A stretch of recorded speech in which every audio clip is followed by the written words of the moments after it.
The Secret Teachings of All Ages. An encyclopedic outline of Masonic, Hermetic, Kabbalistic, and Rosicrucian symbolical philosophy, being an interpretation of the secret teachings concealed within the rituals, allegories, and mysteries of all ages. By Manly P. Hall. Narrated by Matthew Schmitz. This book is dedicated to the rational soul of the world. Preface. Numerous volumes have been written as commentaries upon the secret systems of philosophy existing in the ancient world, but the ageless truths of life, like many of the earth's greatest thinkers, have usually been clothed in shabby garments. The present work is an attempt to supply a tome worthy of those seers and sages whose thoughts are the substance of its pages. To bring about this coalescence of beauty and truth has proved most costly, but I believe that the result will produce an effect upon the mind of the reader which will more than justify the expenditure. Work upon the text of this volume was begun the first day of January, 1926, and has continued almost uninterruptedly for over 2 years. The greater part of the research work, however, was carried on prior to the writing of the manuscript. The collection of reference material was begun in 1921, and 3 years later the plans for the book took definite form. For the sake of clarity, all footnotes were eliminated, the various quotations and references to other authors being embodied in the text in their logical order. The bibliography is appended primarily to assist those interested in selecting for future study the most authoritative and important items dealing with philosophy and symbolism. To make readily accessible the abstruse information contained in the book, an elaborate topical cross-index is included. I make no claim for either the infallibility or the originality of any statement herein contained. I have studied the fragmentary writings of the ancients sufficiently to realize that dogmatic utterances concerning their tenets are worse than foolhardy. Traditionalism is the curse of modern philosophy, particularly that of the European schools. While many of the statements contained in this treatise may appear at first wildly fantastic, I have sincerely endeavored to refrain from haphazard metaphysical speculation, presenting the material as far as possible in the spirit rather than the letter of the original authors. By assuming responsibility only for the mistakes which may appear herein, I hope to escape the accusation of plagiarism which has been directed against nearly every writer on the subject of mystical philosophy. Having no particular ism of my own to promulgate, I have not attempted to twist the original writings to substantiate preconceived notions, nor have I distorted doctrines in any effort to reconcile the irreconcilable differences present in the various systems of religio-philosophic thought. The entire theory of the book is diametrically opposed to the modern method of thinking, for it is concerned with subjects openly ridiculed by the sophists of the 20th century. Its true purpose is to introduce the mind of the reader to a hypothesis of living wholly beyond the pale of materialistic theology, philosophy, or science. The mass of abstruse material between its covers is not susceptible to perfect organization, but so far as possible related topics have been grouped together. Rich as the English language is in media of expression, it is curiously lacking in terms suitable to the conveyance of abstract philosophical premises. A certain intuitive grasp of the subtler meanings concealed within groups of inadequate words is necessary, therefore, to an understanding of the ancient mystery teachings. Although the majority of the items in the bibliography are in my own library, I wish to acknowledge gratefully the assistance rendered by the public libraries of San Francisco and Los Angeles, the libraries of the Scottish Rite in San Francisco and Los Angeles, the libraries of the University of California in Berkeley and Los Angeles, the Mechanics Library in San Francisco, and the Crotona Theosophical Library at Ojai, California. Special recognition for their help is also due to the following persons: Mrs. Max Heindel, Mrs. Alice Palmer Henderson, Mr. Ernest Dawson and staff, Mr. John Howell, Mr. Paul Elder, Mr. Philip Watson Hackett, and Mr. John R. Ruckstill. Single books were lent by other persons and organizations, to whom thanks are also given. The matter of translation was the greatest single task in the research work incident to the preparation of this volume.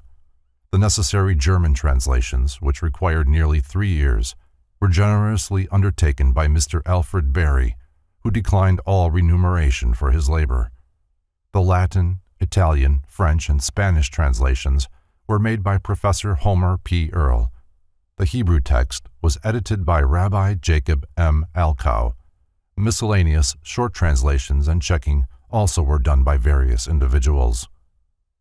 The editorial work was done under the supervision of Dr. C. B. Rowlingson, through whose able efforts literary order was often brought out of literary chaos. Special recognition is also due the services rendered by Mr. Robert B. Tummins of the staff of H.S. Crocker Company, Incorporated, to whom were assigned the technical difficulties of fitting the text matter into its allotted space. For much of the literary charm of the work I am also indebted to Mr. M. M. Saxton, to whom the entire manuscript was first dictated, and to whom was also entrusted the preparation of the index. The splendid efforts of Mr. J. Augustus Knapp, the illustrator, have resulted in a series of color plates which add materially to the beauty and completeness of the work. The printing of the book was in the hands of Mr. Frederick E. Keast of H.S. Crocker Company, Incorporated, whose great personal interest in the volume has been manifested by an untiring effort to improve the quality thereof through the gracious cooperation of Dr. John Henry Nash, the foremost designer of printing on the American continent, whose great personal interest in the volume has been manifested by an untiring effort to improve the quality thereof. Through the gracious cooperation of Dr. John Henry Nash, the foremost designer of printing on the American continent, the book appears in a unique and appropriate form, embodying the finest elements of the printer's craft. An increase in the number of plates, and also a finer quality of workmanship than was first contemplated, have been made possible by Mr. C. E. Benson of the Los Angeles Engraving Company, who entered heart and soul into the production of this volume. The pre-publication sale of this book has been without known precedent in book history. The subscription list for the first edition of 550 copies was entirely closed a year before the manuscript was placed in the printer's hands. The second, or King Solomon edition, consisting of 550 copies, and the third, or Theosophical edition, consisting of 200 copies, were sold before the finished volume was received from the printer. For so ambitious a production, this constitutes a unique achievement. The credit for this extraordinary sales program belongs to Mrs. Maud F. Gallagher, who had as her ideal not to sell the book in the commercial sense of the word, but to place it in the hands of those particularly interested in the subject matter it contains. Valuable assistance in this respect was also rendered by numerous friends who had attended my lectures and who, without compensation, undertook and successfully accomplished the distribution of the book. In conclusion, the author wishes to acknowledge gratefully his indebtedness to each one of the hundreds of subscribers through whose advance payments the publication of this folio was made possible. To undertake the enormous expense involved was entirely beyond his individual means, and those who invested in the volume had no assurance of its production and no security other than their faith in the integrity of the writer.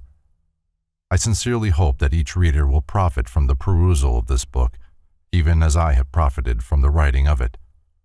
The years of labor and thought expended upon it have meant much to me. The research work discovered to me many great truths. The writing of it discovered to me the laws of order and patience.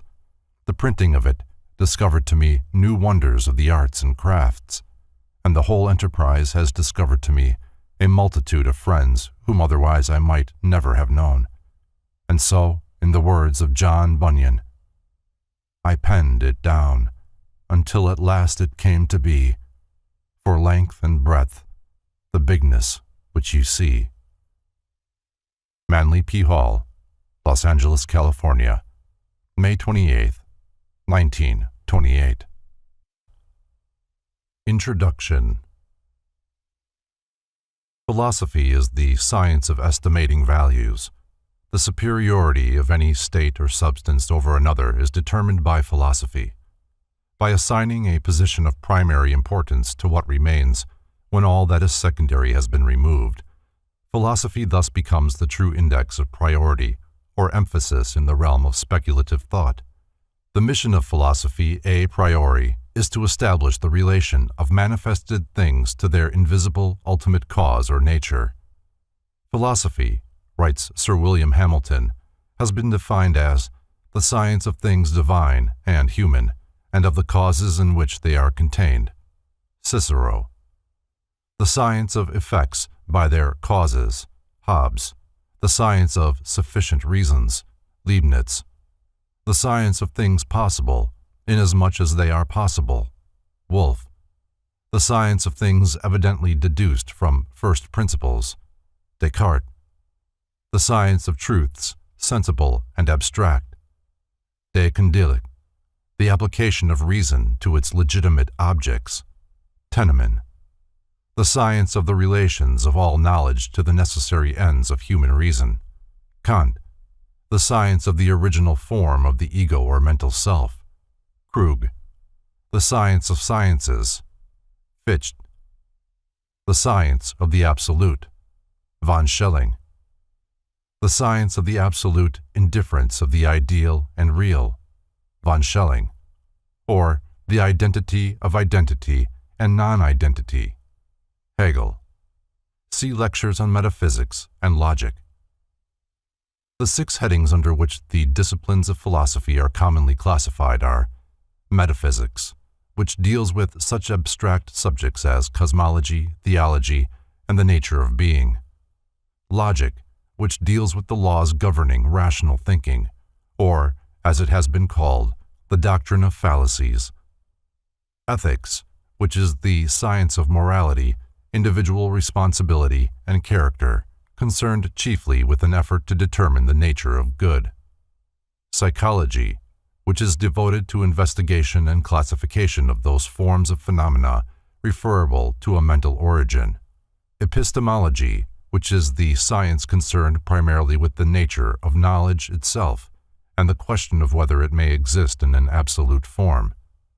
And aesthetics, which is the science of the nature of and the reactions awakened by the beautiful, the harmonious, the elegant, and the noble. Plato regarded philosophy as the greatest good ever imparted by divinity to man. In the 20th century, however, it has become a ponderous and complicated structure of arbitrary and irreconcilable notions, yet each substantiated by almost incontestable logic.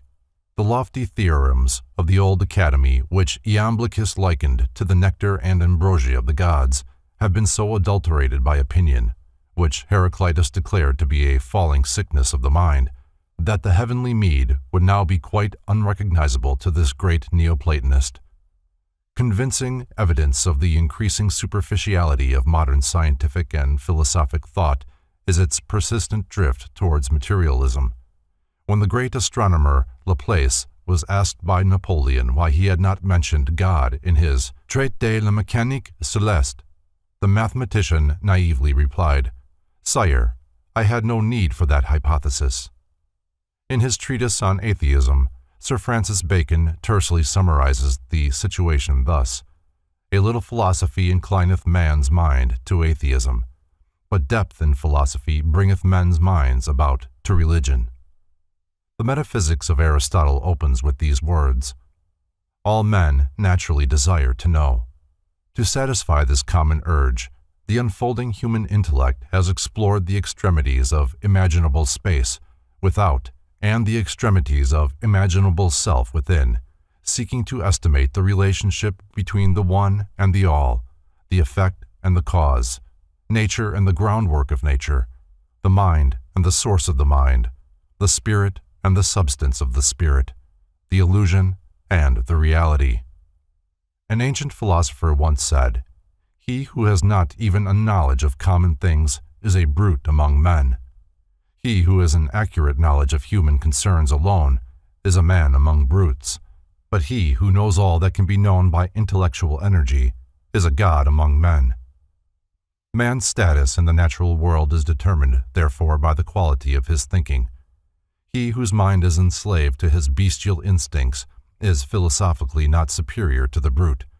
He whose rational faculties ponder human affairs is a man, and he whose intellect is elevated to the consideration of divine realities is already a demigod, for his being partakes of the luminosity with which his reason has brought him into proximity.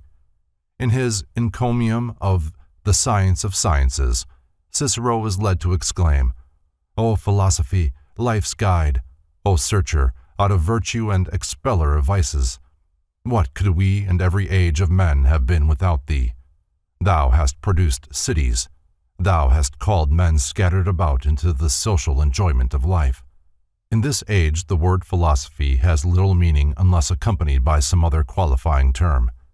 The body of philosophy has been broken up into numerous isms, more or less antagonistic, which have become so concerned with the effort to disprove each other's fallacies that the sublimer issues of divine order and human destiny have suffered deplorable neglect. The ideal function of philosophy is to serve as the stabilizing influence in human thought. By virtue of its intrinsic nature, it should prevent man from ever establishing unreasonable codes of life. Philosophers themselves, however, have frustrated the ends of philosophy by exceeding in their wool-gathering those untrained minds whom they are supposed to lead in the straight and narrow path of rational thinking. To list and classify any but the more important of the now recognized schools of philosophy is beyond the space limitations of this volume. The vast area of speculation covered by philosophy will be appreciated best after a brief consideration of a few of the outstanding systems of philosophic discipline which have swayed the world of thought during the last 26 centuries.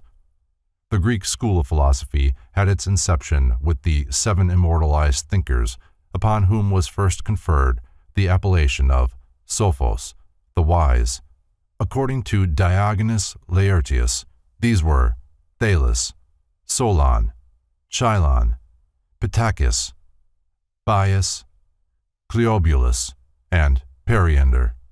Water was conceived by Thales to be the primal principle or element upon which the earth floated like a ship, and earthquakes were the result of disturbances in this universal sea.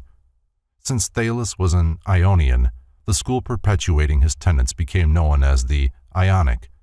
He died in 546 BC and was succeeded by Anaximander, who in turn was followed by Anaximenes, Anaxagoras, and Archelos, with whom the Ionic school ended. Anaximander, differing from his master Thales, declared measureless and indefinable infinity to be the principle from which all things were generated. Anaximenes asserted air to be the first element of the universe, that souls, and even the deity itself, were composed of it. Anaxagoras, whose doctrine savors of atomism, held God to be an infinite, self-moving mind, that this divine, infinite mind, not enclosed in any body, is the efficient cause of all things, out of the infinite matter consisting of similar parts, everything being made according to its species by the divine mind, who, when all things were at first confusedly mingled together, came and reduced them to order. Archelos declared the principle of all things to be twofold: mind, which was incorporeal, and air, which was corporeal, the rarefaction and condensation of the latter resulting in fire and water respectively. The stars were conceived by Archelos to be burning iron places. Heraclitus, who lived 536 to 470 BC and is sometimes included in the Ionic school, in his Doctrine of Change and Eternal Flux asserted fire to be the first element and also the state into which the world would ultimately be reabsorbed. The soul of the world he regarded as an exhalation from its humid parts, and he declared the ebb and flow of the sea to be caused by the sun. After Pythagoras of Samos, its founder, the Italic or Pythagorean school numbers among its most distinguished representatives Empedocles, Epicharmus, Archytas, Alcmaeon, Hippasus, Philolaus, and Eudoxus. Pythagoras, 580 to 500 BC, conceived mathematics to be the most sacred and exact of all the sciences, and demanded of all who came to him for study a familiarity with arithmetic, music, astronomy, and geometry. He laid special emphasis upon the philosophic life as a prerequisite to wisdom. Pythagoras was one of the first teachers to establish a community wherein all the members were of mutual assistance to one another in the common attainment of the higher sciences. He also introduced the discipline of retrospection as essential to the development of the spiritual mind.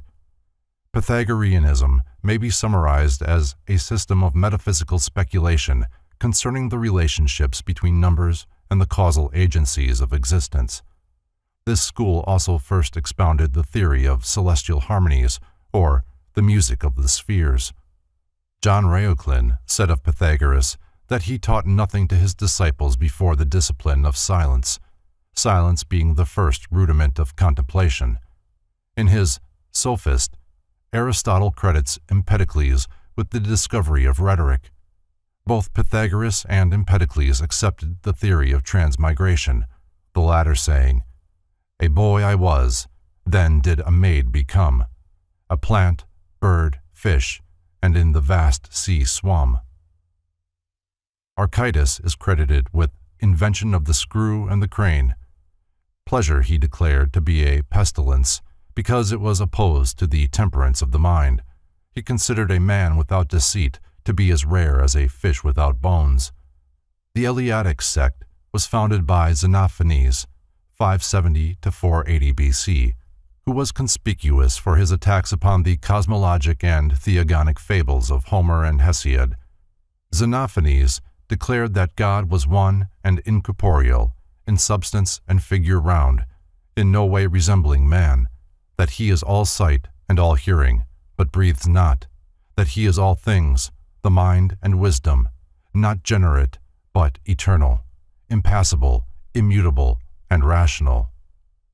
Xenophanes believed that all existing things were eternal, that the world was without beginning or end, and that everything which was generated was subject to corruption. He lived a great age and is said to have buried his sons with his own hands. Parmenides studied under Xenophanes, but never entirely subscribed to his doctrines.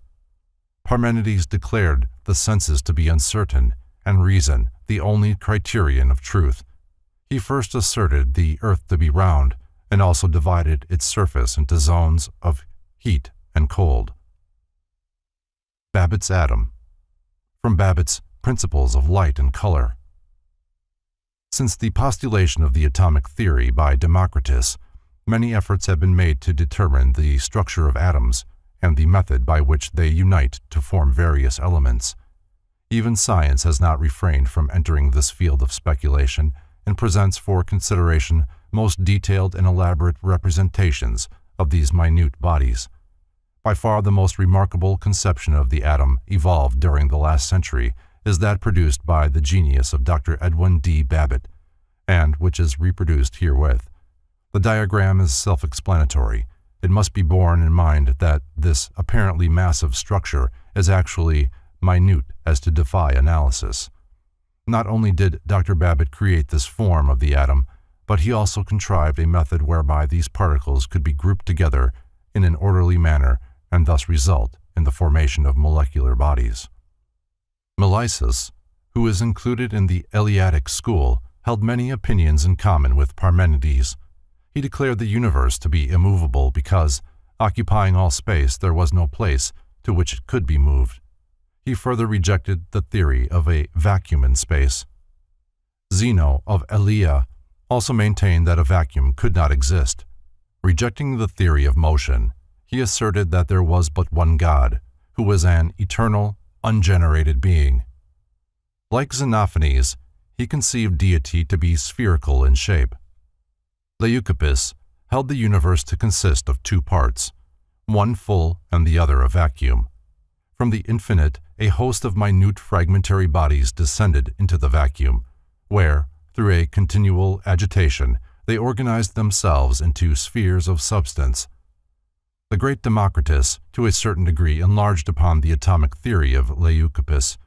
Democritus declared the principles of all things to be twofold, atoms and vacuums. Both, he asserted, are infinite, atoms in number, vacuum in magnitude. Thus all bodies must be composed of atoms or vacuum. Atoms possessed two properties, form and size, both characterized by infinite variety. The soul, Democritus also conceived to be atomic in structure and subject to dissolution with the body. The mind he believed to be composed of spiritual atoms. Aristotle intimates that Democritus obtained his atomic theory from the Pythagorean doctrine of the monad. Among the Eleatics are also included Protagoras and Anaxarchus. Socrates, 469 to 399 BC, the founder of the Socratic sect, being fundamentally a skeptic, did not force his opinions upon others, but through the medium of questionings caused each man to give expression to his own philosophy. According to Plutarch, Socrates conceived every place as appropriate for reaching, in that the whole world was a school of virtue. He held that the soul existed before the body, and, prior to immersion therein, was endowed with all knowledge, that when the soul entered into the material form, it became stupefied, but that by discourses upon sensible objects, it was caused to reawaken and to recover its original knowledge. On these premises was based his attempt to stimulate the soul power through irony and inductive reasoning. It has been said of Socrates that the sole subject of his philosophy was man. He himself declared philosophy to be the way of true happiness, and its purpose twofold: 1, to contemplate God, and 2, to abstract the soul from corporeal sense. The principles of all things he conceived to be three in number: God, matter, and ideas. Of God he said, "What he is, I know not, and what he is, not I know." Matter he defined as the subject of generation and corruption, idea as an incorruptible substance, the intellect of God. Wisdom he considered the sum of the virtues. Among the prominent members of the Socratic sect were Xenophon, Aeschines, Crito, Simon, Glauco, Simmias, and Cebes. Professor Zeller, the great authority on ancient philosophies, has recently declared the writings of Xenophon relating to Socrates to be forgeries. When The Clouds of Aristophanes, a comedy written to ridicule the theories of Socrates, was first presented, the great skeptic himself attended the play.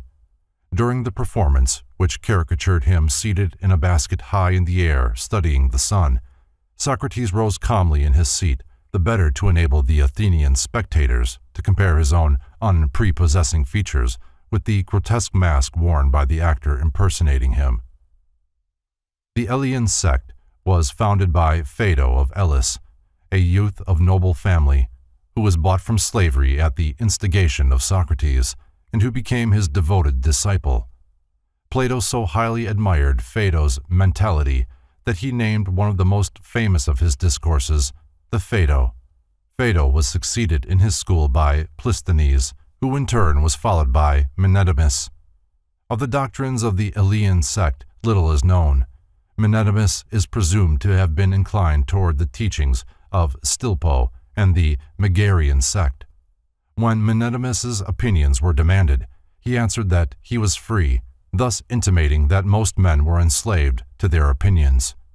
Menedemus was apparently of a somewhat belligerent temperament, and often returned from his lectures in a badly bruised condition. The most famous of his propositions is stated thus: "That which is not the same is different from that with which it is not the same." This point being admitted, Menedemus continued, "To benefit is not the same as good, therefore good does not benefit." After the time of Menedemus, the Elean sect became known as the Eretrian. Its exponents denounced all negative propositions and all complex and abstruse theories, declaring that only affirmative and simple doctrines could be true. The Megarian sect was founded by Euclid of Megara, not the celebrated mathematician, a great admirer of Socrates. The Athenians passed a law decreeing death to any citizen of Megara found in the city of Athens. Nothing daunted, Euclid donned women's clothing and went at night to study with Socrates. After the cruel death of their teacher, the disciples of Socrates, fearing a similar fate, fled to Megara, where they were entertained with great honor by Euclid. The Megarian school accepted the Socratic doctrine that virtue is wisdom, adding to it the Eleatic concept that goodness is absolute unity and all change an illusion of the senses. Euclid maintained that good has no opposite, and therefore evil does not exist.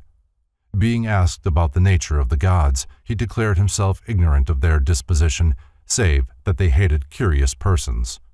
The Megarians are occasionally included among the dialectic philosophers. Euclid, who died 374 BC, was succeeded in his school by Eubulides, among whose disciples were Alexinus and Apollonius Cronus. Euphantus, who lived to great age and wrote many tragedies, was among the foremost followers of Eubulides. Diodorus is usually included in the Megarian school, having heard Eubulides lecture. According to legend, Diodorus died of grief because he could not answer instantly certain questions asked him by Stilpo, at one time master of the Megarian school. Diodorus held that nothing can be moved, since to be moved it must be taken out of the place in which it is and put into the place where it is not, which is impossible because all things must always be in the places where they are. The Cynics were a sect founded by Antisthenes of Athens, 444 to 365 BC, a disciple of Socrates. Their doctrine may be described as an extreme individualism, which considers man as existing for himself alone, and advocates surrounding him by inharmony, suffering, and direst need that may thereby be driven to retire more completely into his own nature. The Cynics renounced all worldly possessions, living in the rudest shelters, and subsisting upon the coarsest and simplest food. On the assumption that the gods wanted nothing, the Cynics affirmed that those whose needs were fewest consequently approached closest to the divinities. Being asked what he gained by a life of philosophy, Antisthenes replied that he had learned how to converse with himself. Diogenes of Sinope is remembered chiefly for the tub in the Metroum, which for many years served him as a home. The people of Athens loved the beggar philosopher, and when a youth in jest bored holes in the tub, the city presented Diogenes with a new one and punished the youth.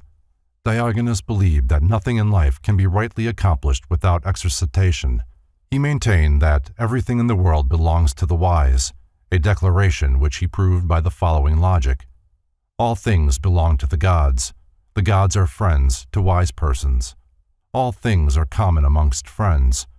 Therefore, all things belong to the wise. Among the Cynics are Monimus, Onesicritus, Cratus, Metroclus, Hipparchia, who married Cratus, Menippus, and Menedemus. The Cyrianic sect, founded by Aristippus of Cyrene, 435 to 356 BC, promulgated the doctrine of hedonism. Learning of the fame of Socrates, Aristippus journeyed to Athens and applied himself to the teachings of the great skeptic. Socrates, pained by the voluptuous and mercenary tendencies of Aristippus, vainly labored to reform the young man. Aristippus has the distinction of being consistent in principle and practice, for he lived in perfect harmony with his philosophy that the quest of pleasure was the chief purpose of life. The doctrines of the Cyrenaics may be summarized thus. All that is actually known concerning any object or condition is the feeling which it awakens in man's own nature. In the sphere of ethics, that which awakens the most pleasant feeling is consequently to be esteemed as the greatest good. Emotional reactions are classified as pleasant or gentle, harsh and mean. The end of pleasant emotion is pleasure, the end of harsh emotion, grief, the end of mean emotion, nothing. Through mental perversity, some men do not desire pleasure. In reality, however, pleasure, especially of a physical nature, is the true end of existence and exceeds in every way mental and spiritual enjoyments. Pleasure, furthermore, is limited wholly to the moment. Now is the only time. The past cannot be regarded without regret, and the future cannot be faced without misgiving. Therefore, neither is conducive to pleasure. No man should grieve, for grief is the most serious of all diseases. Nature permits man to do anything he desires. He is limited only by his own laws and customs. A philosopher is one free from envy, love, and superstition, and whose days are one long round of pleasure. Indulgence was thus elevated by Aristippus to the chief position among the virtues. He further declared philosophers to differ markedly from other men in that they alone would not change the order of their lives if all the laws of men were abolished. Among prominent philosophers influenced by the Cyrenaic doctrines were Hegesias, Anicetus, Theodorus, and Bion. The sect of the academic philosophers instituted by Plato, 427 to 347 BC, was divided into three major parts: the Old, the Middle, and the New Academy. Among the old academics were Speusippus, Xenocrates, Polemon, Crates, and Crantor. Arcesilas instituted the Middle Academy, and Carneades founded the New. Chief among the masters of Plato was Socrates. Plato traveled widely and was initiated by the Egyptians into the profundities of Hermetic philosophy. He also derived much from the doctrines of the Pythagoreans. Cicero describes the threefold constitution of Platonic philosophy as comprising ethics, physics, and dialectics. Plato defined good as threefold in character: good in the soul, expressed through the virtues; good in the body, expressed through the symmetry and endurance of the parts; and good in the external world, expressed through social position and companionship. In the Book of Speusippus on Platonic Definitions, that great Platonist thus defines God: a being that lives immortally by means of himself alone, sufficing for his own blessedness, the eternal essence, cause of his own goodness. According to Plato, the One is the term most suitable for defining the Absolute, since the whole precedes the parts, and diversity is dependent on unity, but unity not on diversity. The One, moreover, is before being, for to be is an attribute or condition of the One. Platonic philosophy is based upon the postulation of three orders of being: that which moves unmoved, that which is self-moved, and that which is moved. That which is immovable but moves is anterior to that which is self-moved, which likewise is anterior to that which it moves. That in which motion is inherent cannot be separated from its motive power. It is therefore incapable of dissolution. Of such nature are the immortals. That which has motion imparted to it from another can be separated from the source of its animating principle. It is therefore subject to dissolution. Of such nature are mortal beings. Superior to both the mortals and the immortals is that condition which continually moves, yet itself is unmoved. To this constitution the power of abidance is inherent. It is therefore the divine permanence upon which all things are established. Being nobler even than self-motion, the unmoved mover is the first of all dignities. The Platonic discipline was founded upon the theory that learning is really reminiscence, or the bringing into objectivity of knowledge formerly acquired by the soul in a previous state of existence. At the entrance of the Platonic school in the Academy were written the words, "Let none ignorant of geometry enter here." Plato. From Thomason's Recueil des Figures, Groupes, Theorems, Fountains, Vases et autres ornements. Plato's real name was Aristocles. When his father brought him to study with Socrates, the great skeptic declared that on the previous night he had dreamed of a white swan, which was an omen that his new disciple was to become one of the world's illumined. There is a tradition that the immortal Plato was sold as a slave by the king of Sicily. After the death of Plato, his disciples separated into two groups. One, the academics, continued to meet in the academy where once he had presided. The other, the Peripatetics, removed to the Lyceum under the leadership of Aristotle, 384 to 322 BC. Plato recognized Aristotle as his greatest disciple and, according to Philoponus, referred to him as the mind of the school. If Aristotle were absent from the lectures, Plato would say, "The intellect is not here." Of the prodigious genius of Aristotle, Thomas Taylor writes in his introduction to The Metaphysics, "When we consider that he was not only well acquainted with every science, as his works abundantly evince, but that he wrote on almost every subject which is comprehended in the circle of human knowledge, and this with matchless accuracy and skill, we know not which to admire most, the penetration or extent of his mind." Of the philosophy of Aristotle, the same author says, "The end of Aristotle's moral philosophy is perfection through the virtues, and the end of his contemplative philosophy a union with the one principle of all things." Aristotle conceived philosophy to be twofold, practical and theoretical. Practical philosophy embraced ethics and politics, theoretical philosophy, physics and logic. Metaphysics he considered to be the science concerning that substance which has the principle of motion and rest inherent to itself. To Aristotle, the soul is that by which man first lives, feels, and understands. Hence, to the soul he assigned three faculties: nutritive, sensitive, and intellective. He further considered the soul to be twofold, rational and irrational, and in some particulars elevated the sense perceptions above the mind. Aristotle defined wisdom as the science of first causes. The four major divisions of his philosophy are dialectics, physics, ethics, and metaphysics. God is defined as the first mover, the best of beings, an immovable substance separate from sensible things, void of corporeal quantity, without parts and indivisible. Platonism is based upon a priori reasoning, Aristotelianism upon a posteriori reasoning. Aristotle taught his pupil, Alexander the Great, to feel that if he had not done a good deed, he had not reigned that day.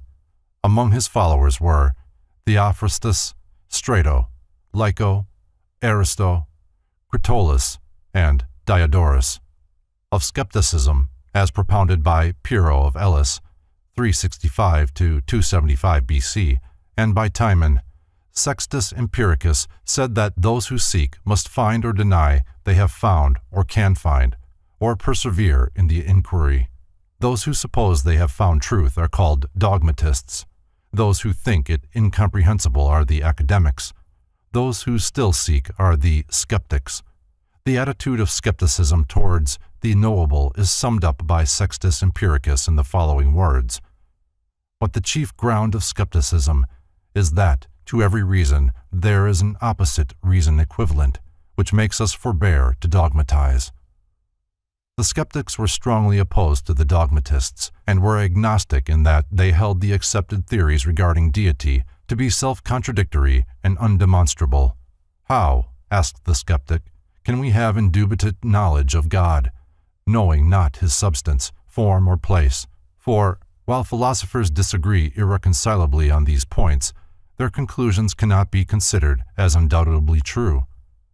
Since absolute knowledge was considered unattainable, the skeptics declared the end of their discipline to be in opinionatives, in disturbance, in impulsives, moderation, and in disquietives, suspension.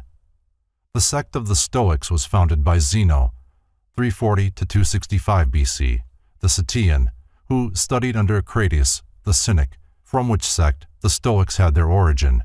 Zeno was succeeded by Cleanthes, Chrysippus, Zeno of Tarsus, Diogenes, Antipater, Panaetius, and Posidonius.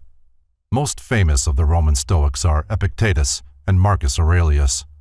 The Stoics were essentially pantheists, since they maintained that as there is nothing better than the world is God. Zeno declared that the person of the world is diffused throughout it as seed. Stoicism is a materialistic philosophy, enjoining voluntary resignation to natural law. Chrysippus maintained that good and evil being contrary, both are necessary since each sustains the other. The soul was regarded as a body distributed throughout the physical form and subject to dissolution with it. Though some of the Stoics held that wisdom prolonged the existence of the soul, actual immortality is not included in their tenets. The soul was said to be composed of 8 parts: the 5 senses, the generative power, the vocal power, and an 8th, or hegemonic part. Nature was defined as God mixed throughout the substance of the world. All things were looked upon as bodies either corporeal or incorporeal. The problem of diversity. From Kircher's Ars Magna Sciendi. In the above diagram, Kircher arranges 18 objects in 2 vertical columns and then determines the number of arrangements in which they can be combined. By the same method, Kircher further estimates that 50 objects may be arranged in almost unlimited combinations. From this, it will be evident that infinite diversity is possible, for the countless parts of the universe may be related to each other in an incalculable number of ways, and through the various combinations of these limitless subdivisions of being, infinite individuality and infinite variety must inevitably result. Thus, it is further evident that life can never become monotonous or exhaust the possibilities of variety. Meekness marked the attitude of the Stoic philosopher. While Diogenes was delivering a discourse against anger, one of his listeners spat contemptuously in his face. Receiving the insult with humility, the great Stoic was moved to retort, "I am not angry, but am in doubt whether I ought to be so or not." Epicurus of Samos, 341 to 270 BC, was the founder of the Epicurean sect, which in many respects resembles the Cyrianic, but is higher in its ethical standards.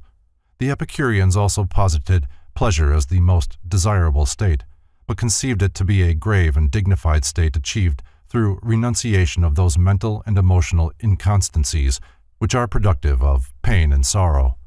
Epicurus held that as the pains of the mind and soul are more grievous than those of the body, so the joys of the mind and soul exceed those of the body. The Cyrianics asserted pleasure to be dependent upon action or motion. The Epicureans claimed rest or lack of action to be equally productive of pleasure.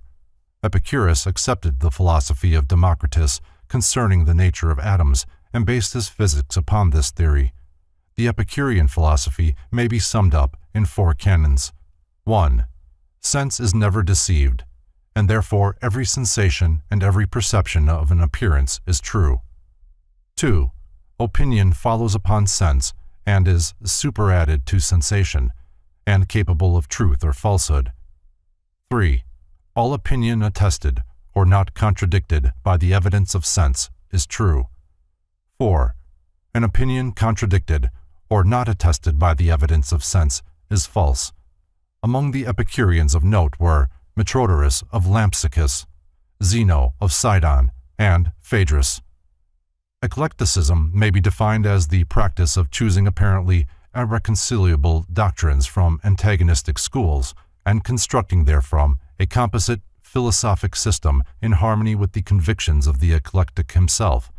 Eclecticism can scarcely be considered philosophically or logically sound, for as individual schools arrive at their conclusions by different methods of reasoning, so the philosophic product of fragments from these schools must necessarily be built upon the foundation of conflicting premises. Eclecticism, accordingly, has been designated the layman's cult. In the Roman Empire, little thought was devoted to philosophic theory. Consequently, most of its thinkers were of the eclectic type. Cicero is the outstanding example of early eclecticism, for his writings are a veritable potpourri of invaluable fragments from earlier schools of thought. Eclecticism appears to have had its inception at the moment when men first doubted the possibility of discovering ultimate truth. Observing all so-called knowledge to be mere opinion at best, the less studious furthermore concluded that the wiser course to pursue was to accept that which appeared to be the most reasonable of the teachings of any school or individual. From this practice, however, arose a pseudo-broad-mindedness devoid of the element of preciseness found in true logic and philosophy. The Neo-Pythagorean school flourished in Alexandria during the 1st century of the Christian era. Only 2 names stand out in connection with it: Apollonius of Tyana and Moderatus of Gades. Neo-Pythagoreanism is a link between the older pagan philosophies and Neoplatonism. Like the former, it contained many exact elements of thought derived from Pythagoras and Plato. Like the latter, it emphasized metaphysical speculation and ascetic habits. A striking similarity has been observed by several authors between Neo-Pythagoreanism and the doctrines of the Essenes. Special emphasis was laid upon the mystery of numbers, and it is possible that the Neo-Pythagoreans had a far wider knowledge of the true teachings of Pythagoras than is available today. Even in the 1st century, Pythagoras was regarded more as a god than a man, and the revival of his philosophy was resorted to apparently in the hope that his name would stimulate interest in the deeper systems of learning. But Greek philosophy had passed the zenith of its splendor. The mass of humanity was awakening to the importance of physical life and physical phenomena. The emphasis upon earthly affairs, which began to assert itself later, reached maturity of expression in 20th century materialism and commercialism, even though Neoplatonism was to intervene and many centuries passed before this emphasis took definite form. Aeneas at the Gate of Hell, from Virgil's Aeneid, Dryden's translation. Virgil describes part of the ritual of a Greek mystery, possibly the Eleusinian, in his account of the descent of Aeneas to the gate of hell under the guidance of the Sibyl. Of that part of the ritual portrayed above, the immortal poet writes, "Full in the midst of this infernal road, an elm displays her dusky arms abroad. The god of sleep there hides his heavy head, and empty dreams on every leaf are spread. Of various forms unnumbered spectres more, centaurs in double shapes, besieged the door. Before the passage horrid Hydra stands, and Briareus with all his 100 hands, Gorgons, Geryon with his triple frame, and vain Chimera vomits empty flame. The chief unsheathed his shining steel prepared, though seized with sudden fear to force the guard, offering his brandished weapon at their face, had not the Sibyl stopped his eager pace, and told him what those empty phantoms were, forms without bodies and impassive air." Although Ammonius Saccas was long believed to be the founder of Neoplatonism, the school had its true beginning in Plotinus, AD 204 to 269. Prominent among the Neoplatonists of Alexandria, Syria, Rome, and Athens were Porphyry, Iamblichus, Celastius, the Emperor Julian, Plutarch, and Proclus. Neoplatonism was the supreme effort of decadent pagandom to publish and thus preserve for posterity its secret or unwritten doctrine. In its teachings, ancient idealism found its most perfect expression. Neoplatonism was concerned almost exclusively with the problems of higher metaphysics. It recognized the existence of a secret and all-important doctrine which from the time of the earliest civilizations had been concealed within the rituals, symbols, and allegories of religions and philosophies. To the mind unacquainted with its fundamental tenets, Neoplatonism may appear to be a mass of speculations interspersed with the extravagant flights of fancy. Such a viewpoint, however, ignores the institutions of the mysteries, those secret schools into whose profundities of idealism nearly all of the first philosophers of antiquity were initiated. When the physical body of pagan thought collapsed, an attempt was made to resurrect the form by instilling new life into it, by the unveiling of its mystical truths. This effort apparently was barren of results. Despite the antagonism, however, between pristine Christianity and Neoplatonism, many basic tenets of the latter were accepted by the former and woven into the fabric of patristic philosophy. Briefly described, Neoplatonism is a philosophic code which conceives every physical or concrete body of doctrine to be merely the shell of a spiritual verity, which may be discovered through meditation and certain exercises of a mystic nature. In comparison to the esoteric spiritual truths which they contain, the corporeal bodies of religion and philosophy were considered relatively of little value. Likewise, no emphasis was placed upon the material sciences. The term patristic is employed to designate the philosophy of the fathers of the early Christian Church. Patristic philosophy is divided into two general epochs, Ante-Nicene and Post-Nicene. The Ante-Nicene period in the main was devoted to attacks upon paganism and to apologies and defenses of Christianity. The entire structure of pagan philosophy was assailed, and the dictates of faith elevated above those of reason. In some instances, efforts were made to reconcile the evident truths of paganism with Christian revelation. Evident among the ante-Nicene fathers were Saint Irenaeus, Clement of Alexandria, and Justin Martyr. In the post-Nicene period, more emphasis was placed upon the unfoldment of Christian philosophy along Platonic and Neoplatonic lines, resulting in the appearance of many strange documents of a lengthy, rambling, and ambiguous nature, nearly all of which were philosophically unsound. The post-Nicene philosophers included Athanasius, Gregory of Nyssa, and Cyril of Alexandria. The patristic school is notable for its emphasis upon the supremacy of man throughout the universe. Man was conceived to be a separate and divine creation, the crowning achievement of deity and an exception to the suzerainty of natural law. To the patristics, it was inconceivable that there should ever exist another creature so noble, so fortunate, or so able as man, for whose sole benefit and edification all the kingdoms of nature were primarily created. Patristic philosophy culminated in Augustinianism, which may be best defined as Christian Platonism, opposing the Pelasgian doctrine that man is the author of his own salvation. Augustinianism elevated the Church and its dogmas to a position of absolute infallibility, a position which it successfully maintained until the Reformation. Gnosticism, a system of emanationism interpreting Christianity in terms of Greek, Egyptian, and Persian metaphysics, appeared in the later part of the 1st century of the Christian era. Practically all the information extant regarding the Gnostics and their doctrines, stigmatized as heresy by the ante-Nicene Church Fathers, is derived from the accusations made against them, particularly from the writings of Saint Irenaeus.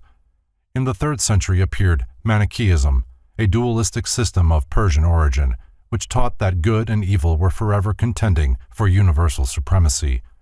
In Manichaeism, Christ is conceived to be the principle of redeeming good, in contradistinction to the man Jesus, who was viewed as an evil personality.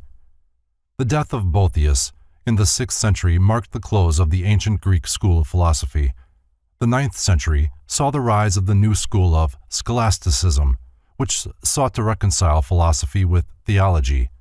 Representative of the main divisions of the scholastic school were the eclecticism of John of Salisbury, the mysticism of Bernard of Clairvaux and Saint Bonaventura, the rationalism of Peter Abelard, and the pantheistic mysticism of Meister Eckhart. Among the Arabian Aristotelians were Avicenna and Averroes. The zenith of scholasticism was reached with the advent of Albertus Magnus and his illustrious disciple, St. Thomas Aquinas. Thomism, the philosophy of St. Thomas Aquinas, sometimes referred to as the Christian Aristotle, sought to reconcile the various factions of the scholastic school. Thomism was basically Aristotelian with the added concept that faith is a projection of reason. Scotism, or the doctrine of voluntarism, promulgated by Johannes Duns Scotus, a Franciscan scholastic, emphasized the power and efficacy of the individual will as opposed to Thomism. The outstanding characteristic of scholasticism was its fanatic effort to cast all European thought in an Aristotelian mold.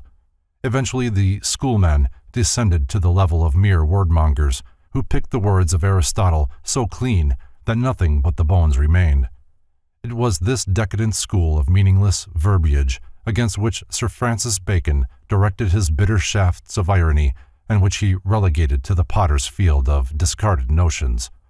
The Baconian, or inductive system of reasoning, whereby facts are arrived at by a process of observation and verified by experimentation, cleared the way for the schools of modern science. Bacon was followed by Thomas Hobbes, for some time his secretary, who held mathematics to be the only exact science and thought to be essentially a mathematical process. Hobbes declared matter to be the only reality, and scientific investigation to be limited to the study of bodies, the phenomena relative to their probable causes, and the consequences which flow from them under every variety of circumstance. Hobbes laid special stress upon the significance of words, declaring understanding to be the faculty of perceiving the relationship between words and the objects for which they stand. Having broken away from the scholastic and theological schools, post-Reformation or modern philosophy experienced a most prolific growth among many diverse lines. According to humanism, man is the measure of all things. Rationalism makes the reasoning faculties the basis of all knowledge. Political philosophy holds that man must comprehend his natural, social, and national privileges. Empiricism declares that alone to be true which is demonstrable by experiment or experience. Moralism emphasizes the necessity of right conduct as a fundamental philosophic tenet. Idealism asserts the realities of the universe to be superphysical, either mental or psychical. Realism, the reverse, and phenomenalism restricts knowledge to facts or events which can be scientifically described or explained. The most recent developments in the field of philosophic thought are behaviorism and neorealism. The former estimates the intrinsic characteristics through an analysis of behavior. The latter may be summed up as the total extinction of idealism. Baruch de Spinoza, the eminent Dutch philosopher, conceived God to be a substance absolutely self-existent and needing no other conception besides itself to render it complete and intelligible. The nature of this being was held by Spinoza to be comprehensible only through its attributes, which are extension and thought. These combine to form an endless variety of aspects or modes. The mind of man is one of the modes of infinite thought, the body of man one of the modes of infinite extension. Through reason, man is enabled to elevate himself above the illusionary world of the senses and find eternal repose in perfect union with the divine essence. Spinoza, it has been said, deprived God of all personality, making deity synonymous with the universe. German philosophy had its inception with Gottfried Wilhelm von Leibniz, whose theories are permeated with the qualities of optimism and idealism. Leibniz's criteria of sufficient reason revealed to him the insufficiency of Descartes' theory of extension, and he therefore concluded that substance itself contained an inherent power in the form of an incalculable number of separate and all-sufficient units. Matter, reduced to its ultimate particles, ceases to exist as a substantial body, being resolved into a mass of immaterial ideas or metaphysical units of power, to which Leibniz applied the term monad. Thus the universe is composed of an infinite number of separate monadic entities unfolding spontaneously through the objectification of innate active qualities. All things are conceived as consisting of single monads of varying magnitudes or of aggregations of these bodies, which may exist as physical, emotional, mental, or spiritual substances. God is the first and greatest monad. The spirit of man is an awakened monad in contradistinction to the lower kingdoms, whose governing monadic powers are in a semi-dormant state. The Ptolemaic scheme of the universe. From an old print, courtesy of Carl Oscar Borg. In ridiculing the geocentric system of astronomy expounded by Claudius Ptolemy, modern astronomers have overlooked the philosophic key to the Ptolemaic system. The universe of Ptolemy is a diagrammatic representation of the relationships existing between the various divine and elemental parts of every creature, and is not concerned with astronomy as that science is now comprehended. In the above figure, special attention is called to the 3 circles of zodiacs surrounding the orbits of the planets. These zodiacs represent the threefold spiritual constitution of the universe.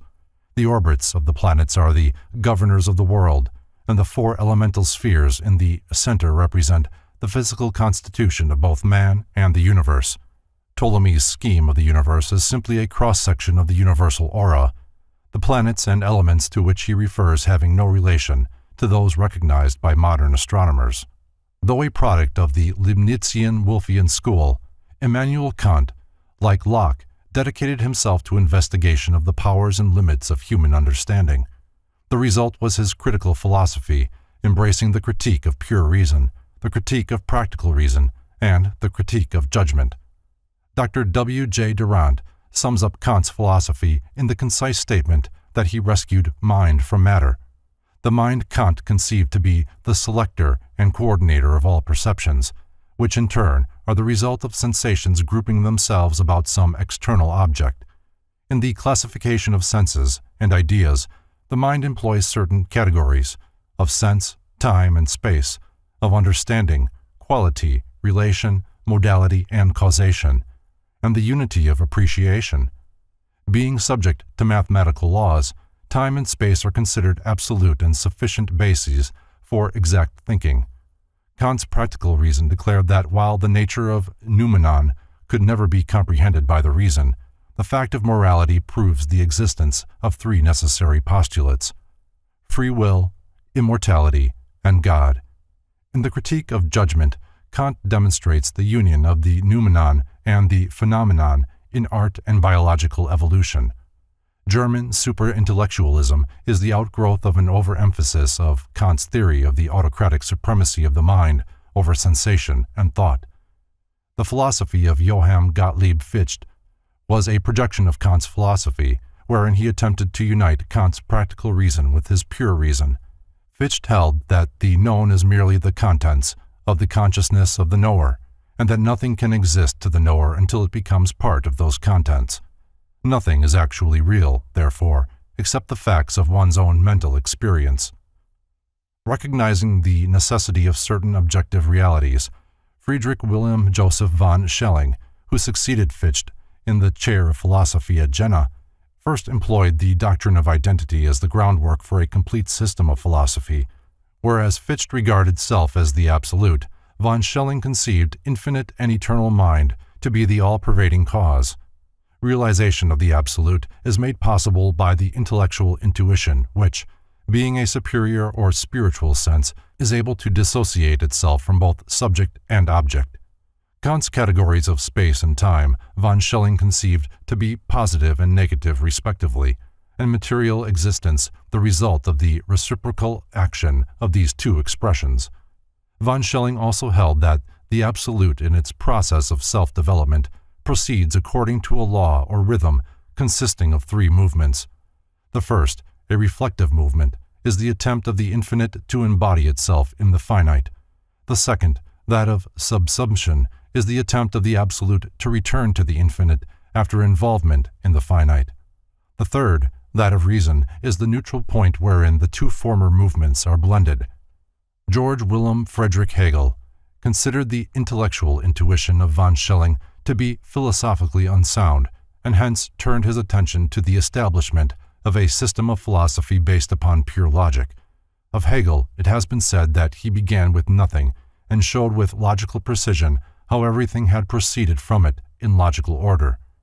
Hegel elevated logic to a position of supreme importance, in fact as a quality of the absolute itself.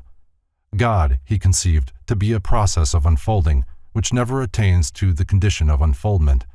In like manner, thought is without either beginning or end. Hegel further believed that all things owe their existence to their opposites, and that all opposites are actually identical. Thus the only existence is the relationship of opposites to each other, through whose combinations new elements are produced. As the divine mind is an eternal process of thought never accomplished, Hegel assails the very foundation of theism, and his philosophy limits immortality to the overflowing deity alone. Evolution is consequently the never-ending flow of divine consciousness out of itself. All creation, though continually moving, never arrives at any state other than that of ceaseless flow. Johann Friedrich Herbart's philosophy was a realistic reaction from the idealism of Fichte and von Schelling. To Herbart, the true basis of philosophy was the great mass of phenomena continually moving through the human mind. Examination of phenomena, however, demonstrates that a great part of it is unreal, at least incapable of supplying the mind with actual truth. To correct the false impressions caused by phenomena and discover reality, Herbart believed it necessary to resolve phenomena into separate elements, for reality exists in the elements and not in the whole. He stated that objects can be classified by three general terms: thing, matter, and mind. The first, a unit of several properties; the second, an existing object; the third, a self-conscious being. All three notions give rise, however, to certain contradictions with whose solution Herbart is primarily concerned. For example, consider matter. Though capable of filling space, if reduced to its ultimate state, it consists of incomprehensibly minute units of divine energy, occupying no physical space whatsoever. The Tree of Classical Mythology, from Hort's The New Pantheon. Before a proper appreciation of the deeper scientific aspects of Greek mythology is possible, it is necessary to organize the Greek pantheon and arrange its gods, goddesses, and various superhuman hierarchies in concatenated order. Proclus, the great Neoplatonist, in his commentaries on the theology of Plato, gives an invaluable key to the sequence of the various deities in relation to the first cause and the inferior powers emanating from themselves. When thus arranged, the divine hierarchies may be likened to the branches of a great tree.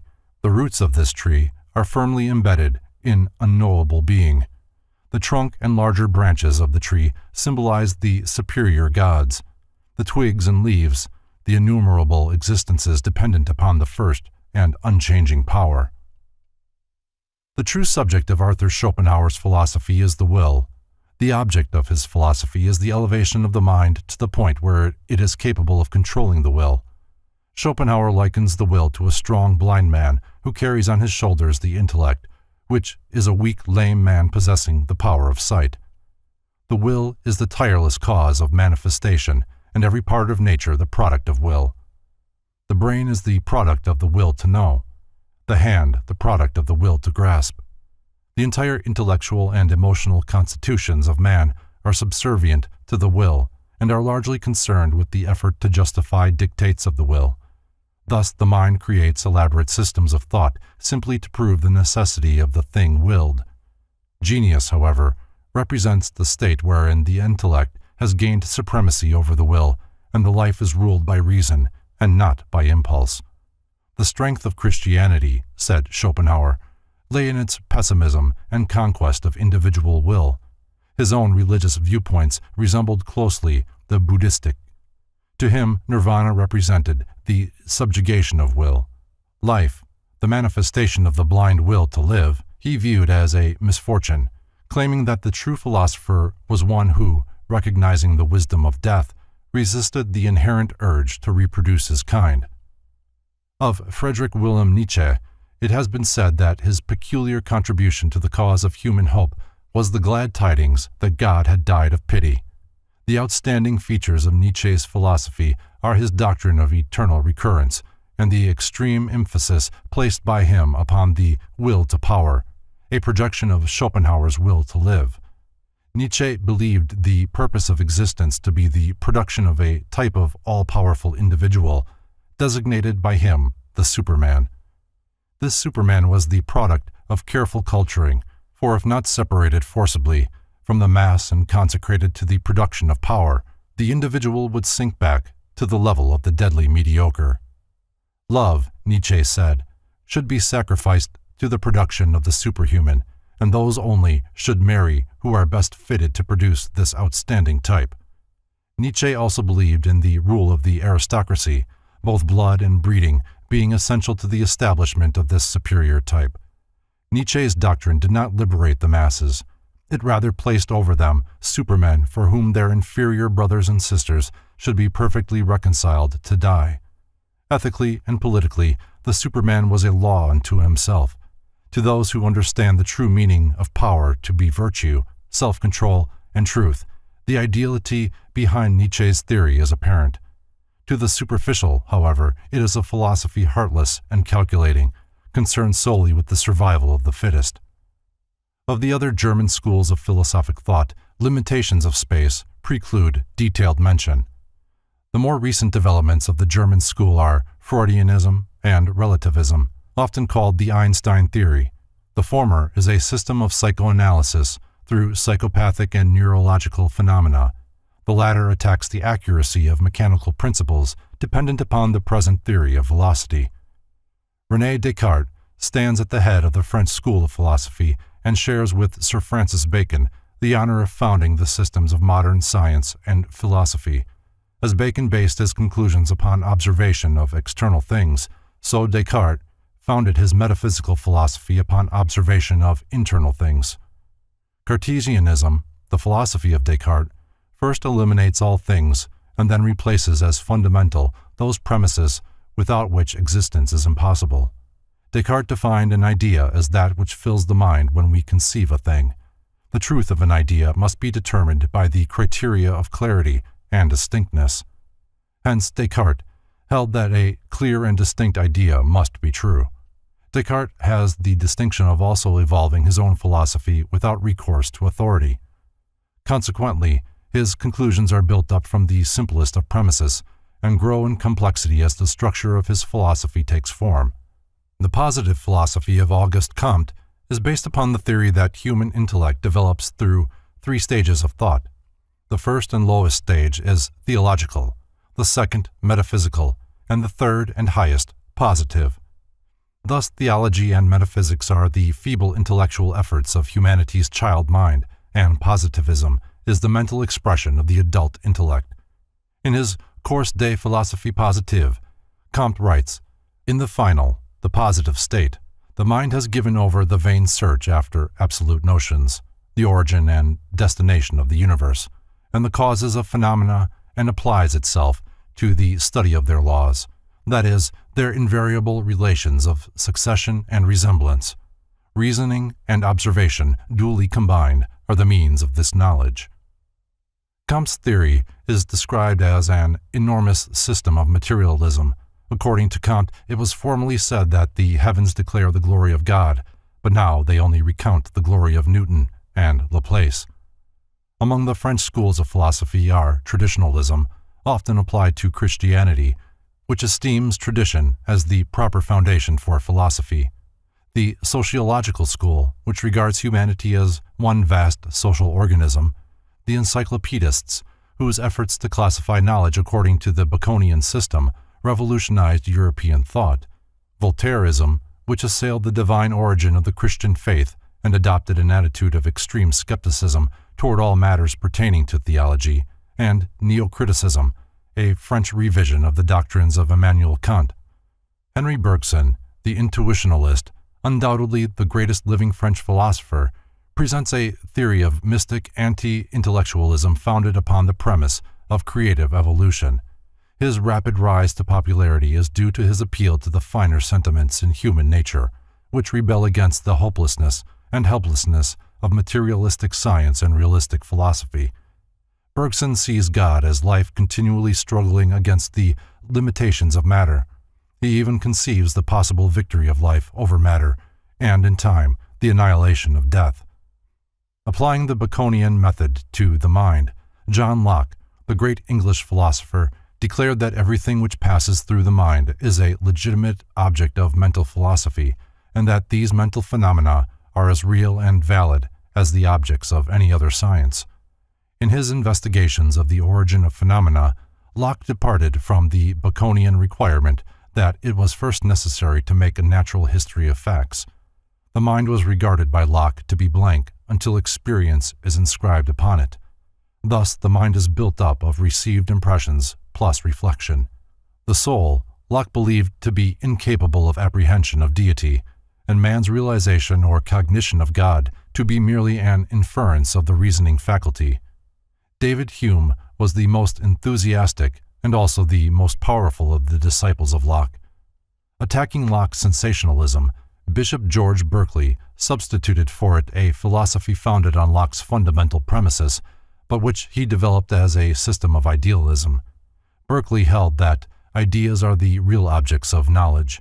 He declared it impossible to adduce proof that sensations are occasioned by material objects.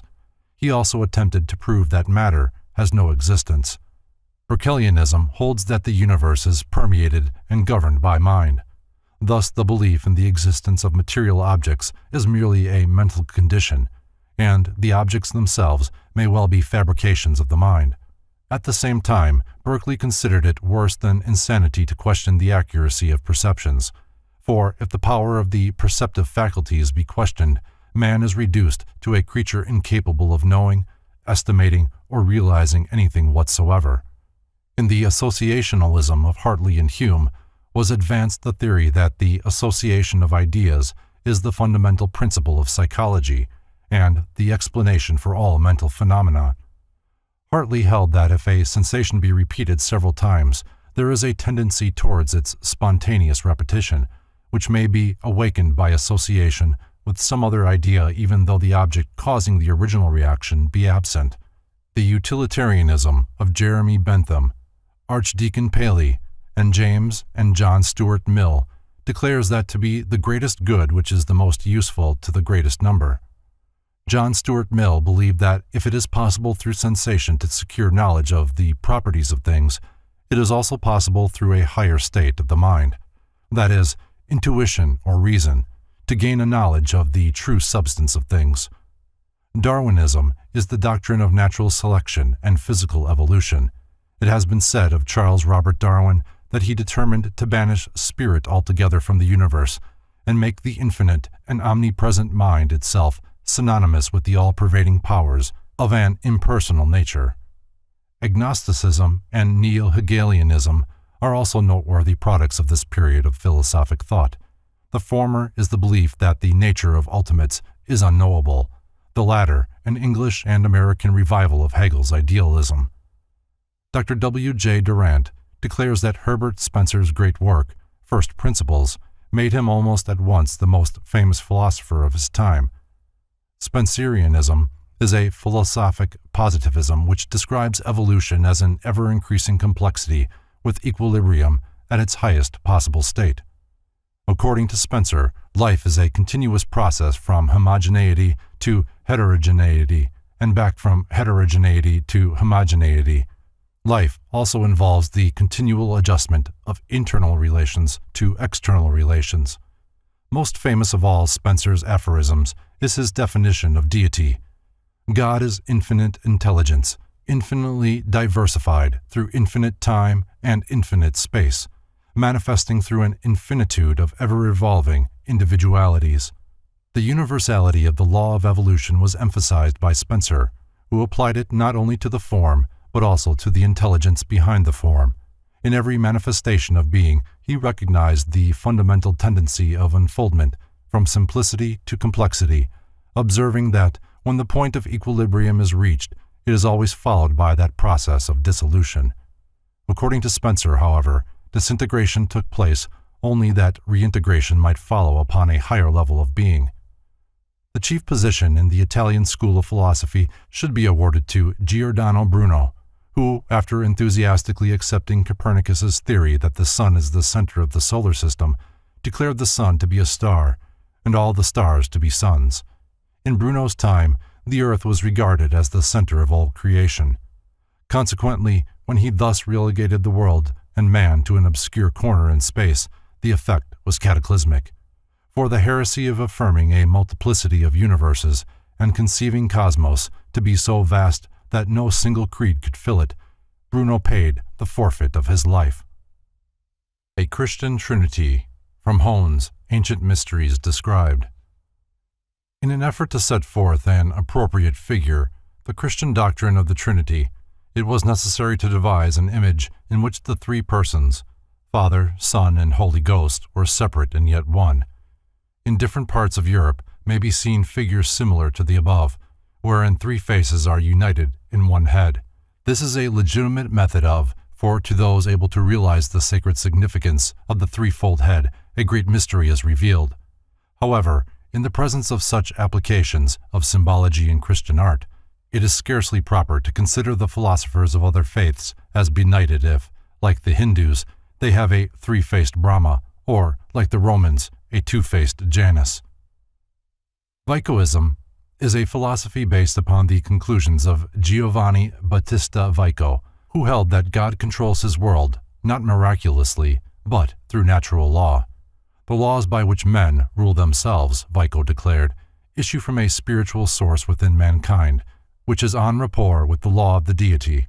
Hence, material law is of divine origin and reflects the dictates of the spiritual Father.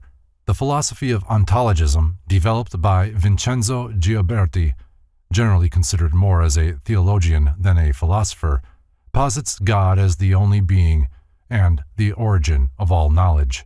knowledge being identical with deity itself. God is consequently called being. All other manifestations are existences. Truth is to be discovered through reflection upon this mystery. The most important of modern Italian philosophers is Benedetto Croce, a Hegelian idealist. Croce conceives ideas to be the only reality.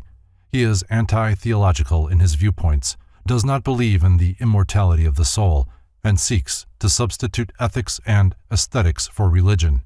Among other branches of Italian philosophy should be mentioned sensism, or sensationalism, which posits the sense perceptions as the sole channels for the reception of knowledge, criticism, or the philosophy of accurate judgment, and neo-scholasticism, which is a revival of Thomism encouraged by the Roman Catholic Church. The two outstanding schools of American philosophy are transcendentalism and pragmatism. Transcendentalism, exemplified in the writings of Ralph Waldo Emerson, emphasizes the power of the transcendental over the physical. Many of Emerson's writings show pronounced Oriental influence, particularly his essays on the Oversoul and the Law of Compensation. The theory of pragmatism, while not original with Professor William James, owes its widespread popularity as a philosophic tenet to his efforts. Pragmatism may be defined as the doctrine that the meaning and nature of things are to be discovered from consideration of their consequences. The true, according to James, is only an expedient in the way of our thinking, just as the right is only an expedient in the way of our behaving. See his Pragmatism. John Dewey, the instrumentalist who applies the experimental attitude to all the aims of life, should be considered a commentator of James. To Dewey, growth and change are limitless, and no ultimates are postulated. The long residence in America of George Santayana warrants the listing of this great Spaniard among the ranks of American philosophers, defending himself with the shield of skepticism alike from the illusions of the senses and the cumulative errors of the ages. Santayana seeks to lead mankind into a more apprehending state, denominated by him the life of reason. In addition to the authorities already quoted, in the preparation of the foregoing abstract of the main branches of philosophic thought, the present writer has had recourse to Stanley's History of Philosophy, Morel's an historical and critical view of the speculative philosophy of Europe in the 19th century, Singer's Modern Thinkers and Present Problems, Rand's Modern Classical Philosophers, Windelband's History of Philosophy, Perry's Present Philosophical Tendencies, Hamilton's Lectures on Metaphysics and Logic, and Durant's The Story of Philosophy. Having thus traced the more or less sequential development of philosophic speculation from Thales to James and Bergson, it is now in order to direct the reader's attention to the elements leading to and the circumstances attendant upon the genesis of philosophic thinking. Although the Hellenes proved themselves peculiarly responsive to the disciplines of philosophy, this science of sciences should not be considered indigenous to them. Although some of the Grecians, writes Thomas Stanley, have challenged to their nation the origin of philosophy, yet the more learned of them have acknowledged it to be derived from the East. The magnificent institutions of Hindu, Chaldean, and Egyptian learning must be recognized as the actual source of Greek wisdom. The last was patterned after the shadow cast by the sanctuaries of Ellora, and Memphis upon the thought substance of a primitive people. Thales, Pythagoras, and Plato, in their philosophic wanderings, contacted many distant cults and brought back the lore of Egypt and the inscrutable Orient. From indisputable facts such as these, it is evident that philosophy emerged from the religious mysteries of antiquity, not being separated from religion until after the decay of the mysteries. Hence, he who would fathom the depths of philosophic thought must familiarize himself with the teachings of those initiated priests designated as the first custodians of divine revelation. The mysteries claim to be the guardians of a transcendental knowledge so profound as to be incomprehensible save to the most exalted intellect, and so potent as to be revealed with safety only to those in whom personal ambition was dead, and who had consecrated their lives to the unselfish service of humanity. Both the dignity of these sacred institutions and the validity of their claim to possession of universal wisdom are attested by the most illustrious philosophers of antiquity, who were themselves initiated into the profundities of the secret doctrine and who bore witness to its efficacy. The question may legitimately be propounded: if these ancient mystical institutions were of such great pith and moment, why is so little information now available concerning them and the arcana they claimed to possess? The answer is simple enough. The mysteries were secret societies, binding their initiates to inviolable secrecy and avenging with death the betrayal of their sacred trusts. Although these schools were the true inspiration of the various doctrines promulgated by the ancient philosophers, the fountainhead of those doctrines was never revealed to the profane. Furthermore, in the lapse of time, the teachings became so inextricably linked with the names of their disseminators that the actual but recondite source, the mysteries, came to be wholly ignored. Symbolism is the language of the mysteries. In fact, it is the language not only of mysticism and philosophy, but of all nature, for every law and power active in universal procedure is manifested to the limited sense perceptions of man through the medium of symbol. Every form existing in the diversified sphere of being is symbolic of the divine activity by which it is produced. By symbols, men have ever sought to communicate to each other those thoughts which transcend the limitations of language.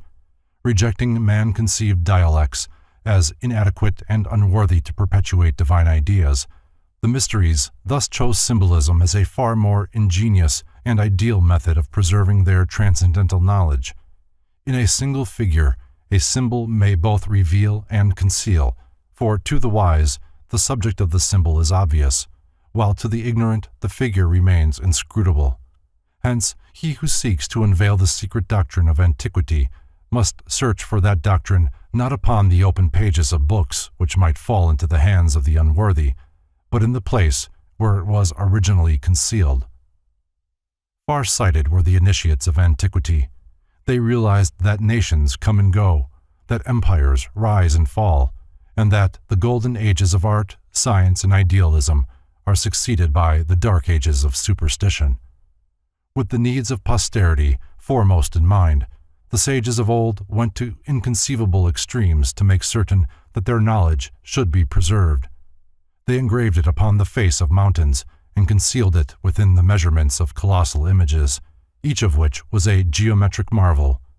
Their knowledge of chemistry and mathematics they hid within mythologies, which the ignorant would perpetuate, or in the spans and arches of their temples, which time has not entirely obliterated.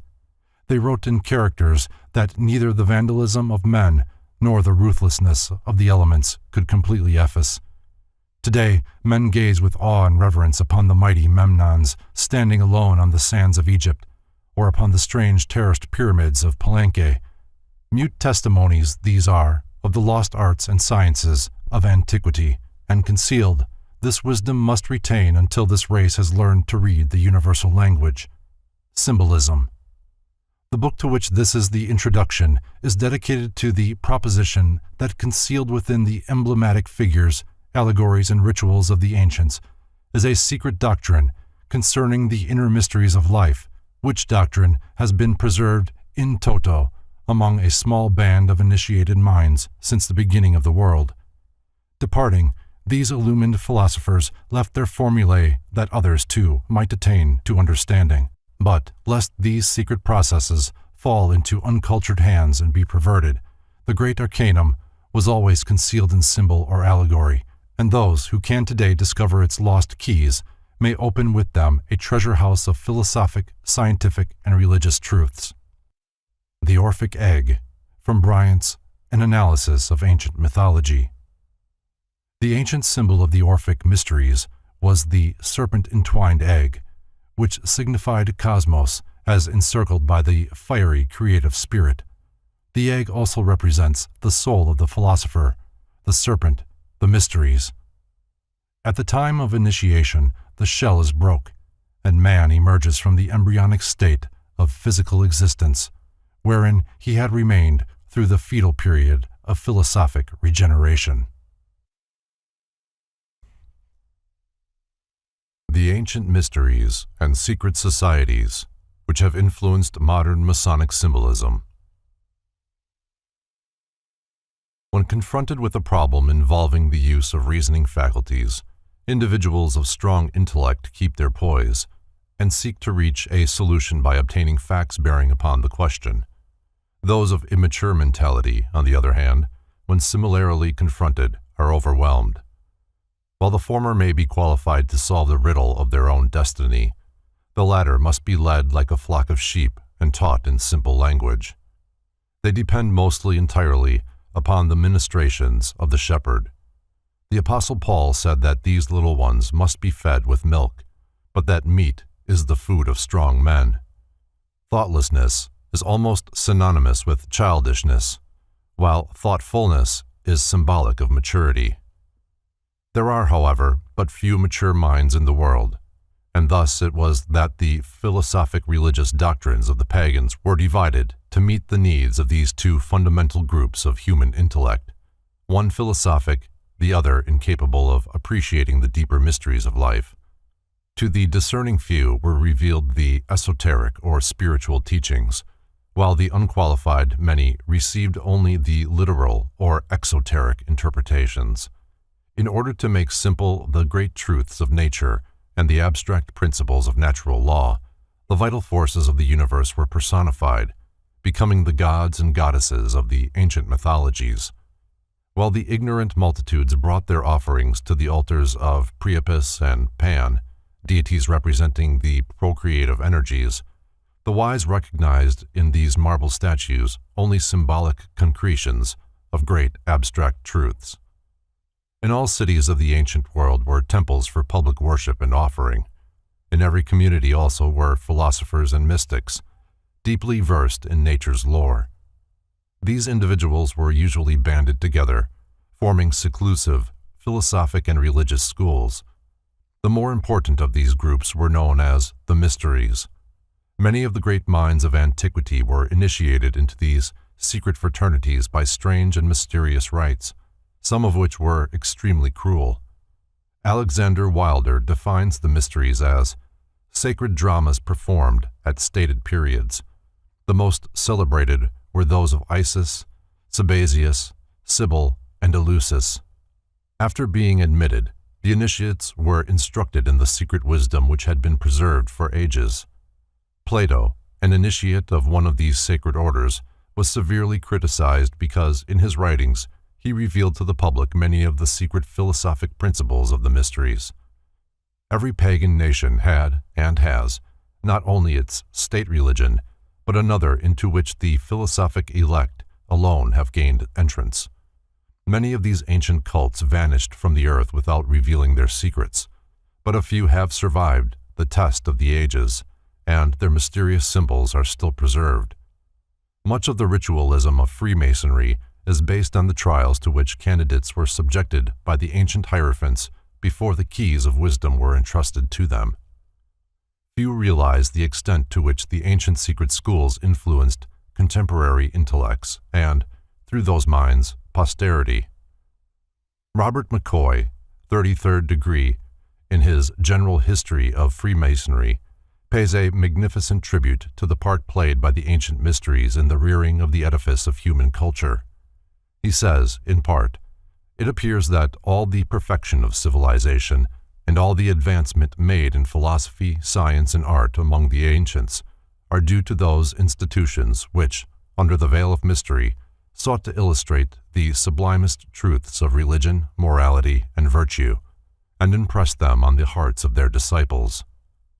Their chief object was to teach the doctrine of one God, the resurrection of man to eternal life, the dignity of the human soul, and to lead the people to see the shadow of the deity in the beauty, magnificence, and splendor of the universe." With the decline of virtue, which has preceded the destruction of every nation of history, the mysteries became perverted. Sorcery took the place of the divine magic. Indescribable practices, such as the Bacchanalia, were introduced, and perversion ruled supreme, for no institution can be any better than the members of which it is composed. In despair, the few who were true sought to preserve the secret doctrines from oblivion. In some cases they succeeded, but more often the arcanum was lost, and only the empty shell of the mysteries remained. Thomas Taylor has written, "Man is naturally a religious animal. From the earliest dawning of his consciousness, man has worshipped and revered things as symbolic of the invisible, omnipresent, indescribable thing, concerning which he could discover practically nothing. The pagan mysteries opposed the Christians during the early centuries of their church, declaring that the new faith, Christianity, did not demand virtue and integrity as requisites for salvation." Celsus expressed himself on the subject in the following caustic terms: "That I do not, however, accuse the Christians more bitterly than truth compels, may be conjectured from hence, that the criers who call men to other mysteries proclaim as follows: Let him approach whose hands are pure, and whose words are wise. And again others proclaim, Let him approach who is pure from all wickedness, whose soul is not conscious of any evil, and who leads a just and upright life. And these things are proclaimed by those who promise a purification from error. Let us now hear those who are called to the Christian mysteries. Whoever is a sinner, whoever is unwise, whoever is a fool, and whoever, in short, is miserable, him the kingdom of God will receive. Do you not therefore call a sinner, an unjust man, a thief, a housebreaker, a wizard, one who is sacrilegious, and a robber of sepulchres? What other persons would the crier nominate? Who should call robbers together? It was not the true faith of the early Christian mystics that Celsus attacked, but the false forms that were creeping in even during his day. The ideals of early Christianity were based upon the high moral standards of the pagan mysteries, and the first Christians who met under the city of Rome used as their places of worship the subterranean temples of Mithras, from whose cult has been borrowed much of the sacerdotalism of the modern church. The ancient philosophers believed that no man could live intelligently who did not have a fundamental knowledge of nature and her laws. Before man can obey, he must understand, and the mysteries were devoted to instructing man concerning the operation of divine law in the terrestrial sphere. Few of the early cults actually worshipped anthropomorphic deities, although their symbolism might lead one to believe they did. They were moralistic rather than religionistic, philosophic rather than theologic. They taught man to use his faculties more intelligently, to be patient in the face of adversity, to be courageous when confronted by danger, to be true in the midst of temptation, and, most of all, to view a worthy life as the most acceptable sacrifice to God, and his body as an altar sacred to the deity. A female hierophant of the mysteries, from Montfaucon's Antiquities. This illustration shows Sybil, here called the Syrian goddess, in the robes of a hierophant. Montfaucon describes the figure as follows. Upon her head is an episcopal mitre, adorned on the lower part with towers and pinnacles. Over the gate of the city is a crescent, and beneath the circuit of the walls a crown of rays. The goddess wears a sort of surplice, exactly like the surplice of a priest or bishop, and upon the surplice a tunic, which falls down to the legs, and, over all, an episcopal cope, with the 12 signs of the zodiac wrought on the borders. The figure hath a lion on each side, and holds in its left hand a tympanum, a sistrum, a distaff, a caduceus, and another instrument. In her right hand she holds with her middle finger a thunderbolt, and upon the same, animals, insects, and, as far as we may guess, flowers, fruit, a bow, a quiver, a torch, and a scythe. The whereabouts of the statue is unknown, the copy reproduced by Montfaucon being from drawings by Piero Ligorio. Sun worship played an important part in nearly all the early pagan mysteries. This indicates the probability of their Atlantean origin, for the people of Atlantis were sun worshippers. The solar deity was usually personified as a beautiful youth, with long golden hair to symbolize the rays of the sun. This golden sun god was slain by wicked ruffians who personified the evil principle of the universe. By means of certain rituals and ceremonies, symbolic of purification and regeneration, This wonderful God of good was brought back to life and became the savior of his people. The secret processes whereby he was resurrected symbolized those cultures by means of which man is able to overcome his lower nature, master his appetites, and give expression to the higher side of himself. The mysteries were organized for the purpose of assisting the struggling human creature to reawaken the spiritual powers which, surrounded by the flaming ring of lust and degeneracy, lay asleep within his soul. In other words, man was offered a way by which he could regain his lost estate. See Wagner's Siegfried. In the ancient world, nearly all the secret societies were philosophic and religious. During the medieval centuries, they were chiefly religious and political, although a few philosophic schools remained.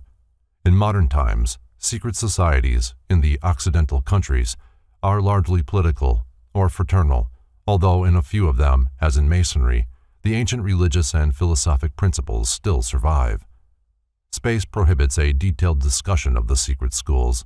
There were literally scores of these ancient cults, with branches in all parts of the Eastern and Western worlds.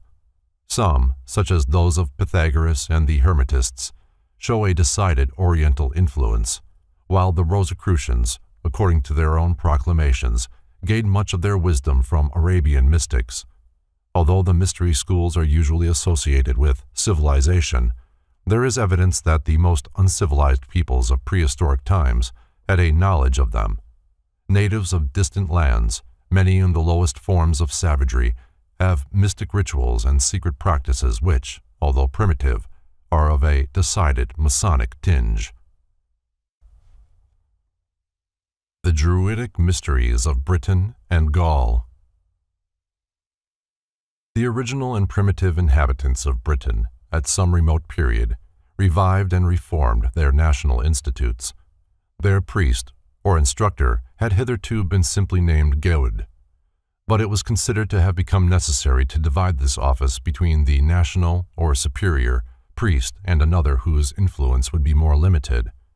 From henceforth, the former became Druid, or superior instructor, and the latter, Goed, or Orvid, Ovate, subordinate instructor, and both went by the general name of Berd, or bards, or teachers of wisdom. As the system matured and augmented, the bardic order consisted of three classes: the Druids, Berd Brant, or privileged bards, and Ovates. See Samuel Merrick and Charles Smith, The Costume of the Original Inhabitants of the British Islands. The origin of the word Druid is under dispute. Max Mueller believes that, like the Irish word Druid, it means the men of the oak trees. He further draws attention to the fact that the forest gods and tree deities of the Greeks were called dryads. Some believe the word to be of Teutonic origin, others ascribe it to the Welsh. A few trace it to the Gaelic druid, which means a wise man or a sorcerer. In Sanskrit, the word dru means timber. At the time of the Roman conquest, the Druids were thoroughly ensconced in Britain and Gaul. Their power over the people was unquestioned, and there were instances in which armies, about to attack each other, sheathed their swords when ordered to do so by the white-robed Druids. No undertaking of great importance was scattered without assistance of these patriarchs, who stood as mediators between the gods and men. The Druidic order is deservedly credited with having had a deep understanding of nature and her laws. The Encyclopedia Britannica states that geography, physical science, natural theology, and astrology were their favorite studies. The Druids had a fundamental knowledge of medicine, especially the use of herbs and simples. Crude surgical instruments also have been found in England and Ireland. An odd treatise on early British medicine states that every practitioner was expected to have a garden or backyard for the growing of certain herbs necessary to his profession. Eliphas Levi, the celebrated transcendentalist, makes the following significant statement. The Druids were priests and physicians, curing by magnetism and charging amulets with their fluidic influence. Their universal remedies were mistletoe and serpent's eggs, because these substances attract the astral light in a special manner. The solemnity with which mistletoe was cut down drew upon this plant the popular confidence and rendered it powerfully magnetic. The progress of magnetism will someday reveal to us the absorbing properties of mistletoe. We shall then understand the secret of those spongy growths which drew the unused virtues of plants and became surcharged with tinctures and savors. Mushrooms, truffles, gall on trees, and the different kinds of mistletoe will be employed with understanding by a medical science, which will be new because it is old, but one must not move quicker than science, which recedes that it may advance the further. See the history of magic.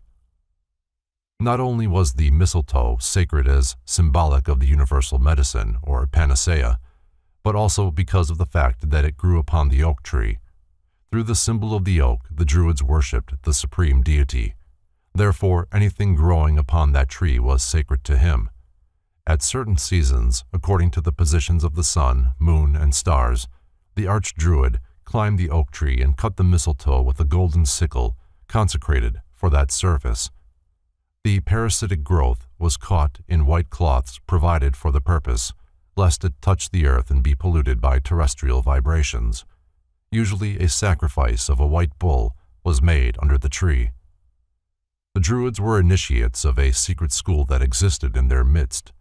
This school, which closely resembled the Bacchic and Eleusinian mysteries of Greece or the Egyptian rites of Isis and Osiris, is justly designated the Druidic Mysteries.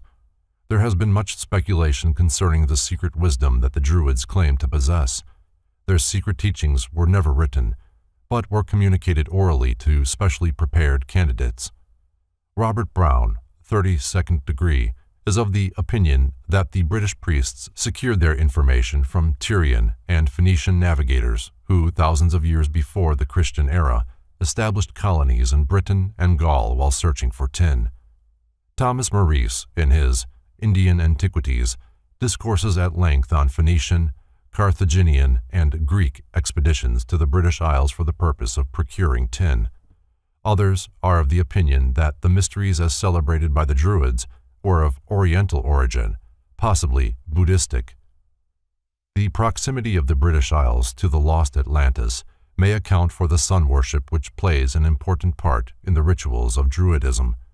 According to Artemidorus, Ceres and Persephone were worshipped on an island close to Britain, with rites and ceremonies similar to those of Samothrace. There is no doubt that the Druidic pantheon includes a large number of Greek and Roman deities. This greatly amazed Caesar during his conquest of Britain and Gaul, and caused him to affirm that these tribes adored Mercury, Apollo, Mars, and Jupiter in a manner similar to that of the Latin countries. It is almost certain that the Druidic mysteries were not indigenous to Britain or Gaul, but migrated from one of the more ancient civilizations. The school of the Druids was divided into 3 distinct parts, and the secret teachings embodied therein are practically the same as the mysteries concealed under the allegories of Blue Lodge masonry. The lowest of the 3 divisions was that of Ovate, Ovid. This was an honorary degree, requiring no special purification or preparation. The Ovates dressed in green, the Druidic color of learning, and were expected to know something about medicine, astronomy, poetry if possible, and sometimes music. An Ovate was an individual admitted to the Druidic order because of his general excellence and superior knowledge concerning the problems of life. The second division was that of the Bard, Baird. Its members were robed in sky blue to represent harmony and truth, and to them was assigned the labor of memorizing, at least in part, the 20,000 verses of Druidic sacred poetry. They were often pictured with the primitive British or Irish harp, an instrument strung with human hair and having as many strings as there were ribs on one side of the human body. These bards were often chosen as teachers of candidates seeking entrance into the Druidic mysteries. Neophytes wore striped robes of blue, green, and white, these being the 3 sacred colors of the Druidic order. The third division was that of Druid, Derwyddon. Its particular labor was to minister to the religious needs of the people. To reach this dignity, the candidate must first become a Bard Brent. The Druids always dressed in white, symbolic of their purity, and the color used by them to symbolize the sun. In order to reach the exalted position of Archdruid, or spiritual head of the organization, it was necessary for a priest to pass through the 6 successive degrees of the Druidic order. The members of the different degrees were differentiated by the colors of their sashes, for all of them wore robes of white. Some writers are of the opinion that the title of Archdruid was hereditary, descending from father to son, but it is more probable that the honor was conferred by ballot election. Its recipient was chosen for his virtues and integrity from the most learned members of the higher Druidic degrees. According to James Gardner, there were usually 2 Archdruids in Britain, one residing on the Isle of Anglesey and the other on the Isle of Man. Presumably, there were others in Gaul. These dignitaries generally carried golden scepters and were crowned with wreaths of oak leaves, symbolic of their authority. The younger members of the Druidic order were clean-shaven and modestly dressed, but the more aged had long gray beards and wore magnificent golden ornaments. The educational system of the Druids in Britain was superior to that of their colleagues on the continent, and consequently many of the Gallic youths were sent to the Druidic colleges in Britain for their philosophical instruction and training. The Archdruid in his ceremonial robes. From Wellcome's Ancient Cymric Medicine. The most striking adornment of the Archdruid was the Eoden Moran, or breastplate of judgment, which possessed the mysterious power of strangling any who made an untrue statement while wearing it. Godfrey Higgins states that this breastplate was put on the necks of witnesses to test the veracity of their evidence.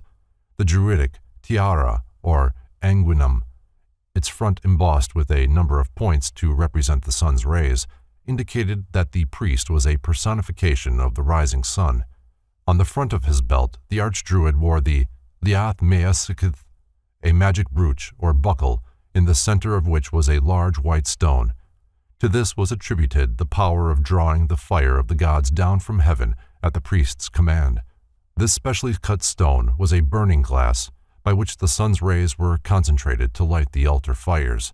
The Druids also had other symbolic implements, such as the peculiarly shaped golden sickle with which they cut the mistletoe from the oak, and the cornon, or scepter, in the form of a crescent, symbolic of the 6th day of the increasing moon and also of the Ark of Noah.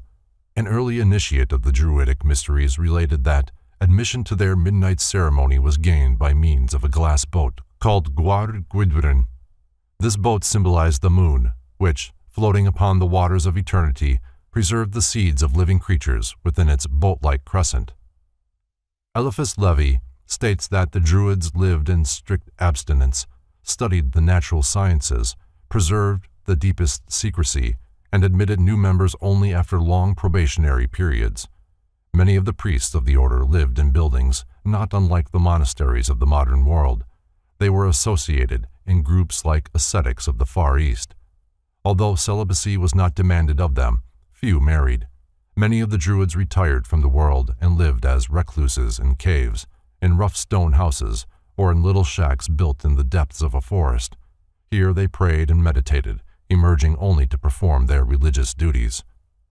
James Freeman Clarke, in his 10 Great Religions, describes the belief of the Druids as follows. The Druids believed in 3 worlds and in transmigration from one to the other. In a world above this, in which happiness predominated, a world below, of misery, and this present state. This transmigration was to punish and reward, and also to purify the soul. In the present world, said they, good and evil are so exactly balanced that man has the utmost freedom and is able to choose or reject either. The Welsh triads tell us there are 3 objects of metempsychosis: to collect into the soul the properties of all being, to acquire a knowledge of all things, and to get power to conquer evil. There are also, they say, 3 kinds of knowledge: knowledge of the nature of each thing, of its cause, and its influence. There are 3 things which continually grow less: darkness, falsehood, and death. There are 3 which constantly increase: light, life, and truth. Like nearly all schools of the mysteries, the teachings of the Druids were divided into 2 distinct sections. The simpler, a moral code, was taught to all the people, while the deeper, esoteric doctrine was given only to initiated priests. To be admitted to the order, a candidate was required to be of good family and of high moral character. No important secrets were entrusted to him until he had been tempted in many ways and his strength of character severely tried. The Druids taught the people of Britain and Gaul concerning the immortality of the soul. They believed in transmigration and apparently in reincarnation. They borrowed in one life, promising to pay back in the next. They believed in a purgatorial type of hell where they would be purged of their sins, afterward passing on to the happiness of unity with the gods. The Druids taught that all men would be saved, but that some must return to earth many times to learn the lessons of human life and to overcome the inherent evil of their own natures. Before a candidate was entrusted with the secret doctrines of the Druids, he was bound with a vow of secrecy. These doctrines were imparted only in the depths of forests and in the darkness of caves. In these places, far from the haunts of men, the neophyte was instructed concerning the creation of the universe, the personalities of the gods, the laws of nature, the secrets of occult medicine, the mysteries of the celestial bodies, and the rudiments of magic and sorcery. The Druids had a great number of feast days. The new and full moon and the 6th day of the moon were sacred periods. It is believed that initiations took place only at the 2 solstices and the 2 equinoxes. At dawn of the 25th day of December, the birth of the sun god was celebrated. The secret teachings of the Druids are said by some to be tinctured with Pythagorean philosophy. The Druids had a Madonna, or Virgin Mother, with a child in her arms, who was sacred to their mysteries, and their sun god was resurrected at the time of the year corresponding to that which modern Christians celebrate Easter. Both the cross and the serpent were sacred to the Druids, who made the former by cutting off all the branches of an oak tree and fastening one of them to the main trunk in the form of the letter T. This oaken cross became symbolic of their superior deity. They also worshipped the sun, moon, and stars. The moon received their special veneration. Caesar stated that Mercury was one of the chief deities of the Gauls. The Druids are believed to have worshipped Mercury under the similitude of a stone cube. They also had great veneration for the nature spirits, fairies, gnomes, and undines, little creatures of the forests and rivers, to whom many offerings were made. Describing the temples of the Druids, Charles Heckthorne, in The Secret Societies of All Ages and Countries, says, "Their temples, wherein the sacred fire was preserved, were generally situate on eminences, and in dense groves of oak, and assumed various forms: circular, because a circle was the emblem of the universe; oval, in allusion to the mundane egg, from which issued, according to the traditions of many nations, the universe, or, according to others, our first parents; serpentine, because a serpent was the symbol of Hu, the Druidic Osiris; cruciform, because a cross is an emblem of regeneration; or winged, to represent the motion of the divine spirit. Their chief deities were reducible to 2, a male and a female, the great father and mother, Hu and Cerridwen, distinguished by the same characteristics as belonging to Osiris and Isis, Bacchus and Ceres, or any other supreme god and goddess representing the 2 principles of all being."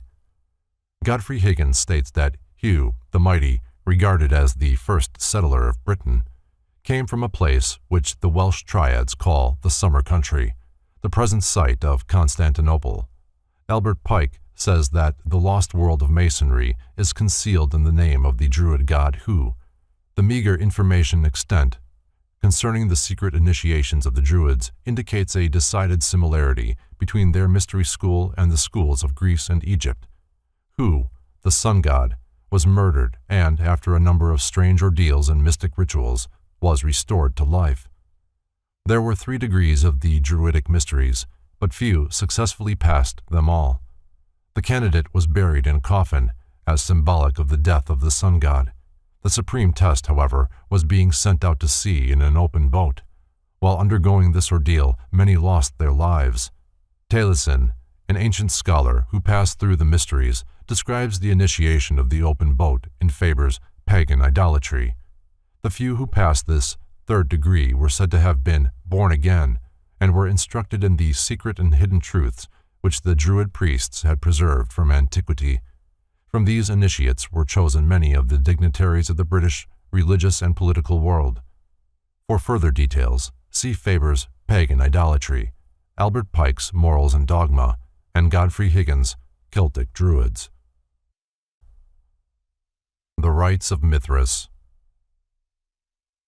When the Persian mysteries immigrated into southern Europe, they were quickly assimilated by the Latin mind.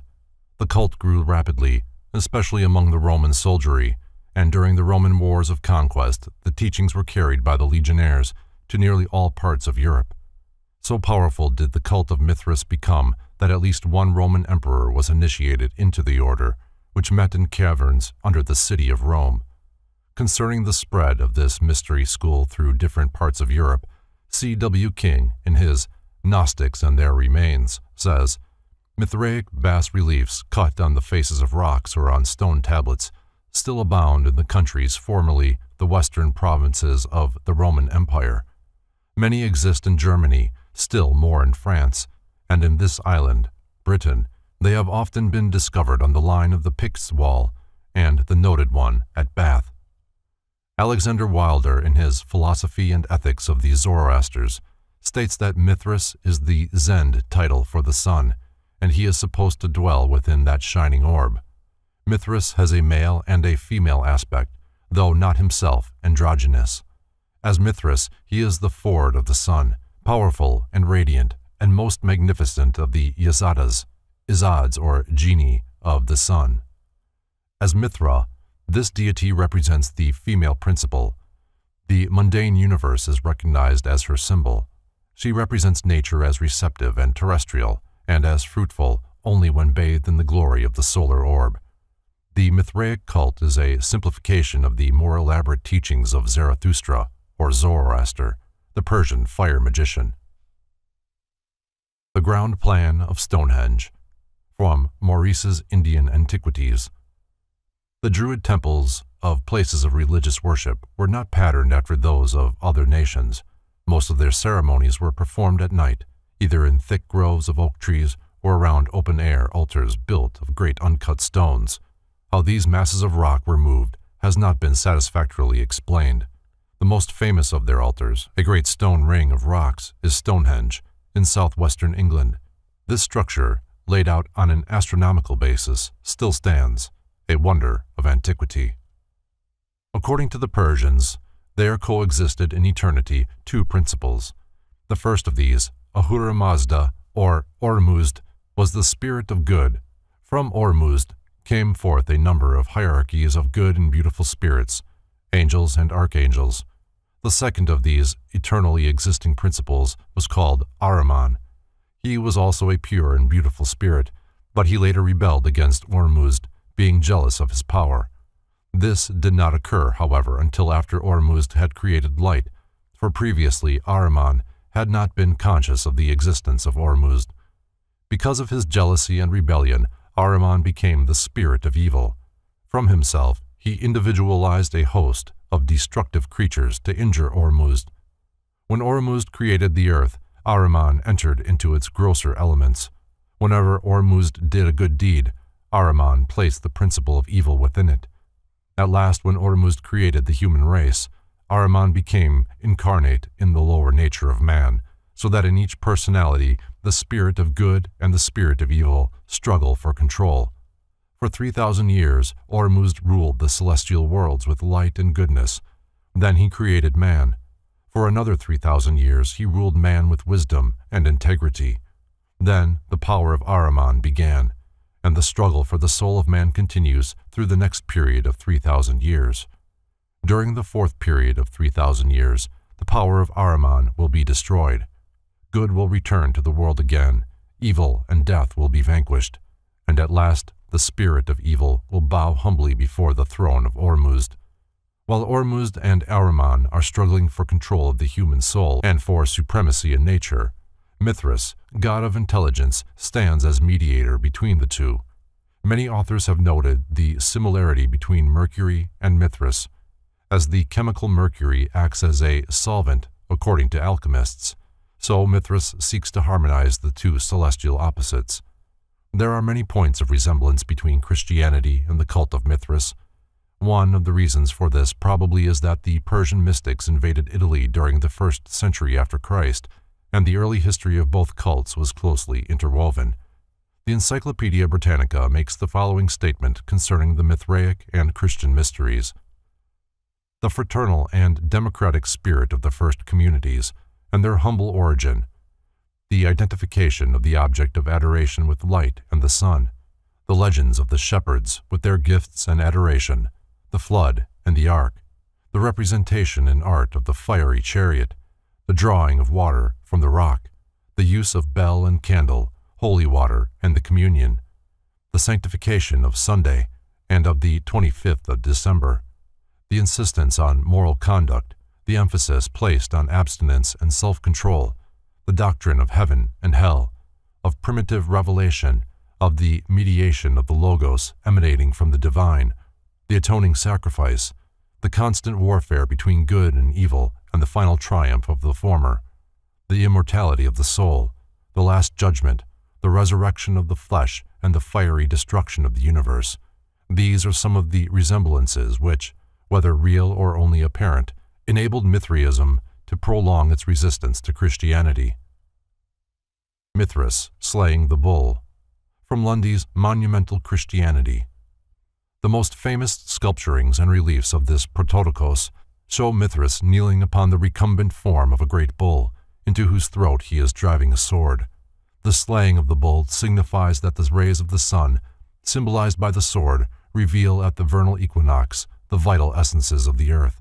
The blood of the bull, which, pouring from the wound made by the sun god, fertilized the seeds of living things. Dogs were held sacred to the cult of Mithras, being symbolic of sincerity and trustworthiness. The Mithraics used the serpent as an emblem of Ahriman, the spirit of evil, and water rats were held sacred to him. The bull is esoterically the constellation of Taurus, the serpent its opposite in the zodiac, Scorpio. The sun, Mithras, entering into the side of the bull, slays the celestial creature and nourishes the universe with its blood. The rites of Mithras were performed in caves. Porphyry, in his Cave of the Nymphs, states that Zarathustra, or Zoroaster, was the first to consecrate a cave to the worship of God, because a cavern was symbolic of the earth, or the lower world of darkness. John P. Lundy, in his Monumental Christianity, describes the cave of Mithras as follows. But this cave was adorned with the signs of the zodiac, Cancer and Capricorn. The summer and winter solstices were chiefly conspicuous as the gates of souls descending into this life, or passing out of it in their ascent to the gods, Cancer being the gate of descent and Capricorn of ascent. These are the two avenues of the immortals passing up and down from earth to heaven and from heaven to earth. The so-called Chair of St. Peter in Rome was believed to have been used in one of the pagan mysteries, possibly that of Mithras, in whose subterranean grottos and votaries of the Christian mysteries met in the early days of their faith. In Anacalypsis, Godfrey Higgins writes that in 1662, while cleaning this sacred chair of Bar Jonas, the 12 labors of Hercules were discovered upon it, and that later the French discovered upon the same chair the Mohammedan Confession of Faith, written in Arabic. Initiation into the rites of Mithras, like initiation into many other ancient schools of philosophy, apparently consisted of 3 important degrees. Preparation for these degrees consisted of self-purification, the building up of the intellectual powers, and the control of the animal nature. In the first degree, the candidate was given a crown upon the point of a sword, and instructed in the mysteries of Mithras's hidden power. Probably he was taught that the golden crown represented his own spiritual nature, which must be objectified and unfolded before he could truly glorify Mithras, for Mithras was his own soul, standing as his mediator between Ormuzd, his spirit, and Ahriman, his animal nature. In the second degree he was given the armor of intelligence and purity and sent into the darkness of subterranean pits to fight the beasts of lust, passion, and degeneracy. In the third degree he was given a cape upon which were drawn or woven the signs of the zodiac and other astronomical symbols. After his initiations were over, He was hailed as one who had risen from the dead, was instructed in the secret teachings of the Persian mystics, and became a full-fledged member of the order. Candidates who successfully passed the Mithraic initiations were called lions and were marked upon their foreheads with the Egyptian cross. Mithras himself is often pictured with the head of a lion and 2 pairs of wings. Throughout the entire ritual were repeated references to the birth of Mithras as the sun god, his sacrifice for man, his death that men might have eternal life, and lastly, his resurrection and the saving of all humanity by his intercession before the throne of Ormuzd. See Heckthorn. While the cult of Mithras did not reach the philosophic heights attained by Zarathustra, its effect upon the civilization of the Western world was far-reaching, for at one time nearly all Europe was converted to its doctrines. Rome, in her intercourse with other nations, inoculated them with her religious principles, and many later institutions have exhibited Mithraic culture. The reference to the lion and the grip of the lion's paw in the Master Mason's degree have a strong Mithraic tinge and may easily have originated from this cult. A ladder of 7 rungs appears in the Mithraic initiation.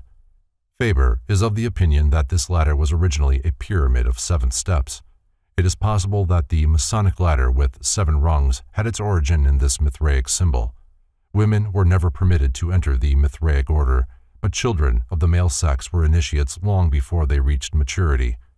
The refusal to permit women to join the Masonic order may be based on the esoteric reason given in the secret instructions of the Mithraics. This cult is another excellent example of those secret societies whose legends are largely symbolic representations of the sun and his journey through the houses of the heavens. Mithras, rising from a stone, is merely the sun rising over the horizon, or, as the ancients supposed, out of the horizon at the vernal equinox.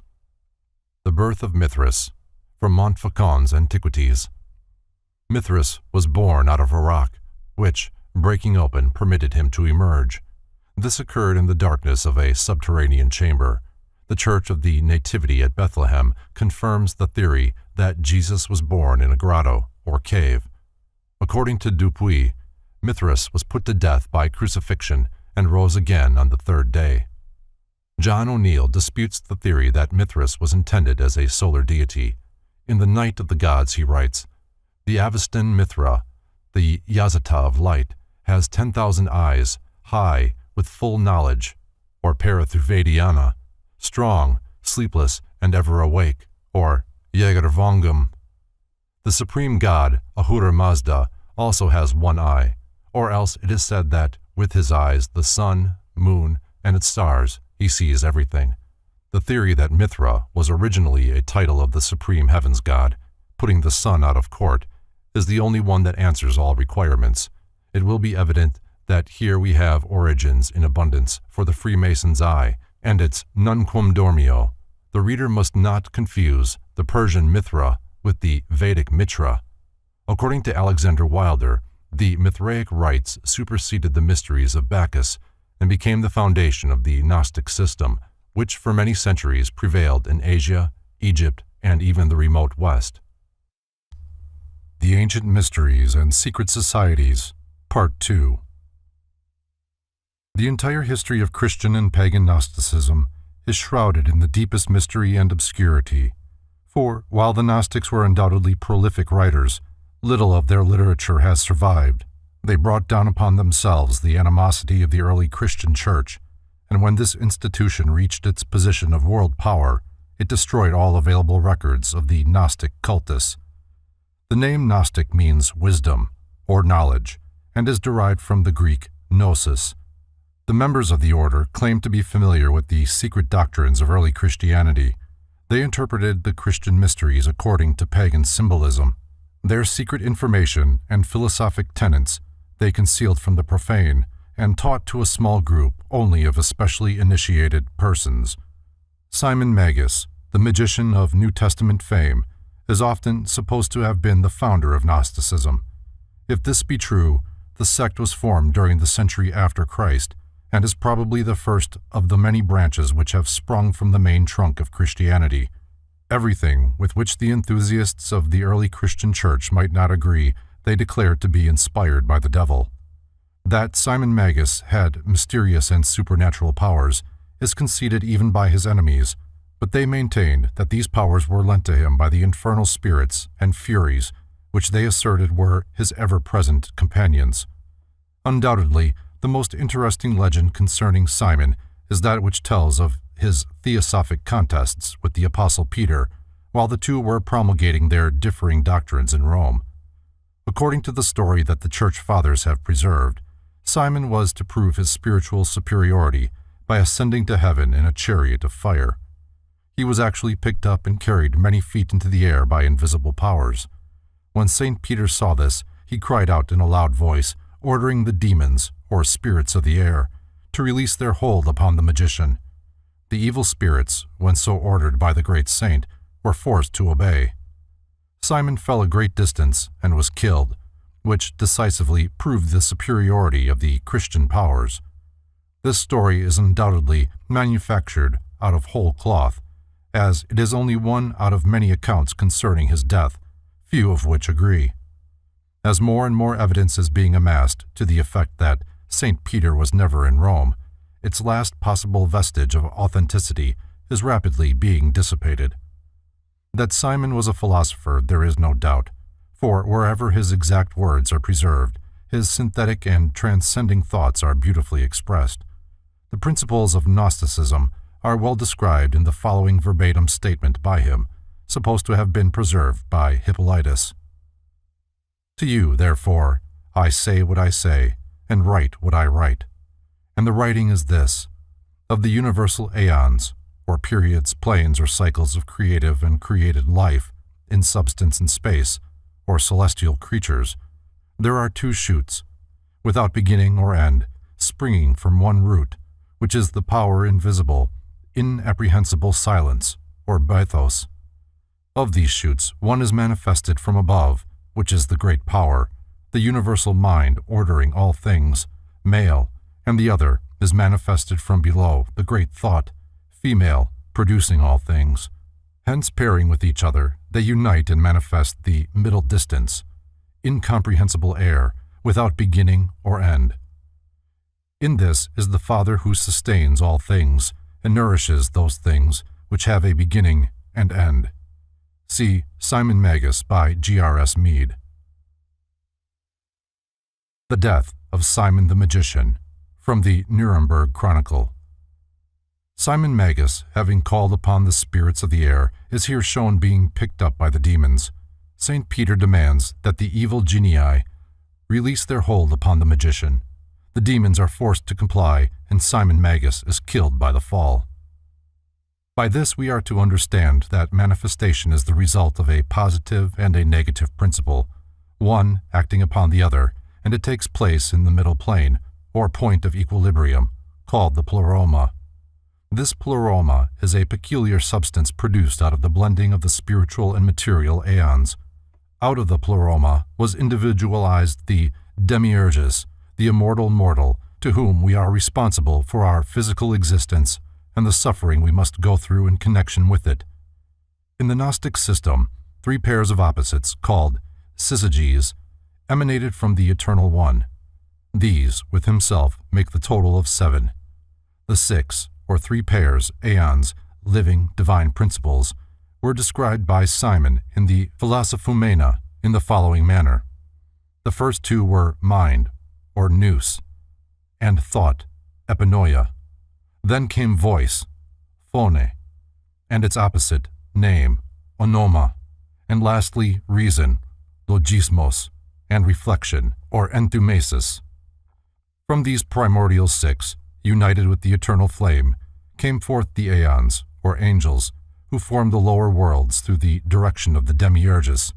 See the works of H.P. Blavatsky. How this first Gnosticism of Simon Magus and Menander, his disciple, was amplified and frequently distorted by later adherents to the cult must now be considered. The school of Gnosticism was divided into 2 major parts, commonly called the Syrian cult and the Alexandrian cult. These schools agreed in essentials, but the latter division was more inclined to be pantheistic, while the former was dualistic. While the Syrian cult was largely Simonian, The Alexandrian school was the outgrowth of the philosophical deductions of a clever Egyptian Christian, Basilides by name, who claimed to have received his instructions from the Apostle Matthew. Like Simon Magus, he was an emanationist with Neoplatonic inclinations. In fact, the entire Gnostic mystery is based upon the hypothesis of emanations as being the logical connection between irreconcilable opposites, absolute spirit and absolute substance, which the Gnostics believed to have been coexistent in eternity. Some assert that Basilides was the true founder of Gnosticism, but there is much evidence to the effect that Simon Magus laid down its fundamental principles in the preceding century.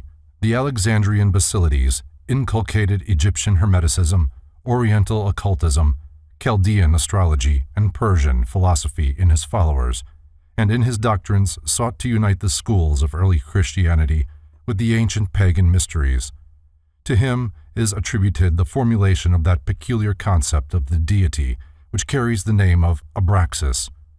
In discussing the original meaning of this word, Godfrey Higgins, in his Celtic Druids, has demonstrated that the numerological powers of the letters forming the word Abraxas, when added together, result in the sum of 365. The same author also notes that the name Mithras, when treated in a similar manner, has the same numerical value. Basilides caught that the powers of the universe were divided into 365 aeons, or spiritual cycles, and that the sum of all these together was the Supreme Father, and to him he gave the Kabbalistical appellation Abraxas as being symbolical, numerologically, of his divine powers, attributes, and emanations. Abraxas is usually symbolized as a composite creature, with the body of a human being and the head of a rooster, and with each of his legs ending in a serpent. C.W. King, in his Gnostics and Their Remains, gives the following concise description of the Gnostic philosophy of Basilides, quoting from the writings of the early Christian bishop and martyr, Saint Irenaeus. He asserted that God, the uncreated, eternal Father, had first brought forth nous, or mind. This the Logos, word. This again, phronesius, intelligence. From phronesis sprung Sophia, wisdom, and dynamis, strength. In describing Abraxas, C.W. King says, Bellarmine considers the composite image, inscribed with the actual name Abraxas, to be a Gnostic pantheos, representing the Supreme Being, with the 5 emanations marked out by appropriate symbols. From the human body, the usual form assigned to the deity, spring the 2 supporters, nous and logos, expressed in the serpents, symbols of the inner senses and the quickening understanding, on which account the Greeks had made the serpent the attribute of Pallas. His head, that of a cock, represents phronesis, that bird being the emblem of foresight and of vigilance. His 2 arms hold the symbols of Sophia and dynamis, the shield of wisdom and the whip of power. The lion-faced light power, from Montfaucon's Antiquities. This Gnostic gem represents by its serpentine body the pathway of the sun, and by its lion head the exaltation of the solar in the constellation of Leo. The Gnostics were divided in their opinions concerning the Demiurgus, or creator of the lower worlds.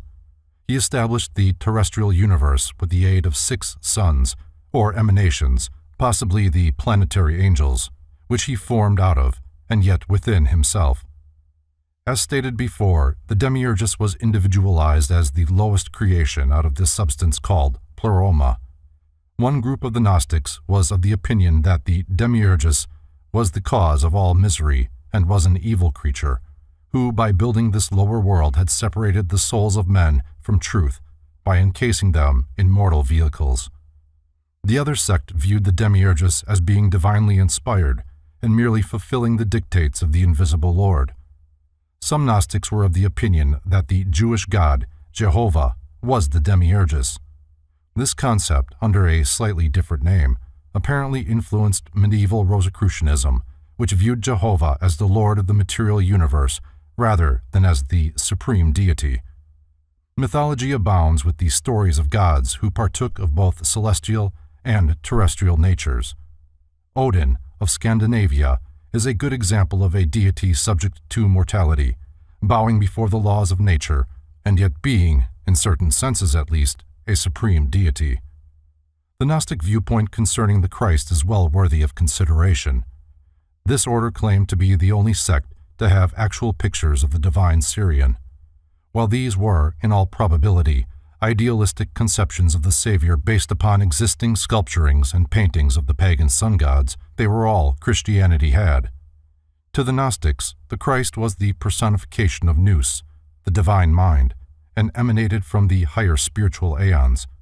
He descended into the body of Jesus at the baptism and left it again before the crucifixion. The Gnostics declared that the Christ was not crucified, as this divine Nous could not suffer death, but that Simon, the Cyrenian, offered his life instead, and that the Nous, by means of its power, caused Simon to resemble Jesus. Irenaeus makes the following statement concerning the cosmic sacrifice of the Christ.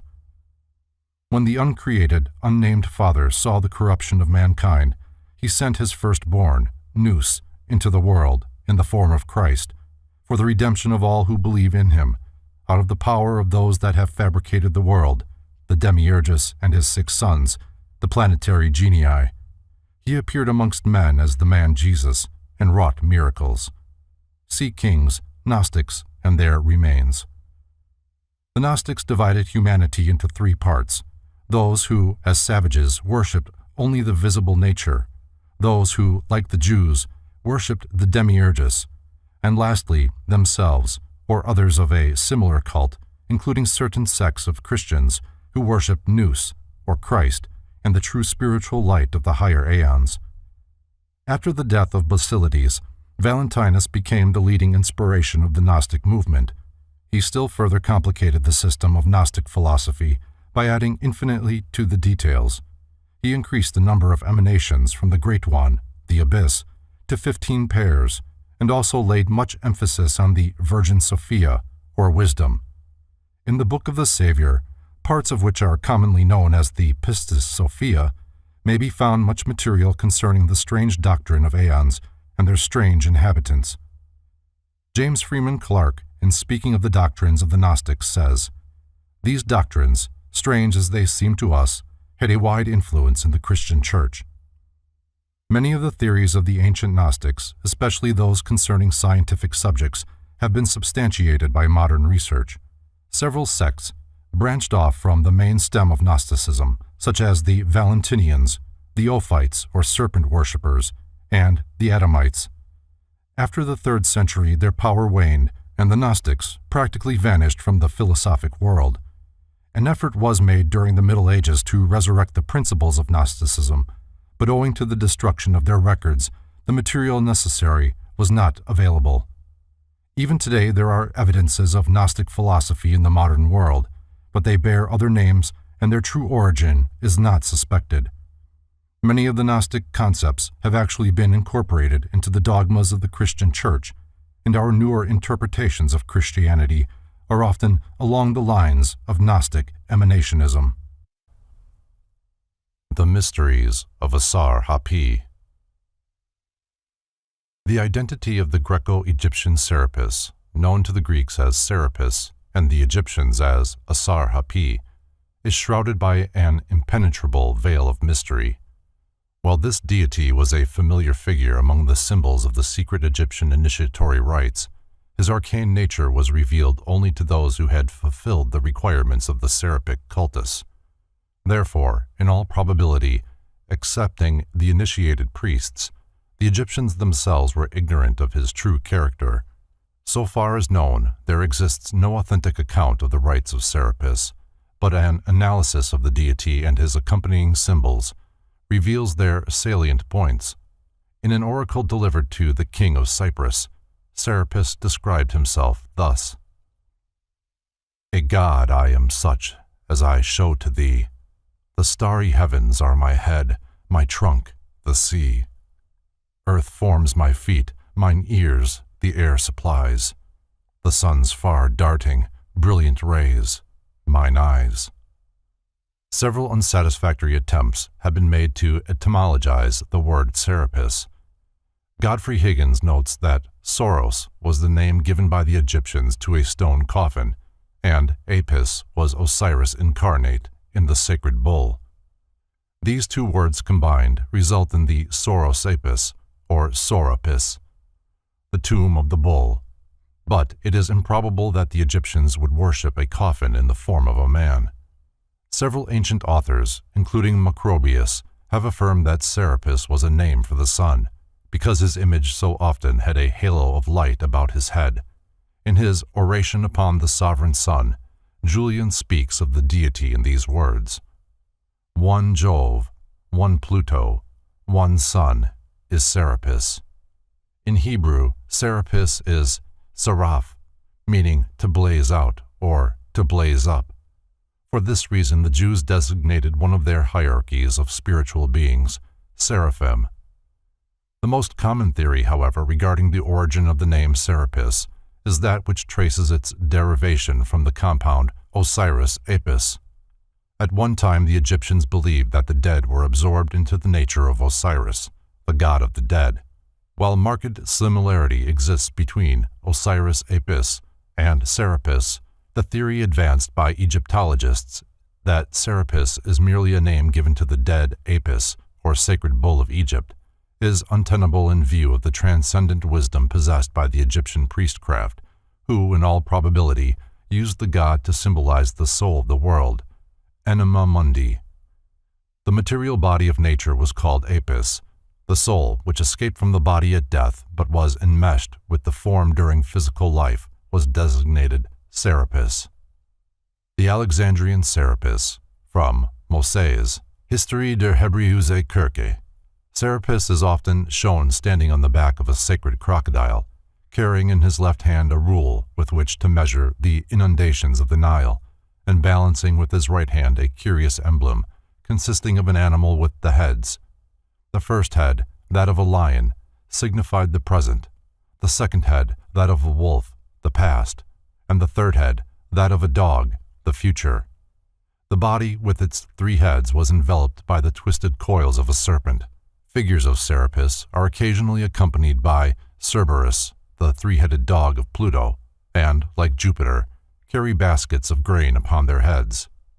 C.W. King believes Serapis to be a deity of Brahmanic extraction, his name being the Grecianized form of Ser-Ada, or Sri Pa, two titles ascribed to Yama, the Hindu god of death. This appears reasonable, especially since there is a legend to the effect that Serapis, in the form of a bull, was driven by Bacchus from India to Egypt. The priority of the Hindu mysteries would further substantiate such a theory. Among other meanings suggested for the word Serapis are the sacred bull, the sun in Taurus, the soul of Osiris, the sacred serpent, and the retiring of the bull. The last appellation has reference to the ceremony of drowning the sacred Apis in the waters of the Nile every 25 years. There is considerable evidence that the famous statue of Serapis in the Serapeum at Alexandria was originally worshipped under another name at Sinope, from which it was brought to Alexandria. There is also a legend which tells that Serapis was a very early king of the Egyptians, to whom they owed the foundation of their philosophical and scientific power. After his death, this king was elevated to the estate of a god. Phylarchus declared that the word Serapis means the power that disposed the universe into its present beautiful order. In his Isis and Osiris, Plutarch gives the following account of the origin of the magnificent statue of Serapis which stood in the Serapeum at Alexandria. While he was a pharaoh of Egypt, Ptolemy Soter had a strange dream in which he beheld a tremendous statue, which came to life and ordered the pharaoh to bring it to Alexandria with all possible speed. Ptolemy Soter, not knowing the whereabouts of the statue, was sorely perplexed as to how he could discover it.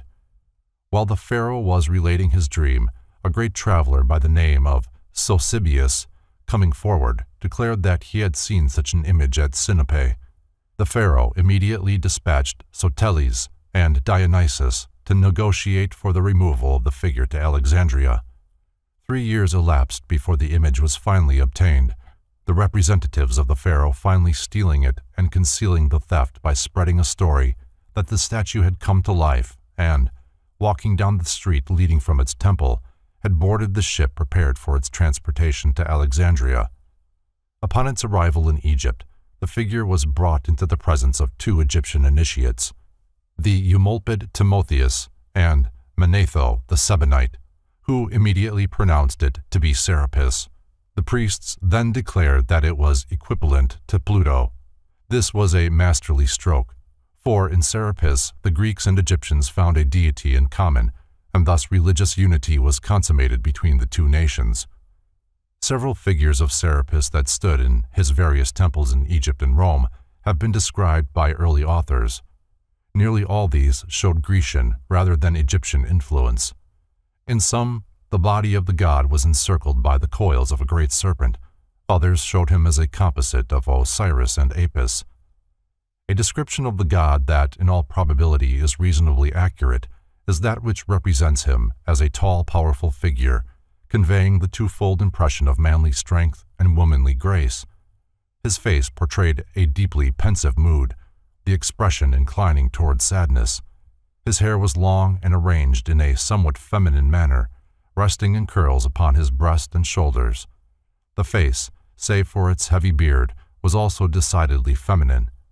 The figure of Serapis was usually robed from head to foot in heavy draperies, believed by initiates to conceal the fact that his body was androgynous. Various substances were used in making the statues of Serapis. Some undoubtedly were carved from stone or marble by skilled craftsmen. Others may have been cast from base or precious metals. One colossus of Serapis was composed of plates of various metals fitted together. In a labyrinth sacred to Serapis stood a 13-foot statue of him, reputed to have been made from a single emerald. Modern writers, discussing this image, state that it was made of green glass poured into a mold. According to the Egyptians, however, it withstood all the tests of an actual emerald. Clement of Alexandria describes a figure of Serapis compounded from the following elements. First, filings of gold, silver, lead, and tin. Second, all manner of Egyptian stones, including sapphires, hematites, emeralds, and topazes, all these being ground down and mixed together with the coloring matter left over from the funeral of Osiris and Apis. The result was a rare and curious figure, indigo in color. Some of the statues of Serapis must have been formed of extremely hard substances, for when a Christian soldier, carrying out the edict of Theodosius, struck the Alexandrian Serapis with his axe, that instrument was shattered into fragments and sparks flew from it. It is also quite probable that Serapis was worshipped in the form of a serpent, in common with many of the higher deities of the Egyptian and Greek pantheons. Serapis was called Theon Heptagrammaton, or the god with the name of 7 letters. The name Serapis, like Abraxas and Mithras, contains 7 letters. In their hymns to Serapis, the priests chanted the 7 vowels. Occasionally, Serapis is depicted with horns or a coronet of 7 rays. These evidently represented the 7 divine intelligences manifesting through the solar light. The Encyclopedia Britannica notes that the earliest authentic mention of Serapis is in connection with the death of Alexander. Such was the prestige of Serapis that he alone of the gods was consulted in behalf of the dying king. The Egyptian secret school of philosophy was divided into the lesser and the greater mysteries, the former being sacred to Isis and the latter to Serapis and Osiris. Wilkinson is of the opinion that only the priests were permitted to enter the greater mysteries. Even the heir to the throne was not eligible until he had been crowned pharaoh, when, by virtue of his kingly office, he automatically became a priest and the temporal head of the state religion. See Wilkinson's Manners and Customs of the Egyptians. A limited number were admitted into the greater mysteries. These preserved their secrets inviolate. Much of the information concerning the rituals of the higher degrees of the Egyptian mysteries had been gleaned from an examination of the chambers and passageways in which the initiations were given. Under the temple of Serapis, destroyed by Theodosius, were found strange mechanical contrivances constructed by the priests in the subterranean crypts and caverns where the nocturnal initiatory rites were celebrated. These machines indicate the severe tests of moral and physical courage undergone by the candidates. After passing through these torturous ways, the neophytes who survived the ordeals were ushered into the presence of Serapis, a noble and awe-inspiring figure illumined by unseen lights. A symbolic labyrinth, from Montfaucon's Antiquities. Labyrinths and mazes were favored places of initiation among many ancient cults. Remains of these mystic mazes have been found among the American Indians, Hindus, Persians, Egyptians, and Greeks. Some of these mazes are merely involved pathways lined with stones. Others are literally miles of gloomy caverns under temples or hollowed from the sides of mountains. The famous labyrinth of Crete, in which roamed the bull-headed Minotaur, was unquestionably a place of initiation into the Cretan mysteries. Labyrinths were also a striking feature in connection with the rites of Serapis, and E.A. Wallace Budge, in his Gods of the Egyptians, depicts Serapis, or Minotaur-like, with the body of a man and the head of a bull. Labyrinths were symbolic of the involvements and delusions of the lower world, through which wanders the soul of man in its search for truth.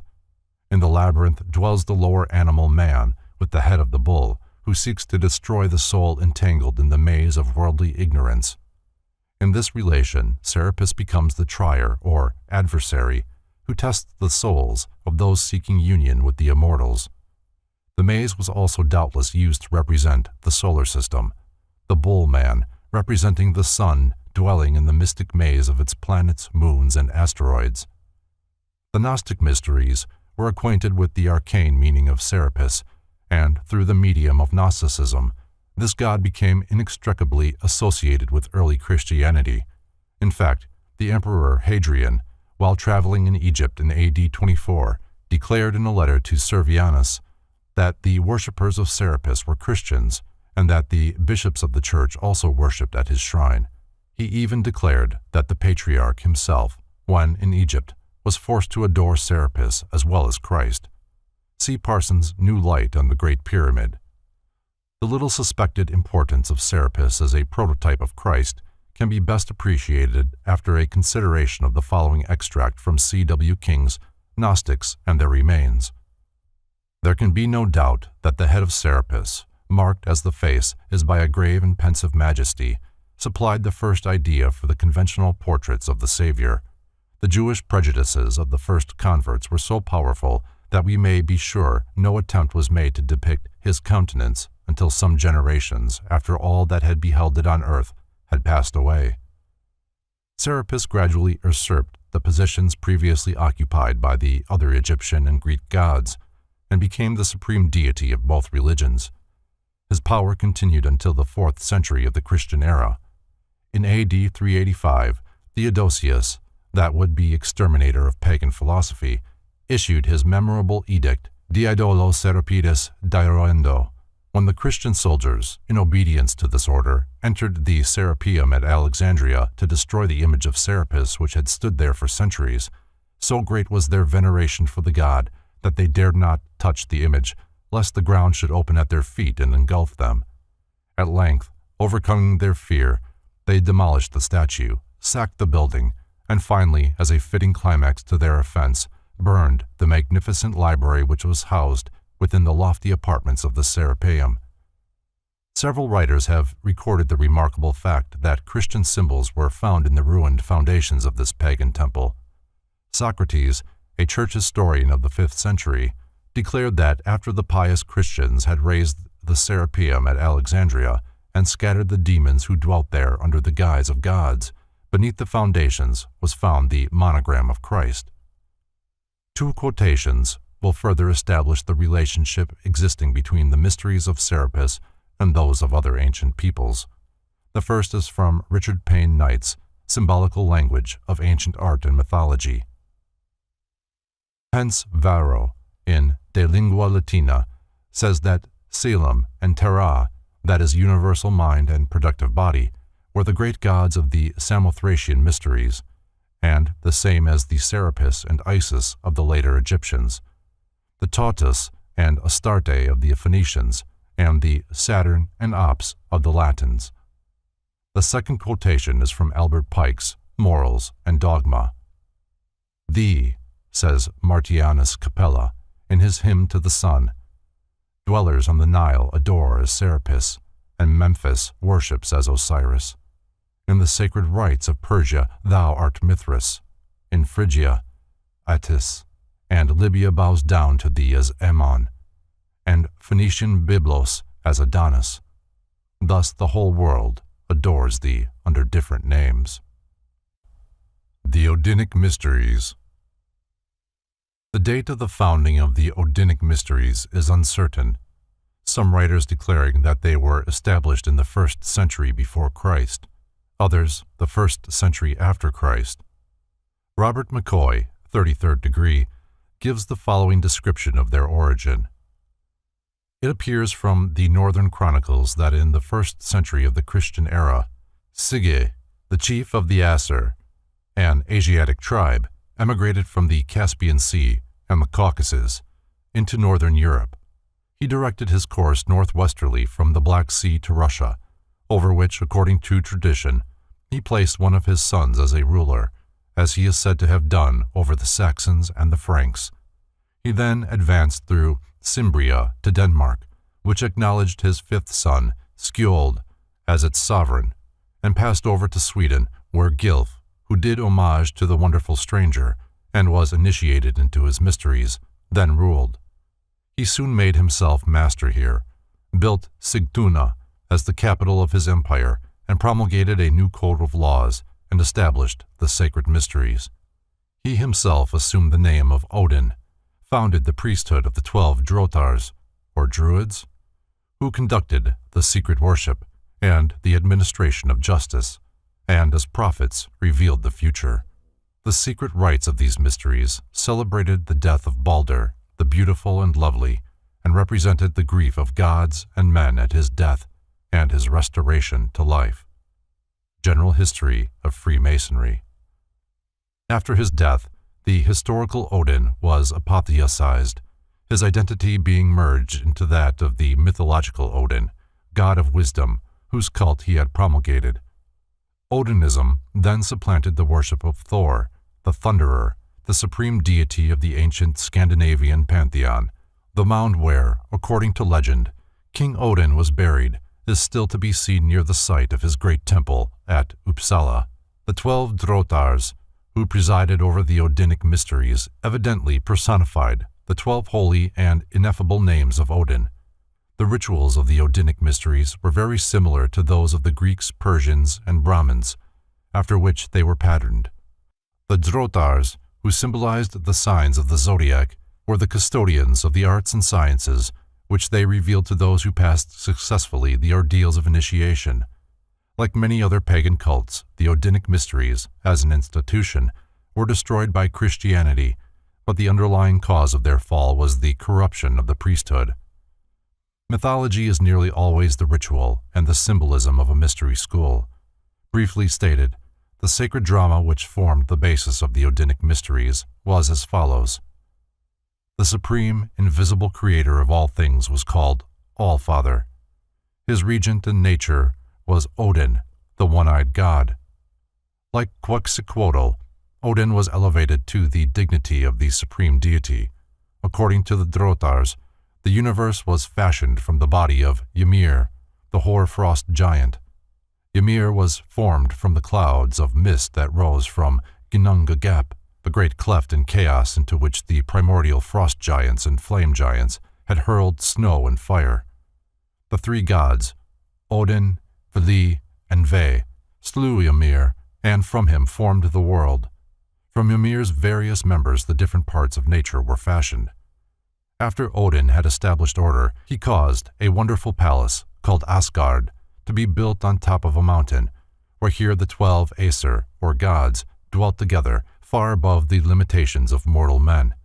On this mountain also was Valhalla, the palace of the slain, where those who had heroically died fought and feasted day after day. Each night their wounds were healed, and the boar whose flesh they ate renewed itself as rapidly as it was consumed.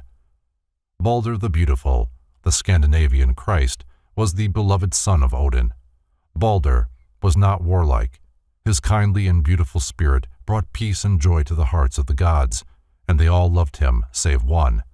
As Jesus had Judas among his 12 disciples, so one of the 12 gods was false, Loki, the personification of evil. Loki caused Hother, the blind god of fate, to shoot Balder with a mistletoe arrow. With the death of Balder, light and joy vanished from the lives of the other deities. Heartbroken, the gods gathered to find a method whereby they could resurrect the spirit of eternal life and youth. The result was the establishment of the mysteries. The Odinic mysteries were given in underground crypts or caves, the chambers, 9 in number, representing the 9 worlds of the mysteries. The candidate seeking admission was assigned the task of raising Balder from the dead. Although he did not realize it, he himself played the part of Balder. He called himself a wanderer. The caverns through which he passed were symbolic of the worlds and spheres of nature. The priests who initiated him were emblematic of the sun, the moon, and the stars. The 3 supreme initiators, the sublime, the equal to the sublime, and the highest, were analogous to the worshipful master and the junior and senior wardens of a Masonic lodge. After wandering for hours through the intricate passageways, the candidate was ushered into the presence of a statue of Balder the Beautiful, the prototype of all initiates into the mysteries. This figure stood in the center of a great apartment, roofed with shields. In the midst of the chamber stood a plant with 7 blossoms, emblematic of the planers. In this room, which symbolized the house of the Aesir, or wisdom, the neophyte took his oath of secrecy and piety upon the naked blade of a sword. He drank the sanctified mead from a bowl made of a human skull, and, having passed successfully through all the tortures and trials designed to divert him from the course of wisdom, he was finally permitted to unveil the mystery of Odin, the personification of wisdom. He was presented in the name of Balder with the sacred ring of the order. He was hailed as a man reborn, and it was said of him that he had died and had been raised again without passing through the gates of death. Richard Wagner's immortal composition, Der Ring des Nibelungen, is based upon the mystery rituals of the Odinic cult. While the great composer took many liberties with the original story, the Ring operas, declared to be the grandest tetralogy of music dramas the world possesses, have caught and preserved in a remarkable manner the majesty and power of the original sagas. Beginning with Das Rheingold, the action proceeds through Die Walküre and Siegfried to an awe-inspiring climax in Götterdämmerung, the Twilight of the Gods. The 9 worlds of the Odinic mysteries. The Nordic mysteries were given in 9 chambers or caverns, the candidate advancing through them in sequential order. These chambers of initiation represented the 9 spheres into which the Drotars divided the universe. 1. Asgard, the heaven world of the gods. 2. Alfheim, the world of light and beautiful elves or spirits. 3. Niflheim, the world of cold and darkness, which is located in the north. 4. Jotunheim, the world of the giants, which was located in the east. 5. Midgard, the earth world of human beings, which is located in the midst or middle place. 6. Vanaheim, the world of the Vanes, which is located in the west. 7. Muspelheim, the world of fire, which is located in the south. 8. Svartalfheim, the world of the dark and treacherous elves, which is under the earth. And 9. Helheim, the world of cold and the abode of the dead, which is located at the very lowest point of the universe. It is to be understood that all of these worlds are invisible to the senses except Midgard, the home of human creatures, but during the process of initiation, the soul of the candidate, liberated from its earthly sheath by the secret power of the priests, wanders amidst the inhabitants of these various spheres. There is undoubtedly a relationship between the 9 worlds of the Scandinavians and the 9 spheres or planes through which initiates of the Eleusinian mysteries passed in their ritual of regeneration. The Ancient Mysteries and Secret Societies, Part 3. The most famous of the ancient religious mysteries were the Eleusinian, whose rites were celebrated every 5 years in the city of Eleusis, to honor Ceres, or Demeter, Rhea, or Isis, and her daughter Persephone. The initiates of the Eleusinian school were famous throughout Greece for the beauty of their philosophic concepts and the high standards of morality which they demonstrated in their daily lives. Because of their excellence, these mysteries spread to Rome and Britain, and later the initiations were given in both these countries. The Eleusinian mysteries, named for the community in Attica, where the sacred dramas were first presented, are generally believed to have been founded by Eumolpus about 1400 years before the birth of Christ, and through the Platonic system of philosophy, their principles have been preserved to modern times. The rites of Eleusis, with their mystic interpretations of nature's most precious secrets, overshadowed the civilizations of their time and gradually absorbed many smaller schools, incorporating into their own system whatever valuable information these lesser institutions possessed. Eckthorn sees in the mysteries of Ceres and Bacchus a metamorphosis of the rites of Isis and Osiris, and there is every reason to believe that all so-called secret schools of the ancient world were branches from one philosophic tree which, with its root in heaven and its branches on the earth, is, like the spirit of man, an invisible but ever-present cause of the objectified vehicles that give it expression. The mysteries were the channels through which this one philosophic light was disseminated, and their initiates, resplendent with intellectual and spiritual understanding, were the perfect fruitage of the divine tree, bearing witness to the material world of the recondite source of all light and truth. The rites of Eleusis were divided into what were called the lesser and the greater mysteries. According to James Gardner, the lesser mysteries were celebrated in the spring, probably at the time of the vernal equinox, in the town of Agrae, and the greater in the fall, the time of the autumnal equinox, at Eleusis or Athens. It is supposed that the former were given annually and the latter every 5 years. The rituals of the Eleusinians were highly involved, and to understand them required a deep study of Greek mythology, which they interpreted in its esoteric light with the aid of their secret keys. The lesser mysteries were dedicated to Persephone. In his Eleusinian and Bacchic mysteries, Thomas Taylor sums up their purpose as follows. The lesser mysteries were designed by the ancient theologists, their founders, to signify occultly the condition of the unpurified soul invested with an earthy body and enveloped in a material and physical nature. The legend used in the lesser rites is that of the abduction of the goddess Persephone, the daughter of Ceres, by Pluto, the lord of the underworld, or Hades. While Persephone is picking flowers in a beautiful meadow, the earth suddenly opens and the gloomy lord of death, riding in a magnificent chariot, emerges from its somber depths and, grasping her in his arms, carries the screaming and struggling goddess to his subterranean palace, where he forces her to become his queen. It is doubtful whether many of the initiates themselves understood the mystic meaning of this allegory, for most of them apparently believed that it referred solely to the succession of the seasons. It is difficult to obtain satisfactory information concerning the mysteries, for the candidates were bound by inviolable oaths never to reveal their inner secrets to the profane. At the beginning of the ceremony of initiation, the candidate stood upon the skins of animals sacrificed for the purpose, and vowed that death should seal his lips before he would divulge the sacred secrets which were about to be communicated to him. Through indirect channels, however, some of their secrets have been preserved.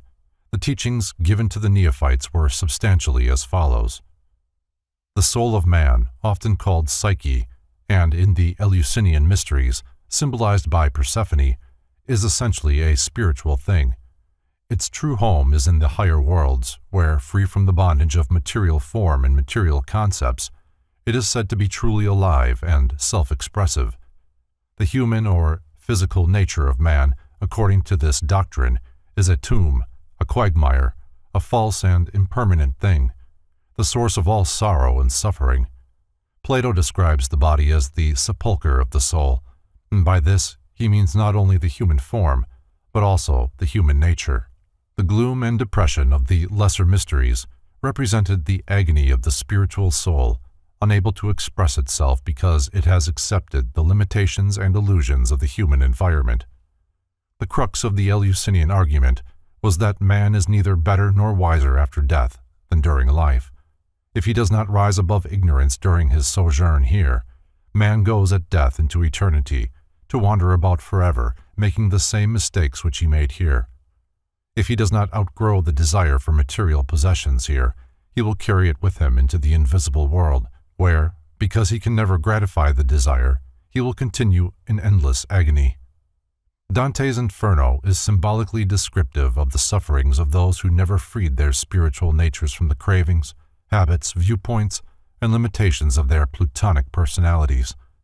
Those who made no endeavor to improve themselves, whose souls have slept, during their physical lives, passed at death into Hades, where, lying in rows, they slept through all eternity as they had slept through life. To the Eleusinian philosophers, birth into the physical world was death in the fullest sense of the word, and the only true birth was that of the spiritual soul of man rising out of the womb of his own fleshly nature. The soul is dead that slumbers, says Longfellow, and in this he strikes the keynote of the Eleusinian mysteries.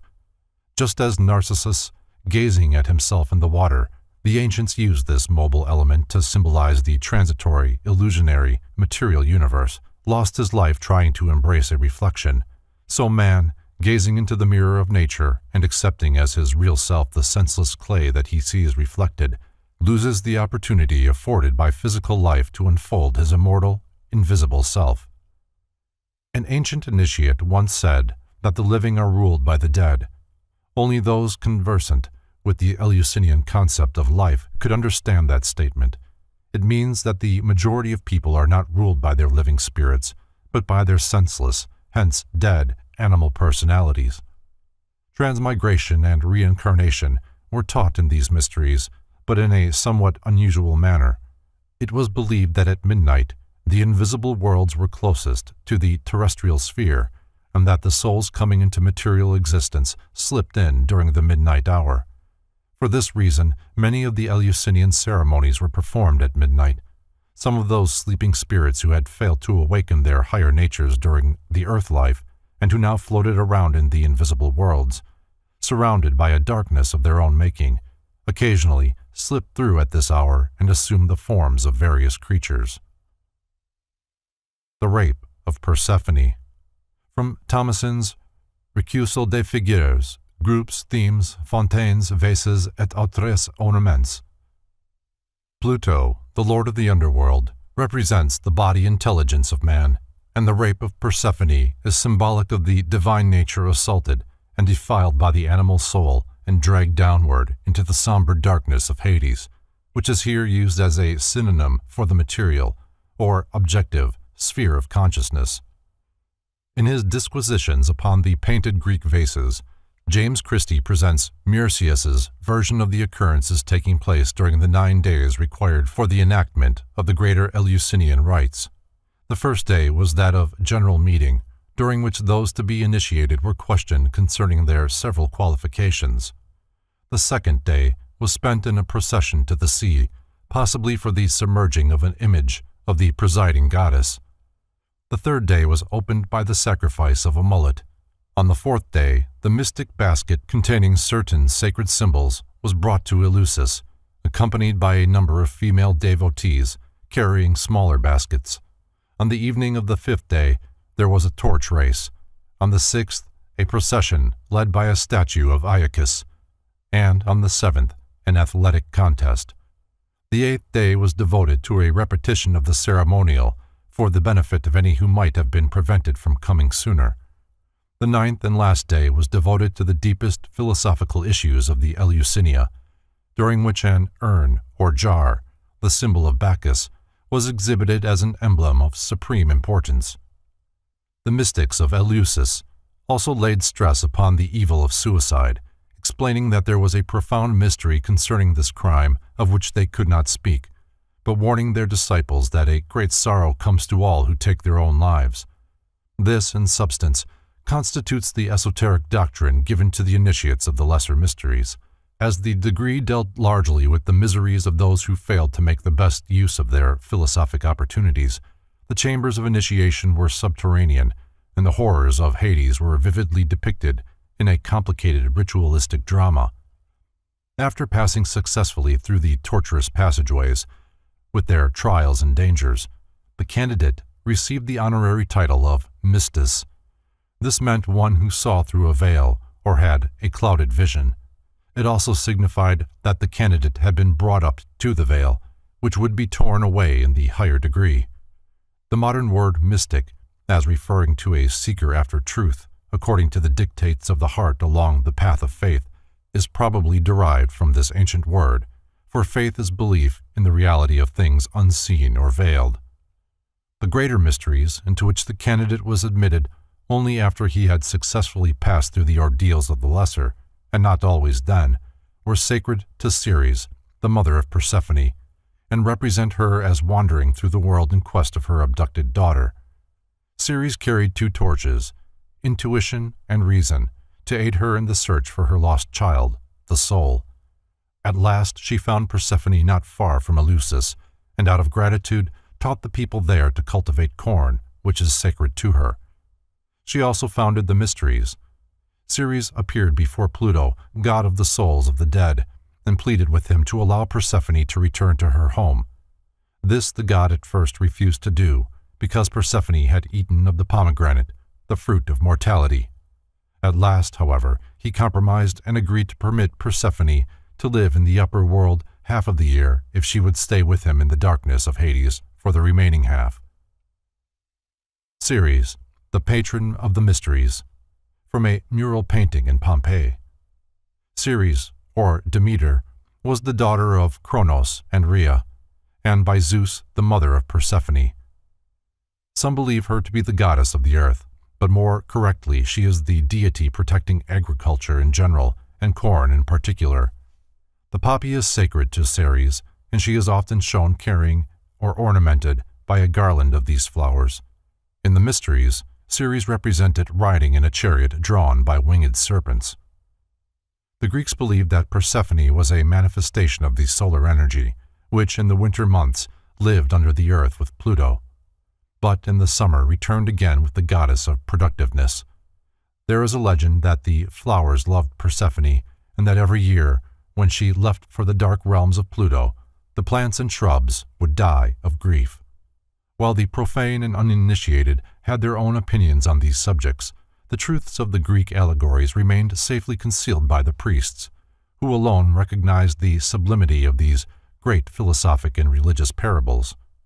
Thomas Taylor epitomizes the doctrines of the greater mysteries in the following statement: "The greater mysteries obscurely intimated, by mystic and splendid visions, the felicity of the soul both here and hereafter when purified from the defilement of a material nature and constantly elevated to the realities of intellectual, spiritual vision. Just as the lesser mysteries discuss the prenatal epoch of man when the consciousness in its 9 days, embryologically months, was descending into the realm of illusion and assuming the veil of unreality, so the greater mysteries discuss the principles of spiritual regeneration and revealed to initiates not only the simplest but also the most direct and complete method of liberating their higher natures from the bondage of material ignorance. Like Prometheus, chained to the top of Mount Caucasus, man's higher nature is chained to his inadequate personality. The 9 days of initiation were also symbolic of the 9 spheres through which the human soul descends during the process of assuming a terrestrial form. The secret exercises for spiritual unfoldment given to disciples of the higher degrees are unknown, but there is every reason to believe that they were similar to the Brahmanic mysteries, since it is known that the Eleusinian ceremonies were closed with the Sanskrit words Kanks am Pax, that part of the allegory referring to the 2 6-month periods during one of which Persephone must remain with Pluto, while during the other she may revisit the upper world, offers material for deep consideration.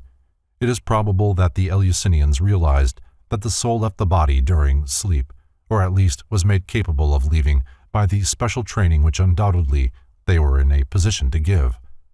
Thus Persephone would remain as the queen of Pluto's realm during the waking hours, but would ascend to the spiritual worlds during the periods of sleep. The initiate was taught how to intercede with Pluto to permit Persephone, the initiate's soul, to ascend from the darkness of his material nature into the light of understanding.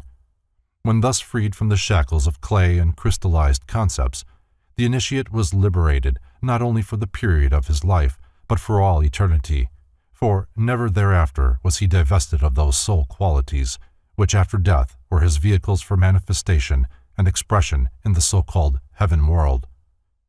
In contrast to the idea of Hades as a state of darkness below, the gods were said to inhabit the tops of mountains, a well-known example being Mount Olympus, where the 12 deities of the Greek pantheon were said to dwell together. In his initiatory wanderings, the neophyte therefore entered chambers of ever-increasing brilliancy to portray the ascent of the spirit from the lower worlds into the realms of bliss. As the climax to such wanderings, he entered a great vaulted room, in the center of which stood a brilliantly illumined statue of the goddess Ceres. Here, in the presence of the Hierophant and surrounded by priests in magnificent robes, he was instructed in the highest of the secret mysteries of the Eleusis. At the conclusion of this ceremony, he was hailed as an epoptis, which means one who has beheld or seen directly. For this reason also initiation was termed autopsy. The epoptis was then given certain sacred books, probably written in cipher, together with tablets of stone on which secret instructions were engraved. In the obelisk in Freemasonry, John A. Weiss describes the officiating personages of the Eleusinian mysteries as consisting of a male and a female hierophant, who directed the initiations, a male and a female torchbearer, a male herald, and a male and a female altar attendant. There were also numerous minor officials.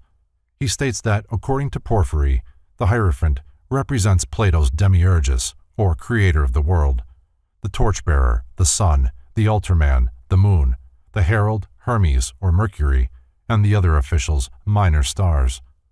From the records available, a number of strange and apparently supernatural phenomena accompanied the rituals. Many initiates claim to have actually seen the living gods themselves. Whether this was the result of religious ecstasy or the actual cooperation of invisible powers with the visible priests must remain a mystery. In The Metamorphosis, or Golden Ass, Apuleius thus describes what in all probability is his initiation into the Eleusinian mysteries.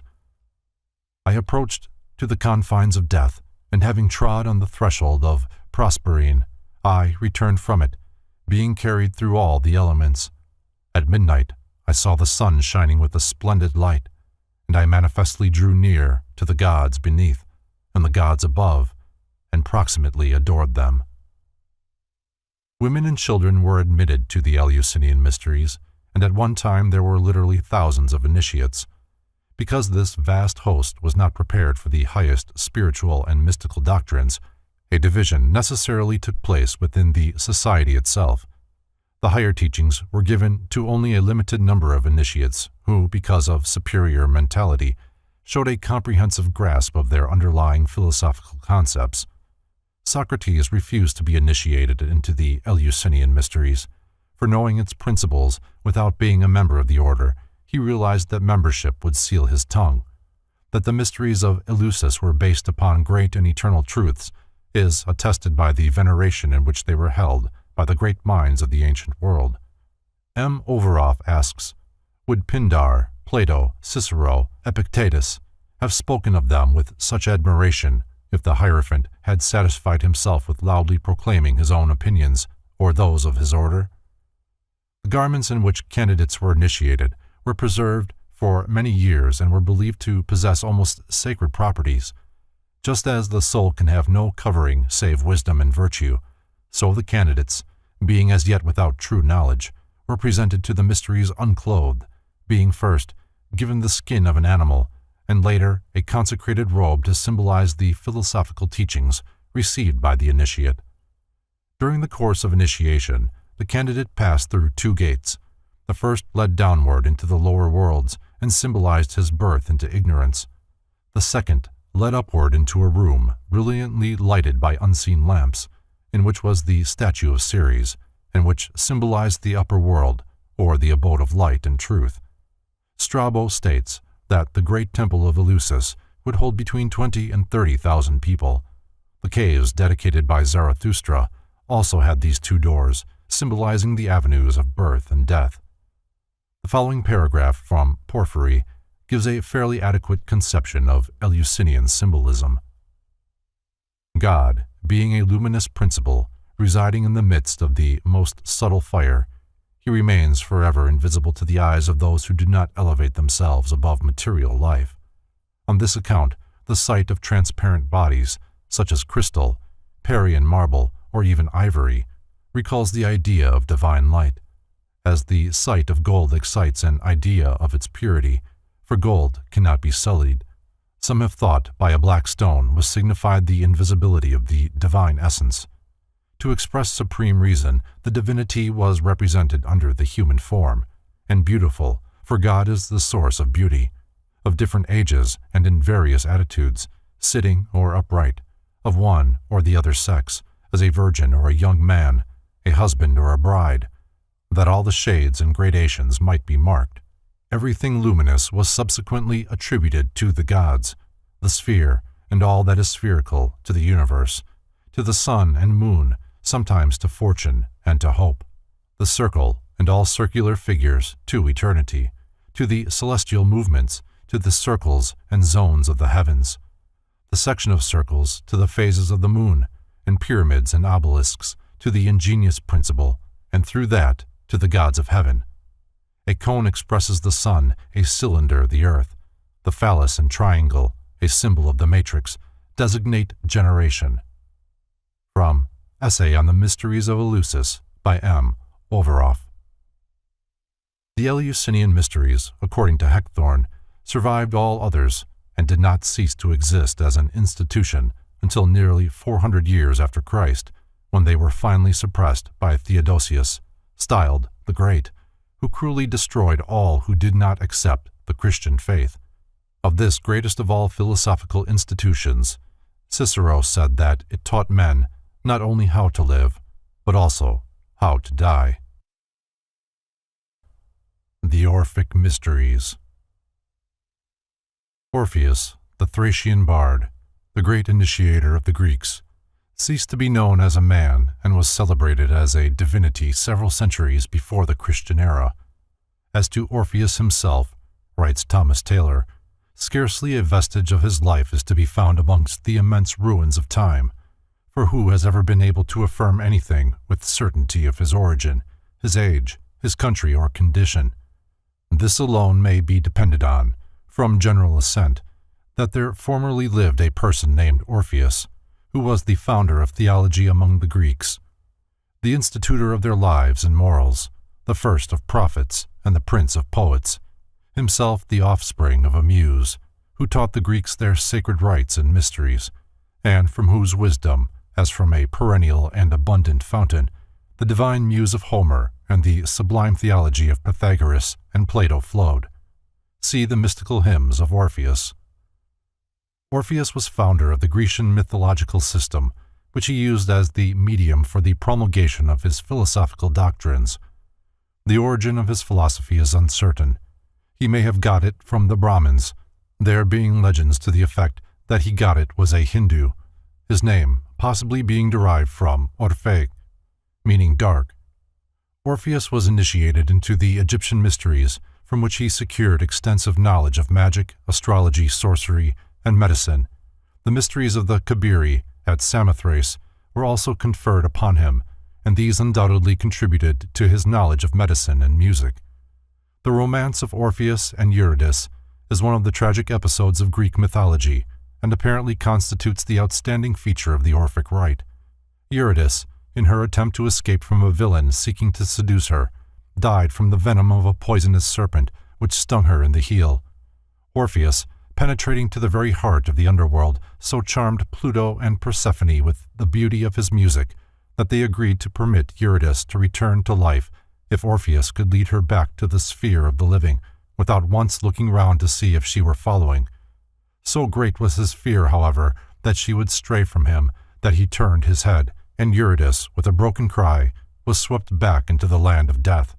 Orpheus wandered the earth for a while disconsolate, and there are several conflicting accounts of the manner of his death. Some declare that he was slain by a bolt of lightning, others that failing to save his beloved Eurydice, he committed suicide. The generally accepted version of his death, however, is that he was torn to pieces by Ciconian women, whose advances he had spurned. In the 10th book of Plato's Republic, it is declared that, because of his sad fate at the hands of women, the soul that had once been Orpheus, upon being destined to live again in the physical world, chose rather to return in the body of a swan than be born of woman. The head of Orpheus, after being torn from his body, was cast with his lyre into the river Hebrus, down which it floated to the sea, where, wedging in a cliff in a rock, it gave oracles for many years. The lyre, after being stolen from its shrine and working the destruction of the thief, was picked up by the gods and fashioned into a constellation. Orpheus has long been sung as the patron of music. On his 7-stringed lyre he played such perfect harmonies that the gods themselves were moved to acclaim his power. When he touched the strings of his instrument, the birds and beasts gathered about him, and as he wandered through the forests, his enchanting melodies caused even the ancient trees, with mighty effort, to draw their gnarled roots from out the earth and follow him. Orpheus is one of the many immortals who have sacrificed themselves that mankind might have the wisdom of the gods. By the symbolism of his music, he communicated the divine secrets to humanity, and several authors have declared that the gods, though loving him, feared that he would overthrow their kingdom and therefore reluctantly encompassed his destruction. As time passed on, the historical Orpheus became hopelessly confounded with the doctrine he represented, and eventually became the symbol of the Greek school of the ancient wisdom. Thus Orpheus was declared to be the son of Apollo, the divine and perfect truth, and Calliope, the muse of harmony and rhythm. In other words, Orpheus is the secret doctrine, or Apollo, revealed through music, or Calliope. Eurydice is humanity, dead from the sting of the serpent of false knowledge and imprisoned in the underworld of ignorance. In this allegory, Orpheus signifies theology, which wins her from the king of the dead, but fails to accomplish her resurrection because it falsely estimates and mistrusts the innate understanding within the human soul. The Ciconian women, who tore Orpheus limb from limb, symbolize the various contending theological factions which destroy the body of truth. They cannot accomplish this, however, until their discordant cries drown out the harmony drawn by Orpheus from his magic lyre. The head of Orpheus signifies the esoteric doctrines of his cult. These doctrines continue to live and speak even after his body, the cult, has been destroyed. The lyre is the secret teaching of Orpheus. The 7 strings are the 7 divine truths, which are the key to universal knowledge. The differing accounts of his death represent the various means used to destroy the secret teachings. Wisdom can die in many ways at the same time. The allegory of Orpheus incarnating in the white swan merely signifies that the spiritual truths he promulgated will continue and will be taught by the illumined initiates of all future ages. The swan is the symbol of the initiates of the mysteries. It is a symbol also of the divine power which is the progenitor of the world. The Bacchic and Dionysiac rites.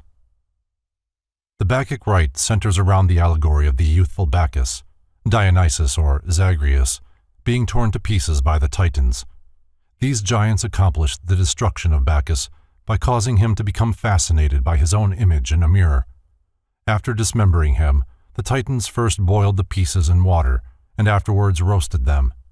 Pallas rescued the heart of the murdered god, and by this precaution Bacchus, or Dionysus, was enabled to spring forth again in all his former glory. Jupiter, the Demiurgus, beholding the crime of the Titans, hurled his thunderbolts and slew them, burning their bodies to ashes with heavenly fire. One of the ashes of the Titans, which also contained a portion of the flesh of Bacchus, whose body they had partly devoured, the human race was created. Thus the mundane life of every man was said to contain a portion of the Bacchic life. For this reason the Greek mysteries warned against suicide. He who attempts to destroy himself raises his hand against the nature of Bacchus within him, since man's body is indirectly the tomb of this god, and consequently must be preserved with the greatest care. Bacchus, or Dionysus, represents the rational soul of the inferior world. He is the chief of the Titans, the artificers of the mundane spheres. The Pythagoreans called him the Titanic monad. Thus Bacchus is the all-inclusive idea of the Titanic sphere and the Titans, or gods of the fragments, the active agency by means of which universal substance is fashioned into the pattern of this idea. The Bacchic state signifies the unity of the rational soul in a state of self-knowledge, and the Titanic state the diversity of the rational soul, which, being scattered throughout creation, loses the consciousness of its own essential oneness.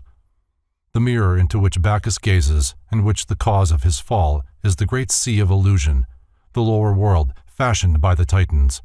Bacchus, the mundane rational soul, seeing his image before him, accepts the image as a likeness of himself, and ensouls the likeness. That is, the rational idea ensouls its reflection, the irrational universe. By ensouling the irrational image, it implants in it the urge to become like its source, the rational image. Therefore the ancients said that man does not know the gods by logic or by reason, but rather by realizing the presence of the gods within himself. The processional of the Bacchic rites, from Ovid's Metamorphoses. In the initiation of the Bacchic mysteries, the role of Bacchus is played by the candidate who, set upon by priests in the guise of the Titans, is slain and finally restored to life amidst great rejoicing. The Bacchic mysteries were given every 3 years, and like the Eleusinian mysteries, were divided into 2 degrees. The initiates were crowned with myrtle and ivy, plants which were sacred to Bacchus. In the Anacalypsis, Godfrey Higgins conclusively establishes Bacchus, or Dionysus, as one of the early pagan forms of the Christos myth. The birthplace of Bacchus, called Sabazius or Sabaoth, was claimed by several places in Greece, but on Mount Zelmissus, in Thrace, his worship seemed to have been chiefly celebrated. He was born of a virgin on the 25th of December. He performed great miracles for the good of mankind, particularly one in which he changed water into wine. He rode in a triumphal procession on an ass. He was put to death by the Titans, and rose again from the dead on the 25th of March. He was always called the Savior. In his mysteries he was shown to the people, as an infant is by the Christians at this day, on Christmas Day morning in Rome. While Apollo most generally represents the sun, Bacchus is also a form of solar energy, for his resurrection was accomplished with the assistance of Apollo. The resurrection of Bacchus signifies merely the extraction or disentanglement of the various parts of the Bacchic constitution from the Titanic constitution of the world. This is symbolized by the smoke, or soot, rising from the burned bodies of the Titans. The soul is symbolized by smoke because it is extracted by the fire of the mysteries. Smoke signifies the ascension of the soul, for evolution is the process of the soul rising, like smoke, from the divinely consumed material mass. At the time, the Bacchic rites were of a high order, but later they became much degraded. The Bacchanalia, or orgies of Bacchus, are famous in literature. After Bacchus gazed into the mirror and followed his own reflection into matter, the rational soul of the world was broken up and distributed by the Titans throughout the mundane sphere, of which it is the essential nature, but the heart or source of it they could not scatter. The Titans took the dismembered body of Bacchus and boiled it in water, symbol of immersion in the material universe, which represents the incorporation of the Bacchic principle in form.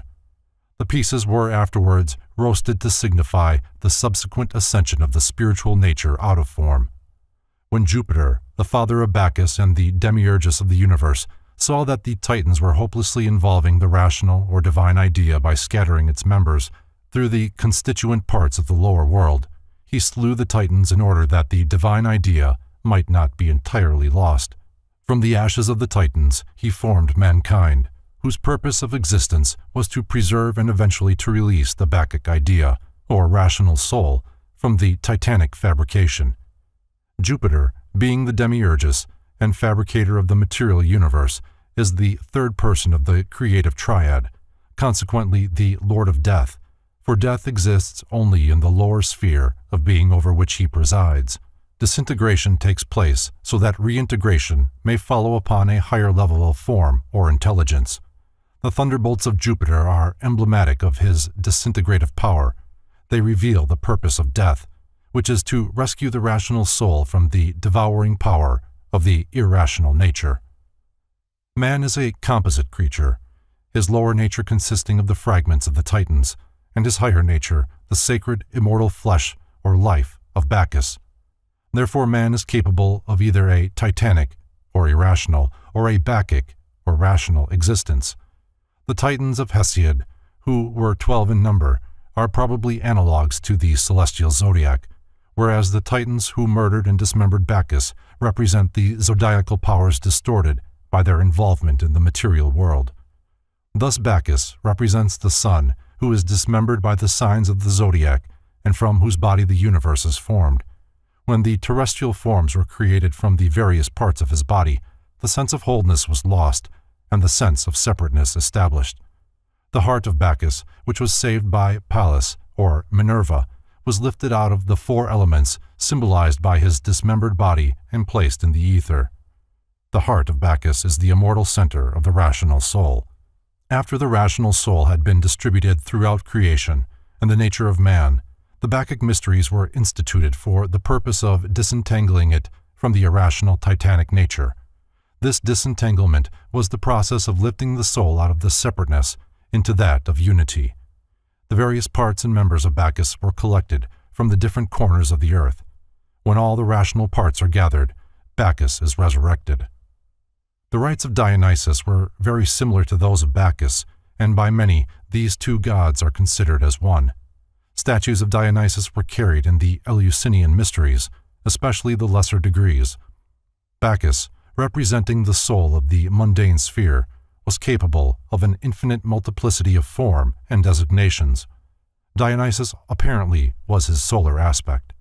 The Dionysiac architects constituted an ancient secret society in principles and doctrines much like the modern Freemasonic order. They were an organization of builders bound together by their secret knowledge of the relationship between the earthly and the divine sciences of architectonics. They were supposedly employed by King Solomon in the building of his temple, although they were not Jews, nor did they worship the God of the Jews, being followers of Bacchus and Dionysus. The Dionysiac architects erected many of the great monuments of antiquity. They possessed a secret language and a system of making their stones. They had annual convocations and sacred feasts. The exact nature of their doctrines is unknown. It is believed that Hiram Abiff was an initiate of this society. Atlantis and the Gods of Antiquity. Atlantis is the subject of a short but important article appearing in the annual report of the Board of Regents of the Smithsonian Institution for the year ending June 30th, 1915. The author, M. Pierre Termier, a member of the Academy of Sciences and Director of Service of the Geologic Chart of France, in 1912 delivered a lecture on the Atlantean hypothesis before the Institut Oceanographique. It is the translated notes of this remarkable lecture that are published in the Smithsonian Report. After a long period of disdainful indifference, writes M. Termier, observe how in the last few years science is returning to the study of Atlantis. How many naturalists, geologists, zoologists, or botanists are asking one another today whether Plato has not transmitted to us, with slight amplification, a page from the actual history of mankind. No affirmation is yet permissible, but it seems more and more evident that a vast region, continental or made up of great islands, has collapsed west of the Pillars of Hercules, otherwise called the Strait of Gibraltar, and that its collapse occurred in the not far distant past. In any event, the question of Atlantis is placed anew before men of science, and since I do not believe that it can ever be solved without the aid of oceanography, I have thought it natural to discuss it here, in this temple of maritime science, and to call such a problem, long scorned but now being revived, the attention of oceanographers as well as the attention of those who, though immersed in the tumult of cities, lend an ear to the distant murmur of the sea. In his lecture, M. Termier presents geologic, geographic, and zoologic data in substantiation of the Atlantis theory. Figuratively draining the entire bed of the Atlantic Ocean, he considers the inequalities of its basin and cites locations on a line from the Azores to Iceland, where dredging has brought lava to the surface from a depth of 3,000 meters. The volcanic nature of the islands now existing in the Atlantic Ocean corroborates Plato's statement that the Atlantean continent was destroyed by volcanic cataclysms. M. Termier also advances the conclusions of a young French zoologist, M. Louis Germain, who admitted the existence of an Atlantic continent connected with the Iberian Peninsula and with Mauritania, and prolonged toward the south so as to include some regions of desert climate. M. Termier concludes his lecture with a graphic picture of the engulfment of that continent. The description of the Atlantean civilization given by Plato in the Critias may be summarized as follows. In the first ages, the gods divided the earth among themselves, proportioning it according to their respective dignities. Each became the peculiar deity of his own allotment, and established therein temples to himself, ordained a priestcraft, and instituted a system of sacrifice. To Poseidon was given the sea and the island continent of Atlantis. In the midst of the island was a mountain, which was the dwelling place of 3 earth-born primitive human beings, Evenor, his wife, Leucippe, and their only daughter, Cleito. The maiden was very beautiful, and after the sudden death of her parents, she was wooed by Poseidon, who begat by her 5 pairs of male children. Poseidon apportioned his continent among these 10, and Atlas, the eldest, he made overlord of the other 9. Poseidon further called the country Atlantis, and the surrounding sea the Atlantic, in honor of Atlas. Before the birth of his 10 sons, Poseidon divided the continent and coastwise sea into the concentric zones of land and water, which were as perfect as though turned upon a lathe. 2 zones of land and 3 of water surrounded the central island, which Poseidon caused to be irrigated with 2 springs of water, one warm and the other cold. The descendants of Atlas continued as rulers of Atlantis, and with wise government and industry elevated the country to a position of surpassing dignity. The natural resources of Atlantis were apparently limitless. Precious metals were mined, wild animals domesticated, and perfumes distilled from its fragrant flowers. While enjoying the abundance natural to their semi-tropic location, the Atlanteans employed themselves also in the erection of palaces, temples, and docks. They bridged the zones of the sea and later dug a deep canal to connect the outer ocean with the central island, where stood the palaces and temple of Poseidon, which excelled all other structures in magnificence. A network of bridges and canals were created by the Atlanteans to unite the various parts of their kingdom.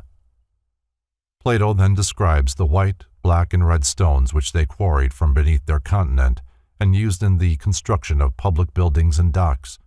They circumscribed each of the land zones with a wall, the outer wall being covered with brass, the middle with tin, and the inner, which encompassed the citadel, with orichalc. The citadel, on the central island, contained the palaces, temples, and other buildings. In its center, surrounded by a wall of gold, was a sanctuary dedicated to Cleito and Poseidon. Here the first 10 princes of the island were born, and here each year their descendants brought offerings. Poseidon's own temple, its exterior entirely covered with silver and its pinnacles with gold, also stood within the citadel. The interior of the temple was of ivory, gold, silver, and orichalc, even to the pillars and floors. The temple contained a colossal statue of Poseidon standing in a chariot drawn by 6 winged horses, about him 100 Nereids, riding on dolphins. Arranged outside the building were golden statues of the first 10 kings and their wives. In the groves and gardens were hot and cold springs.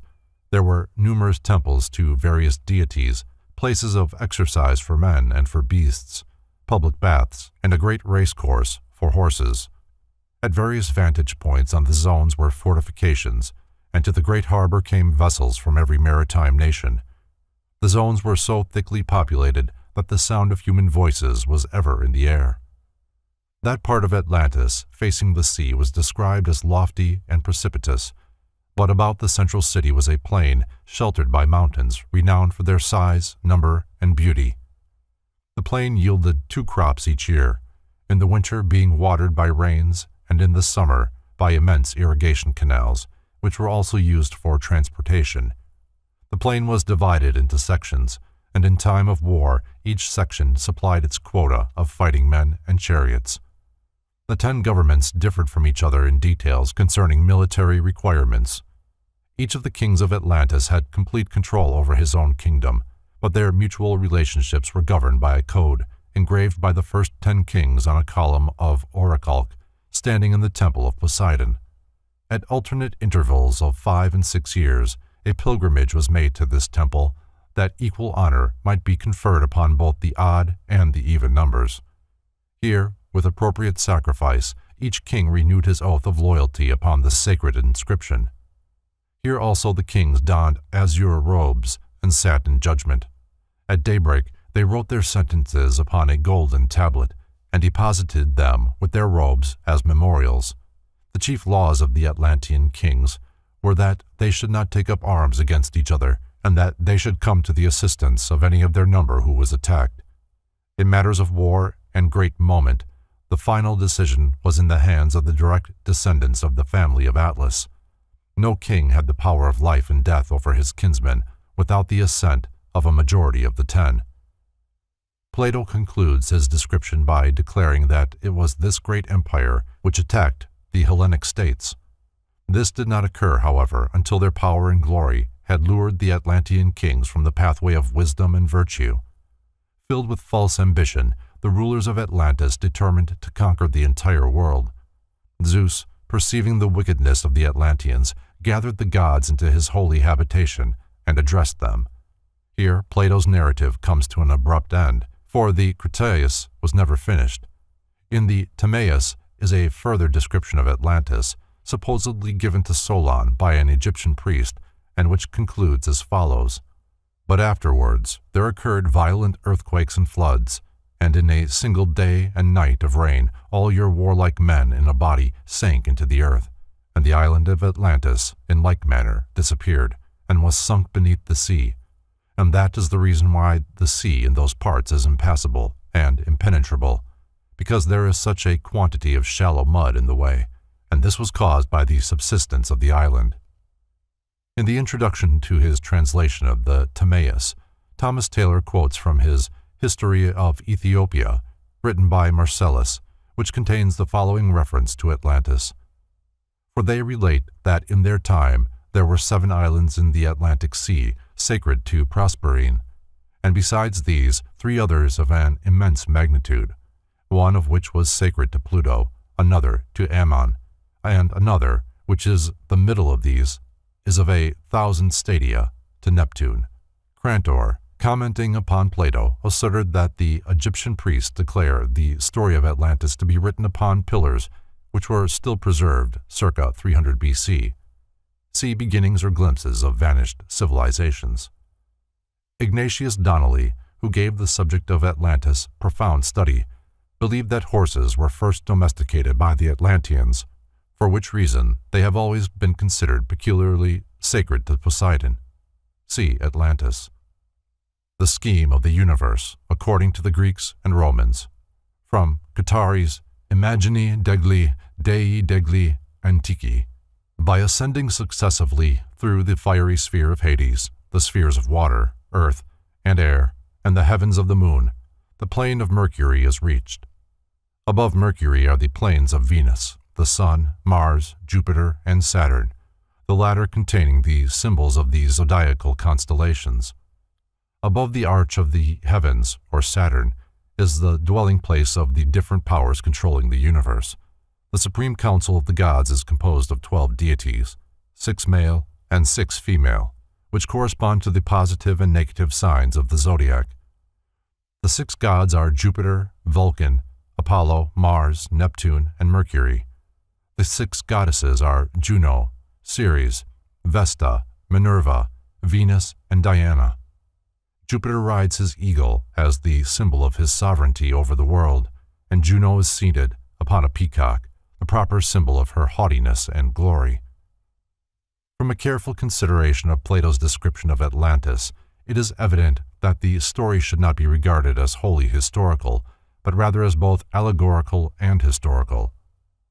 Origen, Porphyry, Proclus, Iamblichus and Syrianus, realized that the story concealed a profound philosophical mystery, but they disagreed as to the actual interpretation. Plato's Atlantis symbolizes the threefold nature of both the universe and the human body. The 10 kings of Atlantis are the tetractys, or numbers, which are born as 5 pairs of opposites. Consult Theon of Smyrna for the Pythagorean doctrine of opposites. The numbers 1 to 10 rule every creature, and the numbers in turn are under the control of the monad, or 1, the eldest among them. With the trident scepter of Poseidon, these kings held sway over the inhabitants of the 7 small and 3 great islands comprising Atlantis. Philosophically, the 10 islands symbolize the triune powers of the superior deity and the 7 regents who bow before his eternal throne.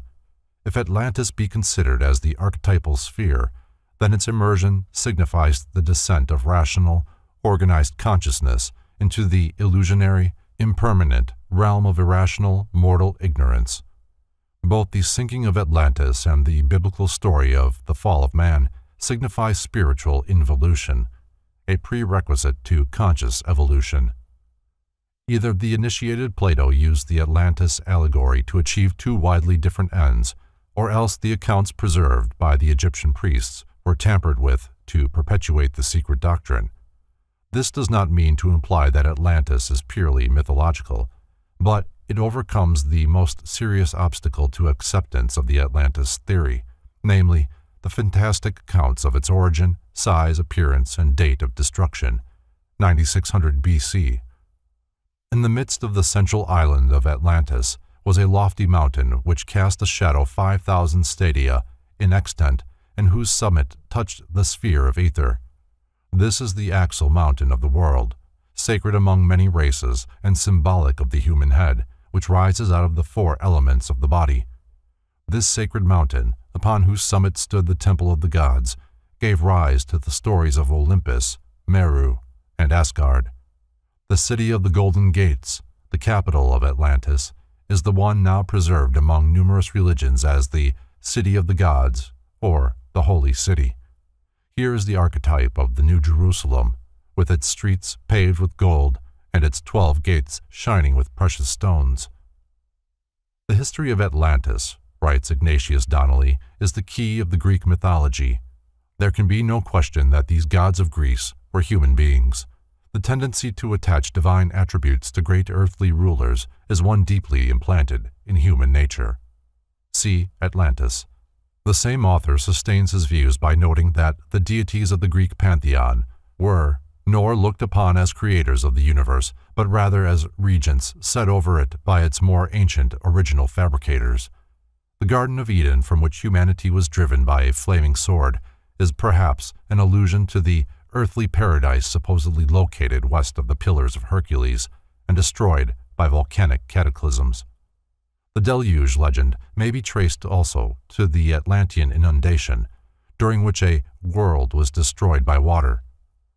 Was the religious, philosophic, and scientific knowledge possessed by the priestcrafts of antiquity secured from Atlantis, whose submergence obliterated every vestige of its part in the drama of world progress? Atlantean sun worship has been perpetuated in the ritualism and ceremonialism of both Christianity and pagandom, but the cross and the serpent were Atlantean emblems of divine wisdom. The divine Atlantean progenitors of the Mayas and Quiches of Central America coexisted within the green and azure radiance of Gucumatz, the plumed serpent. The 6 sky-born sages came into manifestation as centers of light bound together or synthesized by the 7th and chief of their order, the feathered snake. See the Popol Vuh. The title of winged or plumed snake was applied to Quetzalcoatl, or Kukulkan, the Central American initiate. The center of the Atlantean wisdom religion was presumably a great pyramidal temple standing on the brow of a plateau rising in the midst of the city of the Golden Gates. From here, the initiate priests of the sacred feather went forth, carrying the keys of universal wisdom to the uttermost parts of the earth. The mythologies of many nations contain accounts of gods who came out of the sea. Certain shamans among the American Indians tell of holy men dressed in birds' feathers and wampum who rose out of the blue waters and instructed them in the arts and crafts. Among the legends of the Chaldeans is that of Oannes, a partly amphibious creature who came out of the sea and taught the savage peoples along the shore to read and write, till the soil, cultivate herbs for healing, study the stars, establish rational forms of government, and become conversant with the sacred mysteries. Among the Mayas, Quetzalcoatl, the savior god, whom some Christian scholars believe to have been St. Thomas, issued from the waters and, after instructing the people in the essentials of civilization, rode out to sea on a magical raft of serpents to escape the wrath of the fierce god of the fiery mirror, Tezcatlipoca. May it not have been that these demigods of a fabulous age who, Esdras-like, came out of the sea were Atlantean priests? All that primitive man remembered of the Atlanteans was the glory of their golden ornaments, the transcendency of their wisdom, and the sanctity of their symbols, the cross and the serpent. That they came in ships was soon forgotten, for untutored minds considered even boats as supernatural. Wherever the Atlanteans prostellated, they erected pyramids and temples patterned after the great sanctuary in the city of the Golden Gates. Such is the origin of the pyramids of Egypt, Mexico, and Central America.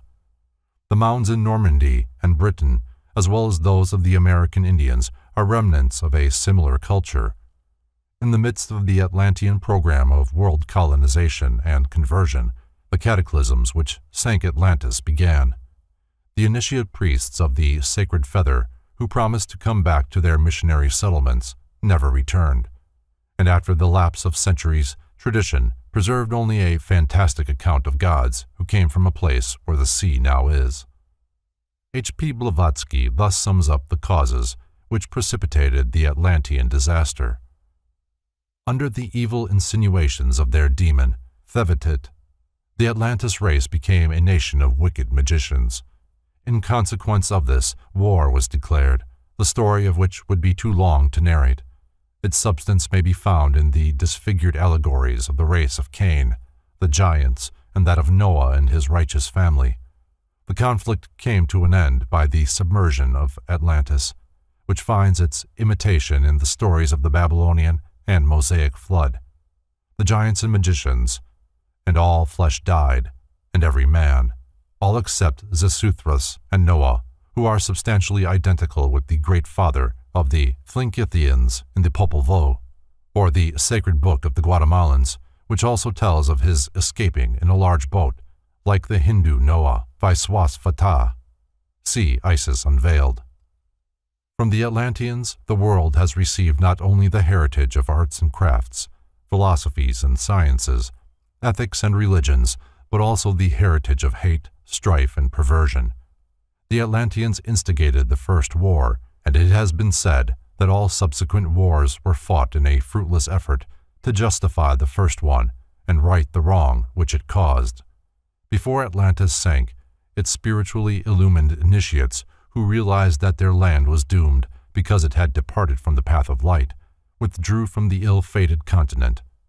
Carrying with them the sacred and secret doctrine, these Atlanteans established themselves in Egypt, where they became its first divine rulers. Nearly all the great cosmologic myths forming the foundation of the various sacred books of the world are based upon the Atlantean mystery rituals. The myth of the dying god. The myth of Tammuz and Ishtar is one of the earliest examples of the dying god allegory, probably antedating 4000 BC. See Babylonia and Assyria by Lewis Spence. The imperfect condition of the tablets upon which the legends are inscribed makes it impossible to secure more than a fragmentary account of the Tammuz rites. Being the esoteric god of the sun, Tammuz did not occupy a position among the first deities venerated by the Babylonians, who, for lack of deeper knowledge, looked upon him as a god of agriculture or a vegetation spirit. Originally, he was described as being one of the guardians of the gates of the underworld. Like many other savior gods, he is referred to as a shepherd or lord of the shepherd's seat. Tammuz occupies the remarkable position of son and husband of Ishtar, the the Babylonian and Assyrian mother goddess. Ishtar, to whom the planar Venus was sacred, was the most widely venerated deity of the Babylonian and Assyrian pantheon. She was probably identical with Ashtaroth, Astarte, and Aphrodite. The story of her descent into the underworld in search, presumably for the sacred elixir which alone could restore Tammuz to life, is the key to the ritual of her mysteries. Tammuz, whose annual festival took place just before the summer solstice, died in midsummer in the ancient month which bore his name, and was mourned with elaborate ceremonies. The manner of his death is unknown, but some of the accusations made against Ishtar by Izdibar, or Nimrod, would indicate that she, indirectly at least, had contributed to his demise. The resurrection of Tammuz was the occasion of great rejoicing, at which time he was hailed as a redeemer of his people. With outspread wings, Ishtar, the daughter of Sin, or the moon, sweeps downward to the gates of death. The house of darkness, the dwelling of the god Irkalla, is described as the place of no return. It is without light. The nourishment of those who dwell therein is dust, and their food is mud. Over the bolts on the doors of the house of Irkalla is scattered dust, and the keepers of the house are covered with feathers like birds. Ishtar demands that the keepers open the gates, declaring that if they do not, she will shatter the doorposts and strike the hinges, and raise up dead devourers of the living. The guardians of the gates beg her to be patient while they go to the queen of Hades, from whom they secure permission to admit Ishtar, but only in the same manner as all others came to this dreary house. Ishtar thereupon descends through the 7 gates, which lead downward into the depths of the underworld. At the first gate, the great crown is removed from her head. At the second gate, the earrings from her ears. At the third gate, the necklace from her neck. At the fourth gate, the ornaments from her breast. At the fifth gate, the girdle from her waist. At the sixth gate, the bracelets from her hands and feet. And, at the 7th gate, the covering cloak of her body. Ishtar remonstrates as each successive article of apparel is taken from her, but the guardian tells her that this is the experience of all who enter the somber domain of death.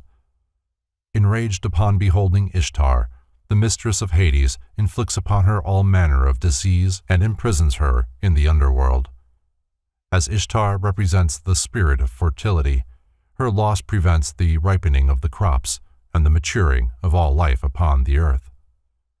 In this respect, the story parallels the legend of Persephone. The gods, realizing that the loss of Ishtar is disorganizing all nature, send a messenger to the underworld and demand her release. The mistress of Hades is forced to comply, and the water of life is poured over Ishtar.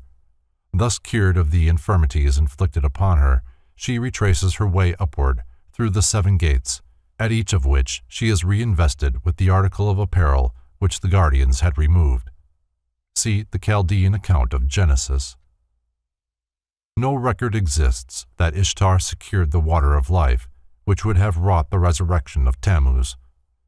The myth of Ishtar symbolizes the descent of the human spirit through the 7 worlds or spheres of the sacred planets, until finally, deprived of its spiritual adornments, it incarnates in the physical body, Hades, where the mistress of that body heaps every form of sorrow and misery upon the imprisoned consciousness. The waters of life, the secret doctrine, cures the diseases of ignorance, and the spirit, ascending again to its divine source, regains its God-given adornments as it passes upward through the rings of the planets. Another mystery ritual among the Babylonians and Assyrians was that of Merodach and the dragon. Merodach, the creator of the inferior universe, slays a horrible monster, and out of her body forms the universe.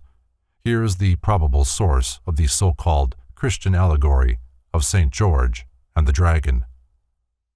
The mysteries of Adonis, or Adonai, were celebrated annually in many parts of Egypt, Phoenicia, and Byblos. The name Adonis, or Adonai, means Lord, and was a designation applied to the sun and later borrowed by the Jews as the exoteric name of their god.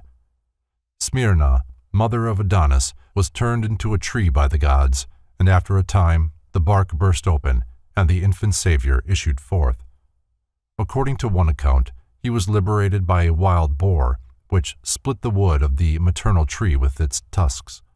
Adonis was born at midnight of the 24th of December, and through his unhappy death, a mystery rite was established that wrought the salvation of his people. In the Jewish month of Tammuz, another name for this deity, he was gored to death by a wild boar sent by the god Ars, or Mars. The Adoniasmos was the ceremony of lamenting the premature death of the murdered god. In Ezekiel 8:14, it is written that women were weeping for Tammuz, or Adonis, at the north gate of the Lord's house in Jerusalem. Sir James George Fraser cites Jerome thus. He tells us that Bethlehem, the traditionary birthplace of the Lord, was shaded by a grove of that still older Syrian lord, Adonis, and that where the infant Jesus had wept, the lover of Venus was bewailed. See the Golden Bough. The effigy of a wild boar is said to have been set over one of the 9 gates of Jerusalem in honor of Adonis, and his rites celebrated in the grotto of the Nativity at Bethlehem. Adonis as the gored, or God-man, is one of the keys to Sir Francis Bacon's use of the wild boar in his cryptic symbolism. The great god Pan, from Kircher's Oedipus Aegypticus. The great Pan was celebrated as the author and director of the sacred dances, which he is supposed to have instituted to symbolize the circumambulations of the heavenly bodies. Pan was a composite creature, the upper part, with the exception of his horns, being human, and the lower part in the form of a goat. Pan is the prototype of natural energy, and, while undoubtedly a phallic deity, should not be confused with Priapus. The pipes of Pan signify the natural harmony of the spheres, and the god himself is a symbol of Saturn, because this planet is enthroned in Capricorn, whose emblem is a goat. The Egyptians were initiated into the mysteries of Pan, who was regarded as a phase of Jupiter, the Demiurgus. Pan represented the impregnating power of the sun, and was the chief of a horde of rustic deities and satyrs. He also signified the controlling spirit of the lower worlds. They fabricated a story to the effect that at the time of the birth of Christ, the oracles were silenced after giving utterance to one last cry, "Great Pan is dead." Adonis was originally an androgynous deity who represented the solar power which, in the winter, was destroyed by the evil principle of cold, the boar. After 3 days, or months, in the tomb, Adonis rose triumphant on the 25th day of March, amidst the acclamation of his priests and followers. He is risen. Adonis was born out of a myrrh tree. Myrrh, the symbol of death because of its connection with the process of embalming, was one of the gifts brought by the 3 magi to the manger of Jesus. In the mysteries of Adonis, the neophyte passed through the symbolic death of the god, and, raised by the priests, entered into the blessed state of redemption made possible by the sufferings of Adonis. Nearly all authors believe Adonis to have been originally a vegetation god, directly connected with the growth and maturing of flowers and fruits. In support of this viewpoint, they describe the gardens of Adonis, which were small baskets of earth in which seeds were planted and nurtured for a period of 8 days. When those plants prematurely died for lack of sufficient earth, they were considered emblematic of the murdered Adonis and were usually cast into the sea with images of the god. In Phrygia, there existed a remarkable school of religious philosophy which centered around the life and untimely fate of another savior god known as Attis, or Attis, by many considered synonymous with Adonis. This deity was born at midnight on the 24th day of December. Of his death there are 2 accounts. In one, he was gored to death like Adonis. In the other, he emasculated himself under a pine tree and there died. His body was taken to a cave by the Great Mother, or Sibyl, where it remained through the ages without decaying. To the rites of Attis, the modern world is indebted for the symbolism of the Christmas tree. Attis imparted his immortality to the tree beneath which he died, and Sibyl took the tree with her when she removed the body. Attis remained 3 days in the tomb, rose upon a date corresponding with Easter morn, and by this resurrection overcame death for all who were initiated into his mysteries. In the mysteries of the Phrygians, says Julius Firmicus, which are called those of the Mother of the Gods, every year a pine tree is cut down, and in the inside of the tree the image of a youth is tied in. In the mysteries of Isis, the trunk of a pine tree is cut. The middle of the trunk is nicely hollowed out. The idol of Osiris, made from those hollowed pieces, is buried.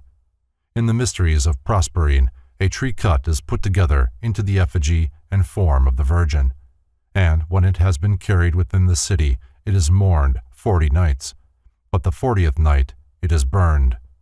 See Sod, The Mysteries of Adonai. The mysteries of Attis included a sacramental meal, during which the neophyte ate out of a drum and drank from a cymbal. After being baptized by the blood of a bull, the new initiate was fed entirely on milk to symbolize that he was still a philosophical infant, having but recently been born out of the sphere of materiality. See Fraser's The Golden Bough. Is there a possible connection between this lacteal diet prescribed by the Attic Rite and St. Paul's allusion to the food for spiritual babes? Sallust gives a key to the esoteric interpretation of the Attic rituals. Cybele, the Great Mother, signifies the vivifying powers of the universe, and Attis, that aspect of the spiritual intellect which is suspended between the divine and animal spheres. The Mother of the Gods, loving Attis, gave him a starry hat, signifying celestial powers. But Attis, or mankind, falling in love with a nymph, symbolic of the lower animal propensities, forfeited his divinity and lost his creative powers. It is thus evident that Attis represents the human consciousness, and that his mysteries are concerned with the reattainment of the starry hat. See Sallust on the Gods and the World. The rites of Sabazius were very similar to those of Bacchus, and it is generally believed that the two deities are identical. Bacchus was born at Sabazius, or Sabaoth, and these names are frequently assigned to him. The Sabazian mysteries were performed at night, and the ritual included the drawing of a live snake across the breast of the candidate. Clement of Alexandria writes, "The token of the Sabazian mysteries to the initiated is the deity gliding over the breast. A golden serpent was the symbol of Sabazius because this deity represented the annual renovation of the world by the solar power. The Jews borrowed the name Sabaoth from these mysteries and adopted it as one of the appellations of their supreme god. During the time the Sabazian mysteries were celebrated in Rome, the cult gained many votaries and later influenced the symbolism of Christianity. The Kabiric mysteries of Samothrace were renowned among the ancients, being next to the Eleusinian in public esteem. Herodotus declares that the Samothracians received their doctrines, especially those concerning Mercury, from the Pelasgians. Little is known concerning the Kabiric rituals, for they were enshrouded in the profoundest secrecy. Some regard the Kabiri as 7 in number, and refer to them as the 7 spirits of fire before the throne of Saturn. Others believe the Kabiri to be the 7 sacred wanderers, later called the planets. While a vast number of deities are associated with the Samothracian mysteries, the ritualistic drama centers around 4 brothers. The first 3, Askieros, Achiokersus, and Achiokersa, attack and murder the 4th, Kashmala, or Kedmilis. Dionysiodorus, however, identifies Askieros with Demeter, Achiokersus with Pluto, Achiokersa with Persephone, and Kashmala with Hermes. Alexander Wilder notes that in the Samothracian ritual, Kedmilis is made to include the Theban serpent god, Cadmus, the Thoth of Egypt, the Hermes of the Greeks, and the Emeph, or Aesculapius of the Alexandrians and Phoenicians. Here again is a repetition of the story of Osiris, Bacchus, Adonis, Balder, and Hiram Abiff. The worship of Attis and Cybele was also involved in the Samothracian mysteries. In the rituals of the Kabiri is to be traced a form of pine tree worship, for this tree, sacred to Attis, was first trimmed into the form of a cross and then cut down in honor of the murdered god, whose body was discovered at its foot. If you wish to inspect the orgies of the Corybantes, writes Clement, then know that, having killed their third brother, they covered the head of the dead body with a purple cloth, crowned it, and carrying it on the point of a spear, buried it under the roots of Olympus. These mysteries are, in short, murders and funerals. This ante-Nicene father, in his efforts to defame the pagan rites, apparently ignores the fact that, like the Kabirian martyr, Jesus Christ was foully betrayed, tortured, and finally murdered. And the priests of these rites, who are called kings of the sacred rites by those whose business it is to name them, give additional strangeness to the tragic occurrence, by forbidding parsley with the roots from being placed on the table, for they think that parsley grew from the Corybantic blood that flowed forth, just as the women, in celebrating the Thesmorphia, abstain from eating the seeds of the pomegranate, which have fallen on the ground, from the idea that pomegranates sprang from the drops of the blood of Dionysus. Those Corybantes also they call Kabiric, and the ceremony itself they announce as the Kabiric mystery. The mysteries of the Kabiri were divided into 3 degrees, the first of which celebrated the death of Kashmala at the hands of his 3 brothers. The second, the discovery of his mutilated body, the parts of which had been found and gathered after much labor, and the third, accompanied by great rejoicing and happiness, his resurrection and the consequent salvation of the world.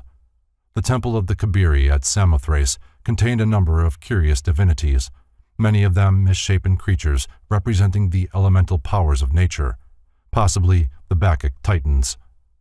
Children were initiated into the Kabirian cult with the same dignity as adults, and criminals who reached the sanctuary were safe from pursuit. The Samothracian rites were particularly concerned with navigation. The Dioscuri, Castor and Pollux, or the gods of navigation, being among those propitiated by members of that cult. The Argonautic expedition, listening to the advice of Orpheus, stopped at the island of Samothrace for the purpose of having its members initiated into the Kabiric rites. Herodotus relates that when Cambyses entered the temple of the Kabiri, he was unable to restrain his mirth at seeing before him the figure of a man standing upright, and facing the man, the figure of a woman standing on her head. Had Cambyses been acquainted with the principles of divine astronomy, he would have realized that he was then in the presence of the key to the universal equilibrium. I ask, says Voltaire, who were these hierophants, these sacred Freemasons, who celebrated their ancient mysteries of Samothracia, and whence came they and their gods Kabiri? See Mackey's Encyclopedia of Freemasonry. Clement speaks of the mysteries of the Kabiri as the sacred mystery of a brother slain by his brethren, and the Kabiric death was one of the secret symbols of antiquity. Thus the allegory of the self murdered by the not-self is perpetuated through the religious mysticism of all peoples. The philosophic death and the philosophic resurrection are the lesser and the greater mysteries respectively. A curious aspect of the dying god myth is that of the hanged man. The most important example of this peculiar conception is found in the Odinic rituals, where Odin hangs himself for 9 nights from the branches of the world tree, and upon the same occasion also pierces his own side with the sacred spear. As the result of this great sacrifice, Odin, while suspended over the depths of Niflheim, discovered by meditation the runes or alphabets by which later the records of his people were preserved. Because of this remarkable experience, Odin is sometimes shown seated on a gallows tree, and he became the patron deity of all who died by the noose. Esoterically, the hanged man is the human spirit which is suspended from heaven by a single thread.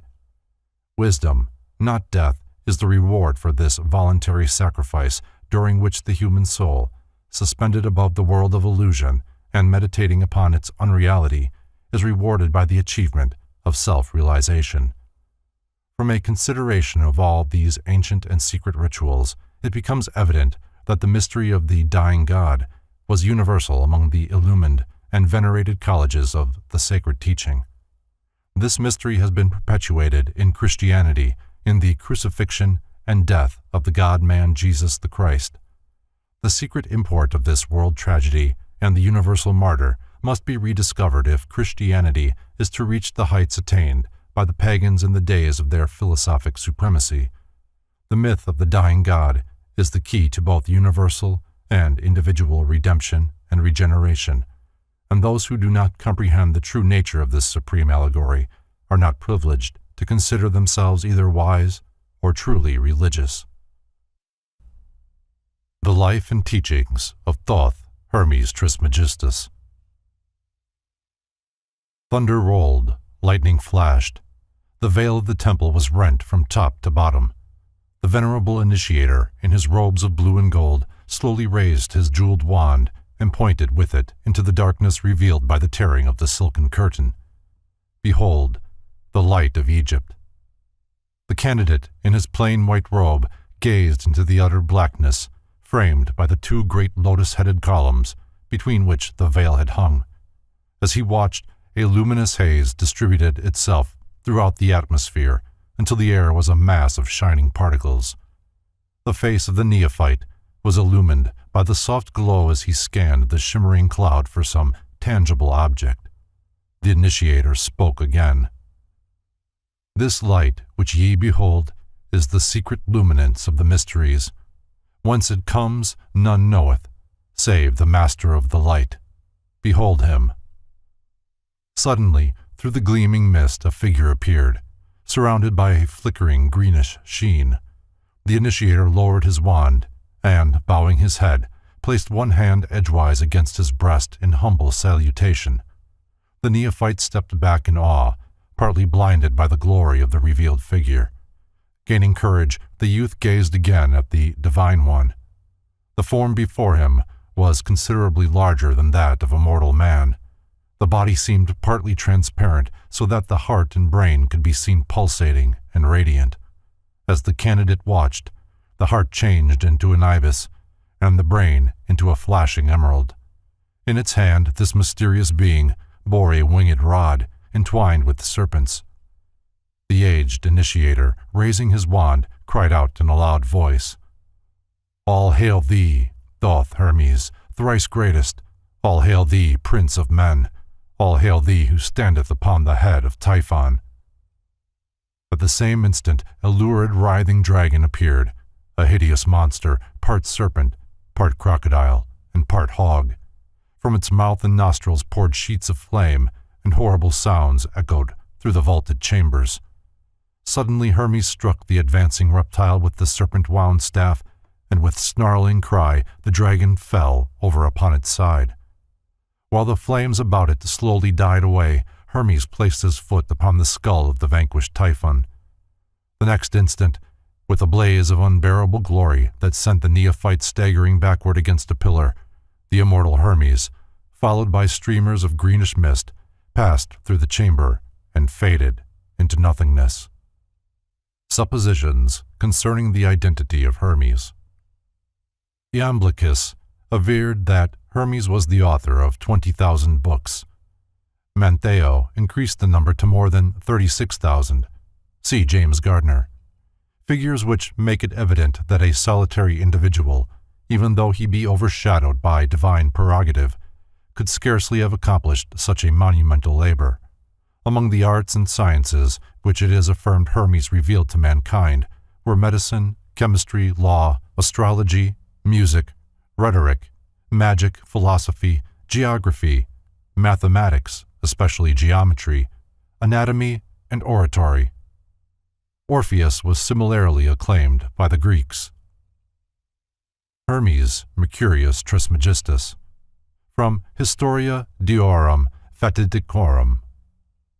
Master of all arts and sciences, perfect in all crafts, ruler of the three worlds, scribe of the gods and keeper of the books of life, Thoth Hermes Trismegistus, the 3 times greatest, the first intelligencer, was regarded by the ancient Egyptians as the embodiment of the universal mind. While in all probability there actually existed a great sage and educator by the name of Hermes, it is impossible to extricate the historical man from the mass of legendary accounts which attempt to identify him with the cosmic principle of thought. In his Biographia Antiqua, Francis Barrett says of Hermes, "If God ever appeared in man, he appeared in him, as is evident both from his books and his Pymander, in which works he has communicated the sum of the abyss, and the divine knowledge to all posterity, by which he has demonstrated himself to have been not only an inspired divine, but also a deep philosopher, obtaining his wisdom from God and heavenly things, and not from man.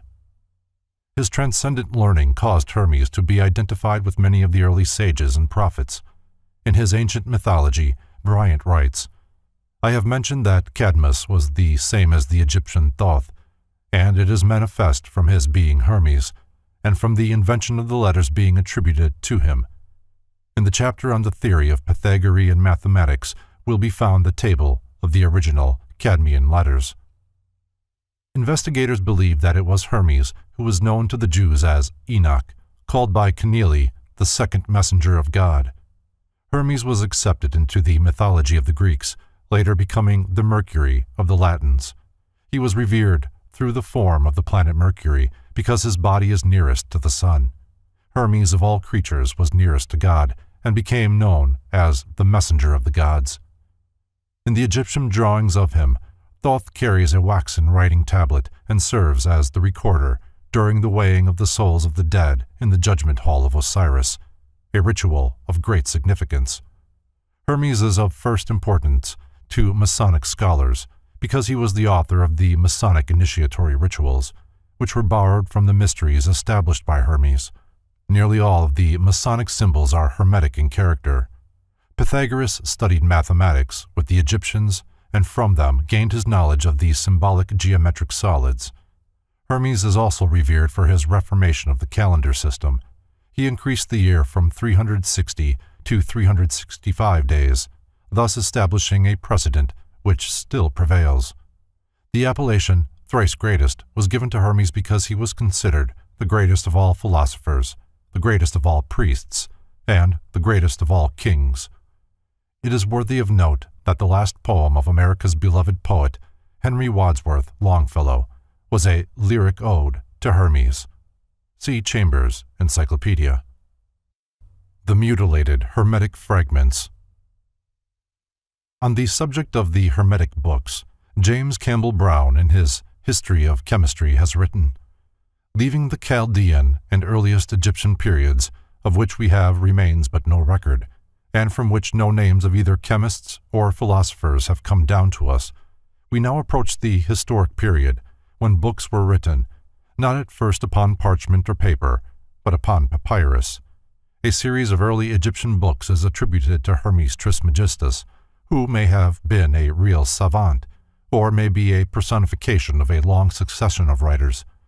He is identified by some with the Greek god Hermes and the Egyptian Thoth, or Tuti, who was the moon god, and is represented in ancient paintings as ibis-headed with the disk and crescent of the moon. The Egyptians regarded him as the god of wisdom, letters, and the recording of time. It is in consequence of the great respect entertained for Hermes by the old alchemists that chemical writings were called hermetic, and that the phrase hermetically sealed is still in use to designate the closing of a glass vessel by fusion, after the manner of chemical manipulators. We find the same root in the Hermetic medicines of Paracelsus and the Hermetic Freemasonry of the Middle Ages. Among the fragmentary writings believed to have come from the stylus of Hermes are two famous works. The first is the Emerald Table, and the second is the Divine Pymander, or as it is more commonly called, the Shepherd of Men, a discussion of which follows. One outstanding point in connection with Hermes is that he was one of the few philosopher-priests of pagandom upon whom the early Christians did not vent their spleen. Some church fathers went so far as to declare that Hermes exhibited many symptoms of intelligence, and that if he had only been born in a more enlightened age, so that he might have benefited by their instructions, he would have been a really great man. In his Stromata, Clement of Alexandria, one of the few chroniclers of pagan lore whose writings have been preserved to this age, gives practically all the information that is known concerning the original 42 books of Hermes and the importance with which these books were regarded by both the temporal and spiritual powers of Egypt. Clement describes one of their ceremonial processions as follows.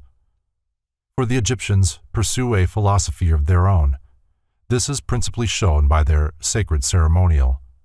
For first advances the singer, bearing some of the symbols of music, for they say that he must learn 2 of the books of Hermes, the one of which contains the hymns of the gods, the second, the regulations for the king's life.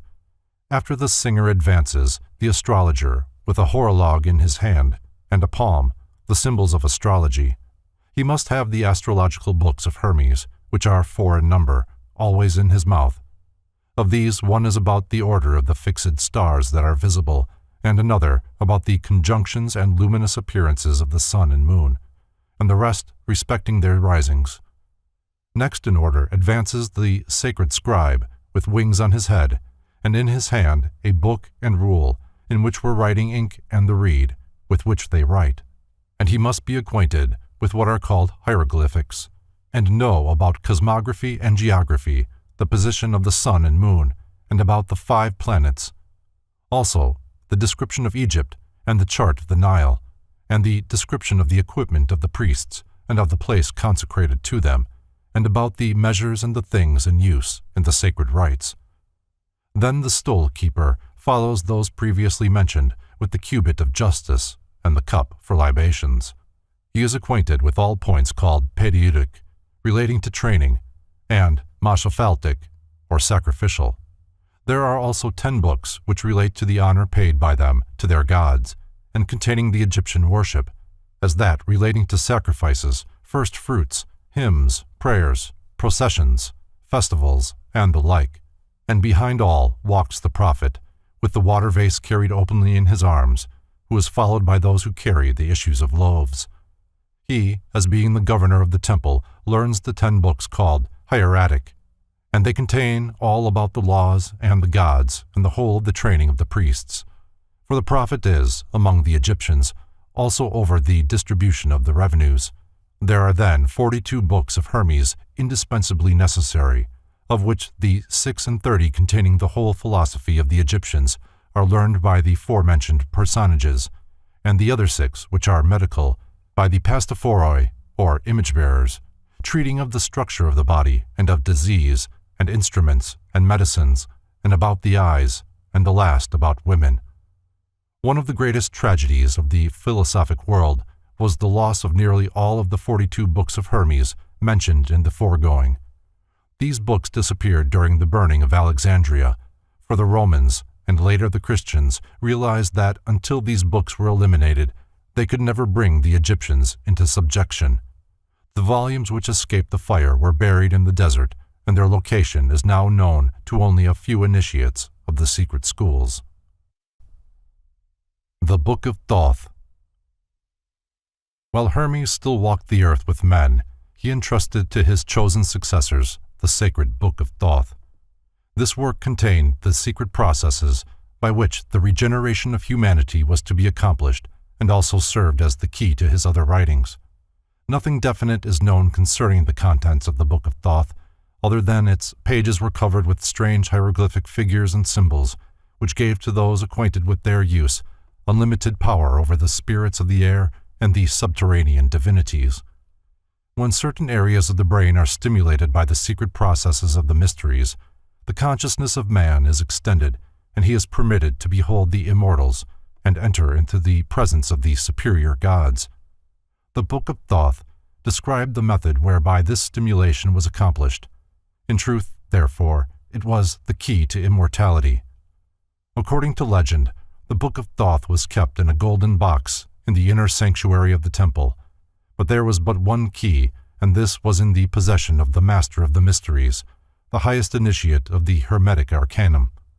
He alone knew what was written in the secret book.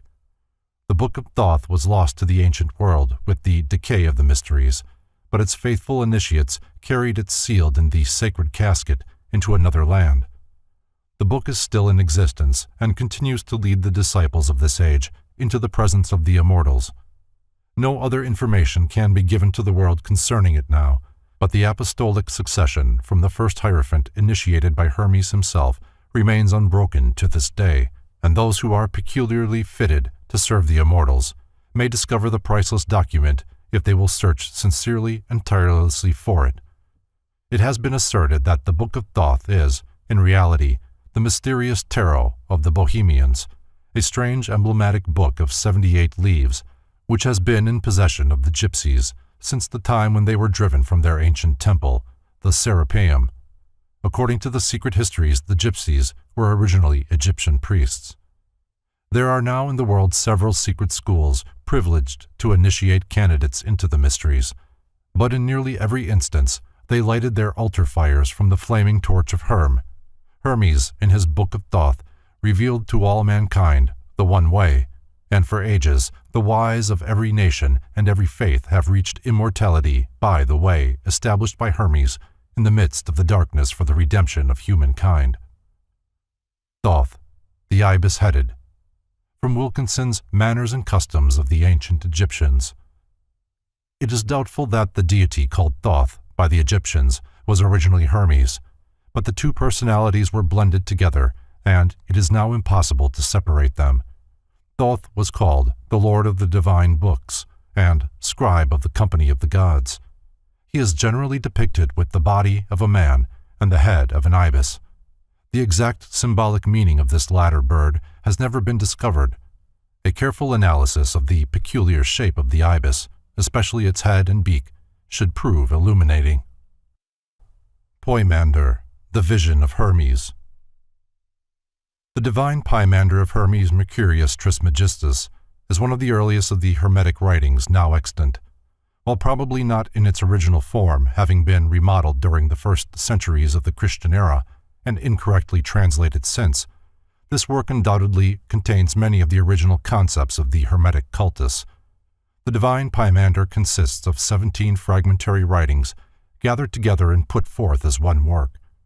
The second book of the divine Poimander, called Poimander, or The Vision, is believed to describe the method by which the divine wisdom was first revealed to Hermes. It was after Hermes had received this revelation that he began his ministry, teaching to all who would listen the secrets of the invisible universe as they had been unfolded to him. The Vision is the most famous of all the Hermetic fragments and contains an exposition of Hermetic cosmogony and the secret sciences of the Egyptians regarding the culture and unfoldment of the human soul. For some time it was erroneously called the Genesis of Enoch, but that mistake has now been rectified. At hand, while preparing the following interpretation of the symbolic philosophy contained within the Vision of Hermes, the present author has had these reference works.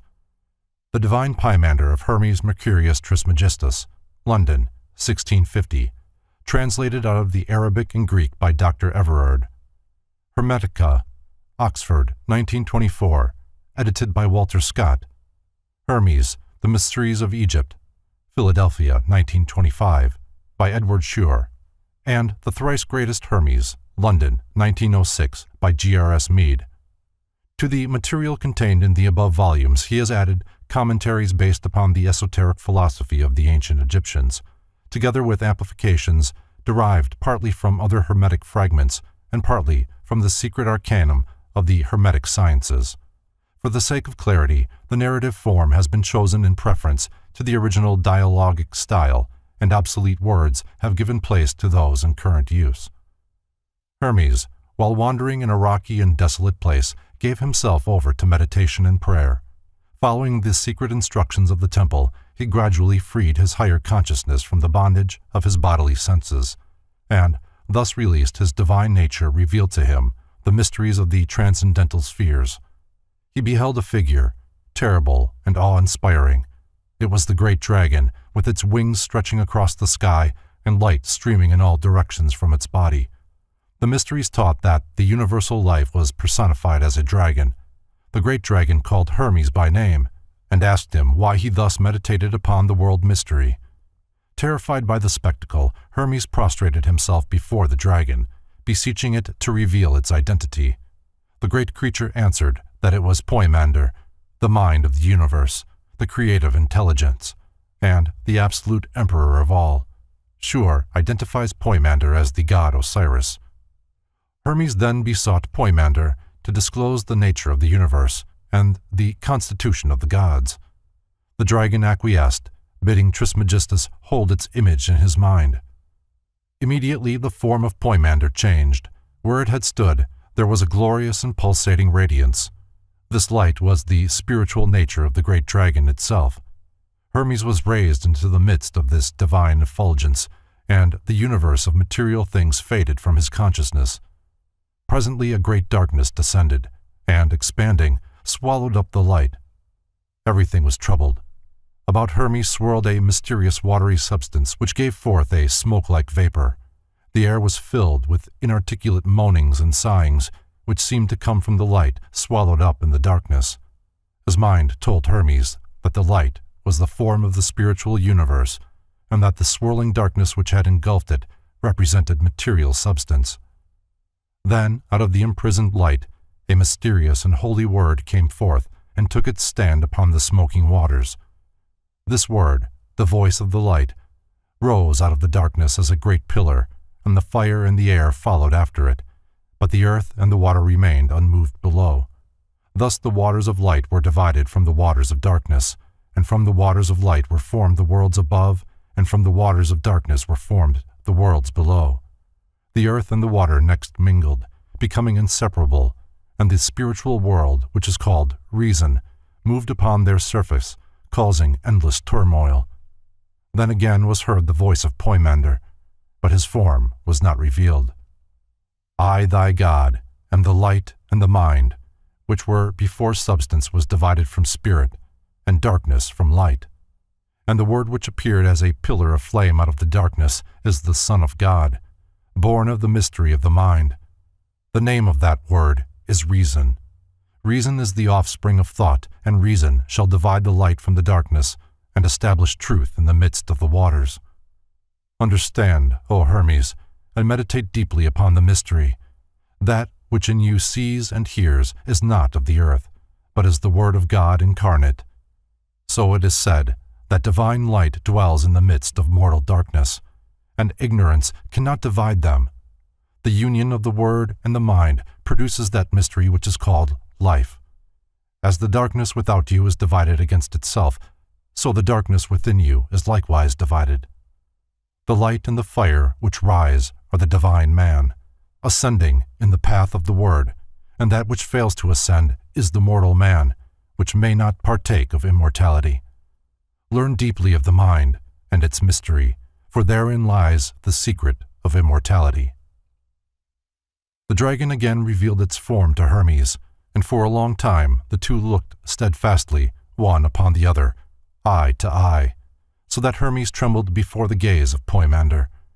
At the word of the dragon the heavens opened, and the innumerable light powers were revealed, soaring through the cosmos on pinions of streaming fire.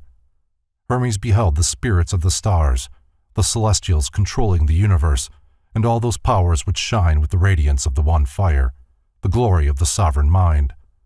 Hermes realized that the sight which he beheld was revealed to him only because Poimander had spoken a word. The word was reason, and by the reason of the word invisible things were made manifest. Divine Mind, the dragon, continued its discourse. Before the visible universe was formed, its mold was cast.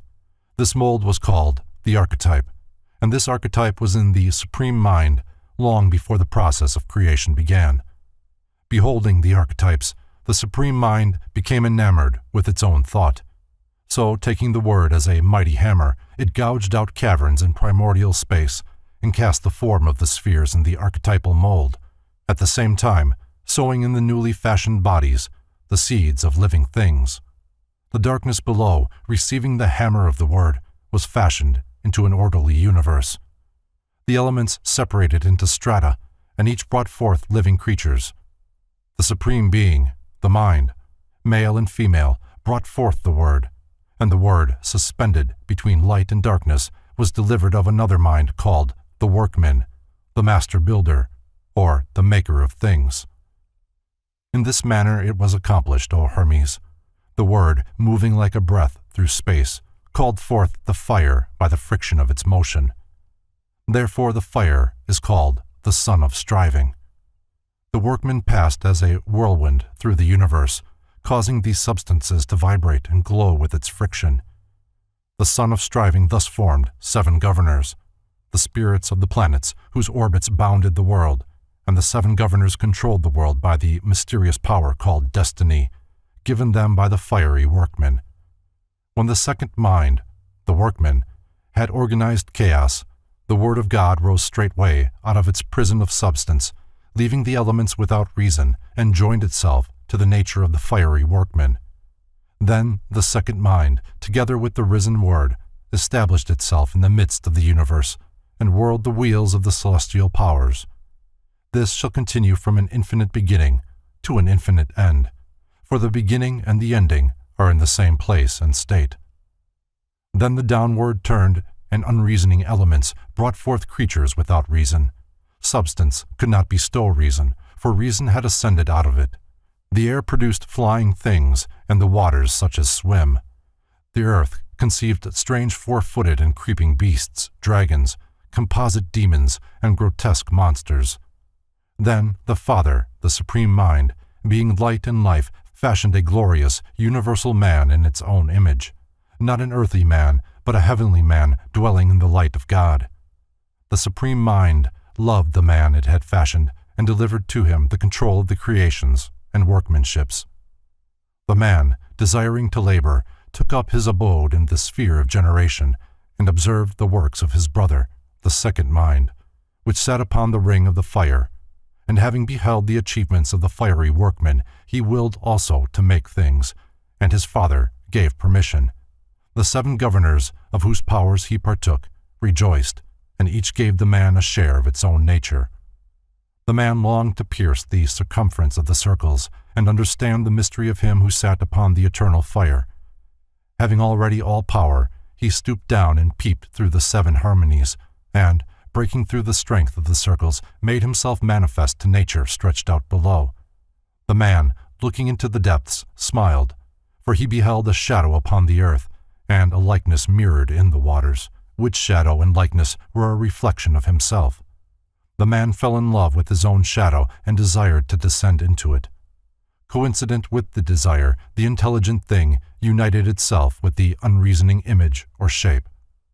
Nature, beholding the descent, wrapped herself about the man whom she loved, and the two were mingled. For this reason, earthy man is composite. Within him is the sky man, immortal and beautiful. Without is nature, mortal and destructible.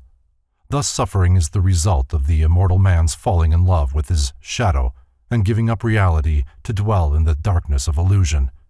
For, being immortal, man has the power of the seven governors, also the life, the light, and the word.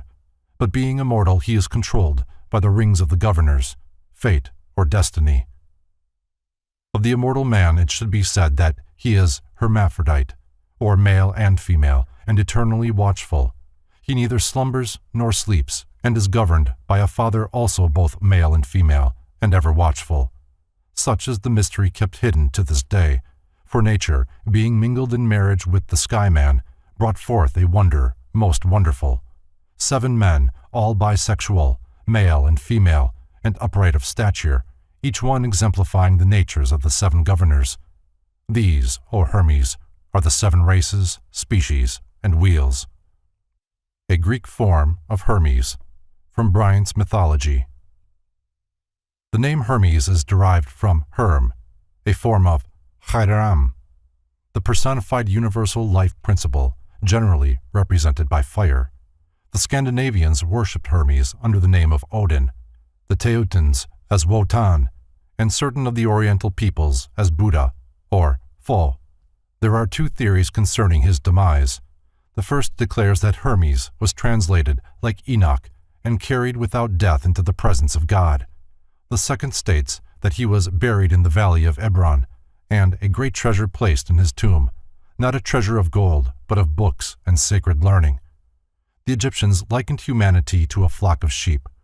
The supreme and inconceivable Father was the shepherd, and Hermes was the shepherd dog. The origin of the shepherd's crook in religious symbolism may be traced to the Egyptian rituals. The 3 scepters of Egypt included the shepherd's crook, symbolizing that by virtue of the power reposing in that symbolic staff, the initiated pharaohs guided the destiny of their people.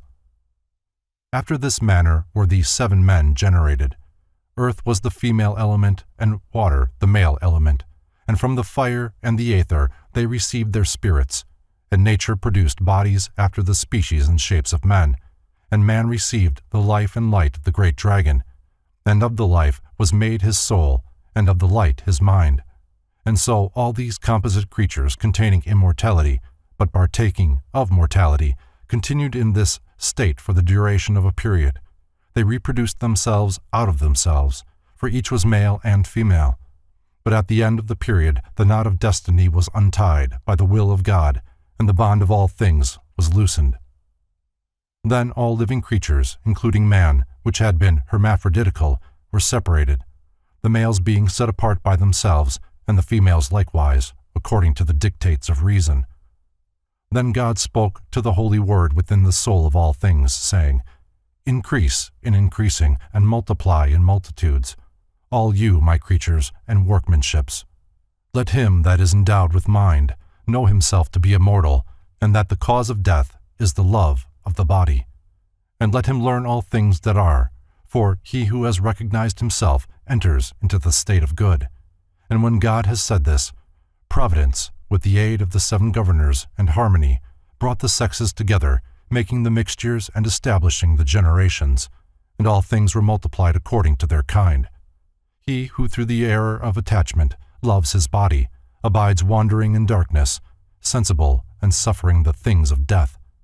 But he who realizes that the body is but the tomb of his soul, rises to immortality. Then Hermes desired to know why men should be deprived of immortality for the sin of ignorance alone.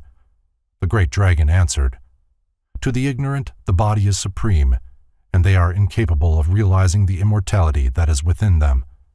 Knowing only the body which is subject to death, they believe in death because they worship that substance which is the cause and reality of death. Then Hermes asked how the righteous and wise passed to God, which Poimander replied, That which the word of God said, say I, because the Father of all things consists of life and light whereof man is made. If therefore a man shall learn and understand the nature of life and light, then he shall pass into the eternity of life and light. Hermes next inquired about the road by which the wise attained to life eternal, and Poimander continued, Let the man endowed with a mind mark, consider, and learn of himself, and with the power of his mind divide himself from his not-self, and become a servant of reality.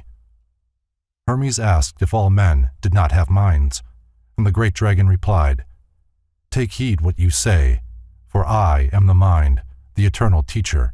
I am the Father of the Word, the Redeemer of all men, and in the nature of the wise the Word takes flesh. By means of the Word the world is saved. I, Thought, Thoth, Father of the Word, the mind, come only unto men that are holy and good, pure and merciful, and that live piously and religiously, and my presence is an inspiration and a help to them. For when I come, they immediately know all things and adore the universal Father. Before such wise and philosophic ones die, they learn to renounce their senses, knowing that these are the enemies of their immortal souls. I will not permit the evil senses to control the bodies of those who love me, nor will I allow evil emotions and evil thoughts to enter them. I become as a porter or doorkeeper, and shut out evil, protecting the wise from their own lower nature. But to the wicked, the envious, and the covetous, I come not, for such cannot understand the mysteries of mind. Therefore, I am unwelcome. I lead them to the avenging demon that they are making in their own souls. For evil each day increases itself and torments man more sharply, and each evil deed adds to the evil deeds that are gone before, until finally evil destroys itself. The punishment of desire is the agony of unfulfillment.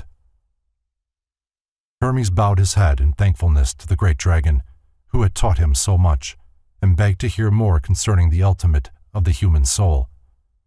So Poimander resumed. At death, the material body of man is returned to the elements from which it came, and the invisible divine man ascends to the source from whence he came, namely, the 8th sphere. The evil passes to the dwelling place of the demon, and the senses, feelings, desires, and body passions return to their source. namely, the 7 governors, whose natures in the lower man destroy, but in the invisible spiritual man give life. After the lower nature has returned to the brutishness, the higher struggles again to regain its spiritual estate. It ascends the 7 rings upon which sit the 7 governors, and returns to each their lower powers in this manner. Upon the first ring sits the moon, and to it is returned the ability to increase and diminish. Upon the second ring sits Mercury, and to it are returned machinations, deceit, and craftiness. Upon the third ring sits Venus, and to it are returned the lusts and passions. Upon the fourth ring sits the sun, and to this lord are returned ambitions. Upon the fifth ring sits Mars, and to it are returned rashness and profane boldness. Upon the sixth ring sits Jupiter, and to it are returned the sense of accumulation and riches. And upon the seventh ring sits Saturn, at the gate of chaos, and to it are returned falsehood and evil plotting. Then, being naked of all the accumulations of the 7 rings, the soul comes to the 8th sphere, namely the ring of the fixed stars. Here, freed of all illusion, it dwells in the light, and sings praises to the Father in a voice which only the pure of spirit may understand. Behold, O Hermes, there is a great mystery in the 8th sphere, for the Milky Way is the seed ground of souls, and from it they drop into the rings, and to the Milky Way they return again from the wheels of Saturn. But some cannot climb the 7-runged ladder of the rings, so they wander in darkness below and are swept into eternity with the illusion of sense and earthiness. The path to immortality is hard, and only a few find it. The rest await the great day when the wheels of the universe shall be stopped, and the immortal sparks shall escape from the sheaths of substance. Woe unto those who wait, for they must return again, unconscious and unknowing, to the seed ground of stars, and await a new beginning. Those who are saved by the light of the mystery which I have revealed unto you, O Hermes, and which I now bid you to establish among men, shall return again to the Father who dwelleth in the white light, and shall deliver themselves up to the light, and shall be absorbed into the light, and in the light they shall become powers in God. This is the way of good, and is revealed only to them that have wisdom. Blessed art thou, O Son of Light, to whom, of all men, I, Poimander, the light of the world, have revealed myself. I order you to go forth, to become as a guide to those who wander in darkness, that all men within whom dwells the spirit of my mind, the universal mind, may be saved by my mind in you, which shall call forth my mind in them. Establish my mysteries, and they shall not fail from the earth. For I am the mind of the mysteries, and until mind fails, which is never, my mysteries cannot fail. With these parting words, Poimander, radiant with celestial light, vanished, mingling with the powers of the heavens. Raising his eyes unto the heavens, Hermes blessed the Father of all things, and consecrated his life to the service of the great light. Thus preached Hermes: O people of the earth, men born and made of the elements, but with the spirit of the divine man within you, rise from your sleep of ignorance. Be sober and thoughtful. Realize that your home is not in the earth, but in the light. Why have you delivered yourselves over unto death, having power to partake of immortality? Repent and change your minds. Depart from the dark light and forsake corruption forever. Prepare yourselves to climb through the 7 rings and to blend your souls with the eternal light. Some who heard mocked and scoffed, and went their way, delivering themselves to the second death, from which there is no salvation. But others, casting themselves before the feet of Hermes, besought him to teach them the way of life. He lifted them gently, receiving no approbation for himself, and staff in hand, went forth teaching and guiding mankind, and showing them how they might be saved. In the worlds of men, Hermes sowed the seeds of wisdom and nourished the seeds with the immortal waters. And at last came the evening of his life, and as the brightness of the light of earth was beginning to go down, Hermes commanded his disciples to preserve his doctrines inviolate throughout all ages. The vision of Poimander he committed to writing, that all men desiring immortality might therein find the way. In concluding his exposition of the vision, Hermes wrote, The sleep of the body is the sober watchfulness of the mind, and the shutting of my eyes reveals the true light. My silence is filled with budding life and hope, and is full of good. My words are the blossoms of fruit of the tree of my soul. For this is the faithful account of what I received from my true mind, that is Poimander, the great dragon, the Lord of the Word, through whom I became inspired by God with the truth. Since that day my mind has been ever with me, and in my own soul it hath given birth to the Word. The Word is reason, and reason hath redeemed me. For which cause, with all my soul and all my strength, I give praise and blessing unto God the Father, the life and the light, and the eternal good. Holy is God, the Father of all things, the one who is before the first beginning. Holy is God, whose will is performed and accomplished by his own powers, which he hath given birth to out of himself. Holy is God, who has determined that he shall be known, and who is known by his own to whom he reveals himself. Holy art thou, who by thy word, reason, hast established all things. Holy art thou, of whom all nature is the image. Holy art thou, whom the inferior nature has not formed. Holy art thou, who art stronger than all powers. Holy art thou, who art greater than all excellency. Holy art thou, who art better than all praise. Accept these reasonable sacrifices from a pure soul, and a heart stretched out unto thee. O thou unspeakable, unutterable, to be praised with silence, I beseech thee to look mercifully upon me, that I may not err from the knowledge of thee, and that I may enlighten those that are in ignorance, my brothers and thy sons. Therefore I believe thee, and bear witness unto thee, and depart in peace, and in trustfulness, into thy light and life. Blessed art thou, O Father. The man thou hast fashioned would be sanctified with thee, as thou hast given him power to sanctify others with thy word and thy truth. The vision of Hermes, like nearly all of the Hermetic writings, is an allegorical exposition of great philosophic and mystic truths, and its hidden meaning may be comprehended only by those who have been raised into the presence of the true mind. The initiation of the pyramid. Supreme among the wonders of antiquity, unrivaled by the achievements of later architects and builders, the Great Pyramid of Giza bears mute witness to an unknown civilization, which, having completed its predestined span, passed into oblivion.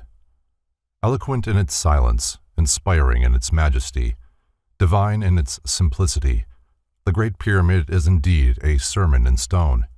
Its magnitude overwhelms the puny sensibilities of man. Among the shifting sands of time, it stands as a fitting emblem of eternity itself. Who were the illumined mathematicians who planned its parts and dimensions, the master craftsmen who supervised its construction, the skilled artisans who trued its blocks of stone? The earliest and best-known account of the building of the Great Pyramid is that given by the highly revered but somewhat imaginative historian Herodotus. The pyramid was built in steps, battlement-wise, as it is called, or, according to others, altar-wise.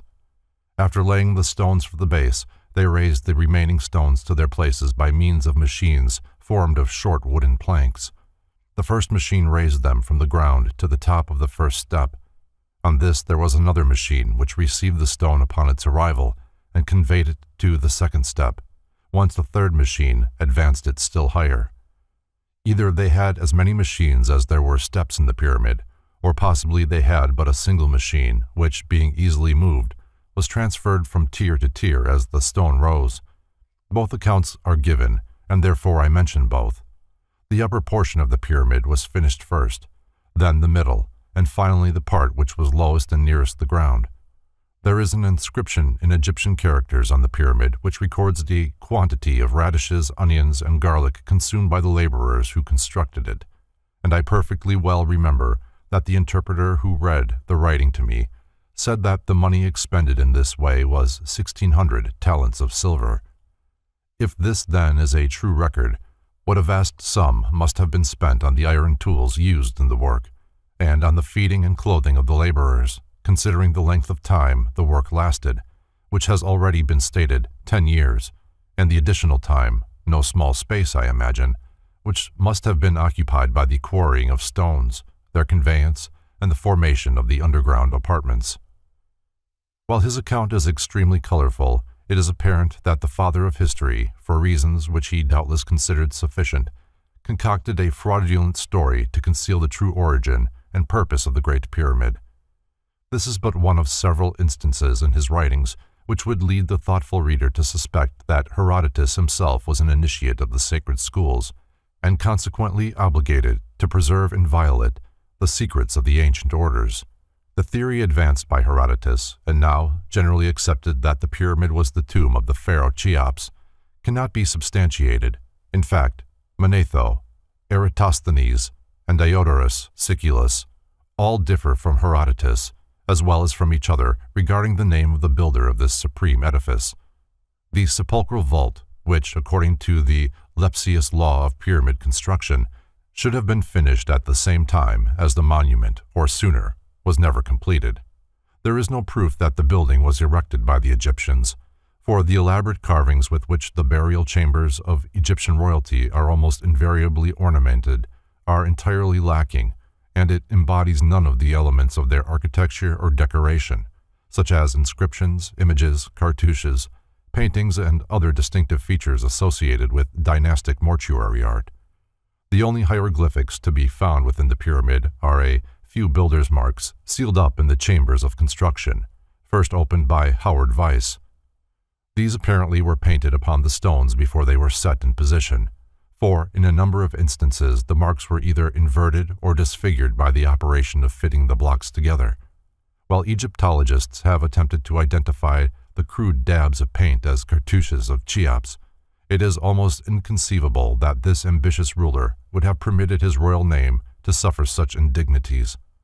As the most eminent authorities on the subject are still uncertain as to the true meaning of these crude markings, whatever proof they might be that the building was erected during the Fourth Dynasty is certainly offset by the seashells at the base of the pyramid, which Mr. Gabb advances as evidence that it was erected before the deluge, a theory substantiated by the much-abused Arabian traditions. One Arabian historian declared that the pyramid was built by the Egyptian sages as a refuge against the flood, while another proclaimed it to have been the treasure house of the powerful antediluvian king Shaddad ben-Ad. A panel of hieroglyphics over the entrance, which the casual observer might consider to afford a solution of the mystery, unfortunately dates back no further than AD 1843, having been cut at that time by Dr. Lepsius as a tribute to the King of Prussia.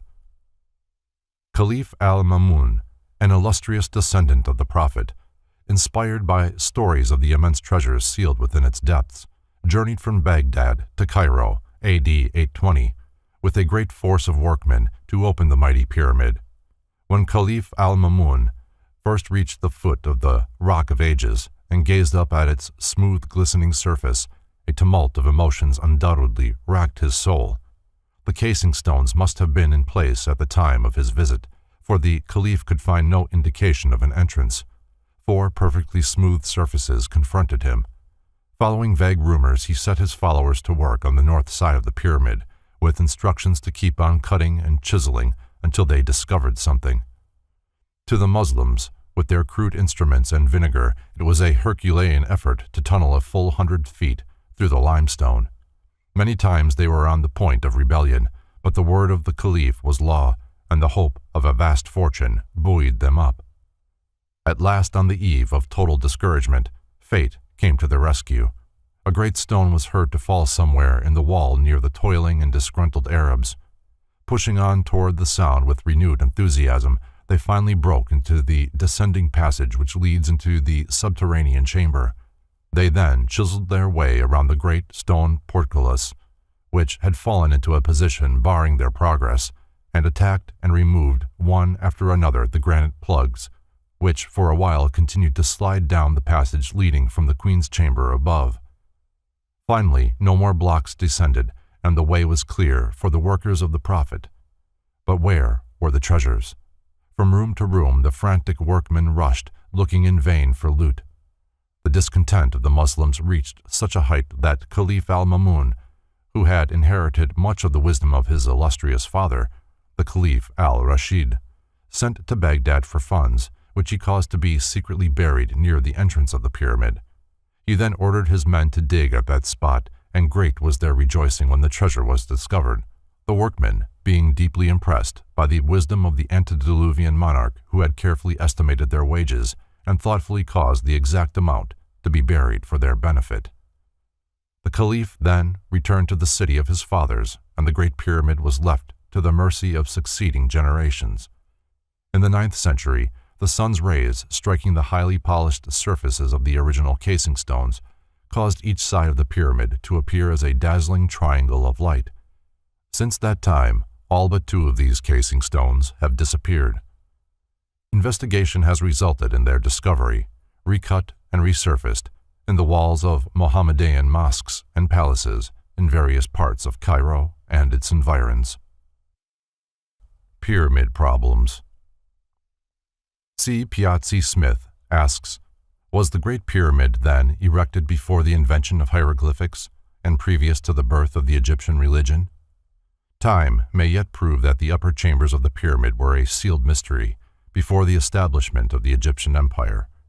In the subterranean chamber, however, are markings which indicate that the Romans gained admission there. In the light of the secret philosophy of the Egyptian initiates, W. W. Harman, by a series of extremely complicated yet exact mathematical calculations, determines that the first ceremonial of the pyramid was performed 68,890 years ago, on the occasion when the star Vega for the first time sent its rays down the descending passage into the pit. The actual building of the pyramid was accomplished in the period of from 10 to 15 years immediately preceding this date. While such figures doubtless will evoke the ridicule of modern Egyptologists, they are based upon an exhaustive study of the principles of sidereal mechanics as incorporated into the structure of the pyramid by its initiated builders. If the casing stones were in position at the beginning of the 9th century, the so-called erosion marks upon the outside were not due to water. The theory also that the salt upon the interior stones of the pyramid is evidence that the building was once submerged is weakened by the scientific fact that this kind of stone is subject to exudations of salt. While the building may have been submerged, at least in part, during the many thousands of years since its erection, the evidence adduced to prove this point is not conclusive. The Great Pyramid was built of limestone and granite throughout, the 2 kinds of rock being combined in a peculiar and significant manner. The stones were trued with the utmost precision, and the cement used was of such remarkable quality that it is now practically as hard as the stone itself. The limestone blocks were sawed with bronze saws, the teeth of which were diamonds or other jewels. The chips from the stones were piled against the north side of the plateau on which the structure stands, where they form an additional buttress to aid in supporting the weight of the structure. The entire pyramid is an example of perfect orientation and actually squares the circle. This last is accomplished by dropping a vertical line from the apex of the pyramid to its baseline. If this vertical line be considered as the radius of an imaginary circle, the length of the circumference of such a circle will be found to equal the sum of the base lines of the 4 sides of the pyramid. A vertical section of the Great Pyramid, from Smith's Life and Work at the Great Pyramid. The Great Pyramid stands upon a limestone plateau at the base of which, according to ancient history, the Nile once flooded, thus supplying a method for the huge blocks used in its construction. Presuming that the capstone as originally in place, the pyramid is, according to John Taylor, in round figures, 486 feet high. The base of each side is 764 feet long, and the entire structure covers a ground area of more than 13 acres. The Great Pyramid is the only one in the group at Giza, in fact, as far as known, the only one in Egypt, that has chambers within the actual body of the pyramid itself. For this reason, it is said to refute the Lepsius law, which asserts that each of these structures is a monument raised over a subterranean chamber in which a ruler is entombed. The pyramid contains 4 chambers, which in the diagram are lettered K, H, F, and O. The King's Chamber, K, is an oblong apartment 39 feet long, 17 feet wide, and 19 feet high, disregarding fractional parts of a foot in each case, with a flat roof consisting of 9 great stones, the largest in the pyramid. Above the king's chamber are 5 low compartments, L, generally termed construction chambers.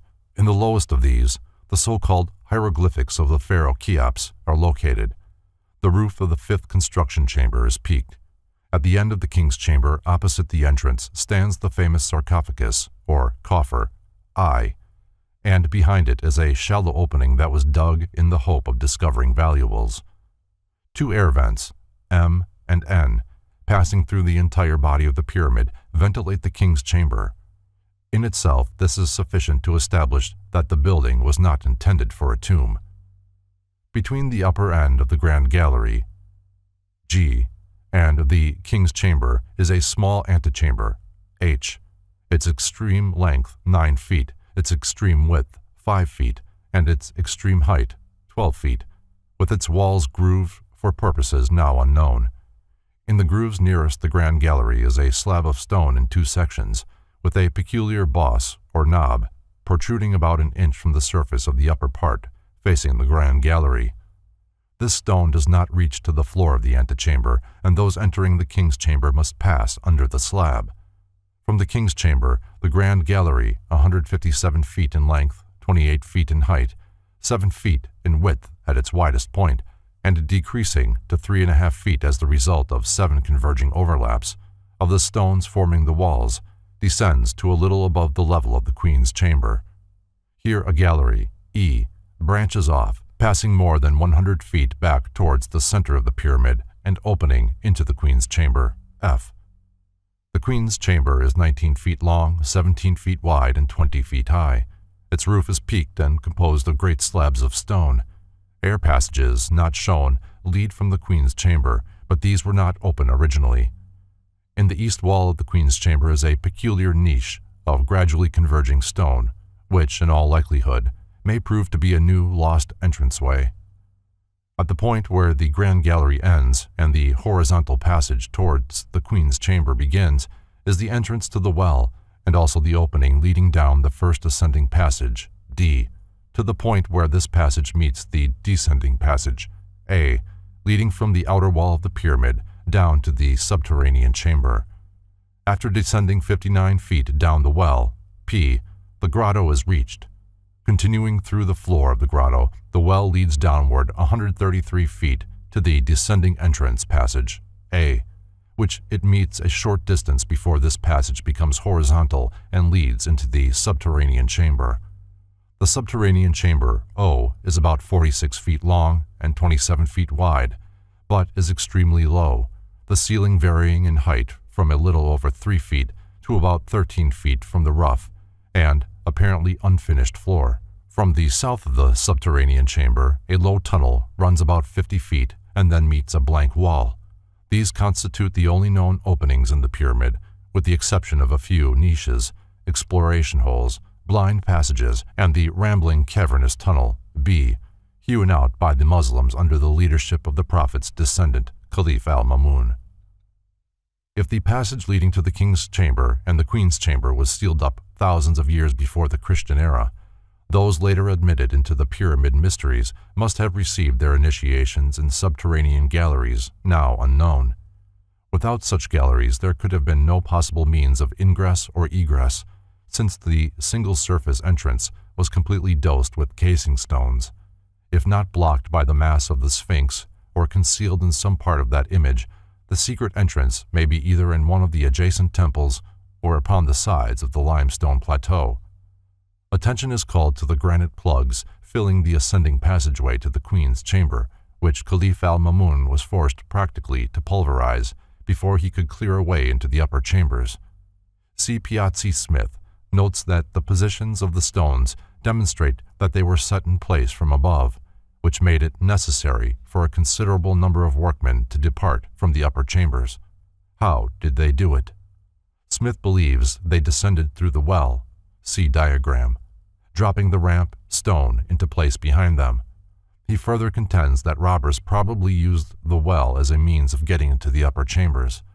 The ramp stone having been set in a bed of plaster, the robbers were forced to break through it, leaving a jagged opening. Mr. Dupree, an architect who has spent years investigating the pyramids, differs from Smith, however, in that he believes the well itself to be a robber's hole, being the first successful attempt made to enter the upper chambers from the subterranean chamber, then the only open section of the pyramid. Mr. Dupree bases his conclusion upon the fact that the well is merely a rough hole and the grotto an irregular chamber, without any evidence of the architectural precision with which the remainder of the structure was erected. The diameter of the well also precludes the possibility of its having been dug downward. It must have been gouged out from below, and the grotto was necessary to supply air to the thieves. It is conceivable that the pyramid builders would break one of their own ramp stones and leave its broken surface and a gaping hole in the side wall of their otherwise perfect gallery. If the well is a robber's hole, it may explain why the pyramid was empty when Caliph al-Mamun entered it, and what happened to the missing coffer lid.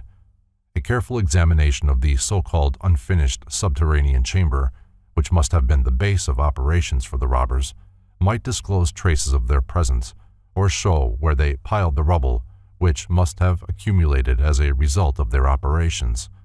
While it is not entirely clear by what entrance the robbers reached the subterranean chamber, it is improbable that they used the descending passageway.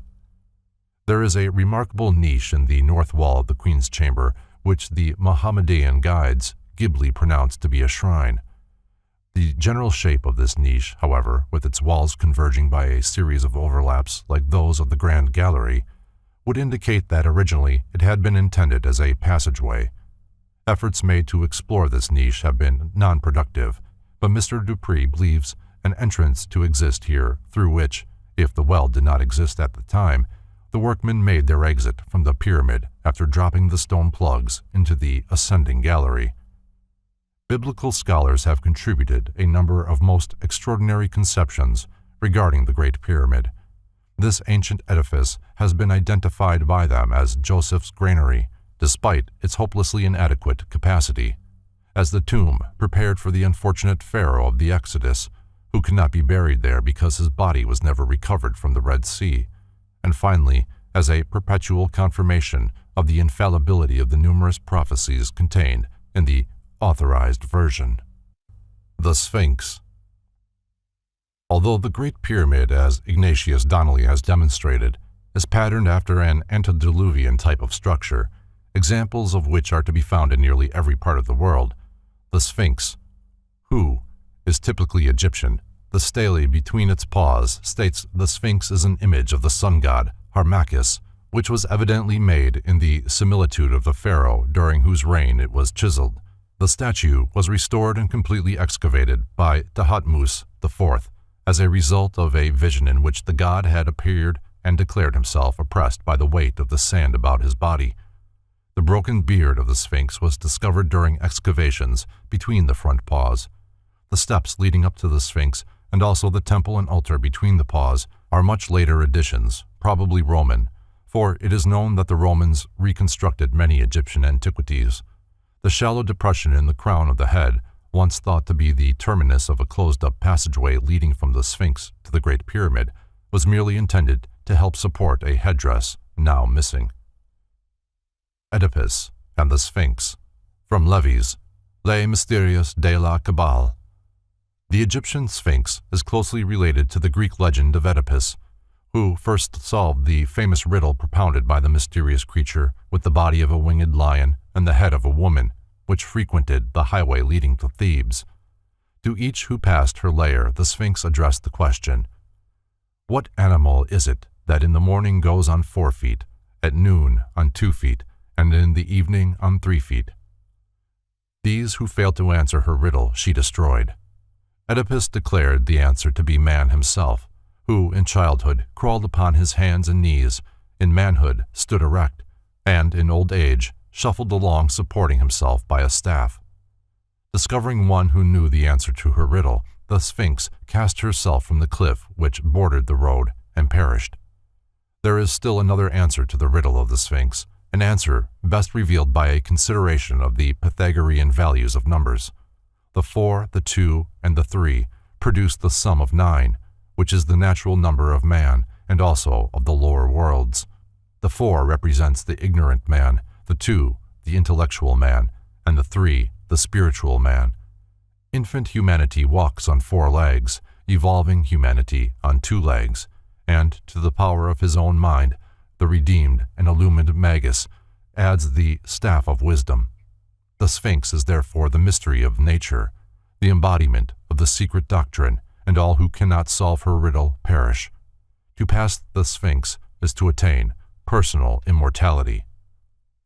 Metal rods have been driven into the Sphinx in a vain effort to discover chambers or passages within its body. The major part of the Sphinx is a single stone, but the front paws have been built up of smaller stones. The Sphinx is about 200 feet long, 70 feet high, and 38 feet wide across at the shoulders. The main stone from which it was carved is believed by some to have been transported from distant quarries by methods unknown, while others assert it to be native rock, possibly an outcropping somewhat resembling the form into which it was later carved. The theory once advanced that both the pyramid and the Sphinx were built from artificial stones made on the spot has been abandoned. A careful analysis of the limestone shows it to be composed of small sea creatures called mummulites. The popular supposition that the Sphinx was the true portal of the Great Pyramid, while it survives with surpassing tenacity, has never been substantiated. P. Christian presents this theory as follows, basing it in part upon the authority of Iamblichus. The Sphinx of Giza, says the author of the Traité des Mystères, served as the entrance to the sacred subterranean chambers in which the trials of the initiate were undergone. This entrance, obstructed in our day by sands and rubbish, may still be traced between the forelegs of the crouched colossus. It was formerly closed by a bronze gate whose secret spring could be operated only by the Magi. It was guarded by public respect, and a sort of religious fear maintained its inviolability better than armed protection would have done. In the belly of the Sphinx were cut out galleries leading to the subterranean part of the Great Pyramid. These galleries were so artfully crisscrossed along their course to the pyramid that in setting forth into the passage without a guide through this network, one ceaselessly and inevitably returned to the starting point. See Histoire de la Magi. Unfortunately, the bronze door referred to cannot be found, nor is there any evidence that it ever existed. The passing centuries have wrought many changes in the Colossus, however, and the original opening may have been closed. Nearly all students of the subject believe that subterranean chambers exist beneath the Great Pyramid. Robert Ballard writes, "The priests of the Pyramid of Lake Moeris had their vast subterranean residences. It appears to me more than probable that those of Giza were similarly provided, and I may go further. Out of these very caverns may have been excavated the limestone of which the pyramids were built. In the bowels of the limestone ridge on which the pyramids are built will yet be found, I feel convinced, ample information as to their uses. A good diamond drill with 200 or 300 feet of rods is what is wanted to test this, and the solidarity of the pyramids at the same time. See the solution of the pyramid problem." Mr. Ballard's theory of extensive underground apartments and quarries brings up an important problem in architectonics. The pyramid builders were too far-sighted to endanger the permanence of the Great Pyramid by placing over 5 million tons of limestone and granite on any but a solid foundation. It is therefore reasonably certain that such chambers or passageways as may exist beneath the building are relatively insignificant, like those within the body of the structure, which occupy less than 1/1600th of the cubic contents of the pyramid. The Sphinx was undoubtedly erected for symbolical purposes at the instigation of the priestcraft. The theories that the uraeus upon its forehead was originally the finger of an immense sundial, and that both the pyramid and the Sphinx were used to measure time, the seasons, and the precession of the equinoxes, are ingenious but not wholly convincing. If this giant creature was erected to obliterate the ancient passageway leading into the subterranean temple of the pyramid, its symbolism would be most appropriate. In comparison with the overwhelming size and dignity of the Great Pyramid, the Sphinx is almost insignificant. Its battered face, upon which may still be seen vestiges of the red paint with which the figure was originally covered, is disfigured beyond recognition. Its nose was broken off by a fanatical Mohammedan, lest the followers of the Prophet be led into idolatry. The very nature of its construction and the present repairs necessary to prevent the head from falling off indicate that it could not have survived the great periods of time which have elapsed since the erection of the pyramid. To the Egyptians, the Sphinx was the symbol of strength and intelligence. It was portrayed as androgynous to signify that they recognized the initiates and gods as partaking of both the positive and negative creative powers. Gerald Massey writes, "This is the secret of the Sphinx. The Orthodox Sphinx of Egypt is masculine in front and feminine behind. So is the image of Sut Typhon, a type of horn and tail, male in front and female behind. The pharaohs, who wore the tail of the lioness or cow behind them, were male in front and female behind. Like the gods, they included the dual totality of being in one person, born of the mother but of both sexes as the child. See the Natural Genesis." Most investigators have ridiculed the Sphinx and, without even deigning to investigate the great colossus, have turned their attention to the more overwhelming mystery of the pyramid. The Pyramid Mysteries. The word pyramid is popularly supposed to be derived from fire, thus signifying that it is the symbolic representation of the one divine flame, the life of every creature. John Taylor believes the word pyramid to mean a measure of wheat, while C. Piazzi Smith favors the Coptic meaning, a division into 10. The initiates of old accepted the pyramid form as the ideal symbol of both the secret doctrine and those institutions established for its dissemination. Both pyramids and mounds are antitypes of the holy mountain or high place of God, which was believed to stand in the midst of the earth. John P. Lundy relates the Great Pyramid to the fabled Olympus, further assuming that its subterranean passages correspond to the tortuous byways of Hades. The square base of the pyramid is a constant reminder that the House of Wisdom is firmly founded upon nature and her immutable laws. The Gnostics, writes Albert Pike, claimed that the whole edifice of their science rested on a square whose angles were silence, profundity, intelligence, and truth. See Morals and Dogma. The sides of the Great Pyramid face the 4 cardinal angles, the latter signifying, according to Eliphas Levi, the extremities of heat and cold, north and south, and the extremities of light and darkness, east and west. The base of the pyramid further represents the 4 material elements or substances from the combinations of which the quaternary body of man is formed. From each side of the square there rises a triangle, typifying the threefold divine being enthroned within every quaternary material nature. If each base line be considered a square from which ascends a threefold spiritual power, then the sum of the lines of the 4 faces, 12, and the 4 hypothetical squares, 16, constituting the base, is 28, the sacred number of the lower world. If this be added to the 3 septenaries composing the sun, 21, it equals 49, the square of 7 and the number of the universe.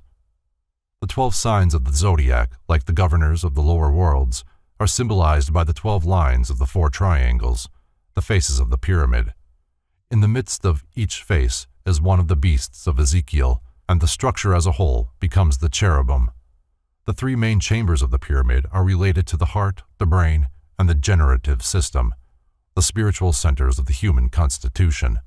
The triangular form of the pyramid also is similar to the posture assumed by the body during the ancient meditative exercises. The mysteries taught that the divine energies from the gods descended upon the top of the pyramid, which was likened to an inverted tree with its branches below and its roots at the apex.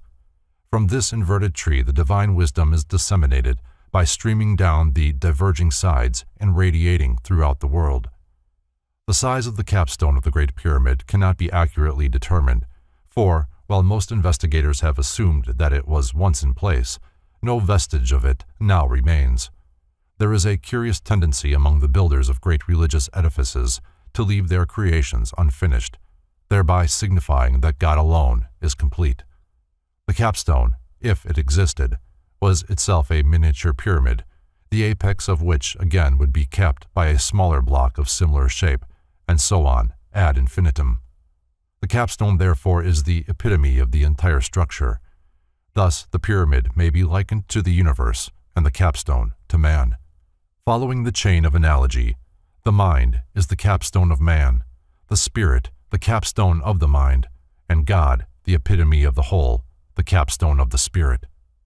As a rough and unfinished block, man is taken from the quarry and by the secret culture of the mysteries, gradually transformed into a true and perfect pyramidal capstone. The temple is complete only when the initiate himself becomes the living apex, through which the divine power is focused into the diverging structure below. W. Marsham Adams calls the Great Pyramid the House of the Hidden Places. Such indeed it was, for it represented the inner sanctuary of pre-Egyptian wisdom. By the Egyptians, the Great Pyramid was associated with Hermes, the god of wisdom and letters, and the divine illuminator worshipped through the planet Mercury. Relating Hermes to the pyramid emphasizes anew the fact that it was in reality the supreme temple of the invisible and supreme deity. The Great Pyramid was not a lighthouse, an observatory, or a tomb, but the first temple of the mysteries, the first structure erected as a repository for those secret truths which are the certain foundation of all arts and sciences.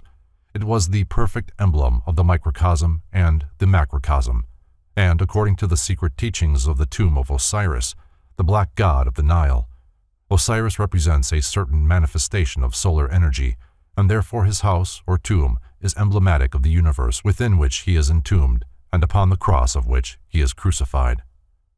Through the mystic passageways and chambers of the Great Pyramid, past the illumined of antiquity, they entered its portals as men.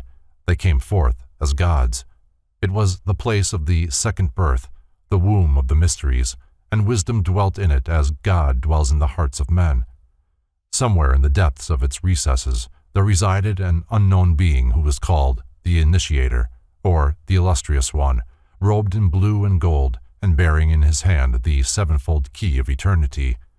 This was the lion-faced Hierophant, the Holy One, the Master of Masters, who never left the house of wisdom, and whom no man ever saw, save he who passed through the gates of preparation and purification.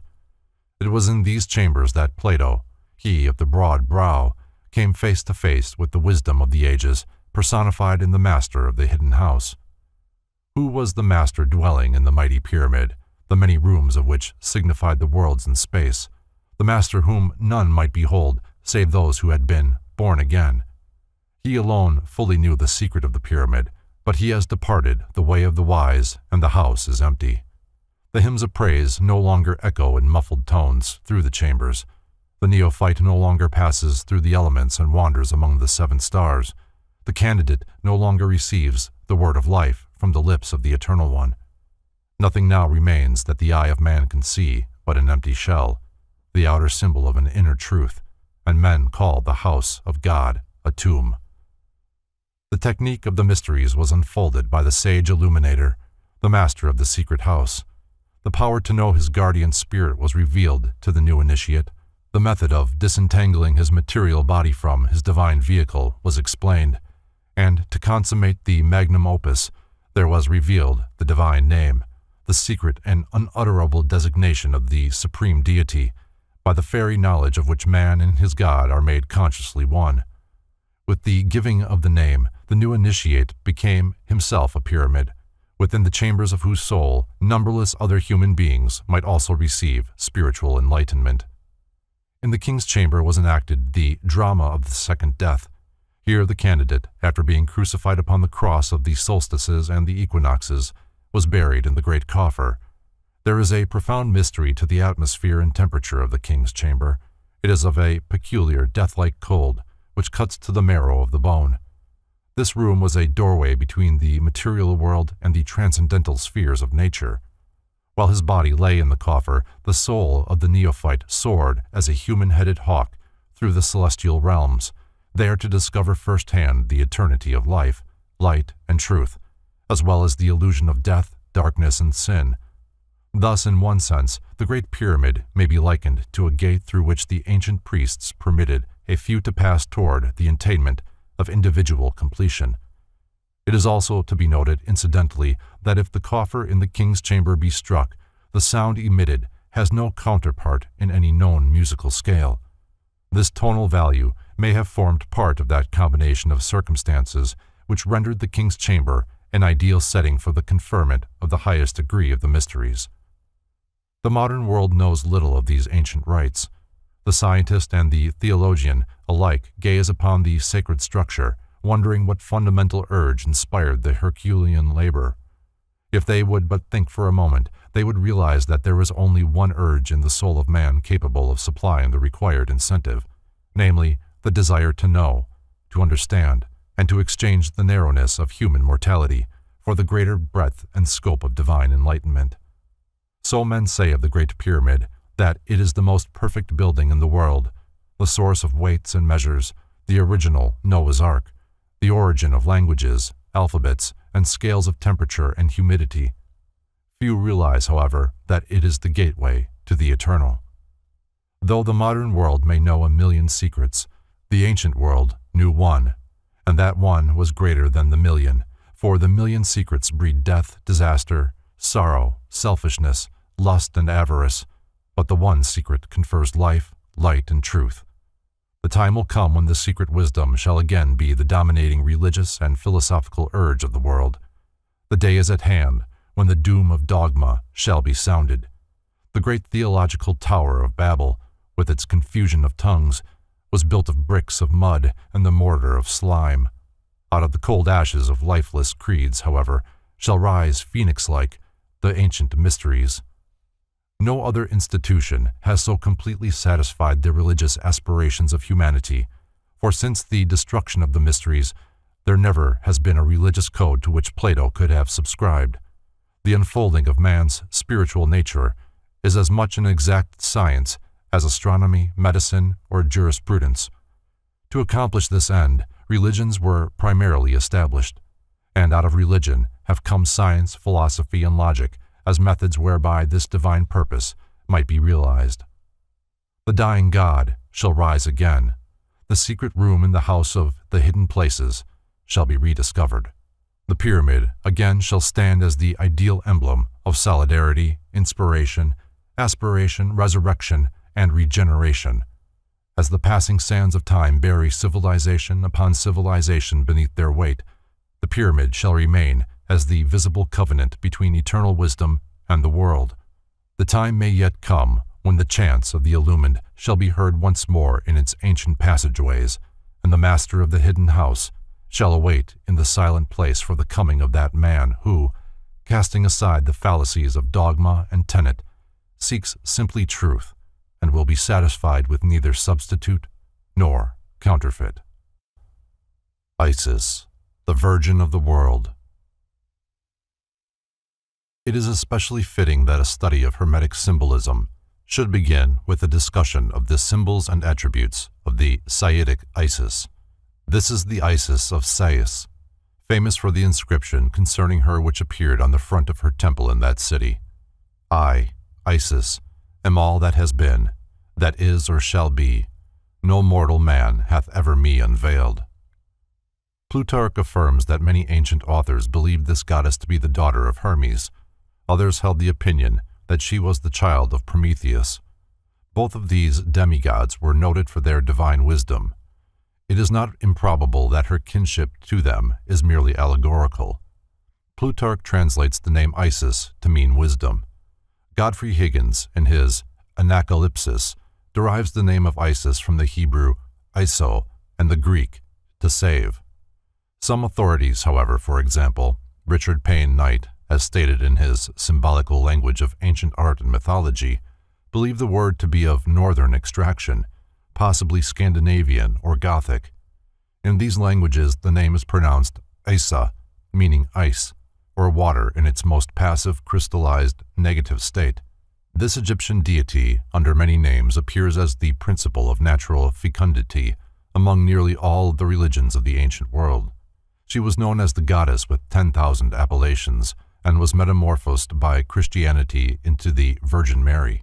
For Isis, although she gave birth to all living things, chief among them the sun, still remained a virgin, according to the legendary accounts. Apuleius, in the 11th book of the Golden Ass, ascribes to the goddess the following statement concerning her powers and attributes. Behold, I, moved by thy prayers, am present with thee. I, who am nature, the parent of things, the queen of all the elements, the primordial progeny of ages, the supreme of divinities, the sovereign of the spirits of the dead, the first of the celestials, and the uniform resemblance of gods and goddesses. I, who rule by my nod the luminous summits of the heavens, the salubrious breezes of the seas, and the deplorable silences of the realms beneath, and whose one divinity the whole orb of the earth venerates under a manifold form, by different rites and a variety of appellations. Hence the primogenial Phrygians call me Pessinuntica, the mother of the gods, the Attic Aborigines, Cecropian Minerva, the floating Cyprians, Paphian Venus, the arrow-bearing Cretans, Diana Dictina, the three-tongued Sicilians, Stygian Prosperine, and the Eleusinians, the ancient goddess Ceres. Some also call me Juno, others Bellona, others Hecate, and others Rhamnusia. And those who are illuminated by the incipient rays of that divinity, the sun, when he rises, viz., the Ethiopians, the Ari, and the Egyptians skilled in ancient learning, worshipping me by ceremonies perfectly appropriate, call me by my true name, Queen Isis. Le Plongeon believes that the Egyptian myth of Isis had a historical basis among the Mayas of Central America, where the goddess was known as Queen Mu. In Prince Ko, the same author finds a correspondence to Osiris, the brother-husband of Isis. Le Plongeon's theory that Mayan civilization was far more ancient than that of Egypt. After the death of Prince Ko, his widow, Queen Mu, fleeing to escape the wrath of his murderers, sought refuge among the Mayan colonies in Egypt, where she was accepted as their queen and was given the name of Isis. While Le Plongeon may be right, the possible historical queen sinks into insignificance when compared with the allegorical, symbolic world virgin, and the fact that she appears among so many different races and peoples discredits the theory that she was a historical individual. Isis, Queen of Heaven, from Moses's History des Hébreux Chrétiens. Diodorus writes of a famous inscription carved on a column at Nyssa, in Arabia, wherein Isis described herself as follows: I am Isis, queen of this country. I was instructed by Mercury. No one can destroy the laws which I have established. I am the eldest daughter of Saturn, most ancient of the gods. I am the wife and sister of Osiris the king. I first made known to mortals the use of wheat. I am the mother of Oros the king. In my honor was the city of Bubast built. Rejoice, O Egypt, rejoice, land that gave me birth. See Morals and Dogma by Albert Pike. According to Sextus Empiricus, the Trojan War was fought over a statue of the moon goddess. For this lunar Helena, and not for a woman, the Greeks and Trojans struggled at the gates of Troy. Several authors have attempted to prove that Isis, Osiris, Typhon, Nephthys, and Aurorius, Thoth or Mercury, were grandchildren of the great Jewish patriarch Noah by his son Ham. But as the story of Noah and his ark is a cosmic allegory concerning the repopulation of planets at the beginning of each world period, this only makes it less likely that they were historical personages. According to Robert Flood, the sun has three properties: life, light, and heat. These three vivify and vitalize the three worlds: spiritual, intellectual, and material. Therefore, it is said, from one light, three lights, i.e., the first three master masons. In all probability, Osiris represents the third, or material, aspect of solar activity, which by its beneficent influences vitalizes and enlivens the flora and fauna of the earth. Osiris is not the sun, but the sun is symbolic of the vital principle of nature, which the ancients knew as Osiris. His symbol, therefore, was an opened eye, in honor of the great eye of the universe, the sun, opposed to the active, radiant principle of impregnating fire. Heat and motion was the passive, receptive principle of nature. Modern science has proved that forms ranging in magnitude from solar systems to atoms are composed of positive, radiant nuclei surrounded by negative bodies that exist upon the emanations of the central life. From this allegory we have the story of Solomon and his wives, For Solomon is the sun, and his wives and concubines are the planets, moons, asteroids, and other receptive bodies within his house, the solar mansion. Isis, represented in the Song of Solomon by the dark maid of Jerusalem, is symbolic of receptive nature, the watery maternal principle which creates all things out of herself after impregnation has been achieved by the virility of the sun. In the ancient world, the year had 360 days.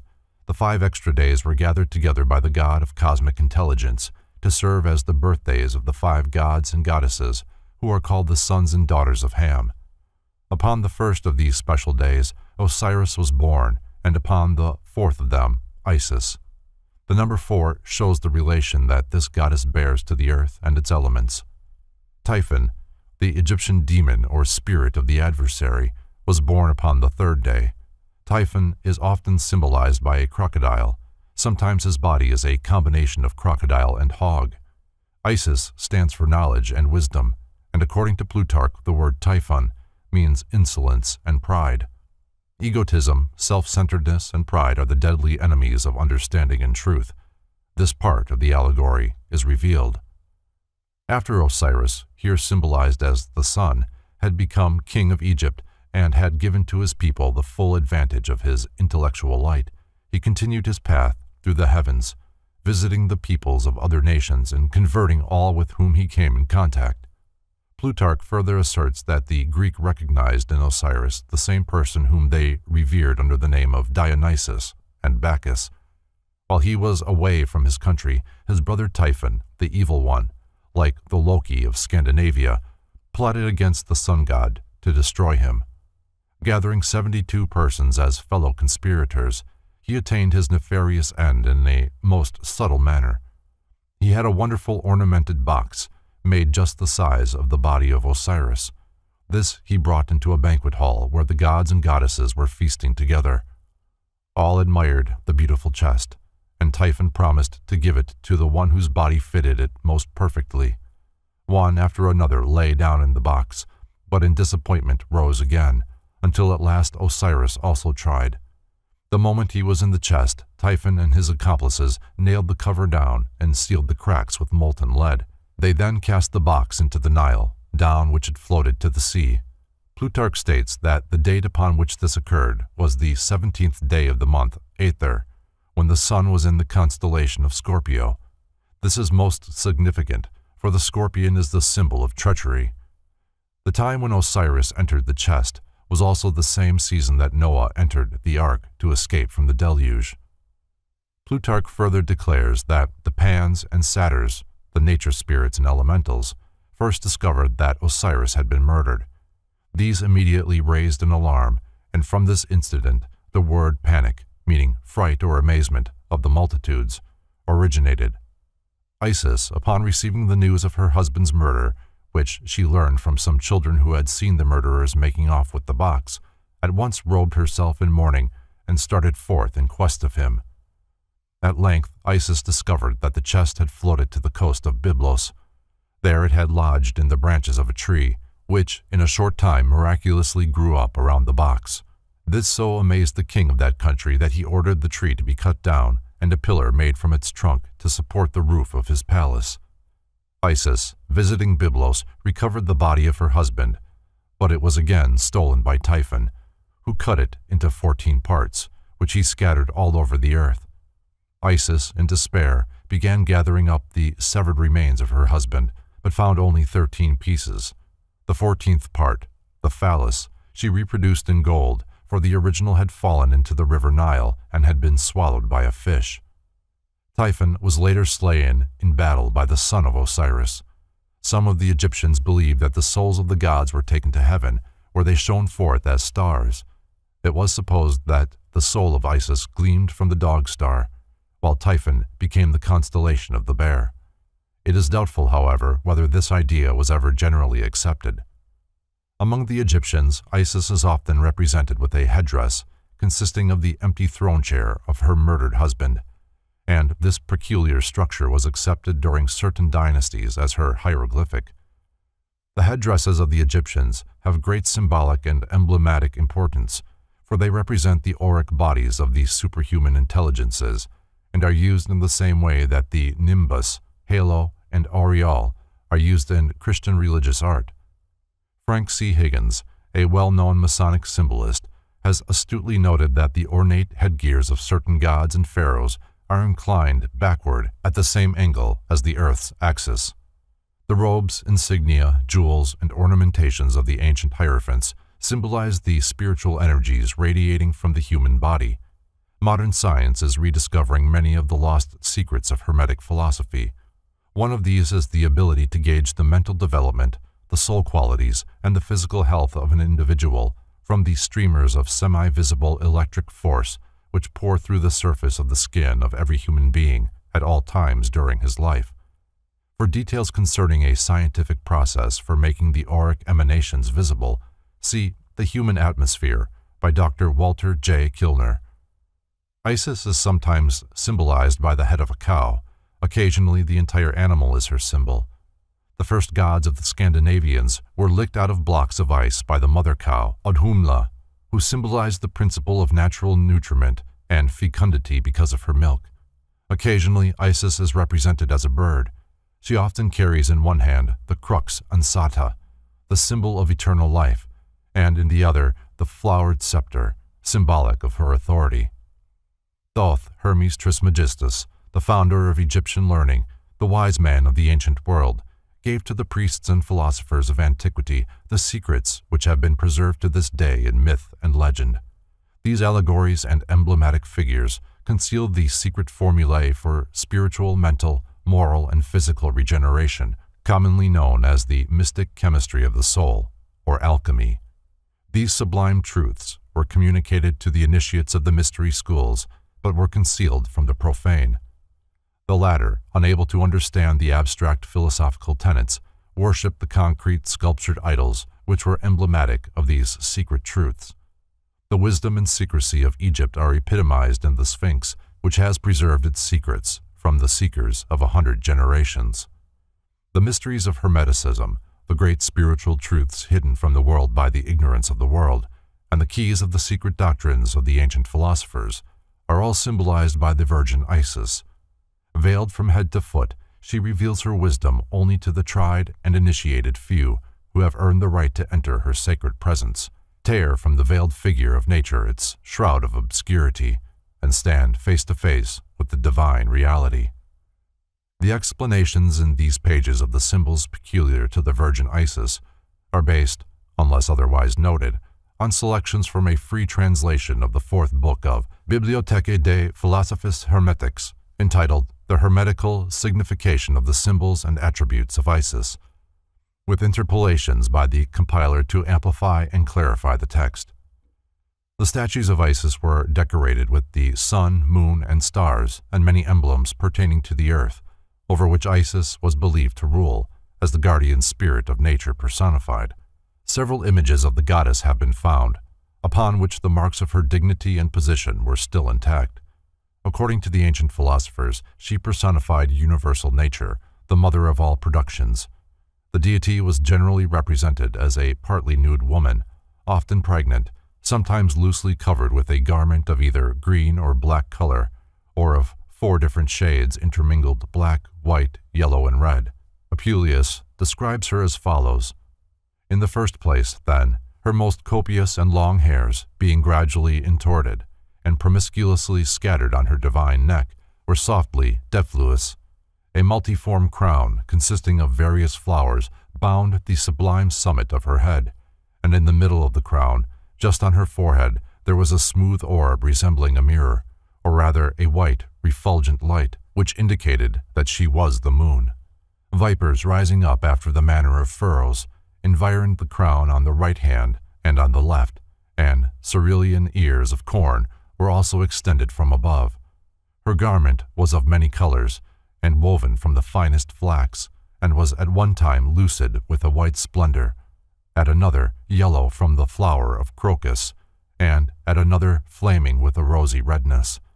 But that which most excessively dazzled my sight was a very black robe, flugid with a dark splendor, and which, spreading round and passing under her right side, and ascending to her left shoulder, there rose protuberant, like the center of a shield, the dependent part of the robe falling in many folds, and having small knots of fringe gracefully flowing in its extremities. Glittering stars were dispersed through the embroidered border of the robe and through the whole of its surface. And the full moon, shining in the middle of the stars, breathed forth flaming fires. Nevertheless, a crown wholly consisting of flowers and fruits of every kind adhered with indivisible connection to the border of that conspicuous robe in all its undulating motions. What she carried in her hands also consisted of things of a very different nature, for her right hand indeed bore a brazen rattle or sistrum, through the narrow lamina of which bent like a belt. Certain rods passing produced a sharp triple sound through the vibrating motion of her arm. An oblong vessel in the shape of a boat depended from her left hand, on the handle of which, in that part in which it was conspicuous, an asp raised its erect head and largely swelling neck, and shoes, woven from the leaves of the victorious palm tree, covered her immortal feet. The sistrum. The sistrum is designed to represent to us that everything must be kept in continual agitation and never cease from motion, that they ought to be mused and well shaken whenever they begin to grow drowsy, as it were, and to droop in their motion. For, say they, the sound of these sistra averts and drives away typho, meaning hereby that as corruption clogs and puts a stop to the regular course of nature, so generation, by the means of motion, loosens it again and restores it to its former vigor. Now the outer surface of this instrument is of a convex figure, as within its circumference are contained those 4 chords or bars, only 3 shown, which make such a rattling when they are shaken. Nor is this without its meaning, for that part of the universe which is subject to generation and corruption is contained within the sphere of the moon, and whatever motions or changes may happen therein, they are all effected by the different combinations of the 4 elementary bodies, fire, earth, water, and air. Moreover, upon the upper part of the convex surface of the sistrum is carved the effigies of a cat with a human visage, as on the lower edge of it, under those moving chords, is engraved on the one side the face of Isis, and on the other that of Nephthys, by the faces symbolically representing generation and corruption, which, as has been already observed, is nothing but the motion and alteration of the 4 elements, one amongst another. From Plutarch's Isis and Osiris, the green color alludes to the vegetation which covers the face of the earth, and therefore represents the robe of nature. The black represents death and corruption as being the way to a new life and generation. Except a man be born again, he cannot see the kingdom of God. John 3:3. White, yellow, and red signify the 3 principal colors of the alchemical, hermetical, universal medicine after the blackness of its putrefaction is over. The ancients gave the name Isis to one of their occult medicines. Therefore, the description here given relates somewhat to chemistry. Her black drape also signifies that the moon, or the lunar humidity, the sophic universal mercury, and the operating substance of nature in alchemical terminology, has no light of its own, but receives its light, its fire, and its vitalizing force from the sun. Isis was the image or representative of the great works of the wise men, the philosopher's stone, the elixir of life, and the universal medicine. Other hieroglyphics seen in connection with Isis are no less curious than those already described, but it is impossible to enumerate all, for many symbols were used interchangeably by the Egyptian hermeticists. The goddess often wore upon her head a hat made of cypress branches to signify mourning for her dead husband, and also for the physical death which she caused every creature to undergo in order to receive a new life in posterity or a periodic resurrection. The head of Isis is sometimes ornamented with a crown of gold or a garland of olive leaves, as conspicuous marks of her sovereignty as queen of the world and mistress of the entire universe. The crown of gold signifies also the aurific unctuosity or sulphurous fatness of the solar and vital fires, which she dispenses to every individual by a continual circulation of the elements. This circulation being symbolized by the musical rattle which she carries in her hand. This sistrum is also the Ionic symbol of purity. A serpent interwoven among the olive leaves on her head, devouring its own tail, denotes that the aurific unctuosity was soiled with the venom of terrestrial corruption which surrounded it, and must be mortified and purified by 7 planetary circulations or purifications called flying eagles, alchemical terminology, in order to make it medicinal for the restoration of health. Here the emanations from the sun are recognized as a medicine for the healing of human ills. The 7 planetary circulations are represented by the circumambulations of the Masonic Lodge, by the marching of the Jewish priests 7 times around the walls of Jericho, and of the Mohammedan priests 7 times around the Kaaba at Mecca. From the crown of gold project 3 horns of plenty, signifying the abundance of the gifts of nature proceeding from one root having its origin in the heavens, head of Isis. In this figure, the pagan naturalists represent all the vital powers of the 3 kingdoms and families of sublunary, nature mineral, plant, and animal, man considered as an animal. At one of her ears was the moon and at the other the sun, to indicate that these 2 were the agent and patient, or father and mother principles of all natural objects, and that Isis, or nature, makes use of these 2 luminaries to communicate her powers to the whole empire of animals, vegetables, and minerals. On the back of her neck were the characters of the planets and the signs of the zodiac which assisted the planets in their functions. This signified that the heavenly influences directed the destinies of the principles and sperms of all things, because they were the governors of all sublunary bodies, which they transformed into little worlds made in the image of the greater universe. Isis holds in her right hand a small sailing ship with the spindle of a spinning wheel for its mast. From the top of the mast projects a water jug, its handle shaped like a serpent swelled with venom. This indicates that Isis steers the bark of life, full of troubles and miseries, on the stormy ocean of time.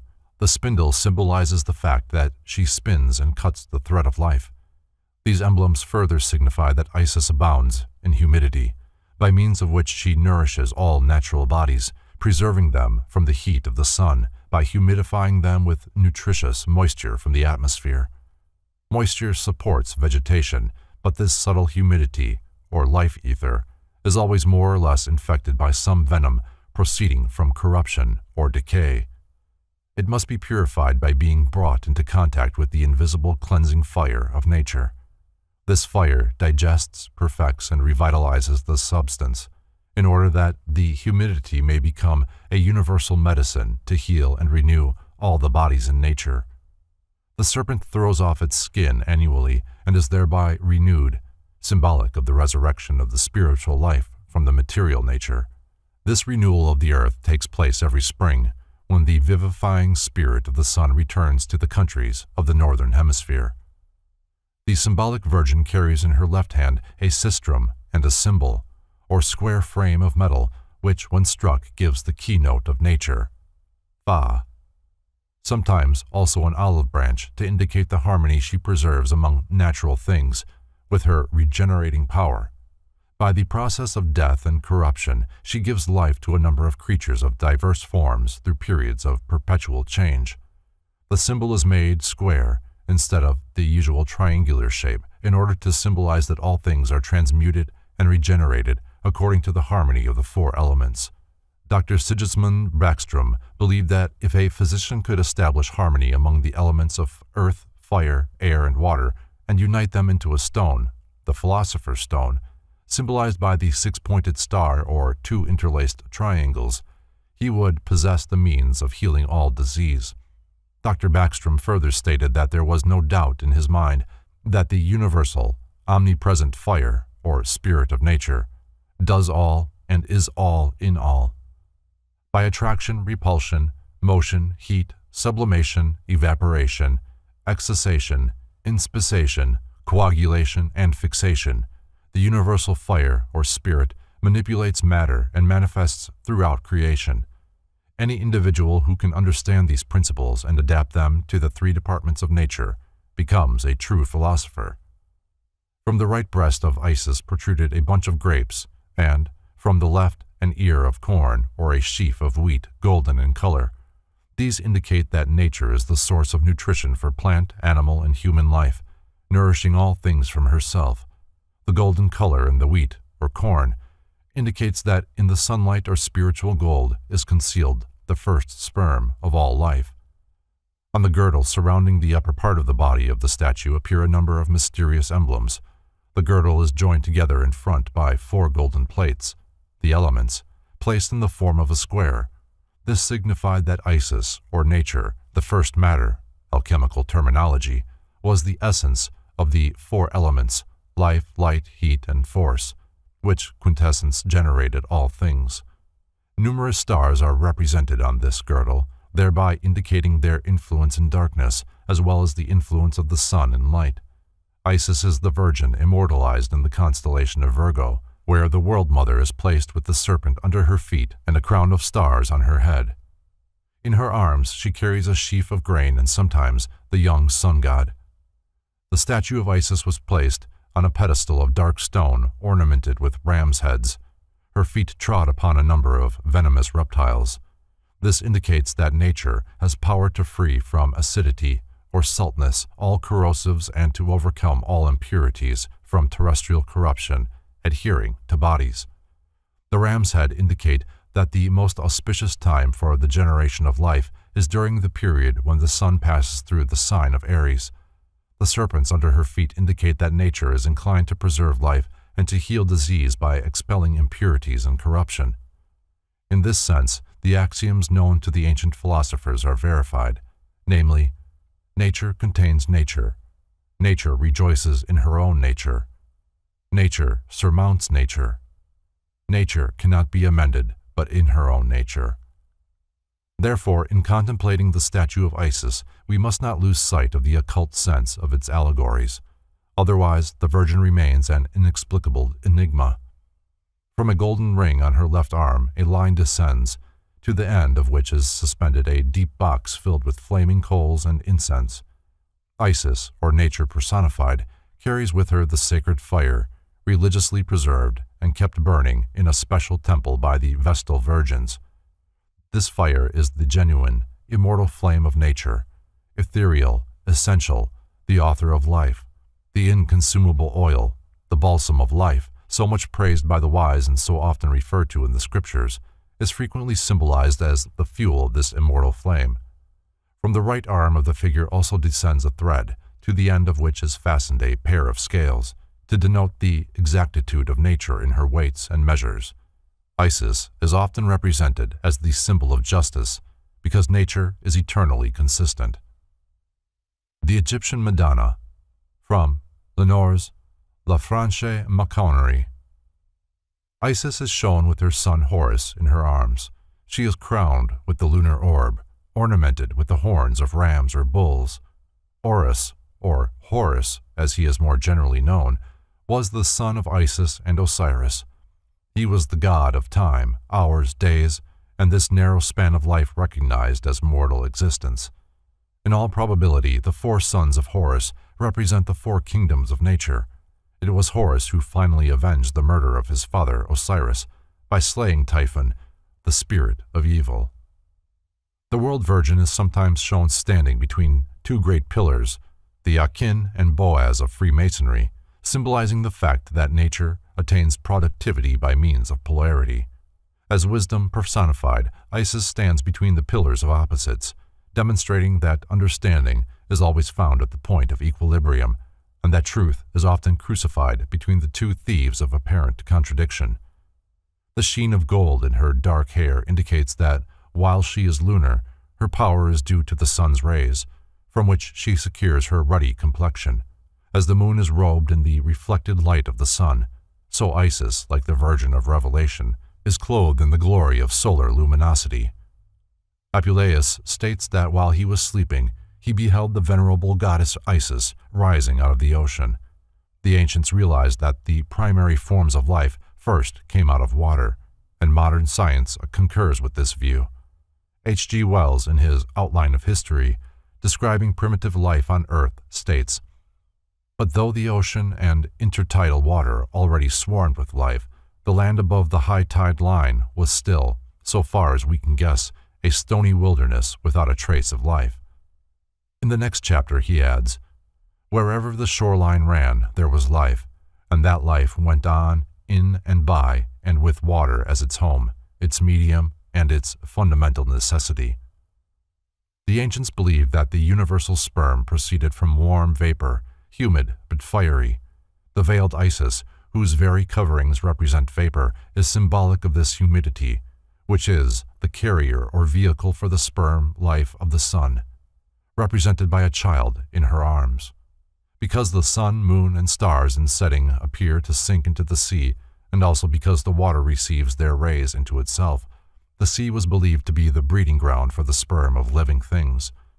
This sperm is generated from the combination of the influences of the celestial bodies. Hence, Isis is sometimes represented as pregnant. Frequently, the statue of Isis was accompanied by the figure of a large black and white ox. The ox represents either Osiris as Taurus, the bull of the zodiac, or Apis, an animal sacred to Osiris because of its peculiar markings and colorings. Among the Egyptians, the bull was a beast of burden. Hence, the presence of the animal was a reminder of the labors patiently performed by nature, that all creatures may have life and health.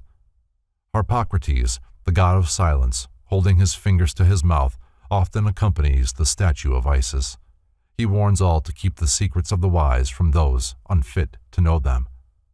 The Druids of Britain and Gaul had a deep knowledge concerning the mysteries of Isis and worshipped her under the symbol of the moon. Godfrey Higgins considers it a mistake to regard Isis as synonymous with the moon. The moon was chosen for Isis because of its dominion over water. The Druids consider the sun to be the father and the moon the mother of all things. By means of these symbols, they worshipped universal nature. The figure of Isis is sometimes used to represent the occult and magical arts, such as necromancy, invocation, sorcery, and thaumaturgy. In one of the myths concerning her, Isis is said to have conjured the invincible god of eternities, Ra, to tell her his secret and sacred name, which he did. This name is equivalent to the lost word of masonry. By means of this word, a magician can demand obedience from the invisible and superior deities. The priests of Isis became adepts in the use of the unseen forces of nature. They understood hypnotism, mesmerism, and similar practices long before the modern world dreamed of their existence. Plutarch describes the requisites of a follower of Isis in this manner. For as 'tis not the length of the beard or the coarseness of the habit which makes a philosopher, so neither will those frequent shavings or the mere wearing of a linen vestment constitute a votary of Isis. But he alone is a true servant or follower of this goddess, who, after he has heard and been made acquainted in a proper manner with the history of the actions of these gods, searches into the hidden truths which he concealed under them, and examines the whole by the dictates of reason and philosophy. During the Middle Ages, the troubadours of Central Europe preserved in song the legends of this Egyptian goddess. They composed sonnets to the most beautiful woman in all the world. Though few ever discovered her identity, she was Sophia, the Virgin of Wisdom, whom all the philosophers of the world have wooed. Isis represents the mystery of motherhood, which the ancients recognized as the most apparent proof of nature's omniscient wisdom and God's overshadowing power. To the modern seeker, she is the epitome of the great unknown, and only those who unveil her will be able to solve the mysteries of life, death, generation, and regeneration. Mummification of the Egyptian dead. Servius, commenting on Virgil's Aeneid, observes that the wise Egyptians took care to embalm their bodies and deposit them in catacombs, in order that the soul might be preserved for a long time in connection with the body, and might not soon be alienated, while the Romans, with an opposite design, committed the remains of their dead to the funeral pile, intending that the vital spark might immediately be restored to the general element or return to its pristine nature. From Pritchard's An Analysis of the Egyptian Mythology. No complete records are available which give the secret doctrine of the Egyptians concerning the relationship existing between the spirit, or consciousness, and the body which it inhabited. It is reasonably certain, however, that Pythagoras, who had been initiated in the Egyptian temples, when he promulgated the doctrine of metempsychosis, restated, in part at least, the teachings of the Egyptian initiates.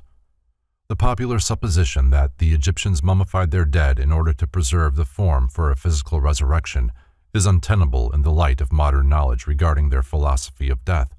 In the fourth book of On Abstinence from Animal Food, Porphyry describes an Egyptian custom of purifying the dead by removing the contents of the abdominal cavity, which they placed in a separate chest. He then reproduces the following oration, which had been translated out of the Egyptian tongue by Euphantus. O sovereign Son, and all ye gods who impart life to men, receive me, and deliver me to the eternal gods as a cohabitant, for I have always piously worshipped those divinities which were pointed out to me by my parents as long as I lived in this age, and have likewise always honored those who procreated my body. And, with respect to other men, I have never slain anyone, nor defrauded anyone of what he deposited with me, nor have I committed any other atrocious deed. If, therefore, during my life I have acted erroneously by eating or drinking things which it is unlawful to eat or drink, I have not erred through myself, but through these, pointing to the chest which contained the viscera. The removal of the organs identified as the seat of appetites was considered equivalent to the purification of the body from their evil influences. Osiris, king of the underworld. Osiris is often represented with the lower part of his body enclosed in a mummy case or wrapped about with funeral bandages. Man's spirit consists of three distinct parts, only one of which incarnates in physical form. The human body was considered to be a tomb or sepulchre of this incarnating spirit. Therefore, Osiris, a symbol of the incarnating ego, was represented with the lower half of his body mummified, to indicate that he was the living spirit of man enclosed within the material form symbolized by the mummy case. There is a romance between the active principle of God and the passive principle of nature. From the union of these two principles is produced the rational creation. Man is a composite creature.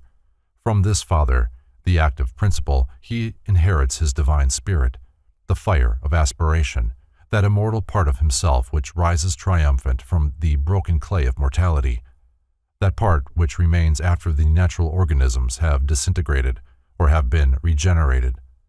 From his mother, the passive principle, he inherits his body, that part over which the laws of nature have control, his humanity, his mortal personality, his appetites, his feelings, and his emotions. The Egyptians also believed that Osiris was the river Nile, and that Isis, his sister wife, was the contiguous land, which, when inundated by the river, bore fruit and harvest. The murky water of the Nile were believed to account for the blackness of Osiris, who was generally symbolized as being of ebony hue. So, literally did the early Christians interpret their scriptures, that they preserved the bodies of their dead by pickling them in salt water, so that on the day of resurrection the spirit of the dead might re-enter a complete and perfectly preserved body. Believing that the incisions necessary to the embalming process and the removal of the internal organs would prevent the return of the spirit to its body, the Christians buried their dead without resorting to the more elaborate mummification methods employed by the Egyptian morticians. In his work on Egyptian magic, SSDD hazards the following speculation concerning the esoteric purposes behind the practice of mummification. There is every reason to suppose, he says, that only those who had received some grade of initiation were mummified, for it is certain that, in the eyes of the Egyptians, mummification effectually prevented reincarnation.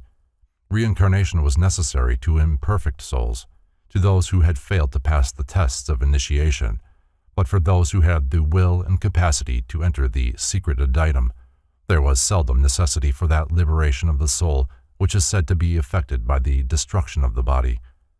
The body of the initiate was therefore preserved after death as a species of talisman or material basis for the manifestation of the soul upon earth. During the period of its inception, mummification was limited to the pharaoh and such other persons of royal rank as presumably partook of the attributes of the great Osiris, the divine, mummified king of the Egyptian underworld. The sun, a universal deity. The adoration of the sun was one of the earliest and most natural forms of religious expression. Complex modern theologies are merely involvements and amplifications of this simple aboriginal belief. The primitive mind, recognizing the beneficent power of the solar orb, adored it as the proxy of the supreme deity. Concerning the origin of sun worship, Albert Pike makes the following concise statement in his Morals and Dogma.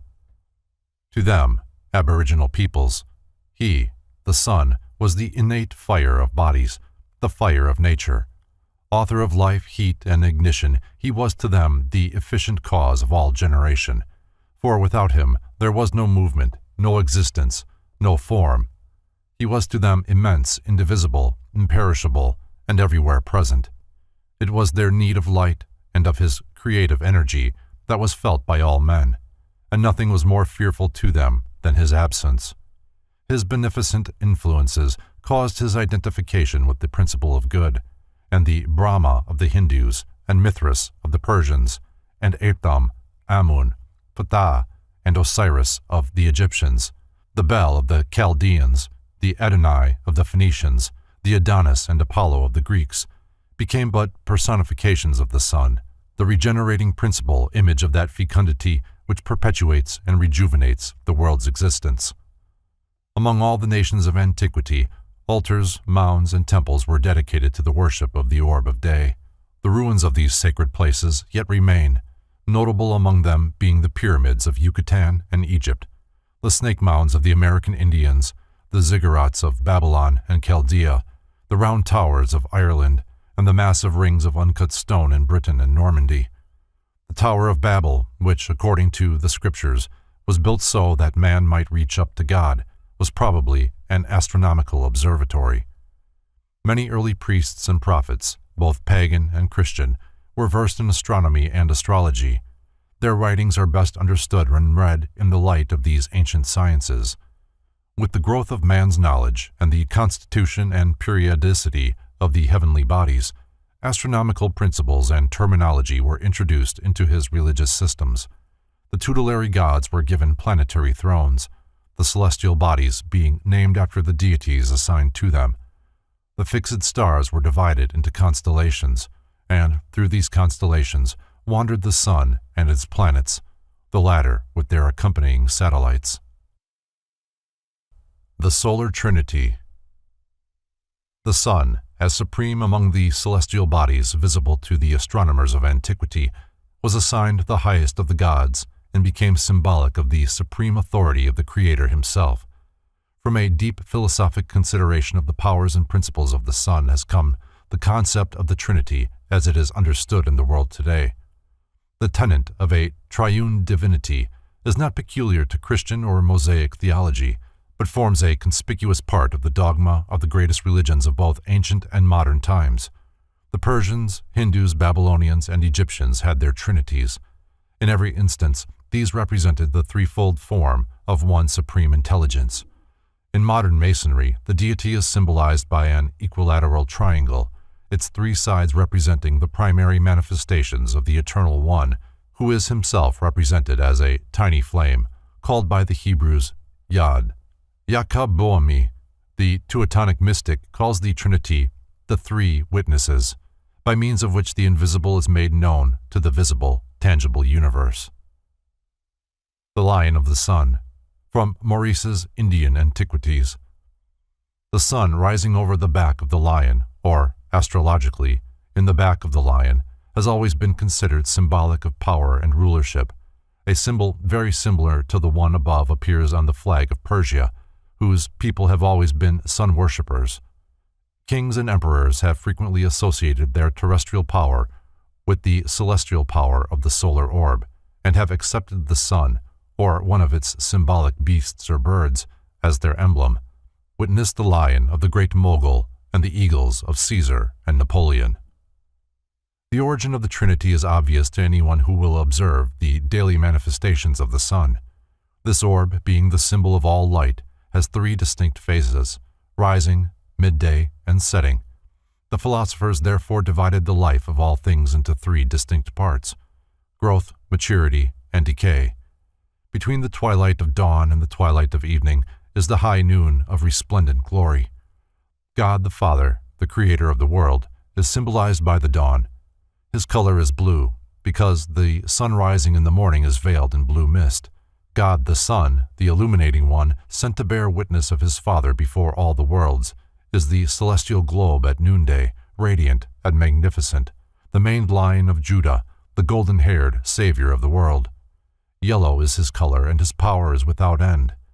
God, the Holy Ghost, is the sunset phase, when the orb of day, robed in flaming red, rests for a moment upon the horizon line and then vanishes into the darkness of the night, wandering the lower worlds, and later rise again triumphant from the embrace of darkness. To the Egyptians, the sun was the symbol of immortality, for while it died each night, it rose again with each ensuing dawn. Not only has the sun this diurnal activity, but it also has its annual pilgrimage, during which time it passes successively through the 12 celestial houses of the heavens, remaining in each for 30 days. Added to these, it has a third path of travel, which is called the precession of the equinoxes, in which it retrogrades around the zodiac through the 12 signs at the rate of 1 degree every 72 years. Concerning the annual passage of the sun through the 12 houses of the heavens, Robert Hewitt Brown, 32nd degree, makes the following statement. The sun, as he pursued his way among these living creatures of the zodiac, was said, in allegorical language, either to assume the nature of or to triumph over the sign he entered. The sun thus became a bull in Taurus, and was worshipped as such by the Egyptians under the name of Apis, and by the Assyrians as Bel, Baal, or Bull. In Leo, the sun became a lion slayer, Hercules, and an archer in Sagittarius. In Pisces, the fishes, he was a fish, Dagon, or Vishnu, the fish god of the Philistines and Hindus. A careful analysis of the religious systems of pagandom uncovers much evidence of the fact that its priests served the solar energy and that their supreme deity was in every case this divine light personified.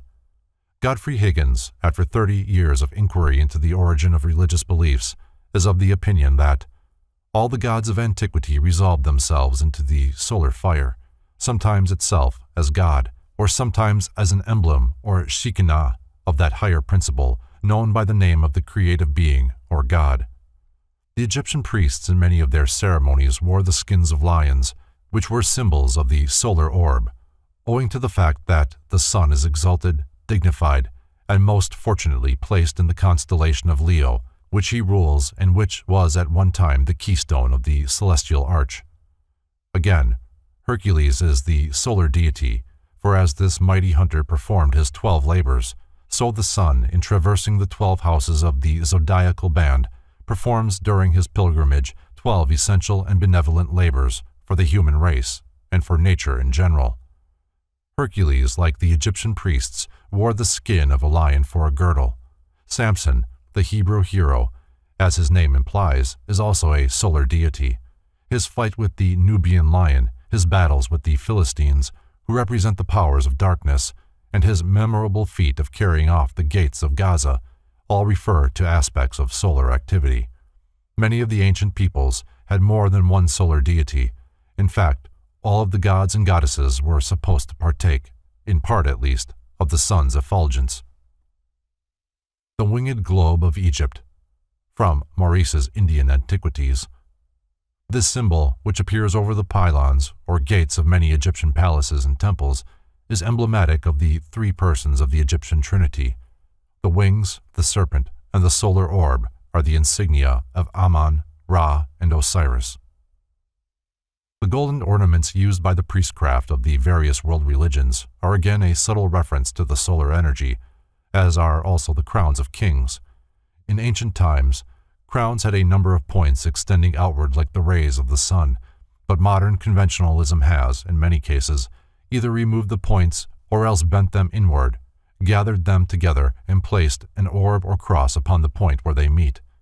Many of the ancient prophets, philosophers, and dignitaries carried a scepter, the upper end of which bore a representation of the solar globe, surrounded by emanating rays. All the kingdoms of earth were but copies of the kingdoms of heaven, and the kingdoms of heaven were best symbolized by the solar kingdom, in which the sun was the supreme ruler, the planets his privy council, and all nature the subjects of his empire. Many deities have been associated with the sun. The Greeks believed that Apollo, Bacchus, Dionysus, Sabazius, Hercules, Jason, Ulysses, Zeus, Uranus, and Vulcan partook of either the visible or invisible attributes of the sun. The Norwegians regarded Balder the Beautiful as a solar deity, and Odin is often connected with the celestial orb, especially because of his one eye. Among the Egyptians, Osiris, Ra, Anubis, Hermes, and even the mysterious Ammon himself had points of resemblance with the solar disk. Isis was the mother of the sun, and even Typhon, the destroyer, was supposed to be a form of solar energy. The Egyptian sun myth finally centered around the person of a mysterious deity called Serapis. The two Central American deities, Tezcatlipoca and Quetzalcoatl, while often associated with the winds, were also undoubtedly solar gods. In Masonry, the sun has many symbols.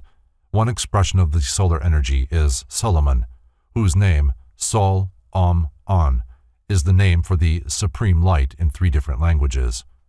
Hiram-Abip, the Hiram of the Chaldees, is also a solar deity, and the story of his attack and murder by the ruffians, with its solar interpretation, will be found in the chapter The Hiramic Legend.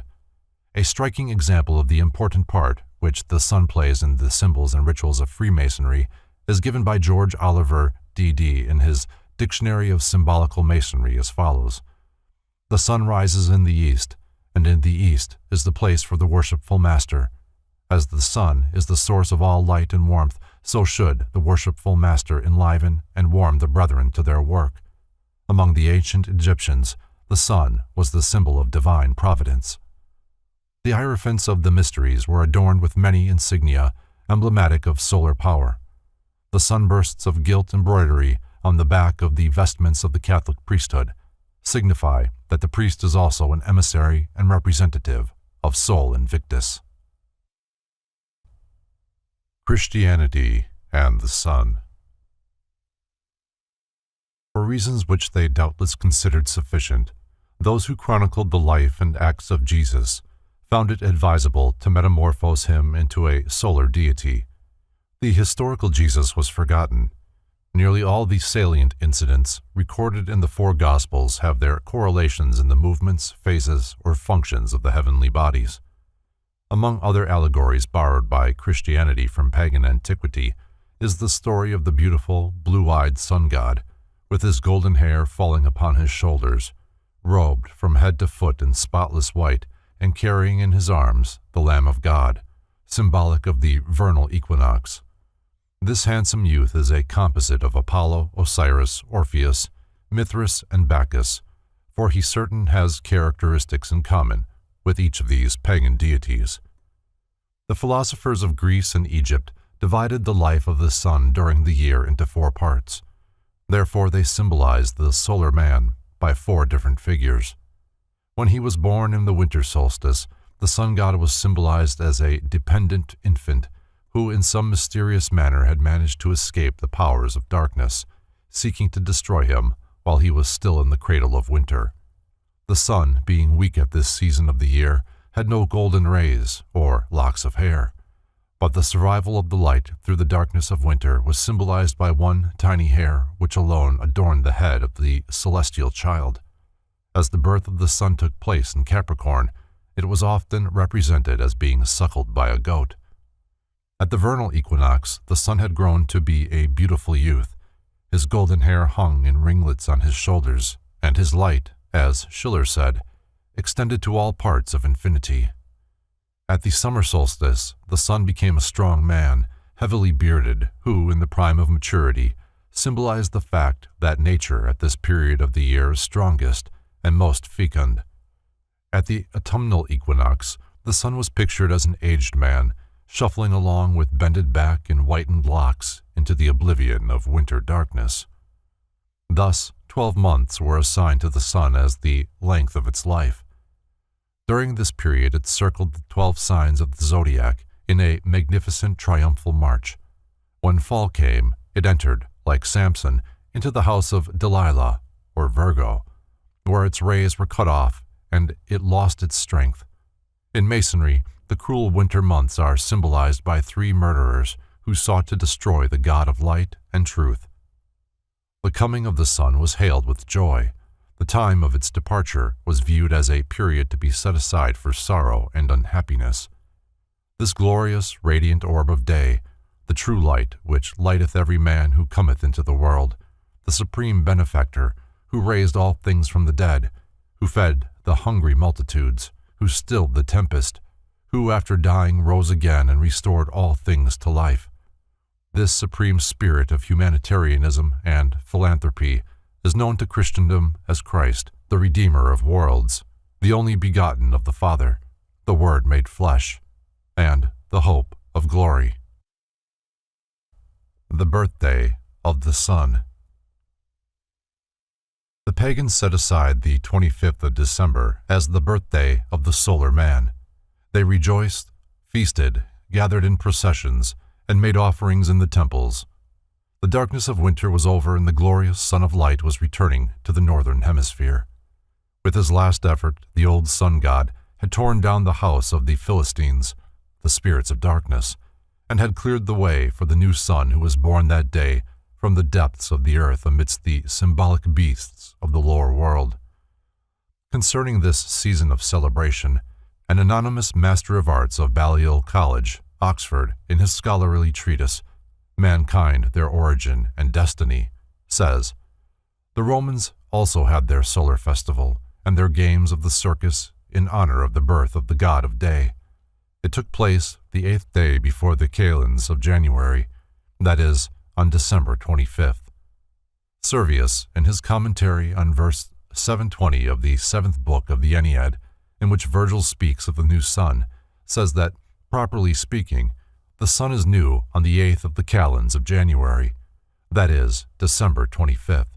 In the time of Leo I, some of the fathers of the Church said that what rendered the festival of Christmas venerable was less the birth of Jesus Christ than the return and, as they expressed it, the new birth of the sun. It was on the same day that the birth of the invincible sun, Natalis Solis Invicti, was celebrated at Rome, as can be seen in the Roman calendars, published in the reign of Constantine and of Julian. Hymn to the Sun, page 155. This epithet, Invictus, is the same as the Persians gave to this same god, whom they worshipped by the name of Mithra, and whom they caused to be born in a grotto, just as he is represented as being born in a stable under the name of Christ by the Christians. Concerning the Catholic feast of the Assumption and its parallel in astronomy, the same author adds, "At the end of 8 months, when the sun god having increased, traverses the 8th sign, he absorbs the celestial Virgin in his fiery course, and she disappears in the midst of the luminous rays and the glory of her Son. This phenomenon, which takes place every year about the middle of August, gave rise to a festival which still exists, and in which it is supposed that the Mother of Christ, laying aside her earthly life, is associated with the glory of her Son, and is placed at his side in the heavens. The Roman calendar of Columella marks the death or disappearance of Virgo at this period. The sun, he says, passes into Virgo on the 13th day before the Kalends of September. This is where the Catholics place the Feast of the Assumption, or the reunion of the Virgin to her Son. This feast was formerly called the Feast of the Passage of the Virgin, and in the Library of the Fathers we have an account of the passage of the Blessed Virgin. The ancient Greeks and Romans fixed the Assumption of Astraea, who is also this same Virgin, on that day.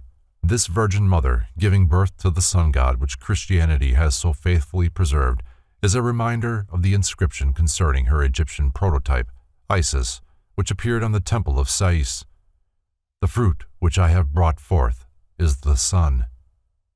While the Virgin was associated with the moon by the early pagans, there is no doubt that they also understood her position as a constellation in the heavens, for nearly all the peoples of antiquity credit her as being the mother of the sun, and they realized that although the moon could not occupy that position, the sign of Virgo could, and did, give birth to the sun out of her side on the 25th day of December. Albertus Magnus states, "We know that the sign of the celestial Virgin rose over the horizon at the moment at which we fix the birth of our Lord Jesus Christ." Among certain of the Arabian and Persian astronomers, the 3 stars forming the sword belt of Orion were called the Magi, who came to pay homage to the young sun god. The author of Mankind, Their Origin and Destiny contributes the following additional information. In Cancer, which had risen to the meridian at midnight, is the constellation of the stable and of the ass. The ancients called it Praesepe Jovis. In the north, the stars of the bear are seen, called by the Arabians Martha and Mary, and also the coffin of Lazarus. Thus, the esotericism of pagandom was embodied in Christianity, although its keys are lost. The Christian Church blindly follows ancient customs, and when asked for a reason, gives superficial and unsatisfactory explanations, either forgetting or ignoring the indisputable fact that each religion is based upon the secret doctrines of its predecessor. The Three Suns. The solar orb, like the nature of man, was divided by the ancient sages into three separate bodies. According to the mystics, there are three suns in each solar system, analogous to the three centers of life in each individual constitution. These are called the three lights: the spiritual sun, the intellectual or solar sun, and the material sun, now symbolized in Freemasonry by three candles. The spiritual sun manifests the power of God the Father, the solar sun radiates the life of God the Son, and the material sun is the vehicle of manifestation for God, the Holy Spirit.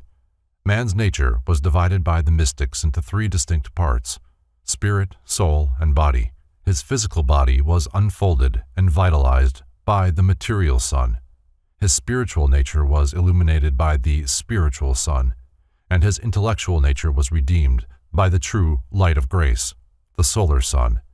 The alignment of these three globes in the heavens was one explanation offered for the peculiar fact that the orbits of the planets are not circular, but elliptical. The Three Suns, from Lilly's Astrological Predictions for 1648, 1649, and 1650. The following description of this phenomenon appears in a letter written by Jeremiah Shakerley in Lancashire, March 4th, 1648. On Monday, the 28th of February last, there arose with the sun two parelli, one on each side. Their distance from him was by estimation about 10 degrees. They continued still of the same distance from the zenith, or height above the horizon, that the sun did, and from the parts averse to the sun there seemed to issue out certain bright rays, not unlike those which the sun sendeth from behind a cloud, but brighter. The parts of these paralli, which were toward the sun, were a mixed color, wherein green and red were most predominant. A little above them was a thin rainbow, scarcely discernible, of a bright color, with the concave towards the sun, and the ends thereof seeming to touch the paralli. Above that, in a clear diaphanous air, appeared another conspicuous rainbow, beautified with diverse colors. It was as near as I could discern to the zenith.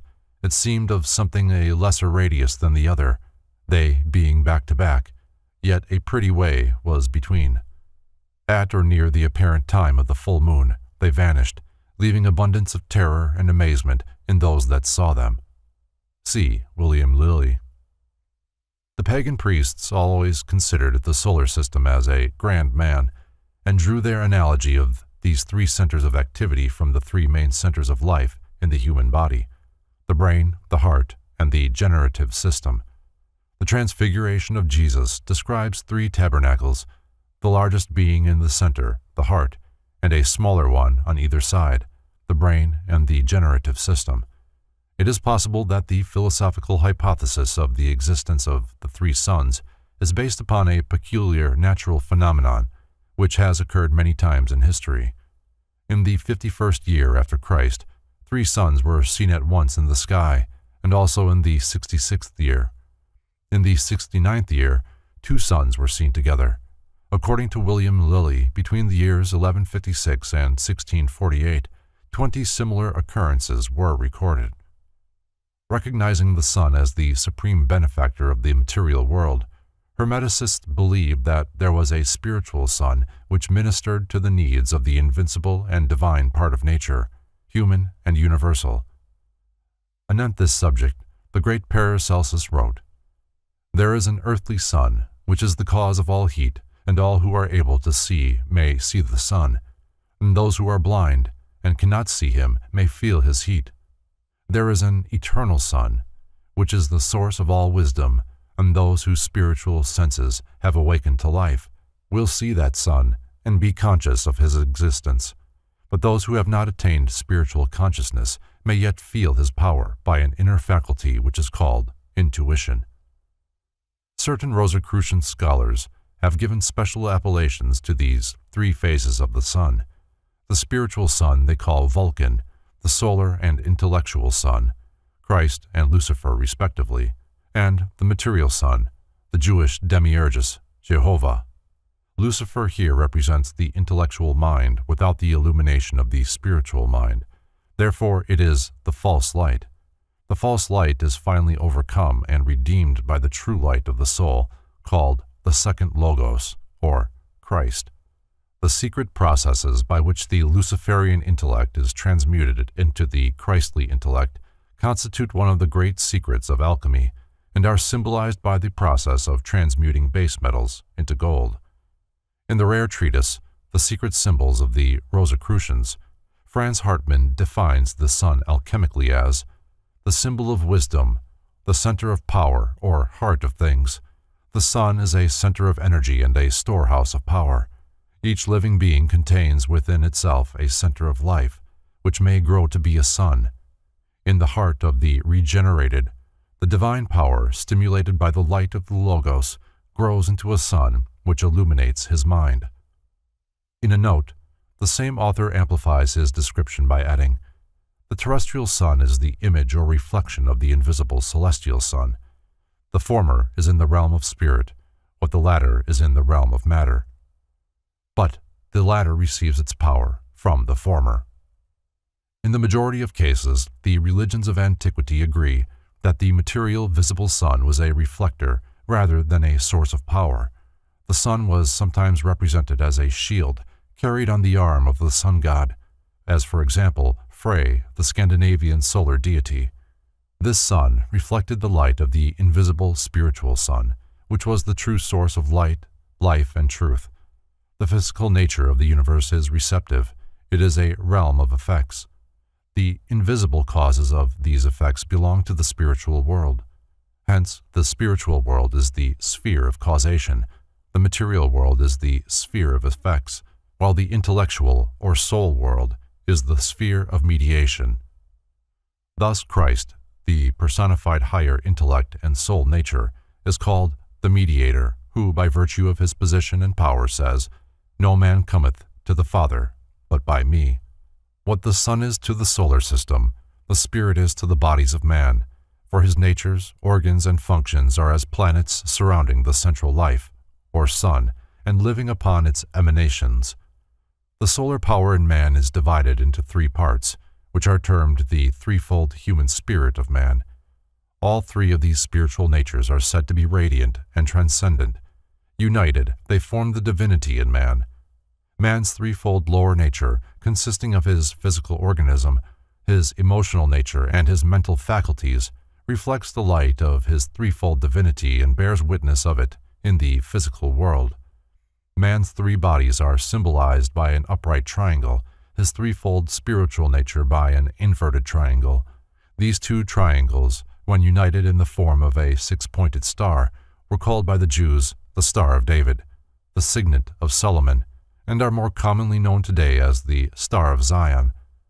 These triangles symbolize the spiritual and material universes linked together in the constitution of the human creature, who partakes of both nature and divinity. Man's animal nature partakes of the earth, his divine nature of the heavens, his human nature of the mediator. The celestial inhabitants of the sun. The Rosicrucians and the Illuminati, describing the angels, archangels, and other celestial creatures, declared that they resembled small suns, being centers of radiant energy surrounded by streamers of Vrilic force. From these outpouring streamers of force is derived the popular belief that angels have wings. These wings are corona-like fans of light, by means of which the celestial creatures propel themselves through the subtle essences of the superphysical worlds. True mystics are unanimous in their denial of the theory that the angels and archangels are human in form, as so often pictured. A human figure would be utterly useless in the ethereal substances through which they manifest. Science has long debated the probability of the other planets being inhabited. Objections to the idea are based upon the argument that creatures with human organs could not possibly exist in the environments of Mars, Jupiter, Uranus, and Neptune. This argument fails to take into account nature's universal law of adjustment to environment. The ancients asserted that life originated from the sun, and that everything, when bathed in the light of the solar orb, was capable of absorbing the solar life elements and later radiating them as flora and fauna. One philosophical concept regarded the sun as a parent and the planets as embryos still connected to the solar body by means of ethereal umbilical cords, which served as channels to convey life and nourishment to the planets. Some secret orders have taught that the sun was inhabited by a race of creatures with bodies composed of a radiant, spiritual ether, not unlike in its constituency the actual glowing ball of the sun itself. The solar heat had no harmful effect upon them because their organisms were sufficiently refined and sensitized to harmonize with the sun's tremendous vibratory rate. These creatures resemble miniature suns, being a little larger than a dinner plate in size, although some of the more powerful are considerably larger. Their color is the golden white light of the sun, and from them emanate 4 streamers of vril. These streamers are often of great length and are in constant motion. A peculiar palpitation is to be noted throughout the structure of the globe and is communicated in the form of ripples to the emanating streamers. The greatest and most luminous of these spheres is the Archangel Michael, and the entire order of solar life which resemble him and dwell upon the sun are called by modern Christians the archangels, or the spirits of the light. Surya, the regent of the sun, from More's Hindu pantheon. More describes this figure as follows.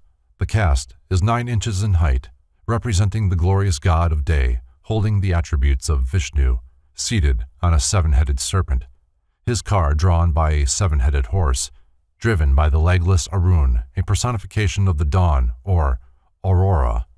See Moore's Hindu pantheon. The sun in alchemical symbology. Gold is the metal of the sun and has been considered by many as crystallized sunlight. When gold is mentioned in alchemical tracts, it may be either the metal itself or the celestial orb, which is the source or spirit of gold. Sulfur, because of its fiery nature, was also associated with the sun. As gold was the symbol of spirit and the base metals represented man's lower nature, certain alchemists were called miners and were pictured with picks and shovels digging into the earth in search of the precious metal, those finer traits of character buried in the earthiness of materiality and ignorance. The diamond concealed in the heart of the black carbon illustrated the same principle. The Illuminati used a pearl hidden in the shell of an oyster at the bottom of the sea to signify spiritual powers. Thus, the seeker after truth became a pearl fisher. He descended into the sea of material illusion in search of understanding, termed by the initiates the pearl of great price. When the alchemists stated that every animate and inanimate thing in the universe contained the seeds of gold, they meant that even the grains of sand possessed a spiritual nature, for gold was the spirit of all things. Concerning these seeds of spiritual gold, the following Rosicrucian axiom is significant. A seed is useless and impotent unless it is put in its appropriate matrix. Franz Hartmann comments on this axiom with these illuminating words: a soul cannot develop and progress without an appropriate body, because it is the physical body that furnishes the material for its development. See in the Pronios of the Temple of Wisdom. The purpose of alchemy was not to make something out of nothing, but rather to fertilize and nurture the seed which was already present. Its process did not actually create gold, but rather made the ever-present seed of gold grow and flourish. Everything which exists has a spirit, the seed of divinity within itself, and regeneration is not the process of attempting to place something where it previously had not existed. Regeneration actually means the unfoldment of the omnipresent divinity in man, that this divinity may shine forth as a sun and illumine all with whom it comes in contact. The Midnight Sun. Apuleius said when describing his initiation, vid ante, "At midnight I saw the sun shining with a splendid light." The midnight sun was also a part of the mystery of alchemy. It symbolized the spirit in man shining through the darkness of his human organisms. It also referred to the spiritual sun in the solar system, which the mystic could see as well, at midnight as at high noon, the material earth being powerless to obstruct the rays of this divine orb. The mysterious lights which illuminated the temples of the Egyptian mysteries during the nocturnal hours were said by some to be reflections of the spiritual sun gathered by the magical powers of the priests. The weird light seen 10 miles below the surface of the earth by I Am the Man in that remarkable Masonic allegory at Adorpa, Aphrodite spelled backward, may well refer to the mysterious midnight sun of the ancient rites. Primitive conceptions concerning the warfare between the principles of good and evil were often based upon the alternations of day and night. During the Middle Ages, the practices of black magic were confined to the nocturnal hours, and those who served the spirit of evil were called black magicians, while those who served the spirit of good were called white magicians. Black and white were associated respectively with night and day, and the endless conflict of light and shadow is alluded to many times in the mythologies of various peoples.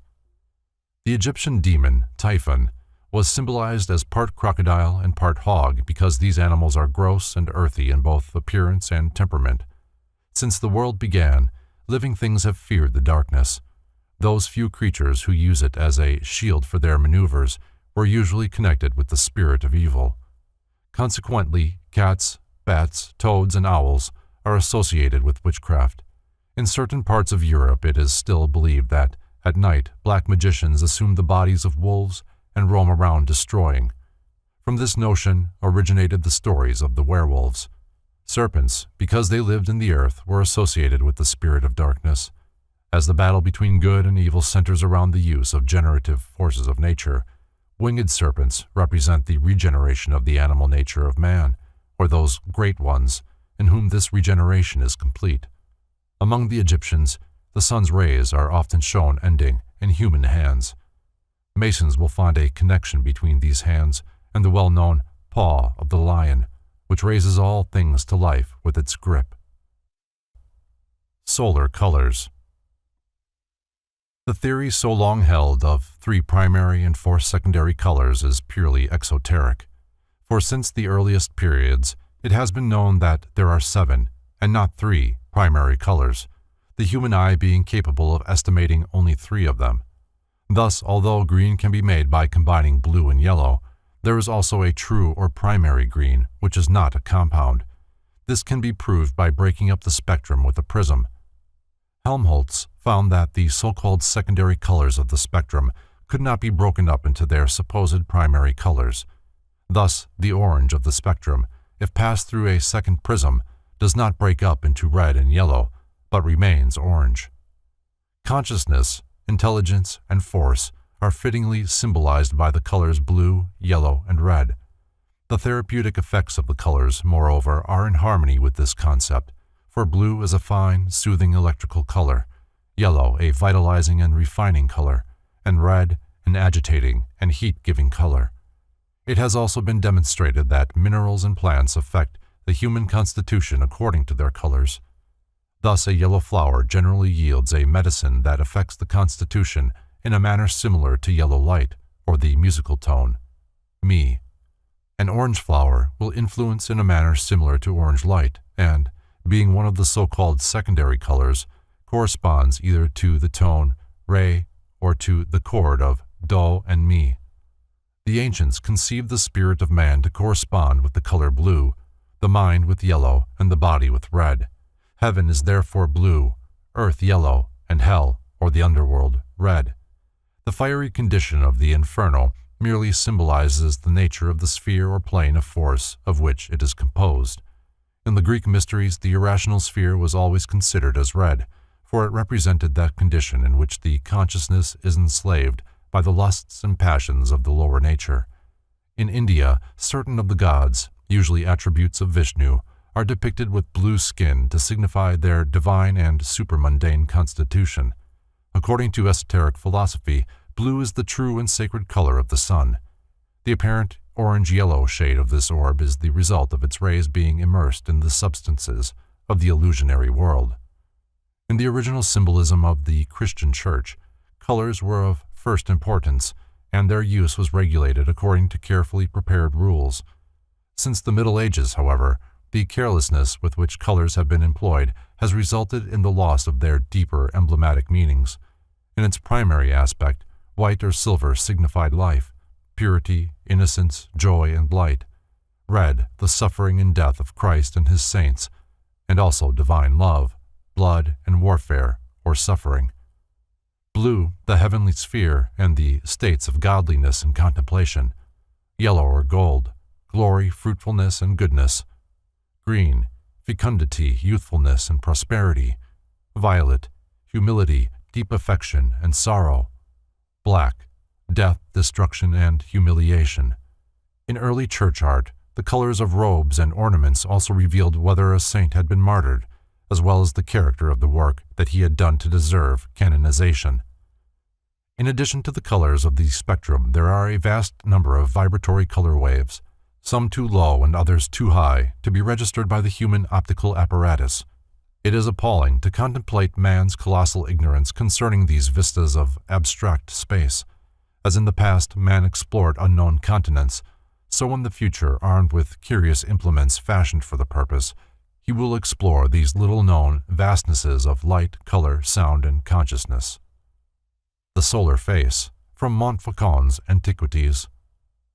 The corona of the sun is here shown in the form of a lion's mane.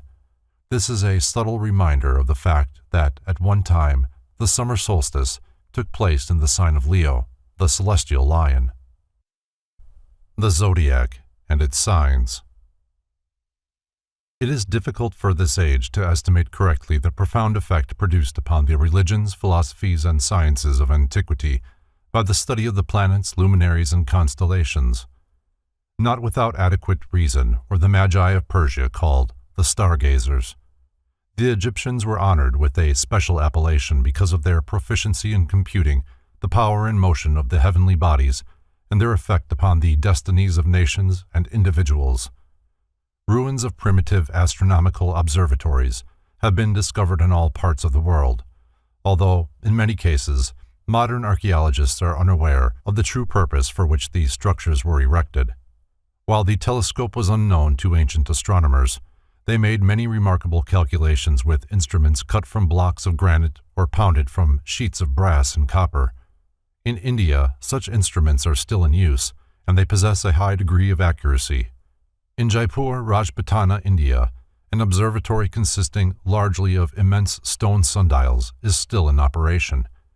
The famous Chinese observatory on the wall of Peking consists of immense bronze instruments, including a telescope in the form of a hollow tube without lenses.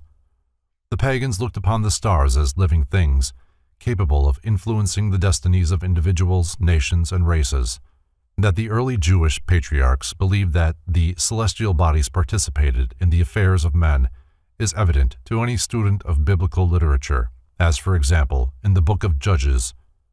They fought from heaven. Even the stars in their courses fought against Sisera. The Chaldeans, Phoenicians, Egyptians, Persians, Hindus, and Chinese all had zodiacs that were much alike in general character, and different authorities have credited each of these nations with being the cradle of astrology and astronomy.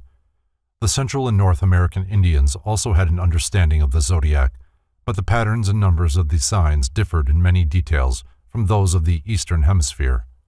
The word zodiac is derived from the Greek zodiakos, which means a circle of animals, or, as some believe, little animals.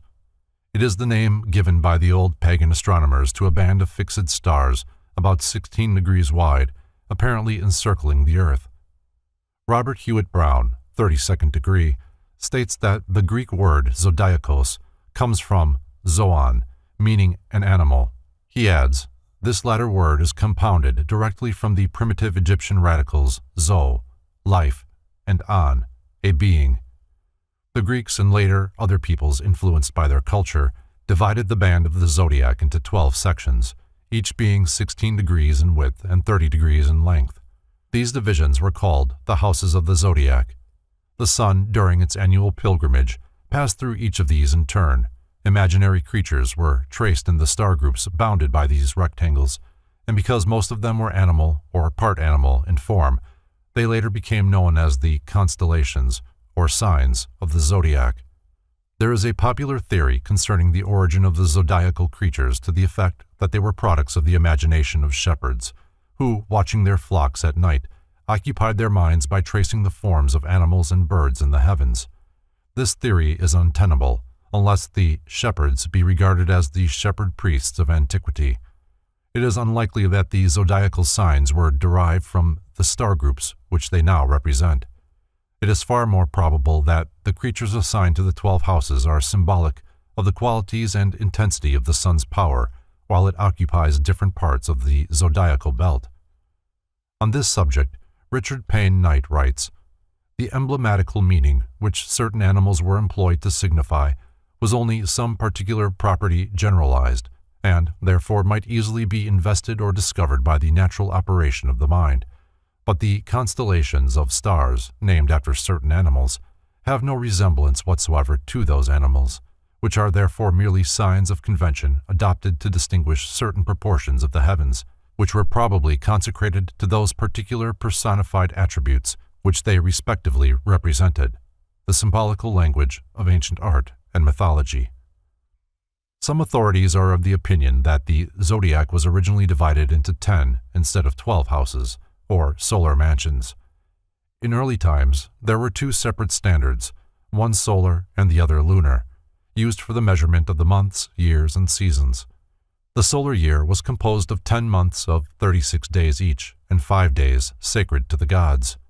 The lunar year consisted of 13 months of 28 days each, with 1 day left over. The solar zodiac, at that time, consisted often houses of 36 degrees each. The first 6 signs of the zodiac of 12 signs were regarded as benevolent because the sun occupied them while traversing the northern hemisphere. The 6,000 years during which, according to the Persians, Ahura Mazda ruled his universe in harmony and peace were symbolic of these 6 signs. The second 6 were considered malevolent because while the sun was traveling the southern hemisphere, it was winter with the Greeks, Egyptians, and Persians. Therefore, these 6 months, symbolic of the 6,000 years of misery and suffering, caused by the evil genius of the Persians, Ahriman, who sought to overthrow the power of Ahura Mazda. Those who hold the opinion that, before its revision by the Greeks, the zodiac consisted of only 10 signs, adduce evidence to show that Libra, the scales, was inserted into the zodiac by dividing the constellation of Virgo Scorpia, at that time 1 sign, into 2 parts, thus establishing the balance at the point of equilibrium between the ascending northern and the descending southern signs. See The Rosicrucians, Their Rites and Mysteries by Hargrave Jennings. On this subject, Isaac Meyer states, "We think that the zodiacal constellations were first 10 and represented an immense androgenic man or deity. Subsequently, this was changed, resulting in Scorpio and Virgo making 11. After this, from Scorpio, Libra, the balance, was taken, making the present 12, the Kabbalah." Chart showing the relationship between the human body and the exterior universe. From Kircher's Oedipus Aegypticus. The ornamental border contains groups of names of animal, mineral, and vegetable substances. Their relationship to corresponding parts of the human body is shown by the dotted lines. The words in capital letters on the dotted lines indicate to what corporeal member, organ, or disease the herb or other substance is related. The favorable positions in relation to the time of the year are shown by the signs of the zodiac, each house of which is divided by crosses into its 3 decans. This influence is further emphasized by the series of planetary signs placed on either side of the figure. Each year, the sun passes entirely around the zodiac and returns to the point from which it started, the vernal equinox. and each year it falls just a little short of making the complete circle of the heavens in the allotted period of time.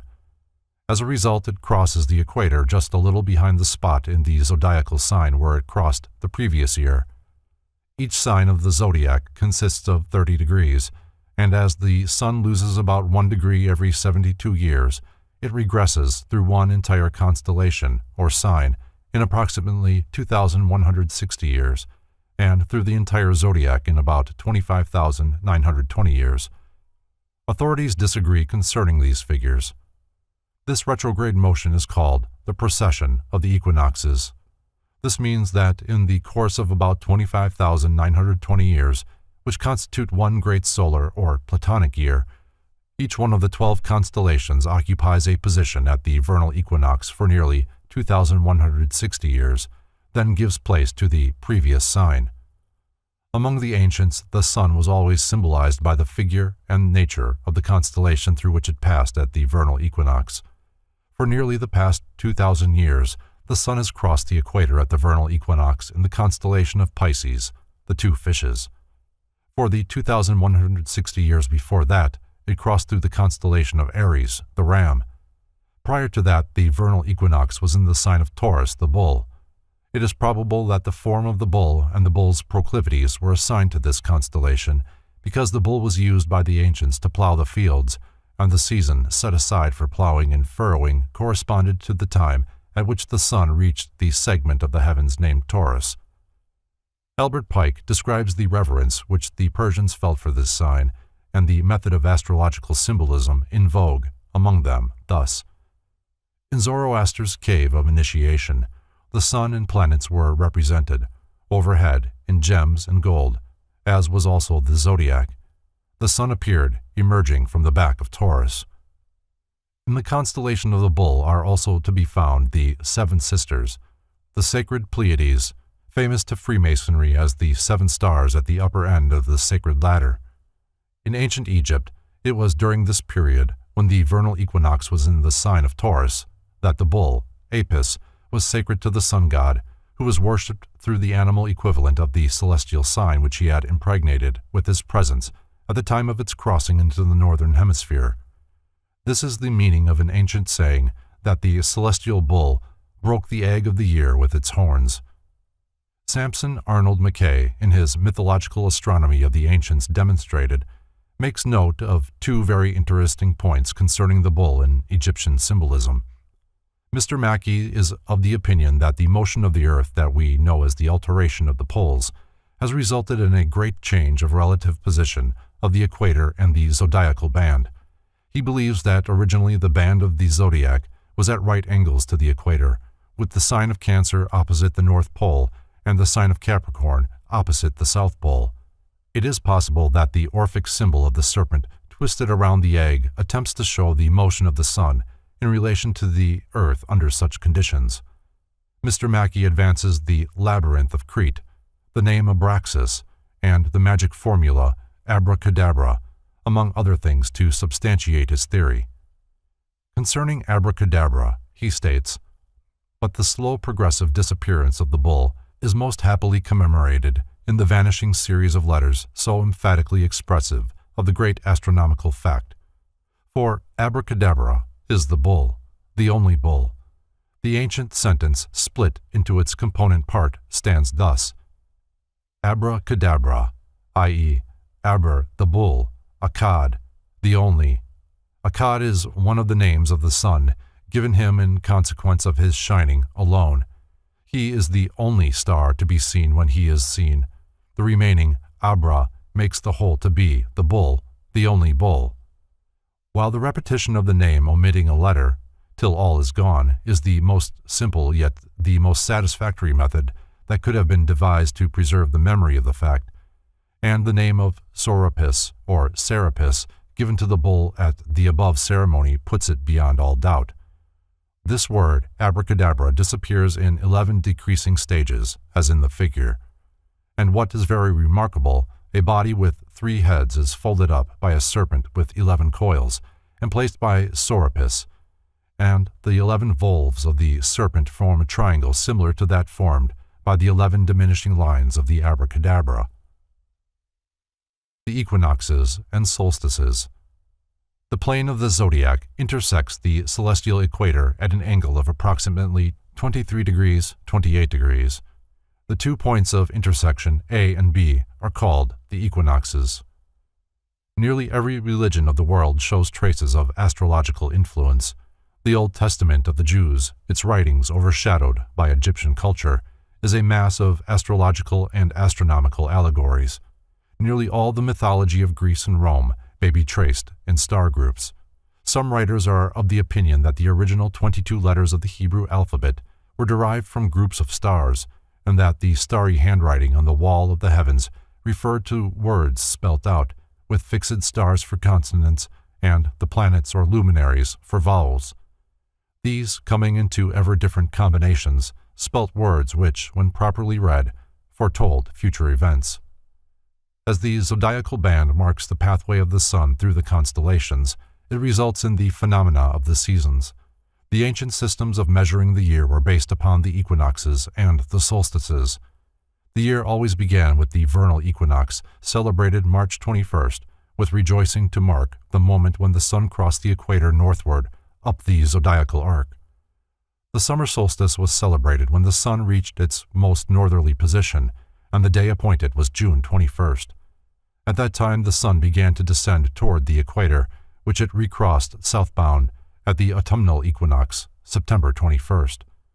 The sun reached its most southerly position at the winter solstice, December 21st. 4 of the signs of the zodiac have been permanently dedicated to the equinoxes and the solstices, and while the signs no longer correspond with the ancient constellations to which they were assigned, and from which they secured their names, they are accepted by modern astronomers as a basis of calculation. The vernal equinox is therefore said to occur in the constellation of Aries, the ram. It is fitting that, of all beasts, a ram should be placed at the head of the heavenly flock, forming the zodiacal band. Centuries before the Christian era, the pagans revered this constellation. Godfrey Higgins states, "This constellation was called the Lamb of God. He was also called the Savior, and was said to save mankind from their sins. He was always honored with the appellation of Dominus, or Lord. He was called the Lamb of God which taketh away the sins of the world." The devotees, addressing him in their litany, constantly repeated the words, "O Lamb of God, that taketh away the sin of the world, have mercy upon us, grant us thy peace." Therefore, the Lamb of God is a title given to the sun, who is said to be reborn every year in the northern hemisphere in the sign of the ram, although due to the existing discrepancy between the signs of the zodiac and the actual star groups, it actually rises in the sign of Pisces. The summer solstice is regarded as occurring in Cancer, the crab, which the Egyptians called the scarab, a beetle of the family Lamellicornis, the head of the insect kingdom, and sacred to the Egyptians as the symbol of eternal life. It is evident that the constellation of the crab is represented by this peculiar creature because the sun, after passing through this house, proceeds to walk backwards or descend the zodiacal arc. Cancer is the symbol of generation, for it is the house of the moon, the great mother of all things, and the patroness of the life forces of nature. Diana, the moon goddess of the Greeks, is called the mother of the world. Concerning the worship of the feminine or maternal principle, Richard Payne Knight writes, "By attracting or heaving the waters of the ocean, she naturally appeared to be the sovereign of humidity, and by seeming to operate so powerfully upon the constitutions of women, she equally appeared to be the patroness and regulatress of nutrition and passive generation. Whence she is said to have received her nymphs, or subordinate personifications, from the ocean, and is often represented by the symbol of the sea crab, an animal that has the property of spontaneously detaching from its own body any limb that has been hurt or mutilated, and reproducing another in its place." The symbolical language of ancient art and mythology. This water sign, being symbolic of the maternal principle of nature and recognized by the pagans as the origin of all life, was a natural and consistent domicile of the moon. The autumnal equinox apparently occurs in the constellation of Libra, the balances. The scales tipped, and the solar globe began its pilgrimage toward the house of winter. The constellation of the scales was placed in the zodiac to symbolize the power of choice. by means of which man may weigh one problem against another. Millions of years ago, when the human race was in the making, man was like the angels, who knew neither good nor evil. He fell into the state of knowledge of good and evil when the gods gave him the seed for the mental nature. From man's mental reactions to his environments, he distills the product of experience, which then aids him to regain his lost position, plus an individualized intelligence. Paracelsus said, "The body comes from the elements, the soul from the stars, and the spirit from God. All that the intellect can conceive of comes from the stars, the spirits of the stars, rather than the material constellations." The constellation of Capricorn, in which the winter solstice theoretically takes place, was called the House of Death, for in winter all life in the northern hemisphere was at its lowest ebb. Capricorn is a composite creature, with the head and upper body of a goat and the tail of a fish. In this constellation, the sun is least powerful in the northern hemisphere, and after passing through this constellation, it immediately begins to increase. Hence the Greeks said that Jupiter, a name of the sun god, was suckled by a goat. A new and different sidelight on zodiacal symbolism is supplied by John Cole in A Treatise on the Circular Zodiac of Tentyra in Egypt. The symbol, therefore, of the goat rising from the body of a fish, Capricorn, represents with the greatest propriety the mountainous buildings of Babylon, rising out of its low and marshy situation, the two horns of the goat being emblematical of the two towns, Nineveh and Babylon, the former built on the Tigris, the latter on the Euphrates, but both subjected to one sovereignty. The period of 2,160 years required for the regression of the sun through one of the zodiacal constellations is often termed an age. According to this system, the age secured its name from the sign through which the sun passes year after year as it crosses the equator at the vernal equinox. From this arrangement are derived the terms the Taurian age, the Aryan age, the Piscean age, and the Aquarian age. During these periods or ages, religious worship takes the form of the appropriate celestial sign, that which the sun is said to assume as a personality in the same manner that a spirit assumes a body. These 12 signs are the jewels of his breastplate, and his light shines forth from them, one after the other. From a consideration of this system, it is readily understood why certain religious symbols were adopted during different ages of the Earth's history. For during the 2,160 years the sun was in the constellation of Taurus, it is said that the solar deity assumed the body of Apis, and the bull became sacred to Osiris. For details concerning the astrological ages as related to biblical symbolism, see The Message of the Stars by Max and Augusta Voss-Heindel. During the Aryan Age, the lamb was held sacred, and the priests were called shepherds. Sheep and goats were sacrificed upon altars, and a scapegoat was appointed to bear the sins of Israel. The Microcosm, from Schodas's Margarita Philosophica. The pagans believed that the zodiac formed the body of the grand man of the universe. This body, which they called the macrocosm, the great world, was divided into 12 major parts, one of which was under the control of the celestial powers, reposing in each of the zodiacal constellations.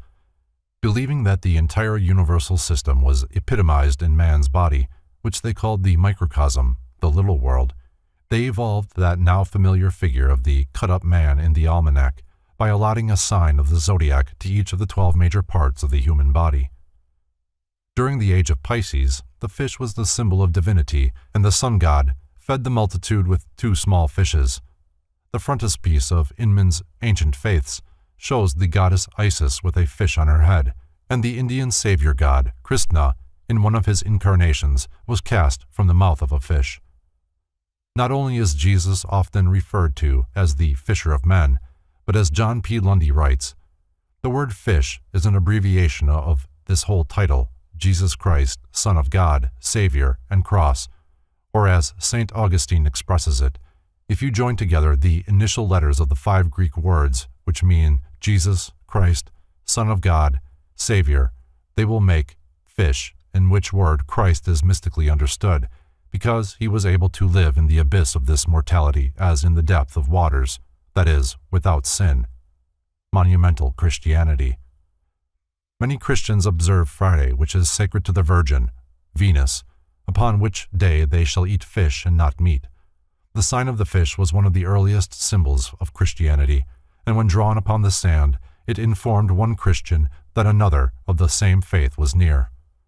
Aquarius is called the sign of the water-bearer, or the man with a jug of water on his shoulder mentioned in the New Testament. This is sometimes shown as an angelic figure, supposedly androgynous, either pouring water from an urn or carrying the vessel upon his shoulder. Among Oriental peoples, a water vessel alone is often used. Edward Upham, in his History and Doctrine of Buddhism, describes Aquarius as being in the shape of a pot and of a color between blue and yellow. This sign is the single house of Saturn. When Herschel discovered the planet Uranus, sometimes called by the name of its discoverer, the second half of the sign of Aquarius was allotted to this added member of the planetary family. The water pouring from the urn of Aquarius under the name of the waters of eternal life appears many times in symbolism. So it is with all the signs. Thus the sun in its path controls whatever form of worship man offers to the supreme deity. There are two distinct systems of astrological philosophy. One of them, the Ptolemaic, is geocentric. The Earth is considered the center of the solar system, around which the sun, moon, and planets revolve. Astronomically, the geocentric system is incorrect, but for thousands of years it has proved its accuracy when applied to the material nature of earthly things. A careful consideration of the writings of the great occultists and a study of their diagrams reveals the fact that many of them were acquainted with another method of arranging the heavenly bodies. The other system of astrological philosophy is called the heliocentric. This posits the sun in the center of the solar system, where it naturally belongs, with the planets and their moons revolving about it. The great difficulty, however, with the heliocentric system is that, being comparatively new, there has not been sufficient time to experiment successfully and catalog the effects of its various aspects and relationships. Geocentric astrology, as its name implies, is confined to the earthy side of nature, while heliocentric astrology may be used to analyze the higher intellectual and spiritual faculties of man. The important point to be remembered is that when the sun was said to be in a certain sign of the zodiac, the ancients really meant that the sun occupied the opposite sign and cast its long ray into the house in which they enthroned it. Therefore, when it is said that the sun is in Taurus, it means, astronomically, that the sun is in the sign opposite to Taurus, which is Scorpio. This resulted in two distinct schools of philosophy, one geocentric and exoteric, the other heliocentric and esoteric.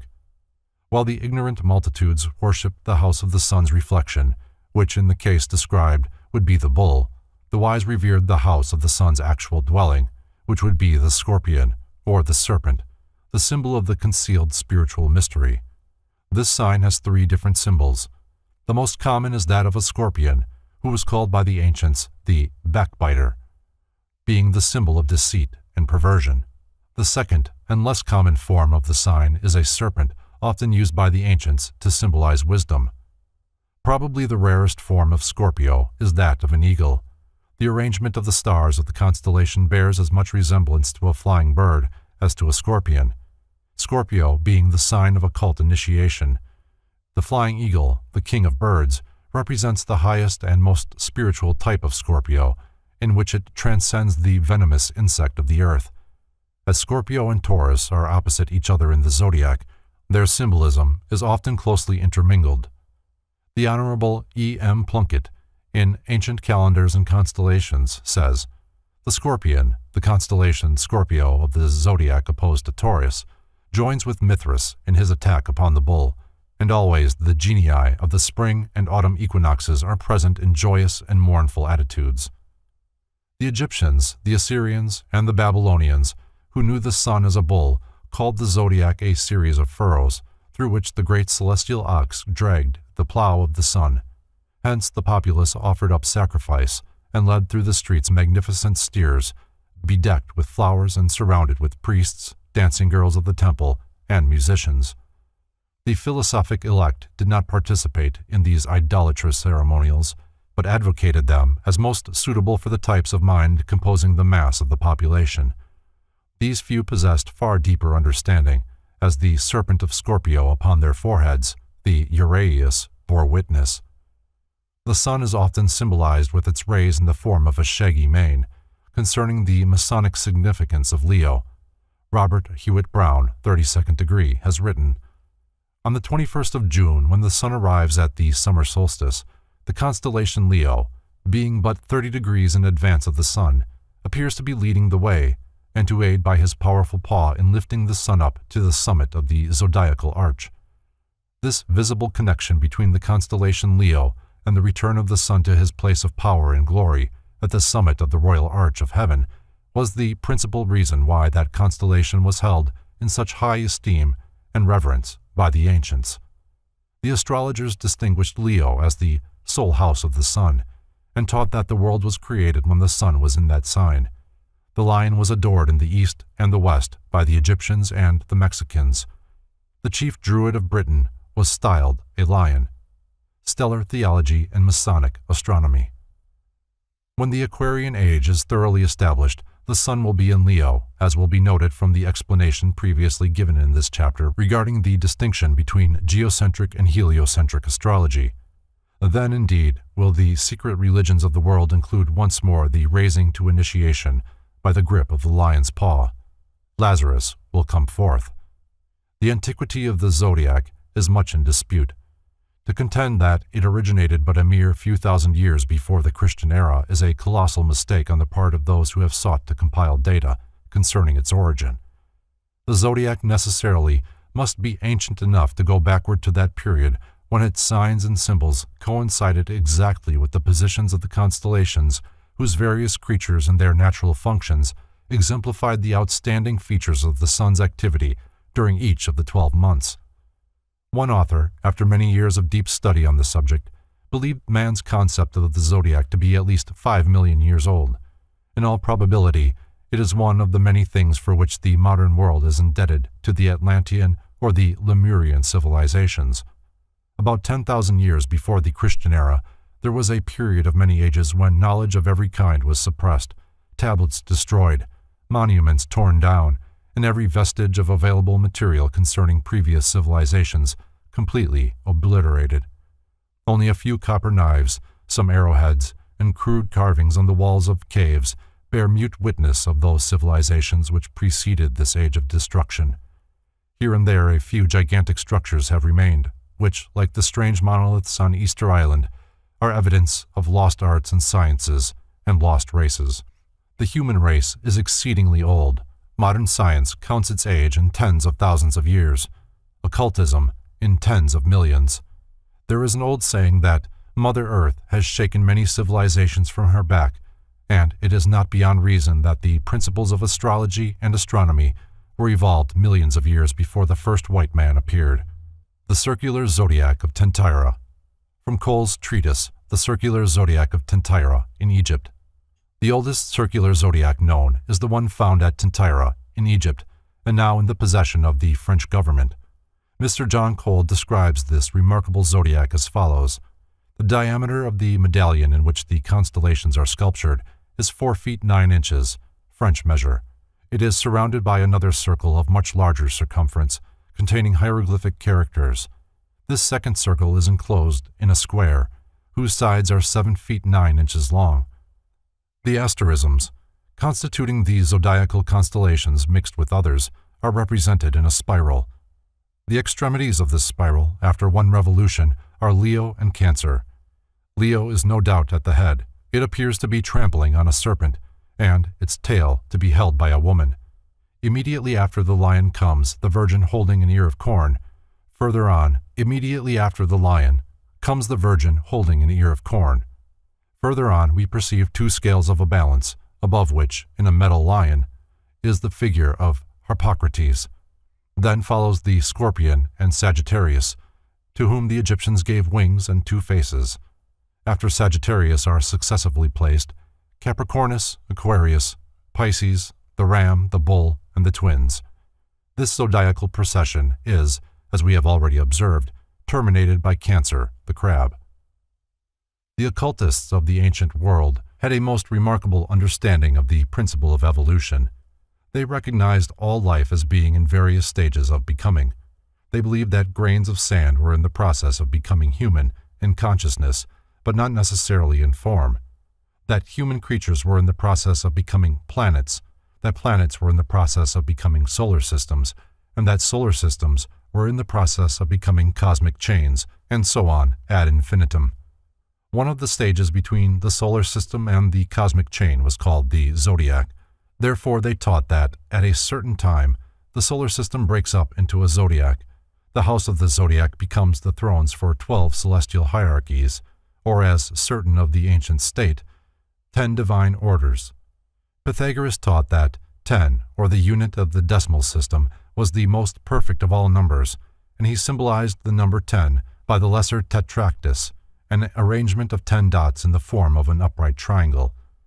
The early stargazers, after dividing the zodiac into its houses, appointed the 3 brightest stars in each constellation to be the joint rulers of that house. Then they divided the house into 3 sections of 10 degrees each, which they called decans. These in turn were divided in half, resulting in the breaking up of the zodiac into 72 duodecans of 5 degrees each. Over each of these duodecans, the Hebrews placed a celestial intelligence, or angel, and from this system has resulted the Kabbalistic arrangement of the 72 sacred names, which correspond to the 72 flowers, knops, and almonds upon the 7-branched candlestick of the tabernacle, and the 72 men who were chosen from the 12 tribes to represent Israel. The only 2 signs not already mentioned are Gemini and Sagittarius. The constellation of Gemini is generally represented as 2 small children, who, according to the ancients, were born out of eggs, possibly the ones that the bull broke with his horns. The stories concerning Castor and Pollux, and Romulus and Remus, may be the result of amplifying the myths of these celestial twins. The symbols of Gemini have passed through many modifications. The one used by the Arabians was the peacock. 2 of the important stars in the constellation of Gemini still bear the names of Castor and Pollux. The sign of Gemini is supposed to have been the patron of phallic worship, and the 2 obelisks, or pillars, in front of temples and churches convey the same symbolism as the twins. The sign of Sagittarius consists of what the ancient Greeks called a centaur, a composite creature, the lower half of whose body was in the form of a horse, while the upper half was human. The centaur is generally known with a bow and arrow in his hands, aiming a shaft far off into the stars. Hence, Sagittarius stands for 2 distinct principles. First, it represents the spiritual evolution of man, for the human form is rising from the body of the beast. Secondly, it is the symbol of aspiration and ambition, for as the centaur aims his arrow at the stars, so every human creature aims at a higher mark than he can reach. Albert Churchward, in The Signs and Symbols of Primordial Man, sums up the influence of the zodiac upon religious symbolism in the following words. The division here is in 12 parts, the 12 signs of the zodiac, 12 tribes of Israel, 12 gates of heaven mentioned in Revelation, and 12 entrances or portals to be passed through in the Great Pyramid before finally reaching the highest degree, and 12 apostles in the Christian doctrines, and the 12 original and perfect points in Masonry. The ancients believed that the theory of man's being made in the image of God was to be understood literally. They maintained that the universe was a great organism, not unlike the human body, and that every phase and function of the universal body had a correspondence in man. The most precious key to wisdom that the priests communicated to the new initiates was what they termed the law of analogy.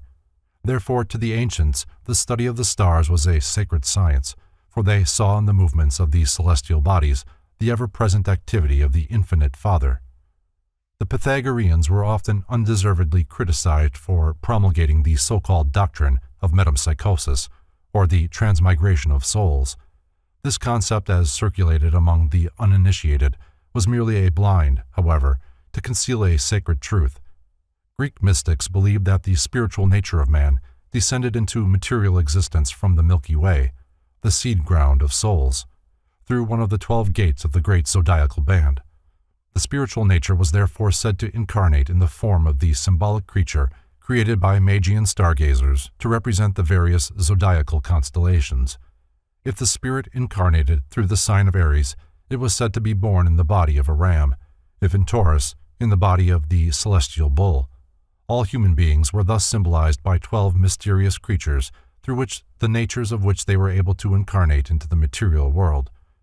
The theory of transmigration was not applicable to the visible material body of man, but rather to the invisible immaterial spirit wandering along the pathway of the stars and sequentially assuming in the course of evolution the forms of the sacred zodiacal animals.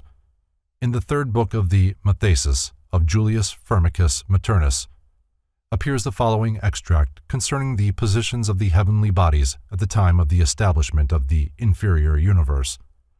According to Aesculapius, therefore, and Anubius, to whom especially the divinity Mercury committed the secrets of the astrological science, the geniture of the world is as follows. They constituted the sun in the 15th part of Leo, the moon in the 15th part of Cancer, Saturn in the 15th part of Capricorn, Jupiter in the 15th part of Sagittarius, Mars in the 15th part of Scorpio, Venus in the 15th part of Libra, Mercury in the 15th part of Virgo, and the horoscope in the 15th part of Cancer. Conformably to this geniture, therefore, to these conditions of the stars, and the testimonies which they adduce in confirmation of this geniture, they are of opinion that the destinies of men, also, are disposed in accordance with the above arrangement, as may be learnt from that book of Aesculapius which is called 10,000, or an innumerable multitude of genitures, in order that nothing in the several genitures of men may be found to be discordant with the above-mentioned geniture of the world. The 7 ages of man are under control of the planets in the following order: infancy, the moon; childhood, Mercury; adolescence, Venus; maturity, the sun; middle age, Mars; advanced age, Jupiter; and decrepitude and dissolution, Saturn. Hieroglyphic plan by Hermes of the ancient zodiac, from Kircher's Oedipus Aegypticus. The inner circle contains the hieroglyphs of Hemphta, the triform and pantomorphic deity. In the 6 concentric bands surrounding the inner circle are, from within outward, 1. The numbers of the zodiacal houses in figures and also in words. 2. The modern names of the houses. 3. The Greek or Egyptian names of the Egyptian deities assigned to the houses. 4. The complete figures of these deities. 5. The ancient or the modern zodiacal signs, sometimes both. 6. The number of deacons or subdivisions of the houses. The Bembine Table of Isis. A manuscript by Thomas Taylor contains the following remarkable paragraph. Plato was initiated into the greater mysteries at the age of 49. The initiation took place in one of the subterranean halls of the Great Pyramid in Egypt. The Isaic table formed the altar, before which the divine Plato stood and received that which was always his, but which the ceremony of the mysteries enkindled and brought from its dormant state. With this ascent, after 3 days in the great hall, he was received by the Hierophant of the pyramid. The Hierophant was seen only by those who had passed the 3 days, the 3 degrees, the 3 dimensions, and given verbally the highest esoteric teachings, each accompanied with its appropriate symbol. After a further 3 months' sojourn in the halls of the pyramid, the initiate Plato was sent out into the world to do the work of the great order, as Pythagoras and Orpheus had been before him. Before the sacking of Rome in 1527, there is no historical mention of the Mensa Isaica, tablet of Isis. At that time the tablet came into possession of a certain locksmith or ironworker, who sold it at an exorbitant price to Cardinal Bembo, a celebrated antiquary, historiographer of the Republic of Venice, and afterwards librarian of St. Mark's. After his death in 1547, the Isaic tablet was acquired by the house of Mantua, in whose museum it remained until 1630, when troops of Ferdinand II captured the city of Mantua. Several early writers on the subject have assumed that the tablet was demolished by the ignorant soldiery for the silver it contained. The assumption, however, was erroneous. The tablet fell into the hands of Cardinal Pava, who presented it to the Duke of Savoy, who in turn presented it to the King of Sardinia. When the French conquered Italy in 1797, the tablet was carried to Paris. In 1809, Alexander Lenoir, writing of the Mensa Azaica, said it was on exhibition at the Bibliothèque Nationale. Upon the establishment of peace between the two countries, it was returned to Italy. In his guide to northern Italy, Karl Baedeker describes the Mensa Azaica as being in the center of Gallery 2 in the Museum of Antiquities at Turin. A faithful reproduction of the original tablet was made in 1559 by the celebrated Aeneas Vicus of Parma, and a copy of the engraving was given to the Chancellor of the Duke of Bavaria, to the Museum of Hieroglyphics. Athanasius Kircher describes the tablet as 5 palms long and 4 wide. W. Wynne Westcott says it measures 50 by 30 inches. It was made of bronze and decorated with encaustic or smalt enamel and silver inlay. Fosbrook adds, "The figures are cut very shallow, and the contour of most of them is encircled by threads of silver. The bases upon which the figures were seated or reclined, and left blank in the prints, were of silver and are torn away." See Encyclopedia of Antiquities. The Bembine Table of Isis.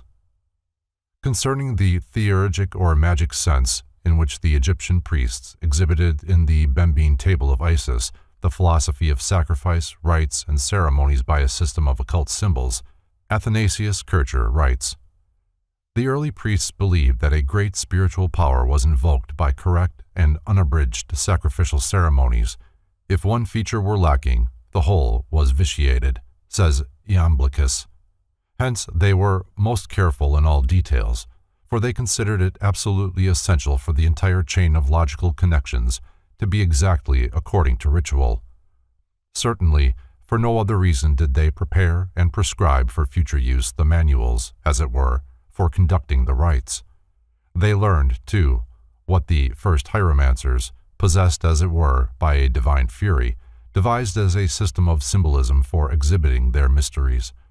These they placed in this tablet of Isis, before the eyes of those admitted to the sanctum sanctorum, in order to teach the nature of the gods and the prescribed forms of sacrifice. Since each of the orders of gods had its own peculiar symbols, gestures, costumes, and ornaments, they thought it necessary to observe these in the whole apparatus of worship, as nothing was more efficacious in drawing the benign attention of the deities and genii. Thus their temples, remote from the usual haunts of men, contained representations of nearly every form in nature. First, in the pavement, they symbolized the physical economy of the world, using minerals, stones, and other things suitable for ornaments, including little streams of water.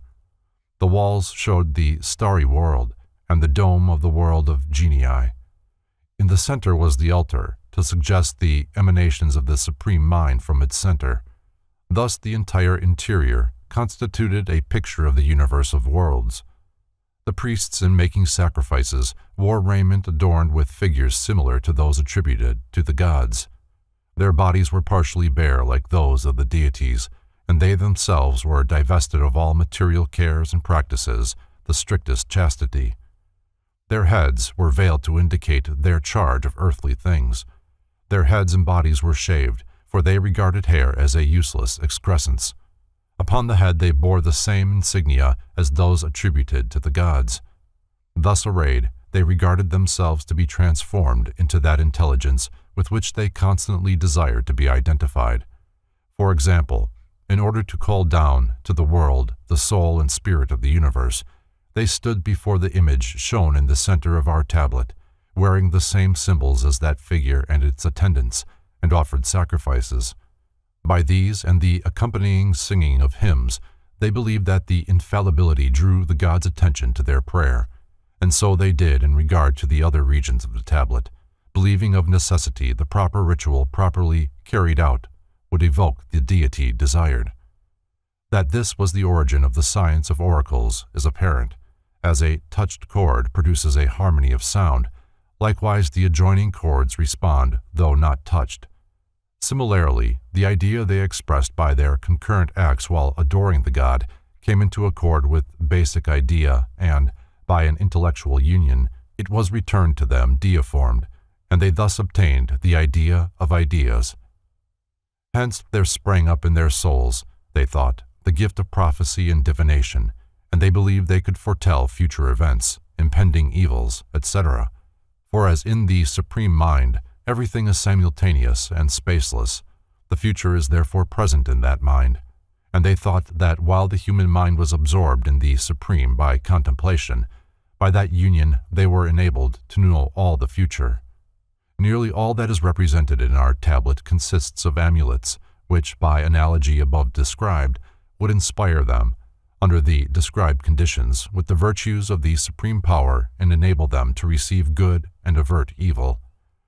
They also believed they could, in this magical manner, effect cures of diseases, that genii could be induced to appear to them during sleep and cure or teach them to cure the sick.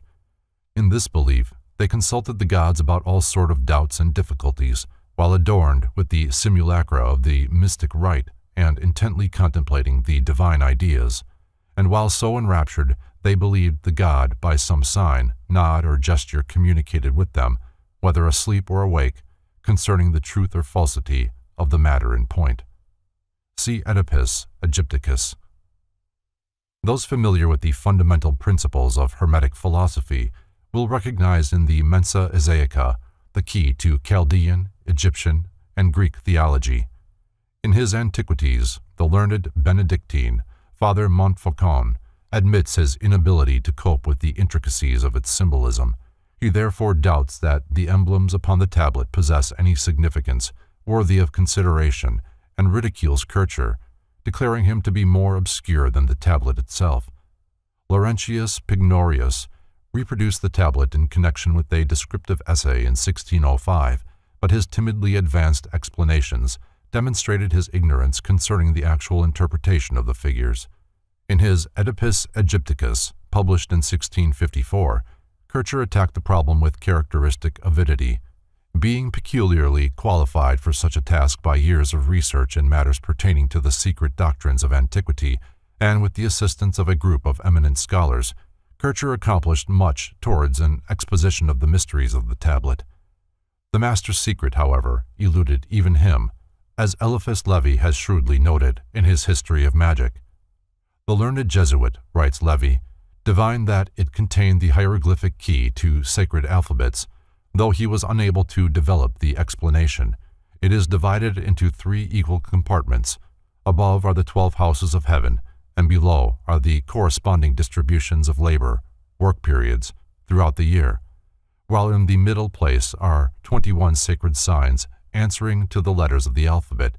In the midst of all is a seated figure of the pantomorphic Aenix, emblem of universal being and corresponding as such to the Hebrew Yod, or to that unique letter from which all the other letters were formed. The Aenix is encircled by the Ophite triad, answering to the 3 mother letters of the Egyptian and Hebrew alphabets. On the right are the Ibimorphic and Serapion triads.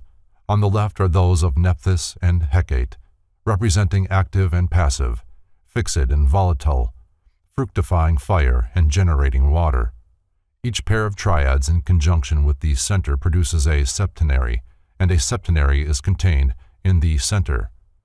The 3 septenaries furnish the absolute number of the 3 worlds, as well as the complete number of primitive letters, to which a complementary sign is added, like 0 to the 9 numerals. Levi's key to the Bembeen table, from Levi's History of Magic. The Isiac table, writes Levi, is a key to the ancient Book of Thoth, which has survived to some extent the lapse of centuries and is pictured to us in the still comparatively ancient set of Tarotchi cards. To him, the Book of Thoth was a resume of the esoteric learning of the Egyptians. After the decadence of their civilization, this lore became crystallized in a hieroglyphic form as the tarot. This tarot, having become partially or entirely forgotten or misunderstood, its pictured symbols fell into the hands of the sham diviners and of the providers of the public amusement by games of cards. The modern tarot, or Tarotchi pack of cards, consists of 78 cards, of which 22 form a special group of trumps, of pictorial design. The remaining 56 are composed of 4 suits of 10 numerals and 4 court cards, king, queen, knight, and knave or valet.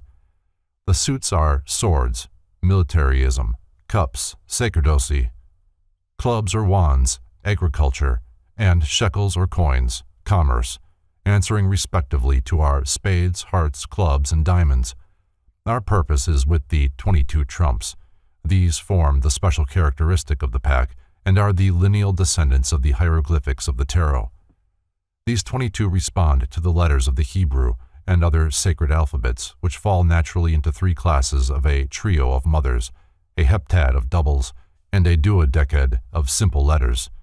They are also considered as a triad of heptads, and one apart, a system of initiation and an uninitiate. See Westcott's The Isaiah Tablet. Levy's hint may be construed to mean that the 21 figures in the center section of the table represent the 21 major trumps of the tarot cards.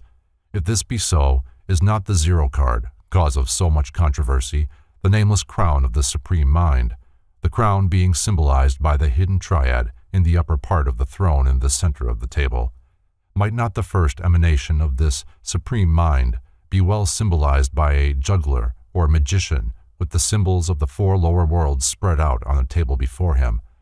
The rod, the sword, the cup, and the coin? Thus considered, the zero card belongs nowhere among the others, but is in fact the fourth dimensional point from which they all emanated, and consequently is broken up into the 21 cards, or letters, which, when gathered together, produce the zero. The cipher appearing upon this card would substantiate this interpretation, for the cipher or circle is emblematic of the superior sphere from which issue the lower worlds, powers, and letters. Westcott carefully collected the all too meager theories advanced by various authorities, and in 1887 published his now extremely rare volume, which contains the only detailed description of the Isaiah Tablet published in English, since Humphreys translated Montfaucon's worthless description in 1721. After explaining his reticence to reveal that which Levy evidently felt was better left concealed, Westcott sums up his interpretation of the tablet as follows. The diagram of Levy, by which he explains the mystery of the tablet, shows the upper region divided into the 4 seasons of the year, each with 3 signs of the zodiac, and he has added the 4-lettered sacred name, the Tetragrammaton, assigning Yod to Aquarius, that is Canopus, He to Taurus, that is Apis, Vau to Leo, that is Mamphta, and He final to Typhon. Note the cherubic parallel, man, bull, lion, and eagle. The 4th form is found either as scorpion or eagle depending upon the occult good or evil intention. In the demotic zodiac, the snake replaces the scorpion. The lower region he ascribes to the 12 simple Hebrew letters, associating them with the 4 quarters of the horizon. Compare the Sefer Yetzirah. The central region he ascribes to the solar powers and the planetary. In the middle we see above the sun, marked Ops, and below it is a Solomon's seal, above a cross, a double triangle, hexapla, 1 light and 1 dark triangle superposed, the whole forming a sort of complex symbol of Venus. To the Ibomorphos, he gives the 3 dark planets, Venus, Mercury, and Mars, placed around a dark triangle erect, denoting fire. To the Nephtheian triad, he gives 3 light planets, Saturn, Luna, and Jupiter, around a light inverted triangle, which denotes water. There is a necessary connection between water, female power, passive principle, Binah, and Sephirotic mother and bride. See the Kabbalah by Mathers. Note, the ancient signs for the planets were all composed of a cross, solar disk, and crescent. Venus is a cross below a sun disk, Mercury a disk with a crescent above and cross below. Saturn is a cross whose lowest point touches the apex of the crescent. Jupiter is a crescent whose lowest point touches the left-hand end of a cross. All these are deep mysteries. Note that Levy in his original plate transposed Serapis and Hecate, but not the Apis Noir and Apis Blanc, perhaps because of the head of Bes being associated by him with Hecate. Note that having referred the 12 simple letters to the lower, the 7 doubles must correspond to the central region of the planets, and then the great triad, AMS, the mother letters representing air, water, and fire, remain to be pictured. Around S, the central Iynx, or Yod, by the Ophinian triad, the two serpents and the Leonine Sphinx. Levy's word, ops, in the center in the Latin ops, terra, genius of the earth, and the Greek ops, Rhea, or Kubel, Sibyl, often draws a goddess seated in a chariot drawn by lions. She is crowned with turrets and holds a key. See the Isaic tablet. Westcott's key to the Bembeen table. From Westcott's The Isaic tablet. Zoroaster declared that the number 3 shines throughout the world. This is revealed in the Bembeen table by a series of triads representing the creative impulses. Of the Isaic table, Alexander Lenoir writes, "The Isaic table, as a work of art, is not of great interest. It is but a composition, rather cold and insignificant, whose figures, summarily sketched and methodically placed near each other, give but little impression of life. But if, on the contrary, after examining it, we understand the purpose of the author, we become soon convinced that the Isaic table is an image of the heavenly sphere, divided into small parts to be used very like for general teaching. According to that idea, we can conclude that the Isaic table was originally the introduction to a collection, followed by the mysteries of Isis. It was engraved on copper in order to be used in the ceremonial of initiation. See New Essay on the Isaic Table. The essay, published in French by Alexandre Lenoir in 1809, while curious and original, contains little real information on the tablet, which the author seeks to prove was an Egyptian calendar or astrological chart.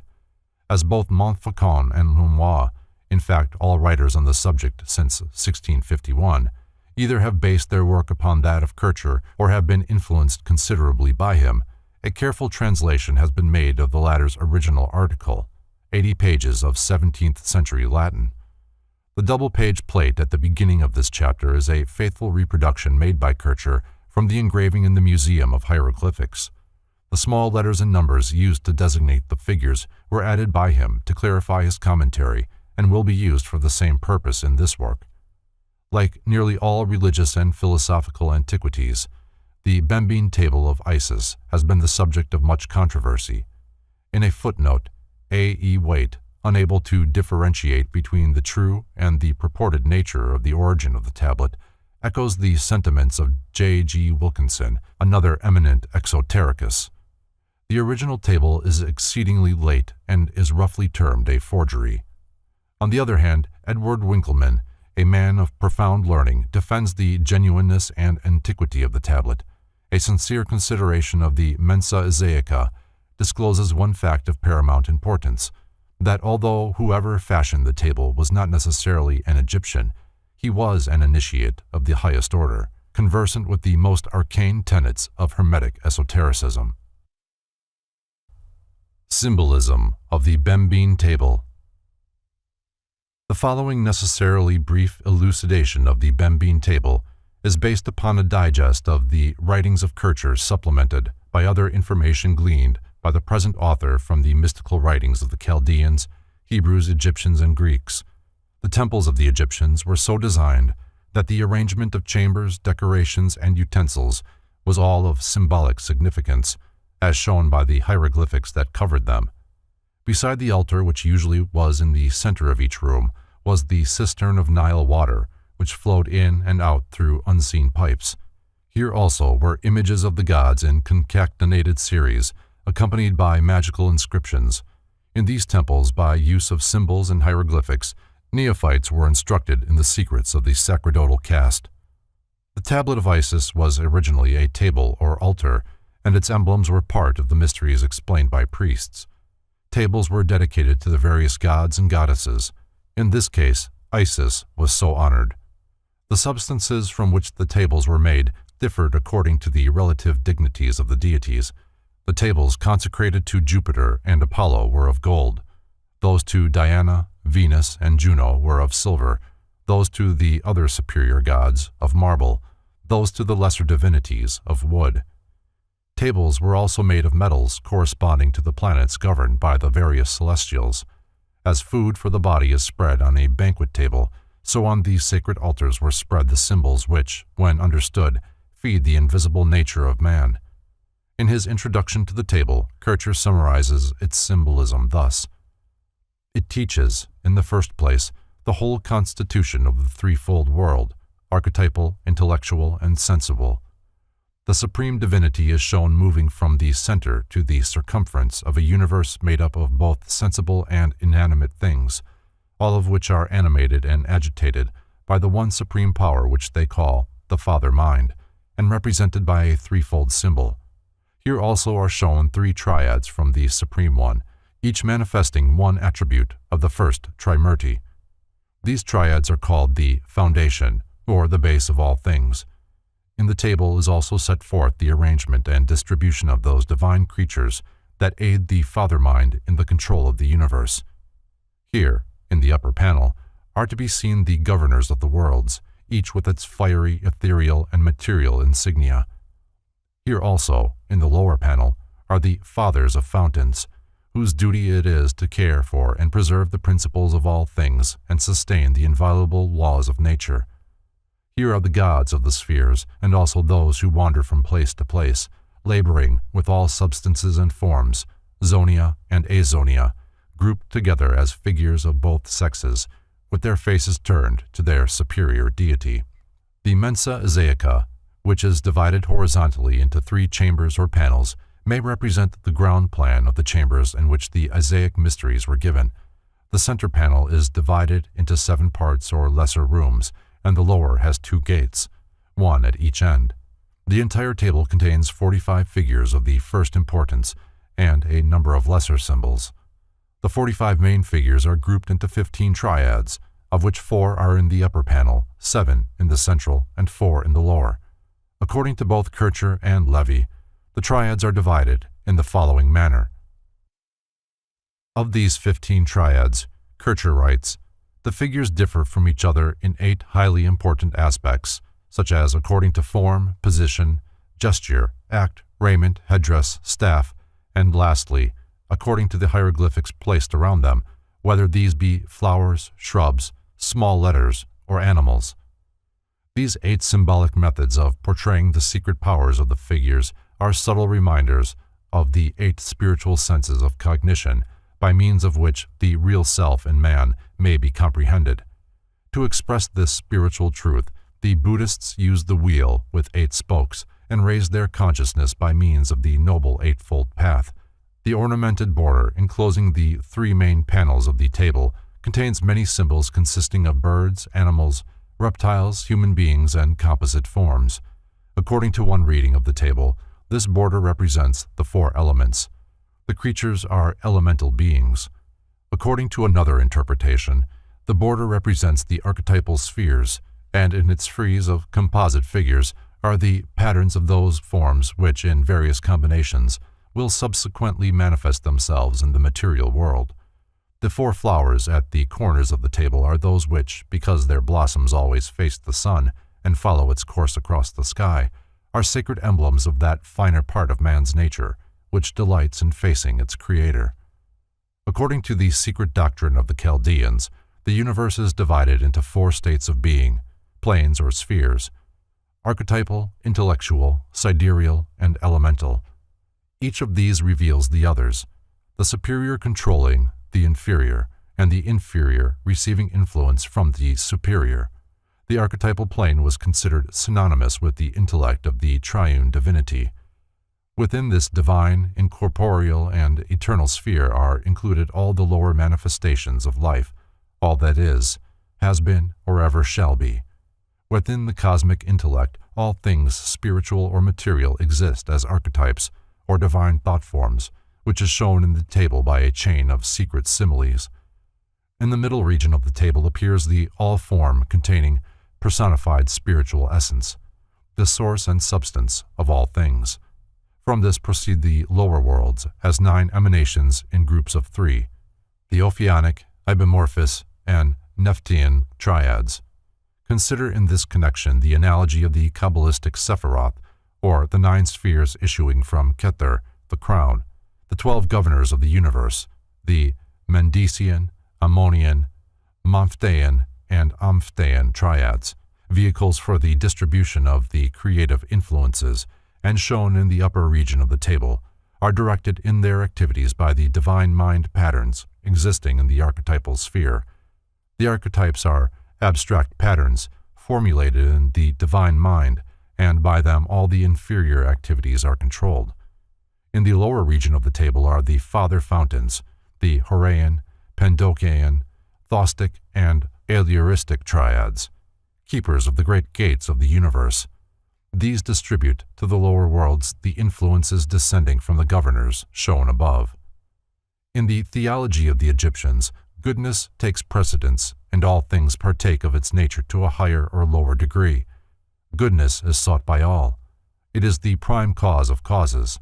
Goodness is self-diffused, and hence exists in all things, for nothing can produce that which it does not have in itself. The table demonstrates that all is in God, and God is in all, that all is in all, and each is in each. In the intellectual world are invisible spiritual counterparts of the creatures which inhabit the elemental world. Therefore the lowest exhibits the highest, the corporeal declares the intellectual, and the invisible, made manifest by its works. For this reason, the Egyptians made images of substances existing in the inferior sensible world to serve as visible exemplars of superior and invisible powers. To the corruptible images, they assign the virtues of the incorruptible divinities, thus demonstrating arcanely that this world is but the shadow of God, the outward picture of paradise within.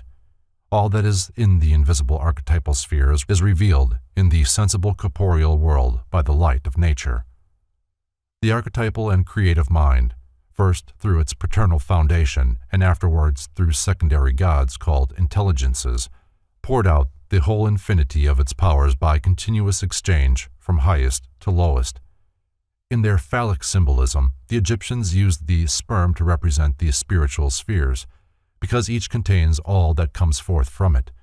The Chaldeans and Egyptians also held that everything which is a result dwells in the cause of itself, and turns to that cause as the lotus to the sun. Accordingly, the supreme intellect, through its paternal foundation, first created light, the angelic world. Out of that light were then created the invisible hierarchies of beings, which some call the stars, and out of the stars the four elements and the sensible world were formed. Thus all are in all, after their respective kinds. All visible bodies or elements are in the invisible stars or spiritual elements, and the stars are likewise in those bodies. The stars are in the angels, and the angels in the stars. The angels are in God, and God is in all. Therefore all are divinely in the divine, angelically in the angels, and corporeally in the corporeal world, and vice versa. Just as the seed is the tree folded up, so the world is God unfolded. Proclus says, every property of divinity permeates all creation and gives itself to all inferior creatures. One of the manifestations of the Supreme Mind is the power of reproduction according to species which it confers upon, every creature of which it is the divine part. Thus, souls, heavens, elements, animals, planets, and stones generate themselves each according to its pattern, but all are dependent upon the one fertilizing principle existing in the Supreme Mind. The fecundative power, though of itself a unit, manifests differently through the various substances, for in the mineral it contributes to material existence, in the plant it manifests as vitality, and in the animal as sensibility. It imparts motion to the heavenly bodies, thought to the souls of men, intellectuality to the angels, and superessentiality to God. Thus it is seen that all forms are of one substance and all life of one force, and these are coexistent in the nature of the Supreme One. This doctrine was first expounded by Plato. His disciple, Aristotle, set it forth in these words: "We say that this sensible world is an image of another. Therefore, since this world is vivid or alive, how much more, then, that other must live? Yonder, therefore, above the stellar virtues, stand other heavens to be attained, like the heavens of this world. Beyond them, because they are of a higher kind, brighter and vaster, nor are they distant from each other like this one, for they are incorporeal. Yonder too exists an earth, not of inanimate matter, but vivid with animal life and all natural terrestrial phenomena like this one, but of other kinds and perfections. There are plants also, and gardens, and flowing water. There are aquatic animals, but of nobler species. Yonder is air and life appropriate to it, all immortal. And although the life there is analogous to ours, yet it is nobler, seeing that it is intellectual, perpetual, and unalterable. For if anyone should object and ask, how in the world, above do the plants, etc., above mentioned, find footing, we should answer that they do not have objective existence, for they were produced by the primal author in an absolute condition and without exteriorization. They are therefore in the same case as intellect and soul. They suffer no defect such as waste and corruption, since the beings yonder are full of energy, strength, and joy, as living in a life sublime, and being the issue of one fount and of one quality, compounded of all like sweet savors, delicate perfumes, harmonious color and sound, and other perfections. Nor do they move violently about, nor intermix nor corrupt each other, but each perfectly preserves its own essential character, and they are simple and do not multiply as corporeal beings do. In the midst of the table is a great covered throne with a seated female figure representing Isis, but here called the Pantomorphic Eunuchs. G.R.S. Mead defines the eunuchs as a transmitting intelligence. Others have declared it to be a symbol of universal being. Over the head of the goddess, the throne is surmounted by a triple crown, and beneath her feet is the house of material substance. The threefold crown is here symbolic of the triune divinity, called by the Egyptians the Supreme Mind, and described in the Sefer HaZohar as being hidden and unrevealed. According to the Hebrew system of Kabbalism, the tree of the Sephiroth was divided into two parts, the upper invisible and the lower visible. The upper consisted of 3 parts and the lower of 7. The 3 uncognizable Sephiroth were called Kether, the crown, Chokhmah, wisdom, and Binah, understanding. These are too abstract to permit of comprehension, whereas the lower 7 spheres that came forth from them were within the grasp of human consciousness. The central panel contains 7 triads of figures. These represent the lower Sephiroth, all emanating from the concealed threefold crown over the throne. Kircher writes, the throne denotes the diffusion of the triform Supreme Mind along the universal paths of the 3 worlds. Out of these 3 intangible spheres emerges the sensible universe, which Plutarch calls the House of Horns, and the Egyptians, the Great Gate of the Gods. The top of the throne is in the midst of diffused serpent-shaped flames, indicating that the Supreme Mind is filled with light and life, eternal and incorruptible, removed from all material contact. How the Supreme Mind communicated his fire to all creatures is clearly set forth in the symbolism of the table. The divine fire is communicated to lower spheres through the universal power of nature, personified by the world virgin, Isis, here denominated the eunuchs, or the polymorphous all-containing universal idea. The world idea is here used in its Platonic sense. Plato believed that there are eternal forms of all possible things which exist without matter, and to these eternal and immaterial forms he gave the name of ideas. In the Platonic sense, ideas were the patterns according to which the deity fashioned the phenomenal or archetypal world. Sir W. Hamilton. Kircher describes the 21 figures in the central panel thus. 7 principal triads corresponding to 7 superior worlds are shown in the central section of the table. They all originate from the fiery, invisible archetype, the triple crown of the throne. The first, the Ophionic or Eunuchs triad, VSW, corresponds to the vital and fiery world and is the first intellectual world, called by the ancients the Etherium. Zoroaster says of it, "Oh, what rigorous rulers this world has." The second, or Ibimorphous triad, OQR, corresponds to the second intellectual or ethereal world and is concerned with the principle of humidity. The third, or Nephtheian triad, XYZ, corresponds to the third intellectual and ethereal world and is concerned with fecundity. These are the three triads of the ethereal worlds, which correspond to the Father Foundation. Then follow the four triads of the sensible or material worlds, of which the first two correspond to the sidereal worlds, namely Osiris and Isis, sun and moon, indicated by two bulls. They are followed by two triads, the Hecatine and the Serapeian, corresponding to the sublunary and subterranean worlds. These complete the seven worlds of primary genii ruling the natural universe. Psellus quotes Zoroaster. The Egyptians and the Chaldeans taught that there were seven corporeal worlds, i.e., worlds ruled by the intellectual powers. The first is of pure fire, the second, third, and fourth, ethereal, the fifth, sixth, and seventh, material, the seventh being the one called terrestrial and hater of light, and is located under the moon, comprising within itself the matter called fundus, or foundation. These seven, plus the one invisible crown, constitute the 8 worlds. Plato writes that it is needful for the philosopher to know these 7 circles beneath the first one are arranged according to the Egyptians. The first triad of fire denotes life, the second, water, over which rule the ibomorphous divinities, and the third, air, ruled by Nephta.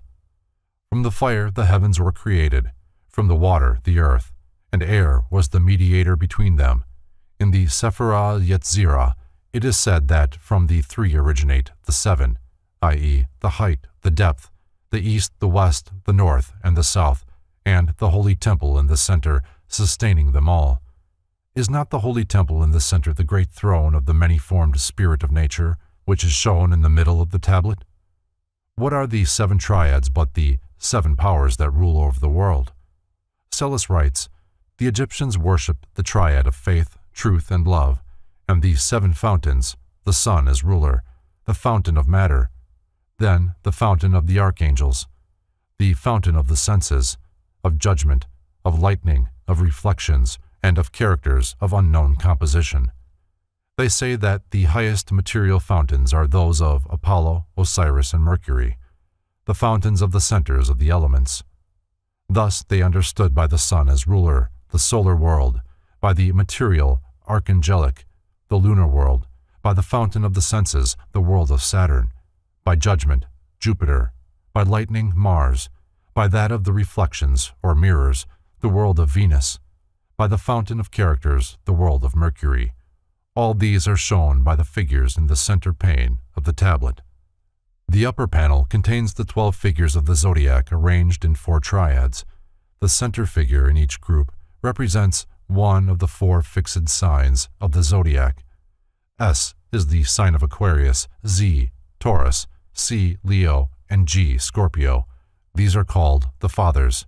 In the secret teachings of the Far East, these 4 figures, the man, the bull, the lion, and the eagle, are called the winged globes, or the 4 Maharajas, who stand upon the corners of creation. The 4 cardinal signs, P, Capricorn, X, Aries, B, Cancer, F, Libra, are called the powers. The 4 common signs, V, Pisces, A, Gemini, E, Virgo, H, Sagittarius, are called the minds of the 4 lords. This explains the meaning of the winged globes of Egypt, for the 4 central figures, Aquarius, Taurus, Leo, and Scorpio, called by Ezekiel the cherubim, are the globes. The cardinal and common signs on either side are the wings. Therefore, the 12 signs of the zodiac may be symbolized by 4 globes, each with 2 wings. The celestial triads are further shown by the Egyptians as a globe, the Father, from which issue a serpent, the mind, and wings, the power. These 12 forces are the fabricators of the world, and from them emanate the microcosm, or the mystery of the 12 sacred animals, representing in the universe the 12 parts of the world, and in man the 12 parts of the human body. Anatomically, the 12 figures in the upper panel may well symbolize the 12 convolutions of the brain, and the 12 figures in the lower panel the 12 zodiacal members and organs of the human body, for man is a creature formed of the 12 sacred animals, with his members and organs under the direct control of the 12 governors or powers resident in the brain. A more profound interpretation is found in the correspondences between the 12 figures in the upper panel and the 12 in the lower. This furnishes a key to one of the most arcane of ancient secrets, the relationship existing between the two great zodiacs, the fixed and the movable. The fixed zodiac is described as an immense dodecahedron, its 12 surfaces representing the outermost walls of abstract space.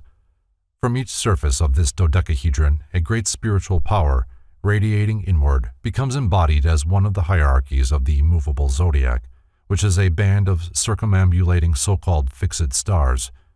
Within this movable zodiac are posited the various planetary and elemental bodies. The relation of these two zodiacs to the subzodiacal spheres has a correlation in the respiratory system of the human body. The great fixed zodiac may be said to represent the atmosphere, the movable zodiac, the lungs, and the subzodiacal worlds, the body. The spiritual atmosphere containing the vivifying energies of the 12 divine powers of the great fixed zodiac is inhaled by the cosmic lungs, the movable zodiac, and distributed by them through the constitution of the 12 holy animals, which are the parts and members of the material universe. The functional cycle is completed when the poisonous effluvia of the lower worlds collected by the movable zodiac are exhaled into the fixed zodiac, there to be purified by passing through the divine natures of its 12 eternal hierarchies. The table as a whole is susceptible of many interpretations. If the border of the table with its hieroglyphic figures be accepted as the spiritual source, then the throne in the center represents the physical body within which human nature is enthroned. From this point of view, the entire table becomes emblematic of the auric bodies of man, with the border as the outer extremity or shell of the auric egg. If the throne be accepted as the symbol of the spiritual sphere, the border typifies the elements, and the various panels surrounding the central one become emblematic of the worlds or planes emanating from the one divine source. If the table be considered from a purely physical basis, the throne becomes symbolic of the generative system, and the table reveals the secret processes of embryology as applied to the formation of the material worlds. If a purely physiological and anatomical interpretation be desired, the central throne becomes the heart, the ibimorphous triad, the mind, the Nephtheian triad, the generative system, and the surrounding hieroglyphics, the various parts and members of the human body. From the evolutionary viewpoint, the central gate becomes the point of both entrance and exit.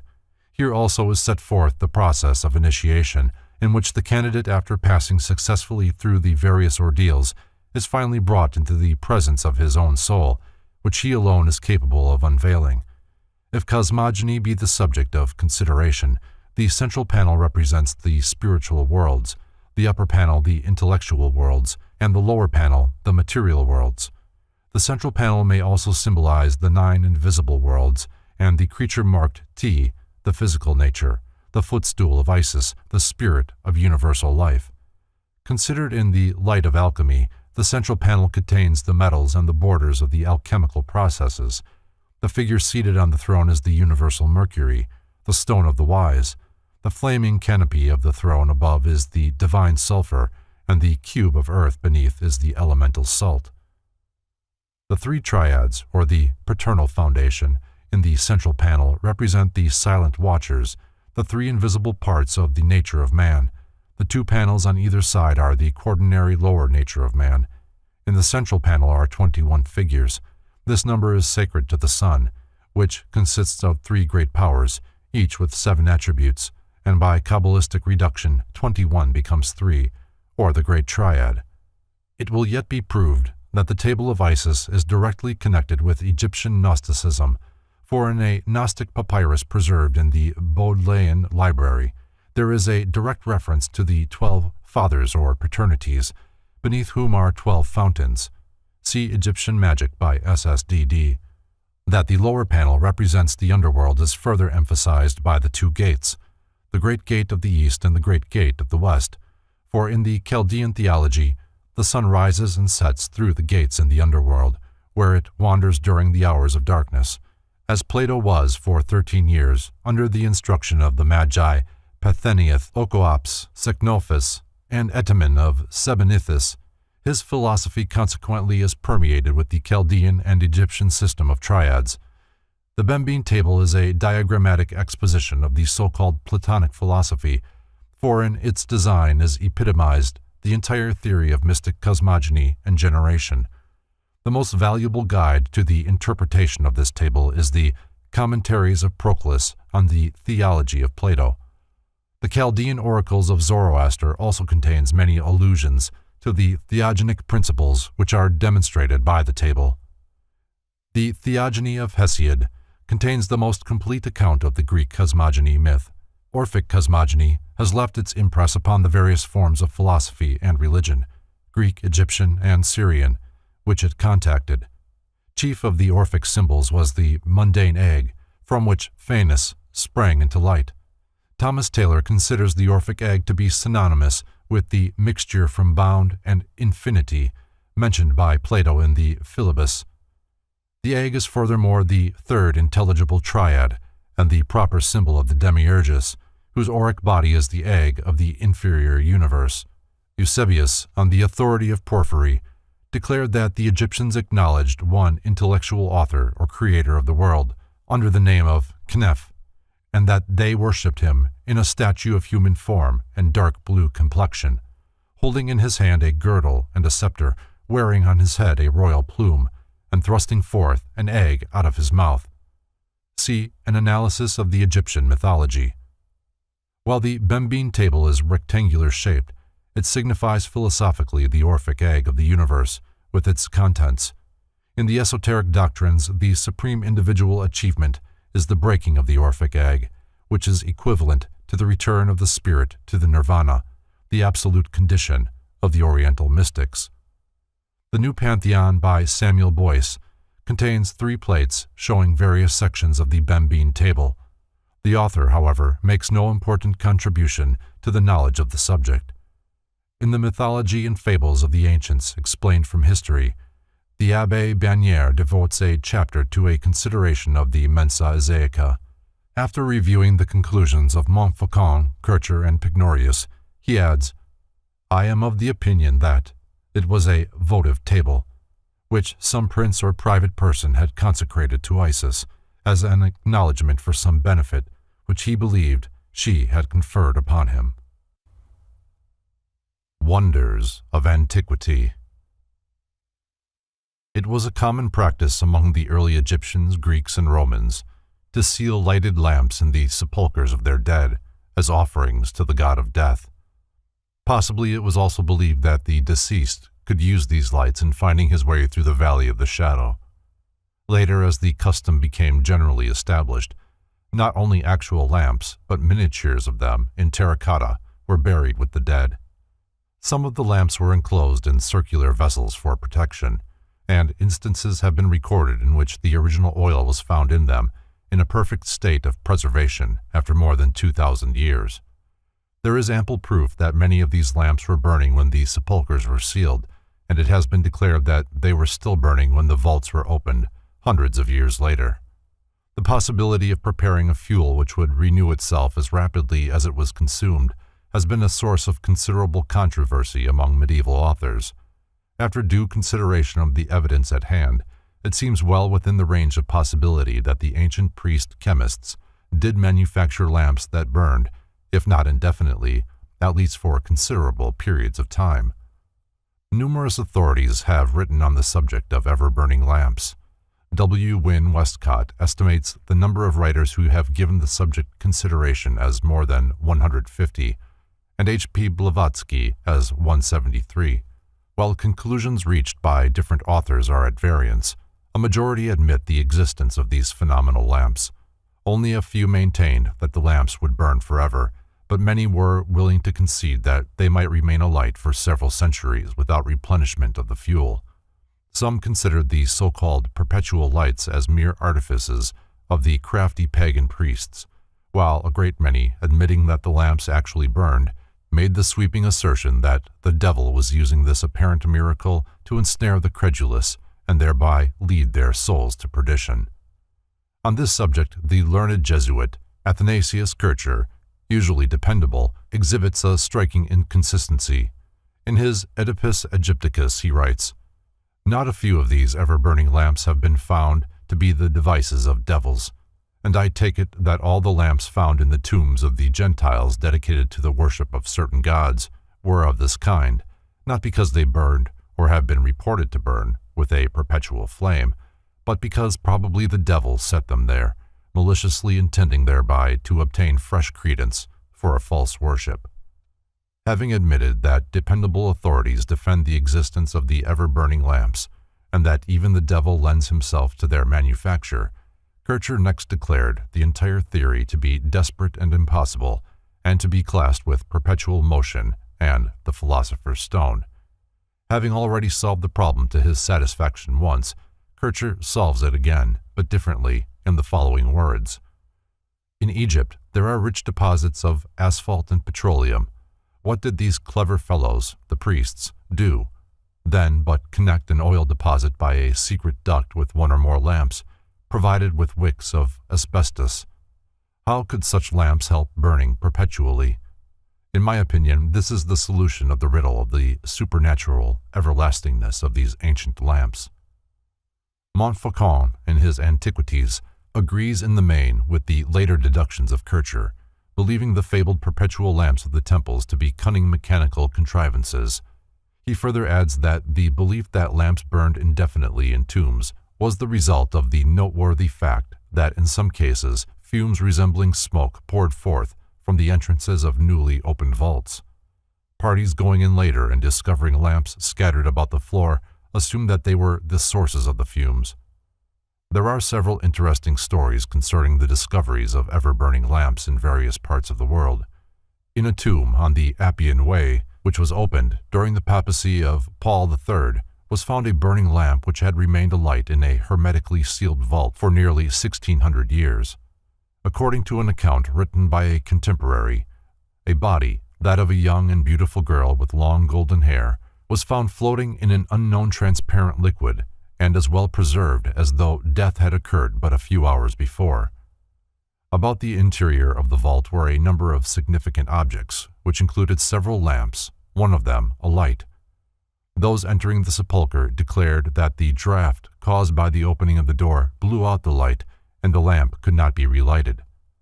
Kircher reproduces an epitaph, Tuliole Filiae Miae, supposedly found in the tomb, but which Montfaucon declares never existed, the latter adding that, although conclusive evidence was not found, the body was generally believed to be that of Tuliola, the daughter of Cicero.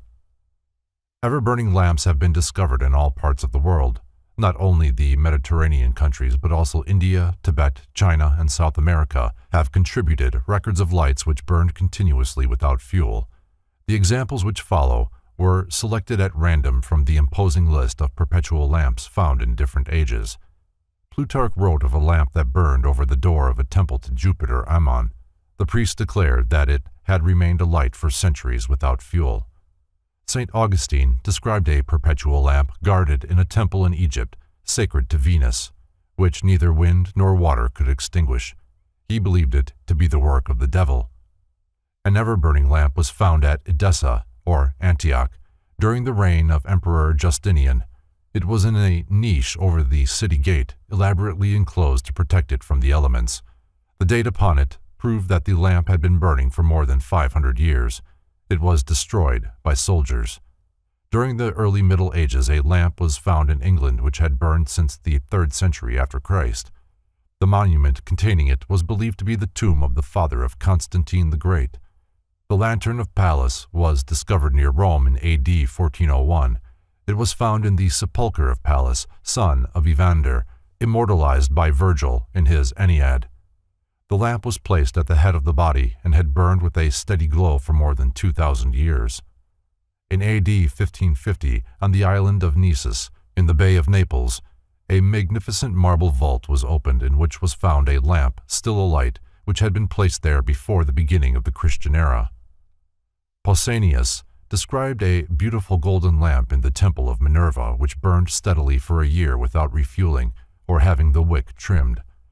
The ceremony of filling the lamp took place annually, and time was measured by the ceremony. According to the Fama Fraternitatis, The crypt of Christian Rosenkreutz, when opened 120 years after his death, was found to be brilliantly illuminated by a perpetual lamp suspended from the ceiling.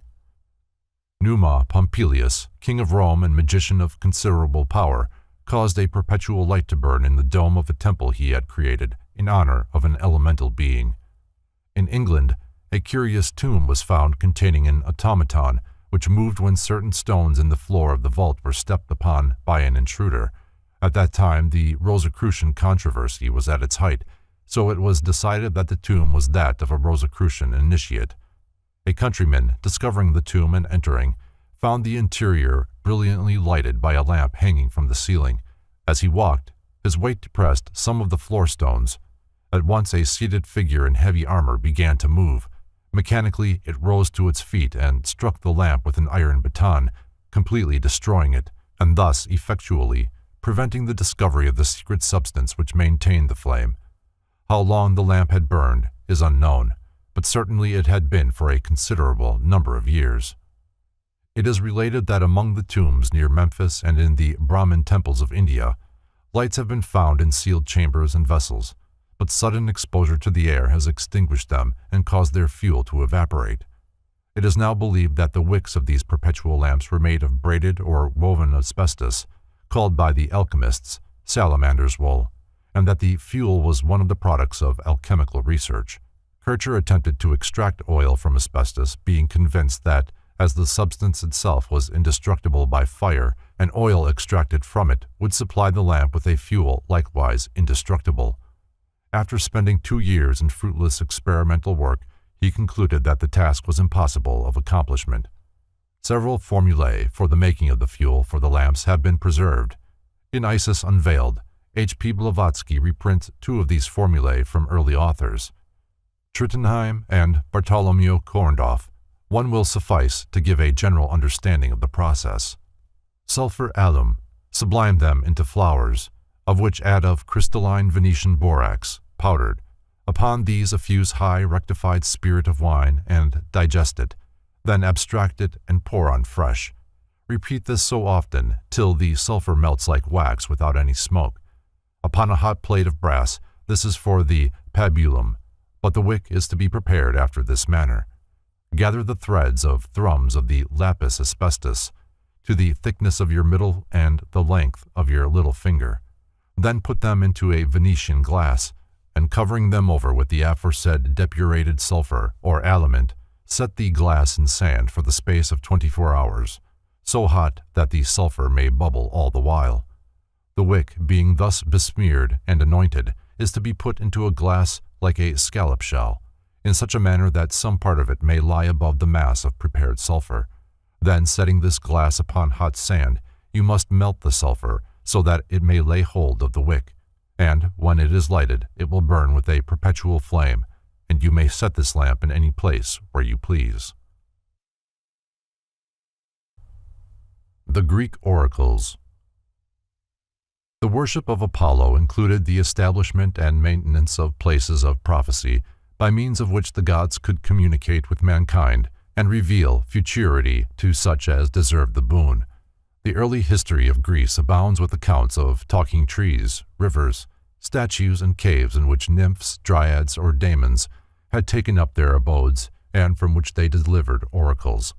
While Christian authors have tried to prove that oracular revelations were delivered by the devil for the purpose of misleading humanity, they have not dared to attack the theory of oracles, because of the repeated reference to it in their own sacred writings.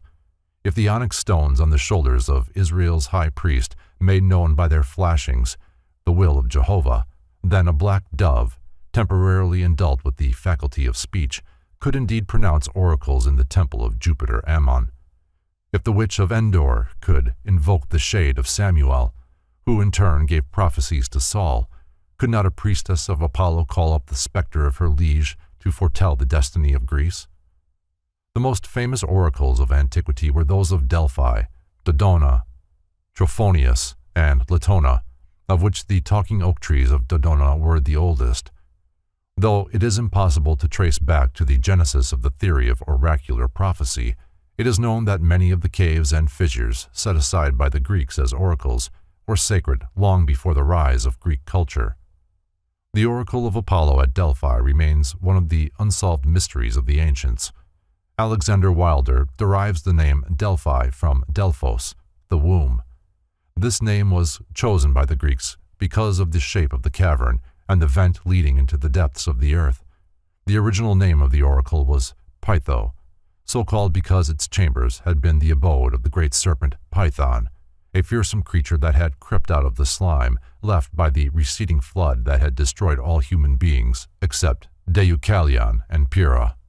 Apollo, climbing the side of Mount Parnassus, slew the serpent after a prolonged combat and threw the body down the fissure of the oracle.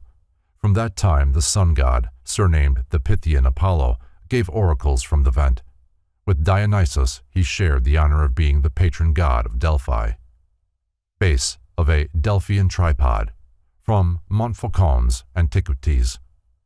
The windings of these serpents formed the base, and the 3 heads sustained the 3 feet of the tripod. It is impossible to secure satisfactory information concerning the shape and size of the celebrated Delphian tripod. Theories concerning it are based, in most part, upon small ornamental tripods discovered in various temples. The Delphian tripod restored, from Beaumont's Gleanings of Antiquities. According to Beaumont, the above is the most authentic form of the Delphian tripod extant, but as the tripod must have changed considerably during the life of the oracle, hasty conclusions are unwise. In his description of the tripod, Beaumont divides it into 4 parts. 1. A frame with 3. 2. A reverberating basin or bowl set in the frame. 3. A flat plate or table upon which the Pythia sat. And 4. A cone-shaped cover over the table, which completely concealed the priestess, and from beneath which her voice sounded forth in weird and hollow tones. Attempts have been made to relate the Delphian tripod with the Jewish Ark of the Covenant. The frame of 3 legs was likened to the Ark of the Covenant, the flat plate or table to the mercy seat, and the cone-shaped covering to the tent of the tabernacle itself. This entire conception differs widely from that popularly accepted, but discloses a valuable analogy between Jewish and Greek symbolism. After being vanquished by Apollo, the spirit of Python remained at Delphi as the representative of his conqueror, and it was with the aid of his effluvium that the priestess was able to become en rapport with the god. The fumes rising from the fissure of the oracle were supposed to come from the decaying body of Python. The name Pythoness, or Pythia, given to the female hierophant of the oracle, means literally one who has been thrown into a religious frenzy by inhaling fumes rising from decomposing matter. It is of further interest to note that the Greeks believed the oracle of Delphi to be the umbilicus of the earth, thus proving that they considered the planet an immense human being. The connection between the principle of oracular revelation and the occult significance of the navel is an important secret belonging to the ancient mysteries. The Pythian Apollo, from Historia Deorum Fadidicorum. Apollo, the twin brother of Diana, was the son of Jupiter and Latona. Apollo was fully adult at the time of his birth. He was considered to be the first physician and the inventor of music and song. The Greeks also acclaimed him to be the father of the bow and arrow. The famous temple of Apollo at Delphi was rebuilt 5 times. The first temple was formed only of laurel branches. The second was somewhat similar. The third was brass, and the 4th and 5th were probably of marble, of considerable size and great beauty. No other oracle in Greece equaled in magnificence that of Delphi in the zenith of its power. Writers declared that it contained many statues of solid gold and silver, marvelous ornaments, and implements of the most valuable materials and beautiful workmanship, donated by princes and kings who came from all parts of the civilized world to consult the spirit of Apollo dwelling in this sanctuary. The oracle, however, is much older than the foregoing account indicates. A story of this kind was probably invented by the priests to explain the phenomena to those inquisitive persons whom they did not consider worthy of enlightenment regarding the true esoteric nature of the oracle. Some believe that the Delphic fissure was discovered by a Hyperborean priest, but as far back as recorded history goes, the cave was sacred and persons came from all parts of Greece and the surrounding countries to question the daemon who dwelt in its chimney-like vent. Priests and priestesses guarded it closely and served the spirit who dwelt therein and who enlightened humanity through the gift of prophecy. The story of the original discovery of the oracle is somewhat as follows. Shepherds tending their flocks on the side of Mount Parnassus were amazed at the peculiar antics of goats that wandered close to a great chasm on its southwestern spur. The animals jumped about as though trying to dance and emitted strange cries unlike anything before heard. At last one of the shepherds, curious to learn the cause of the phenomenon, approached the vent, from which were rising noxious fumes. Immediately he was seized with a prophetic ecstasy. He danced with wild abandon, sang, jabbered inarticulate sounds, and foretold future events. Others went close to the fissure, with the same result. The fame of the place spread, and many came to learn of the future by inhaling the mephitic fumes, which exhilarated to the verge of delirium. Some of those who came, being unable to control themselves, and having temporarily the strength of madmen, tore themselves from those seeking to restrain them, and jumping into the vent, perished. In order to prevent others from doing likewise, a wall was erected around the fissure, and a prophetess was appointed to act as mediator between the oracle and those who came to question it. According to later authorities, a tripod of gold ornamented with carvings of Apollo in the form of Python, the great serpent, was placed over the cleft, and on this was arranged a specially prepared seat, so constructed that a person would have difficulty in falling off while under the influence of the oracular fumes. Just before this time a story had been circulated that the fumes of the oracle arose from the decaying body of Python. It is possible that the oracle revealed its own origin. For many centuries during its early history, virgin maidens were consecrated to the service of the oracle.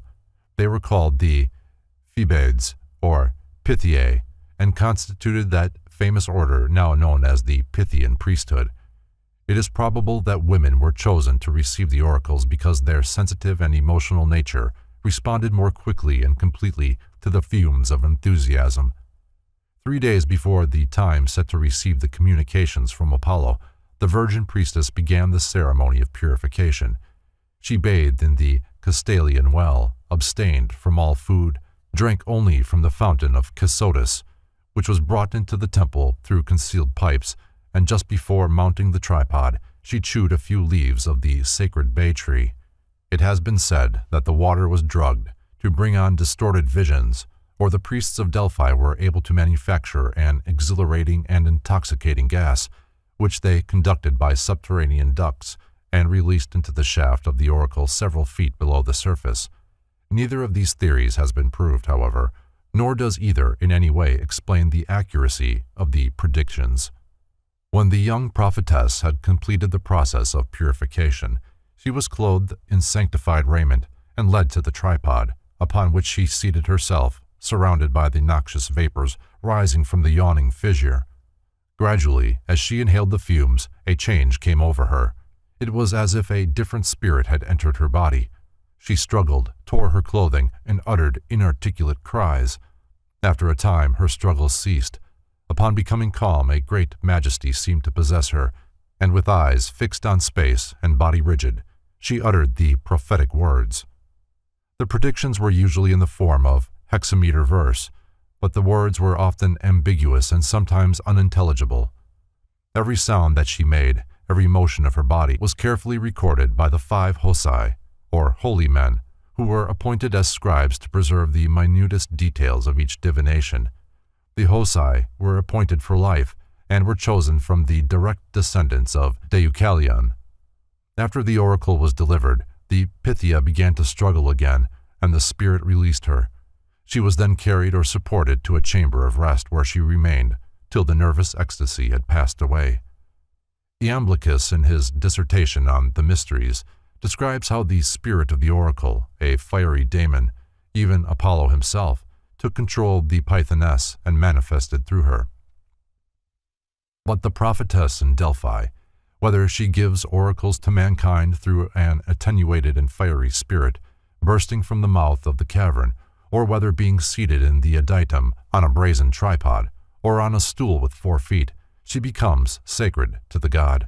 Whichsoever of these is the case, she entirely gives herself up to a divine spirit and is illuminated with a ray of divine fire. And when, indeed, fire ascending from the mouth of the cavern circularly invests her in collected abundance, she becomes filled from it with a divine splendor.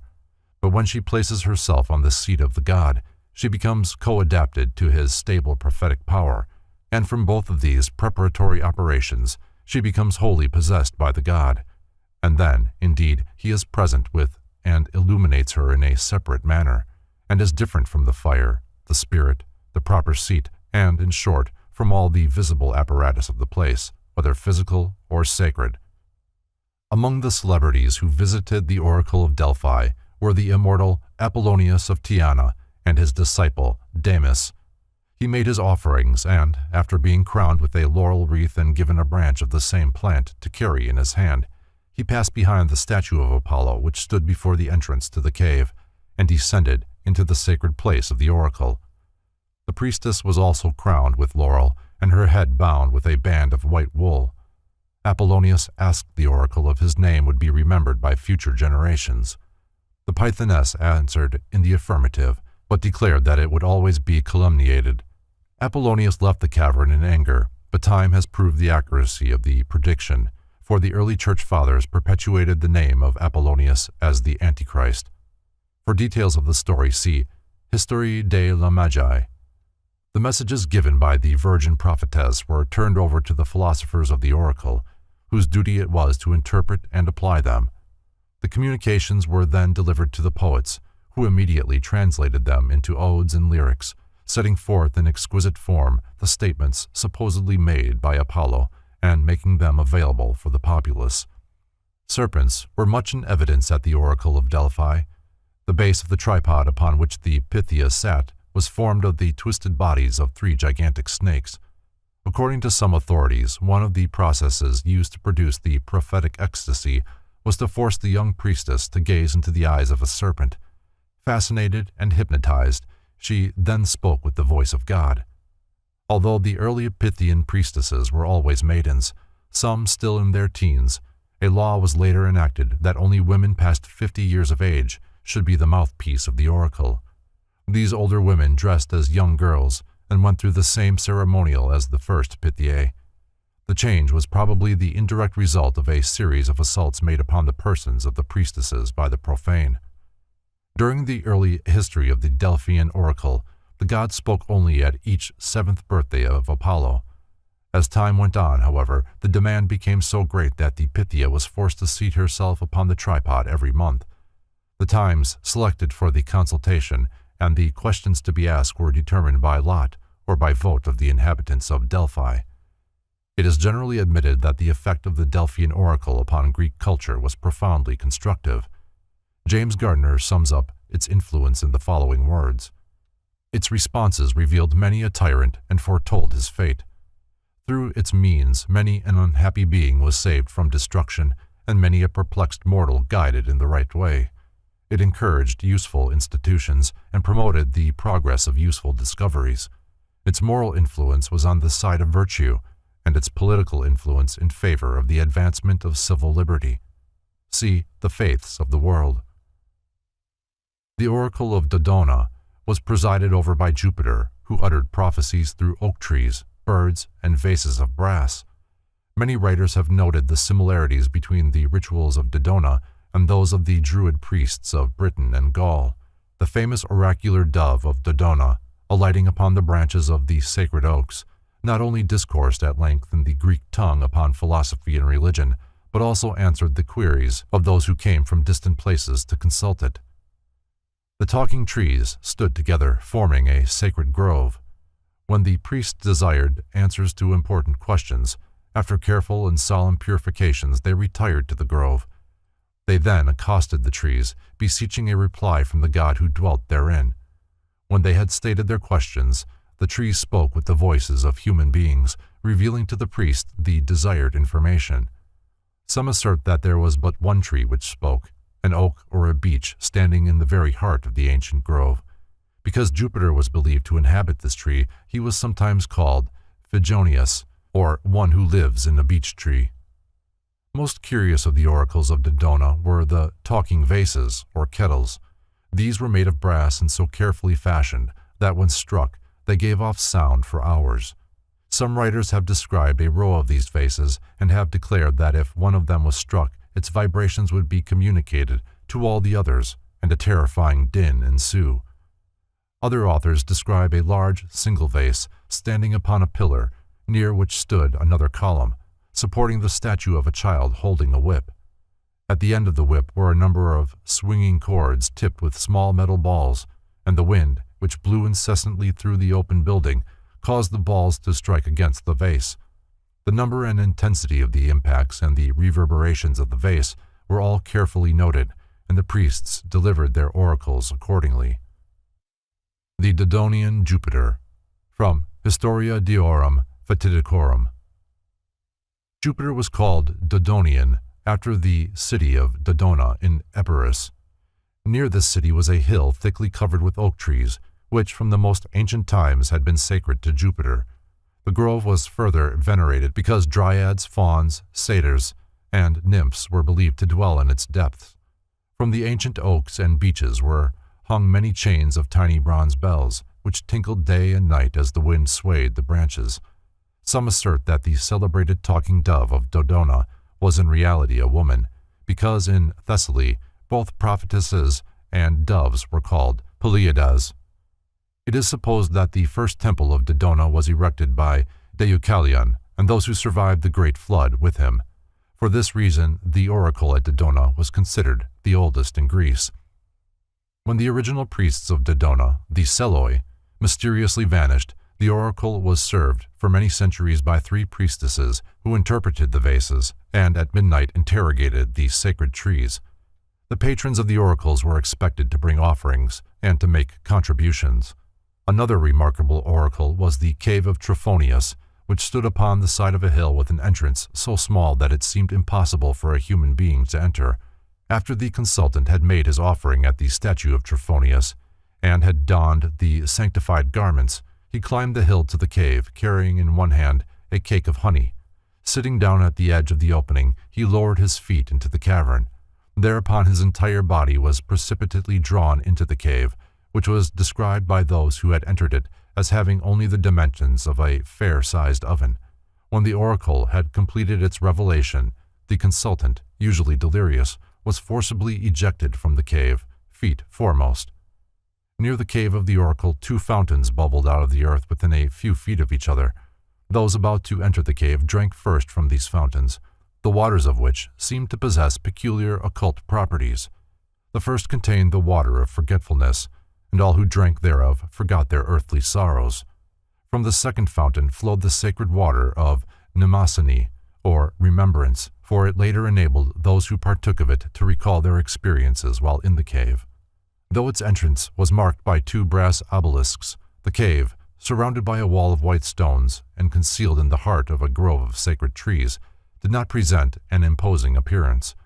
There is no doubt that those entering it passed through strange experiences, for they were obliged to leave at the adjacent temple a complete account of what they saw and heard while in the oracle.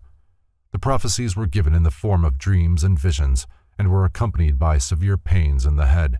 Some never completely recovered from the after-effects of their delirium.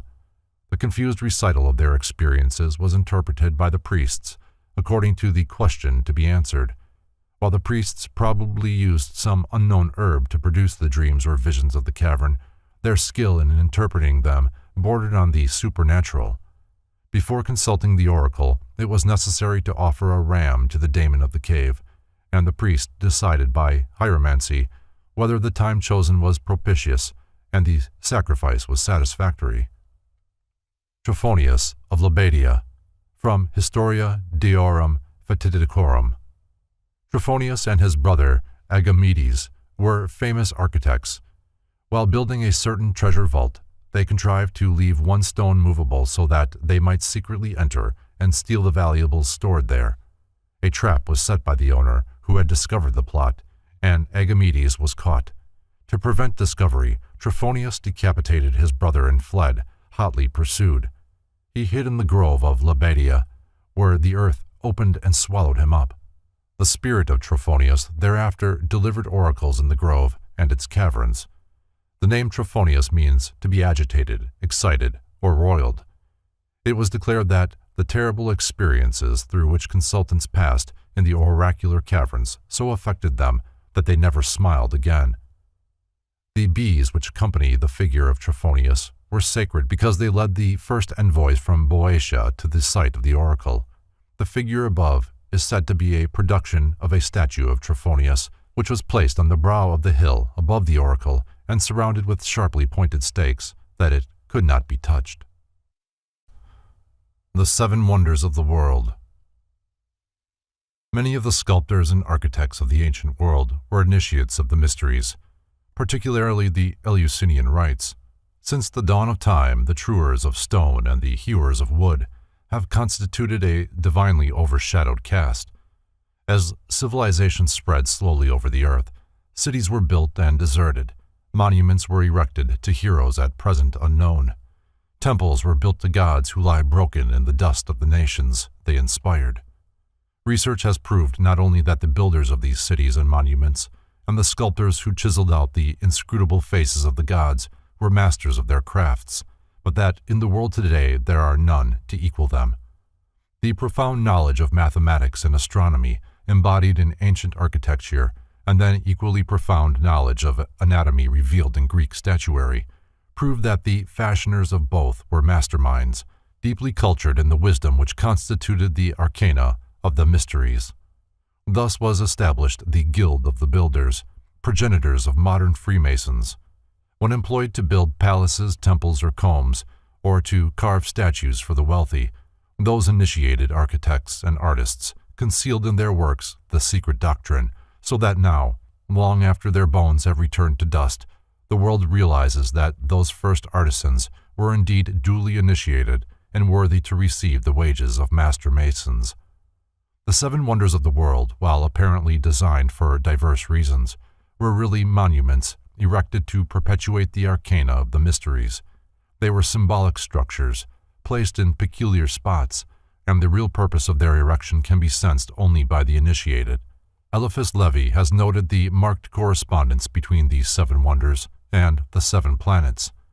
The seven wonders of the world were built by widows' sons in honor of the seven planetary genii. Their secret symbolism is identical with that of the seven seals of Revelation and the seven churches of Asia. 1. The Colossus of Rhodes. A gigantic brass statue, about 109 feet in height and requiring over 12 years to build, was the work of an initiated artist, Charles of Lindus. The popular theory, accepted for several hundred years, that the figure stood with 1 foot on each side of the entrance to the harbor of Rhodes and that full-rigged ships passed between its feet, has never been substantiated. Unfortunately, the figure remained standing but 56 years, being thrown down by an earthquake in 224 BC. The shattered parts of the Colossus lay scattered about the ground for more than 900 years. When they were finally sold to a Jewish merchant, who carried the metal away on the backs of 700 camels. Some believed that the brass was converted into munitions, and others that it was made into drainage pipes. This gigantic gilded figure, with its crown of solar rays and its upraised torch, signified, occultly, the glorious Son-Man of the mysteries, the universal Savior. 2. The architect Ctesiphon, in the 5th century BC, submitted to the Ionian cities a plan for erecting a joint monument to their patron goddess Diana. The place chosen was Ephesus, a city south of Smyrna. The building was constructed of marble. The roof was supported by 127 columns, each 60 feet high and weighing over 150 tons.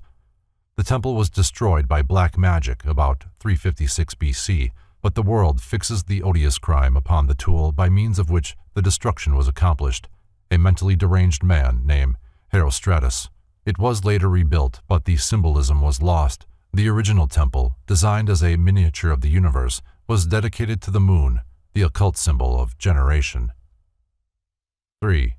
Upon his exile from Athens, Phidias, the greatest of all Greek sculptors, went to Olympia in the province of Elis and there designed his colossal statue of Zeus, chief of the gods of Greece. There is not even an accurate description of this masterpiece now in existence. Only a few old coins give an adequate idea of its general appearance. The body of the god was overlaid with ivory, and the robes were of beaten gold. In one hand, he is supposed to have held a globe supporting a figure of the goddess of victory, in the other a scepter surmounted by an eagle. The head of Zeus was archaic, heavily bearded, and crowned with an olive wreath. The statue was seated upon an elaborately decorated throne. As its name implies, the monument was dedicated to the spirit of the planet Jupiter, one of the 7 Logi who bow before the Lord of the Sun. 4. Eliphas Levi includes the Temple of Solomon among the 7 wonders of the world, giving it the place occupied by the Pharos, or lighthouse of Alexandria. The Pharos, named for the island upon which it stood, was designed and constructed by Sostratus of Cnidus during the reign of Ptolemy, 283 to 247 BC.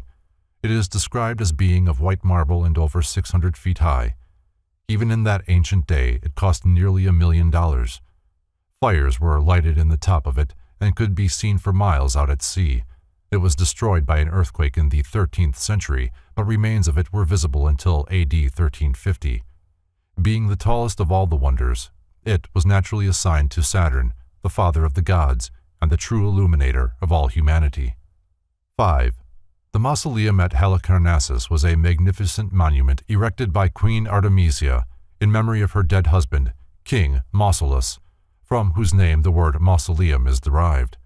The designers of the building were Satyrus and Pythis, and 4 great sculptors were employed to ornament the edifice.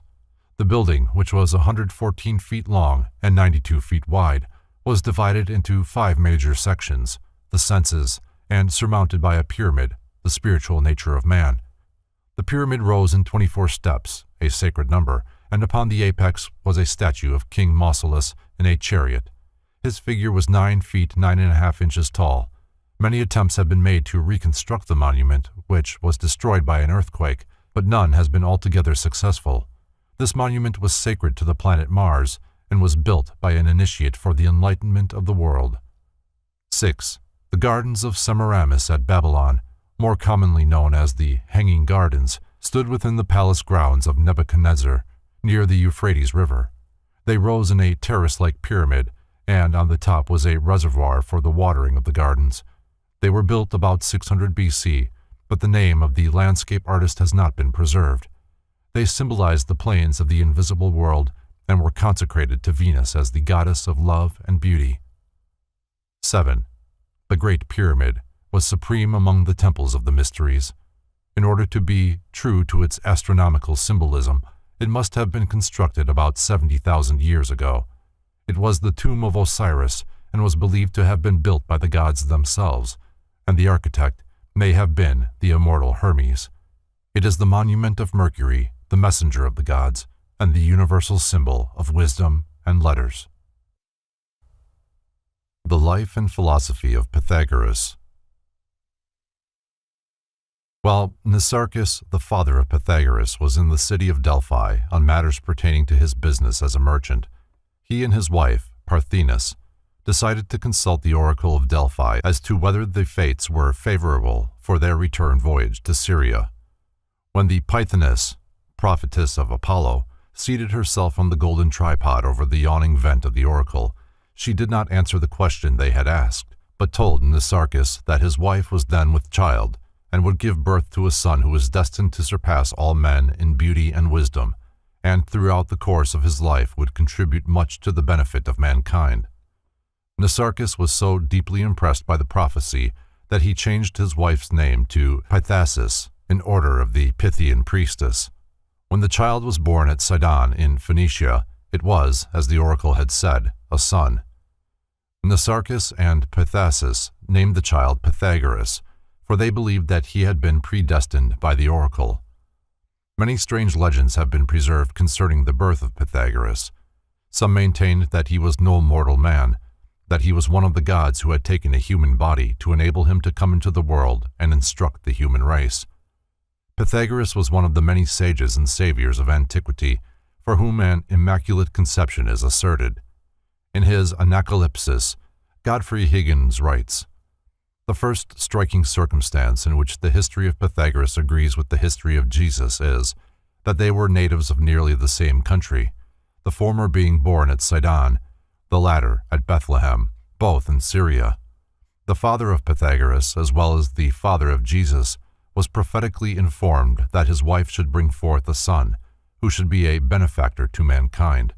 They were both born when their mothers were from home on journeys, Joseph and his wife having gone up to Bethlehem to be taxed, and the father of Pythagoras having traveled from Samos, his residence, to Sidon, about his mercantile concerns.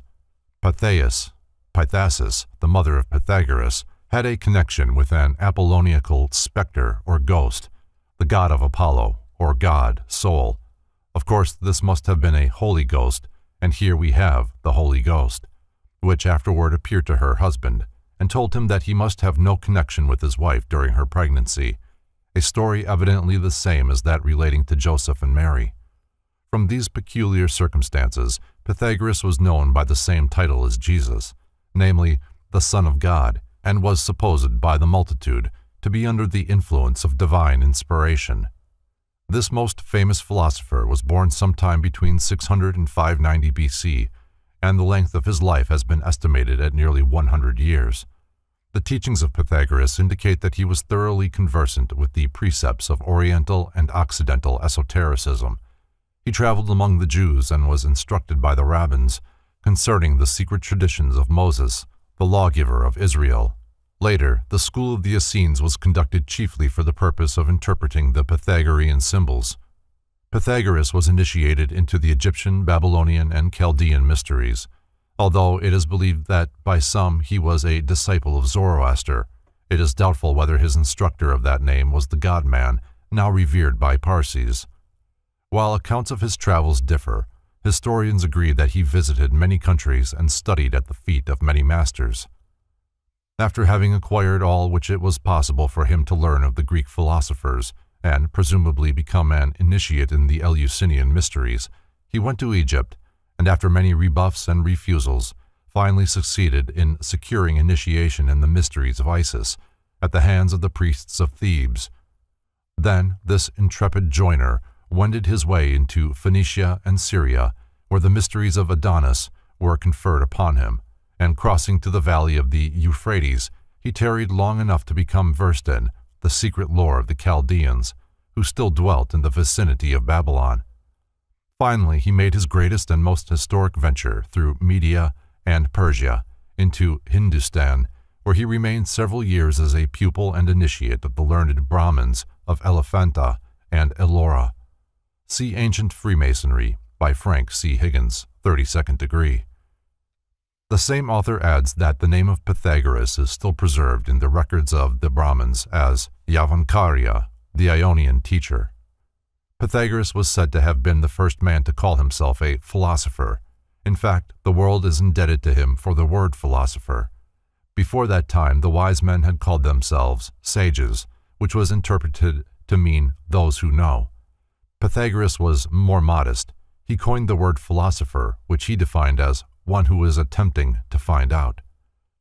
After returning from his wanderings, Pythagoras established a school, or, as it had been sometimes called, a university, at Crotona, a Dorian colony in southern Italy. Upon his arrival at Crotona, he was regarded askance, but after a short time those holding important positions in the surrounding colonies sought his counsel in matters of great moment.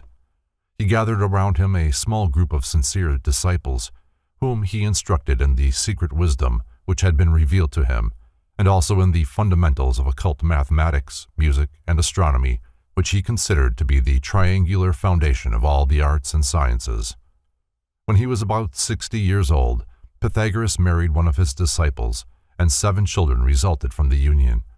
His wife was a remarkably able woman, who not only inspired him during the years of his life, but after his assassination continued to promulgate his doctrines.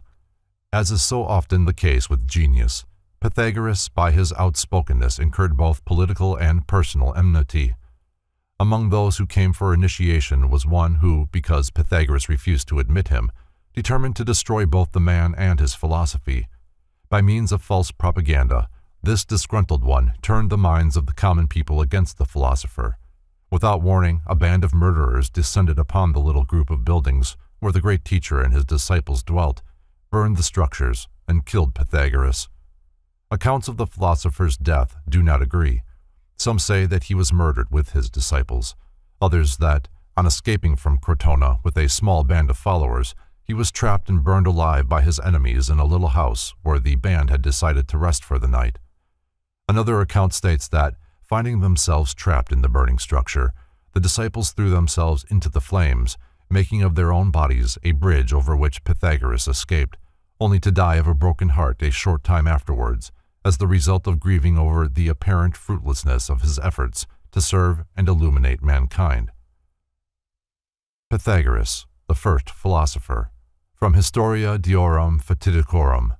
During his youth, Pythagoras was a disciple of Pherecydes and Hermodamus, and, while in his teens, became renowned for the clarity of his philosophic concepts. In height he exceeded 6 feet. His body was as perfectly formed as that of Apollo. Pythagoras was the personification of majesty and power, and in his presence one felt humble and afraid. As he grew older, his physical power increased rather than waned, so that as he approached the century mark he was actually in the prime of life.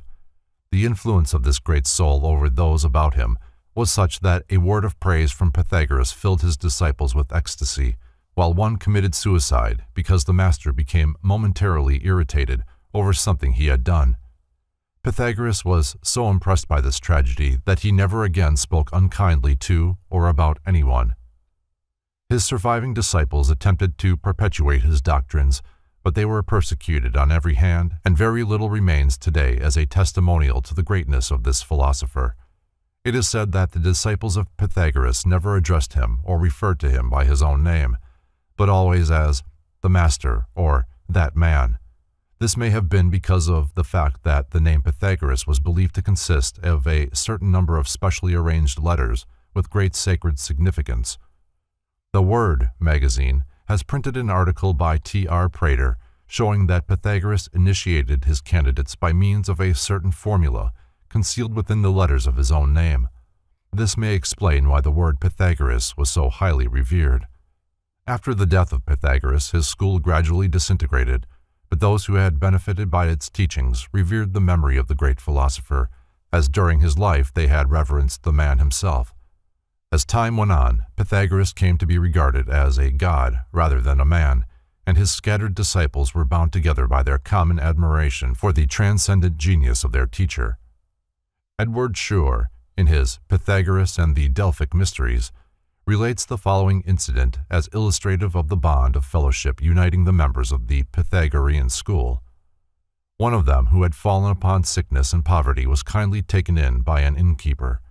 Before dying, he traced a few mysterious signs, the pentagram, no doubt, on the door of the inn, and said to the host, "Do not be uneasy, one of my brothers will pay my debts."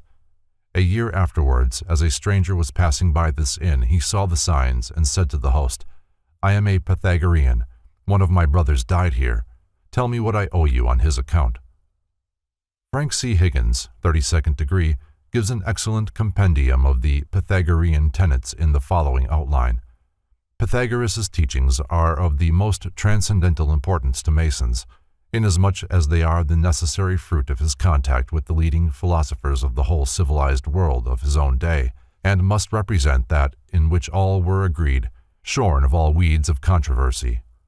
Thus, the determined stand made by Pythagoras in defense of pure monotheism is sufficient evidence that the tradition to the effect that the unity of God was the supreme secret of all the ancient initiations is substantially correct.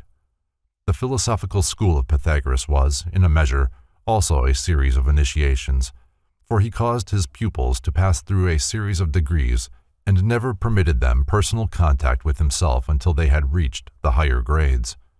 According to his biographers, his degrees were 3 in number. The first, that of Mathematicus, assuring his pupils proficiency in mathematics and geometry, which was then, as it would be now if Masonry were properly inculcated, the basis upon which all other knowledge was erected. Secondly, the degree of Theoreticus, which dealt with superficial applications of the exact sciences, and lastly the degree of electus, which entitled the candidate to pass forward into the light of the fullest illumination which he was capable of absorbing. The pupils of the Pythagorean school were divided into exoterici, or pupils in the outer grades, and esoterici, after they had passed the third degree of initiation and were entitled to the secret wisdom. Silence, secrecy, and unconditional obedience were cardinal principles of this great order. See Ancient Freemasonry. Pythagorean Fundamentals. The study of geometry, music, and astronomy was considered essential to a rational understanding of God, man, or nature, and no one could accompany Pythagoras as a disciple who was not thoroughly familiar with these sciences. Many came seeking admission to his school. Each applicant was tested on these 3 subjects, and if found ignorant, was summarily dismissed. Pythagoras was not an extremist. He taught moderation in all things rather than excess in anything, for he believed that an excess of virtue was in itself a vice. One of his favorite statements was, "We must avoid with our utmost endeavor and amputate with fire and sword, and by all other means, from the body, sickness, from the soul, ignorance, from the belly, luxury, from a city, sedition, from a family, discord, and from all things, excess." Pythagoras also believed that there was no crime equal to that of anarchy. All men know what they want, but few know what they need. Pythagoras warned his disciples that when they prayed, they should not pray for themselves, that when they asked things of the gods, they should not ask things for themselves, because no man knows what is good for him, and it is for this reason undesirable to ask for things which, if obtained, would only prove to be injurious. The god of Pythagoras was the monad, or the one that is everything. He described the god as the supreme mind, distributed throughout all parts of the universe, the cause of all things, the intelligence of all things, and the power within all things. He further declared the motion of God to be circular, the body of God to be composed of the substance of light, and the nature of God to be composed of the substance of earth. Pythagoras declared that the eating of meat clouded the reasoning faculties. While he did not condemn its use or totally abstain therefrom himself, he declared that judges should refrain from eating meat before a trial, in order that those who appeared before them might receive the most honest and astute decisions. When Pythagoras decided, as he often did, to retire into the temple of God for an extended period of time to meditate and pray, he took with his supply of specially prepared food and drink. The food consisted of equal parts of the seeds of poppy and sesame, the skin of the sea onion from which the juice had been thoroughly extracted, the flower of daffodil, the leaves of mallows, and a paste of barley and peas. These he compounded together with the addition of wild honey. For a beverage he took the seeds of cucumbers, dried raisins, with seeds removed, the flowers of coriander, the seeds of mallows and purslane, scraped cheese, meal, and cream, mixed together and sweetened with wild honey. Pythagoras claimed that this was the diet of Hercules while wandering in the Libyan desert, and was according to the formula given to that hero by the goddess Ceres herself. The favorite method of healing among the Pythagoreans was by the aid of poultices. These people also knew the magic properties of vast numbers of plants. Pythagoras highly esteemed the medicinal properties of the sea onion, and he is said to have written an entire volume on the subject. Such a work, however, is not known at the present time. Pythagoras discovered that music had great therapeutic power, and he prepared special harmonies for various diseases. He apparently experimented also with color, attaining considerable success. One of his unique curative processes resulted from his discovery of the healing value of certain verses from the Odyssey and the Iliad of Homer. These he caused to be read to persons suffering from certain ailments. He was opposed to surgery in all its forms and also objected to cauterizing. He would not permit the disfigurement of the human body, for such, in his estimation, was a sacrilege against the dwelling place of the gods. Pythagoras taught that friendship was the truest and nearest perfection of all relationships. He declared that in nature there was a friendship of all for all, of gods for men, of doctrines one for another, of the soul for the body, of the rational part for the irrational part, of philosophy for its theory, of men for one another, of countrymen for one another, that friendship also existed between strangers, between a man and his wife, his children, and his servants. All bonds without friendship were shackles, and there was no virtue in their maintenance. Pythagoras believed that relationships were essentially mental rather than physical, and that a stranger of sympathetic intellect was closer to him than a blood relation whose viewpoint was at variance with his own. Pythagoras defined knowledge as the fruitage of mental accumulation. He believed that it would be obtained in many ways, but principally through observation. Wisdom was the understanding of the source or cause of all things, and this could be secured only by raising the intellect to a point where it intuitively cognized the invisible, manifesting outwardly through the visible, and thus become capable of bringing itself en rapport with the spirit of things rather than with their forms. The ultimate source that wisdom could cognize was the monad, the mysterious permanent atom of the Pythagoreans. Pythagoras taught that both man and the universe were made in the image of God, that both, being made in the same image, the understanding of one predicated the knowledge of the other. He further taught that there was a constant interplay between the grand man, the universe, and man, the little universe. Pythagoras believed that all the sidereal bodies were alive, and that the forms of the planets and stars were merely bodies encasing souls, minds, and spirits, in the same manner that the visible human form is but the encasing vehicle for an invisible spiritual organism, which is, in reality, the conscious individual. Pythagoras regarded the planets as magnificent deities, worthy of the adoration and respect of man. All these deities, however, he considered subservient to the one first cause within whom they all existed temporarily, as mortality exists in the midst of immortality. The famous Pythagorean Y signified the power of choice and was used in the mysteries as emblematic of the forking of the ways. The central stem separated into two parts, one branching to the right and the other to the left. The branch to the right was called divine wisdom, and the one to the left, earthly wisdom. Youth, personified by the candidate, walking the path of life, symbolized by the central stem of the Y, reaches the point where the path divides. The neophyte must then choose whether he will take the left-hand path and, following the dictates of his lower nature, enter upon a span of folly and thoughtlessness which will inevitably result in his undoing, or whether he will take the right-hand road and through integrity, industry, and sincerity, ultimately regain union with the immortals in the superior spheres. It is probable that Pythagoras obtained his concept of the Y from the Egyptians, who included in certain of their initiatory rituals a scene in which the candidate was confronted by two female figures. One of them, veiled with the white robes of the temple, urged the neophyte to enter into the halls of learning. The other, bedecked with jewels symbolizing earthly treasures, and bearing in her hands a tray loaded with grapes, emblematic of false light, sought to lure him into the chambers of dissipation. This symbol is still preserved among the tarot cards, where it is called the forking of the ways. The forked stick has been the symbol of life among many nations, and it was placed in the desert to indicate the presence of water.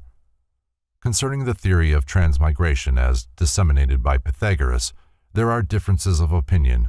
According to one view, he taught that mortals, who during their earthly existence had by their actions become like certain animals, returned to earth again in the form of the beasts which they had grown to resemble. Thus a timid person would return in the form of a rabbit or a deer, a cruel person in the form of a wolf or other ferocious animal, and a cunning person in the guise of a fox. This concept, however, does not fit into the general Pythagorean scheme, and it is far more likely that it was given in an allegorical rather than a literal sense. It was intended to convey the idea that human beings become bestial when they allow themselves to be dominated by their own lower desires and destructive tendencies. It is probable that the term transmigration is to be understood as what is more commonly called reincarnation, a doctrine which Pythagoras must have contacted directly or indirectly in India and Egypt.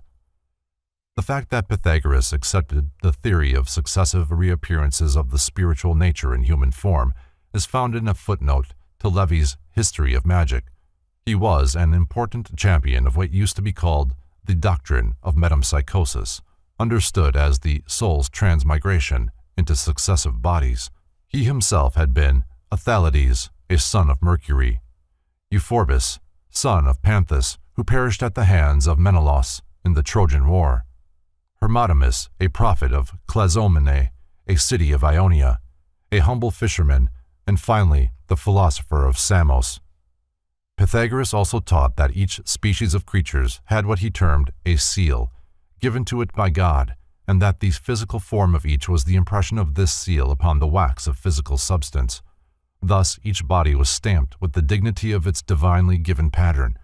Pythagoras believed that ultimately a man would reach a state where he would cast off his gross nature and function in a body of spiritualized ether, which would be in juxtaposition to his physical form at all times, and which might be the eighth sphere, or Antichthon. From this he would ascend into the realm of the immortals, where by divine birthright he belonged. Pythagoras taught that everything in nature was divisible into three parts, and that no one could become truly wise who did not view every problem as being diagrammatically triangular. He said, "Establish the triangle and the problem is 2/3 solved." Further, all things consist of three. In conformity with this viewpoint, Pythagoras divided the universe into three parts, which he called the supreme world, the superior world, and the inferior world. The highest or supreme world was a subtle interpretive spiritual essence, pervading all things and therefore the true plane of the supreme deity itself. The deity, being in every sense omnipresent, omniactive, omnipotent, and omniscient, both of the lower worlds existed within the nature of this supreme sphere. The superior world was the home of the immortals. It was also the dwelling place of the archetypes, or the seals.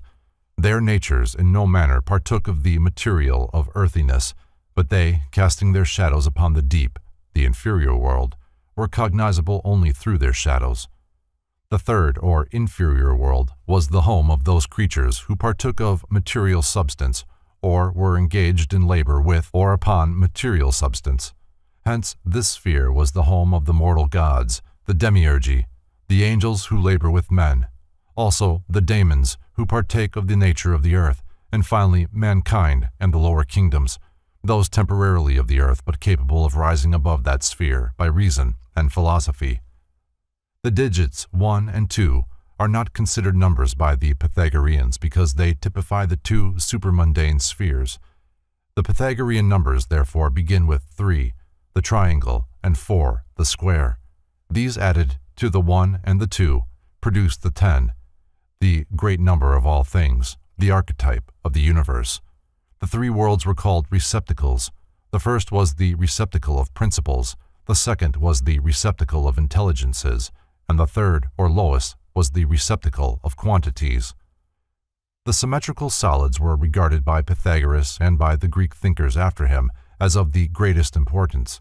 To be perfectly symmetrical or regular, a solid must have an equal number of faces meeting at each of its angles, and these faces must be equal regular polygons, i.e., figures whose sides and angles are all equal. Pythagoras, perhaps, may be credited with the great discovery that there are only 5 such solids. Now, the Greeks believed the world, or material universe, to be composed of 4 elements: earth, air, fire, water, and to the Greek mind the conclusion was inevitable that the shapes of the particles of the elements were those of the regular solids. Earth particles were cubical, the cube being the regular solid possessed of greatest stability. Fire particles were tetrahedral, the tetrahedron being the simplest and hence lightest solid. Water particles were icosahedral, for exactly the reverse reason, whilst air particles, as intermediate between the two latter, were octahedral. The dodecahedron was, to these ancient mathematicians, the most mysterious of the solids. It was by far the most difficult to construct, the accurate drawing of the regular pentagon necessitating a rather elaborate application of Pythagoras's great theorem.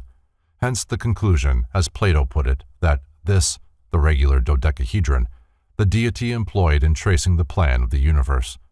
H. Stanley Redgrove, in Bygone Beliefs. The symmetrical geometric solids. To the 5 symmetrical solids of the ancients is added the sphere, 1, the most perfect of all created forms.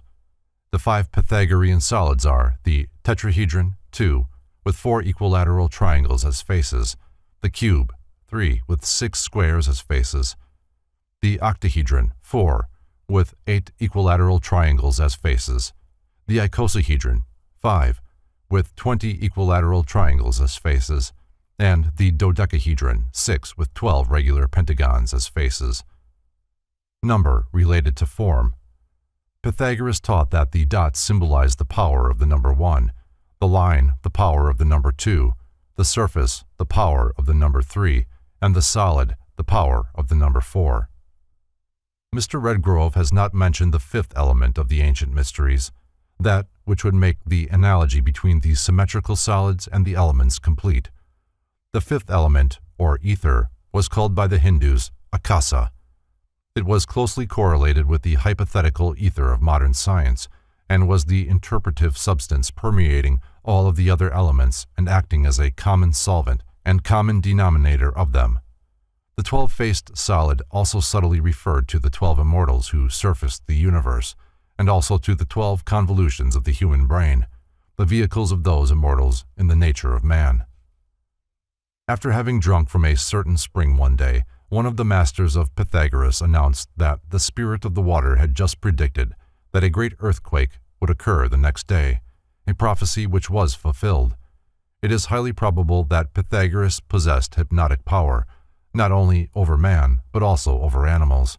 He caused a bird to change the course of its flight, a bear to cease its ravages upon a community, and a bull to change its diet by the exercise of mental influence. He was also gifted with second sight, being able to see things at a distance and accurately describe incidents that had not yet come to pass. While Pythagoras, in accordance with others of his day, practiced divination, possibly arithmomancy, there is no accurate information concerning the methods which he used.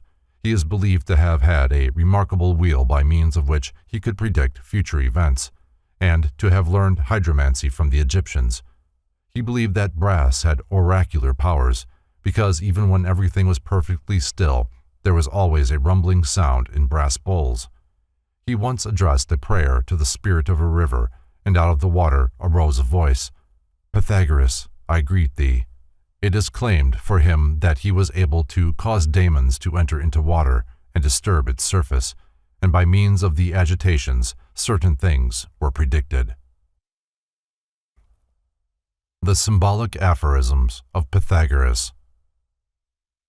Iamblichus gathered 39 of the symbolic sayings of Pythagoras and interpreted them. These have been translated from the Greek by Thomas Taylor. Aphorismic statement was one of the favorite methods of instruction used in the Pythagorean University of Crotona. 10 of the most representative of these aphorisms are reproduced below with a brief elucidation of their concealed meanings. 1. Declining from the public ways, walk in unfrequented paths. By this it is to be understood that those who desire wisdom must seek it in solitude. 2. Govern your tongue before all other things, following the gods. This aphorism warns man that his words, instead of representing him, misrepresent him, and that when in doubt as to what he should say, he should always be silent. 3. The wind blowing, adore the sound. Pythagoras here reminds his disciples that the fiat of God is heard in the voice of the elements, and that all things in nature manifest through harmony, rhythm, order, or procedure the attributes of the deity. 4. Assist a man in raising a burden, but do not assist him in laying it down. The student is instructed to aid the diligent, but never to assist those who seek to evade their responsibilities, for it is a great sin to encourage indolence. 5. Speak not about Pythagoric concerns without light. The world is herein warned that it should not attempt to interpret the mysteries of God and the secrets of the sciences without spiritual and intellectual illumination. 6. Having departed from your house, turn not back, for the Furies will be your attendants. Pythagoras here warns his followers that any who begin the search for truth and, after having learned part of the mystery, become discouraged and attempt to return again to their former ways of vice and ignorance, will suffer exceedingly, for it is better to know nothing about divinity than to learn a little and then stop without learning all. 7. Nourish a cock, but sacrifice it not, for it is sacred to the sun and moon. 2 great lessons are concealed in this aphorism. The first is a warning against the sacrifice of living things to the gods, because life is sacred and man should not destroy it even as an offering to the deity. The second warns man that the human body, here referred to as a cock, is sacred to the sun, God, and the moon, nature, and should be guarded and preserved as man's most precious medium of expression. Pythagoras also warned his disciples against suicide. 8. Receive not a swallow into your house. This warns the seeker after truth not to allow drifting thoughts to come into his mind, nor shiftless persons to enter into his life. He must ever surround himself with rationally inspired thinkers and with conscientious workers. 9. Offer not your right hand easily to anyone. This warns the disciple to keep his own counsel and not offer wisdom and knowledge, his right hand, to such as are incapable of appreciating them. The hand here represents truth, which raises those who have fallen because of ignorance. But as many of the unregenerate do not desire wisdom, they will cut off the hand that is extended in kindness to them. Time alone can effect the redemption of the ignorant masses. 10. When rising from the bedclothes, roll them together and obliterate the impression of the body. Pythagoras directed his disciples, who had awakened from the sleep of ignorance into the waking state of intelligence, to eliminate from their recollection all memory of their former spiritual darkness. For a wise man, in passing, leaves no form behind him which others, less intelligent, seeing, shall use as a mold for the casting of idols. The most famous of the Pythagorean fragments are the Golden Verses, ascribed to Pythagoras himself, but concerning whose authorship there is an element of doubt. The Golden Verses contain a brief summary of the entire system of philosophy, forming the basis of the educational doctrines of Crotona, or, as it is more commonly known, the Italic school. These verses open by counseling the reader to love God, venerate the great heroes, and respect the daemons and elemental inhabitants. They then urge man to think carefully and industriously concerning his daily life, and to prefer the treasures of the mind and soul to accumulations of earthly goods. The verses also promise man that if he will rise above his lower material nature and cultivate self-control, he will ultimately be acceptable in the sight of the gods, be reunited with them, and partake of their immortality. It is rather significant to note that Plato paid a great price for some of the manuscripts of Pythagoras, which had been saved from the destruction of Crotona. See Historia Deorum Fatidicorum, Geneva, 1675. Pythagorean astronomy. According to Pythagoras, the position of each body in the universe was determined by the essential dignity of that body. The popular concept of his day was that the Earth occupied the center of the solar system, that the planets, including the sun and moon, moved about the Earth, and that the Earth itself was flat and square. Contrary to this concept, and regardless of criticism, Pythagoras declared that fire was the most important of all the elements, that the center was the most important part of every body, and that, just as Vesta's fire was in the midst of every home, so in the midst of the universe was a flaming sphere of celestial radiance. This central globe he called the Tower of Jupiter, the globe of unity, the grand monad, and the altar of Vesta.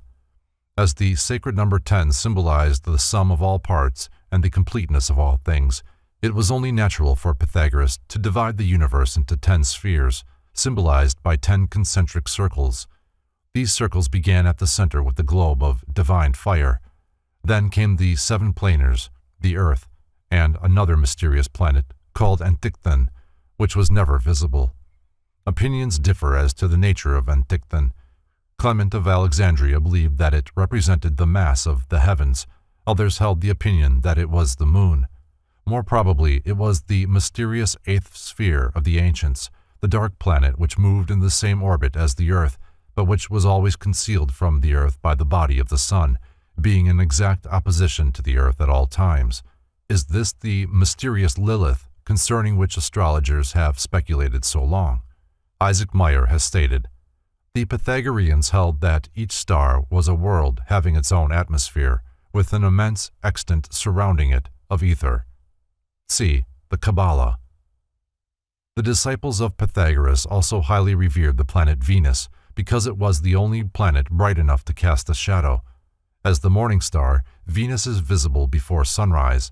As the evening star, it shines forth immediately after sunset.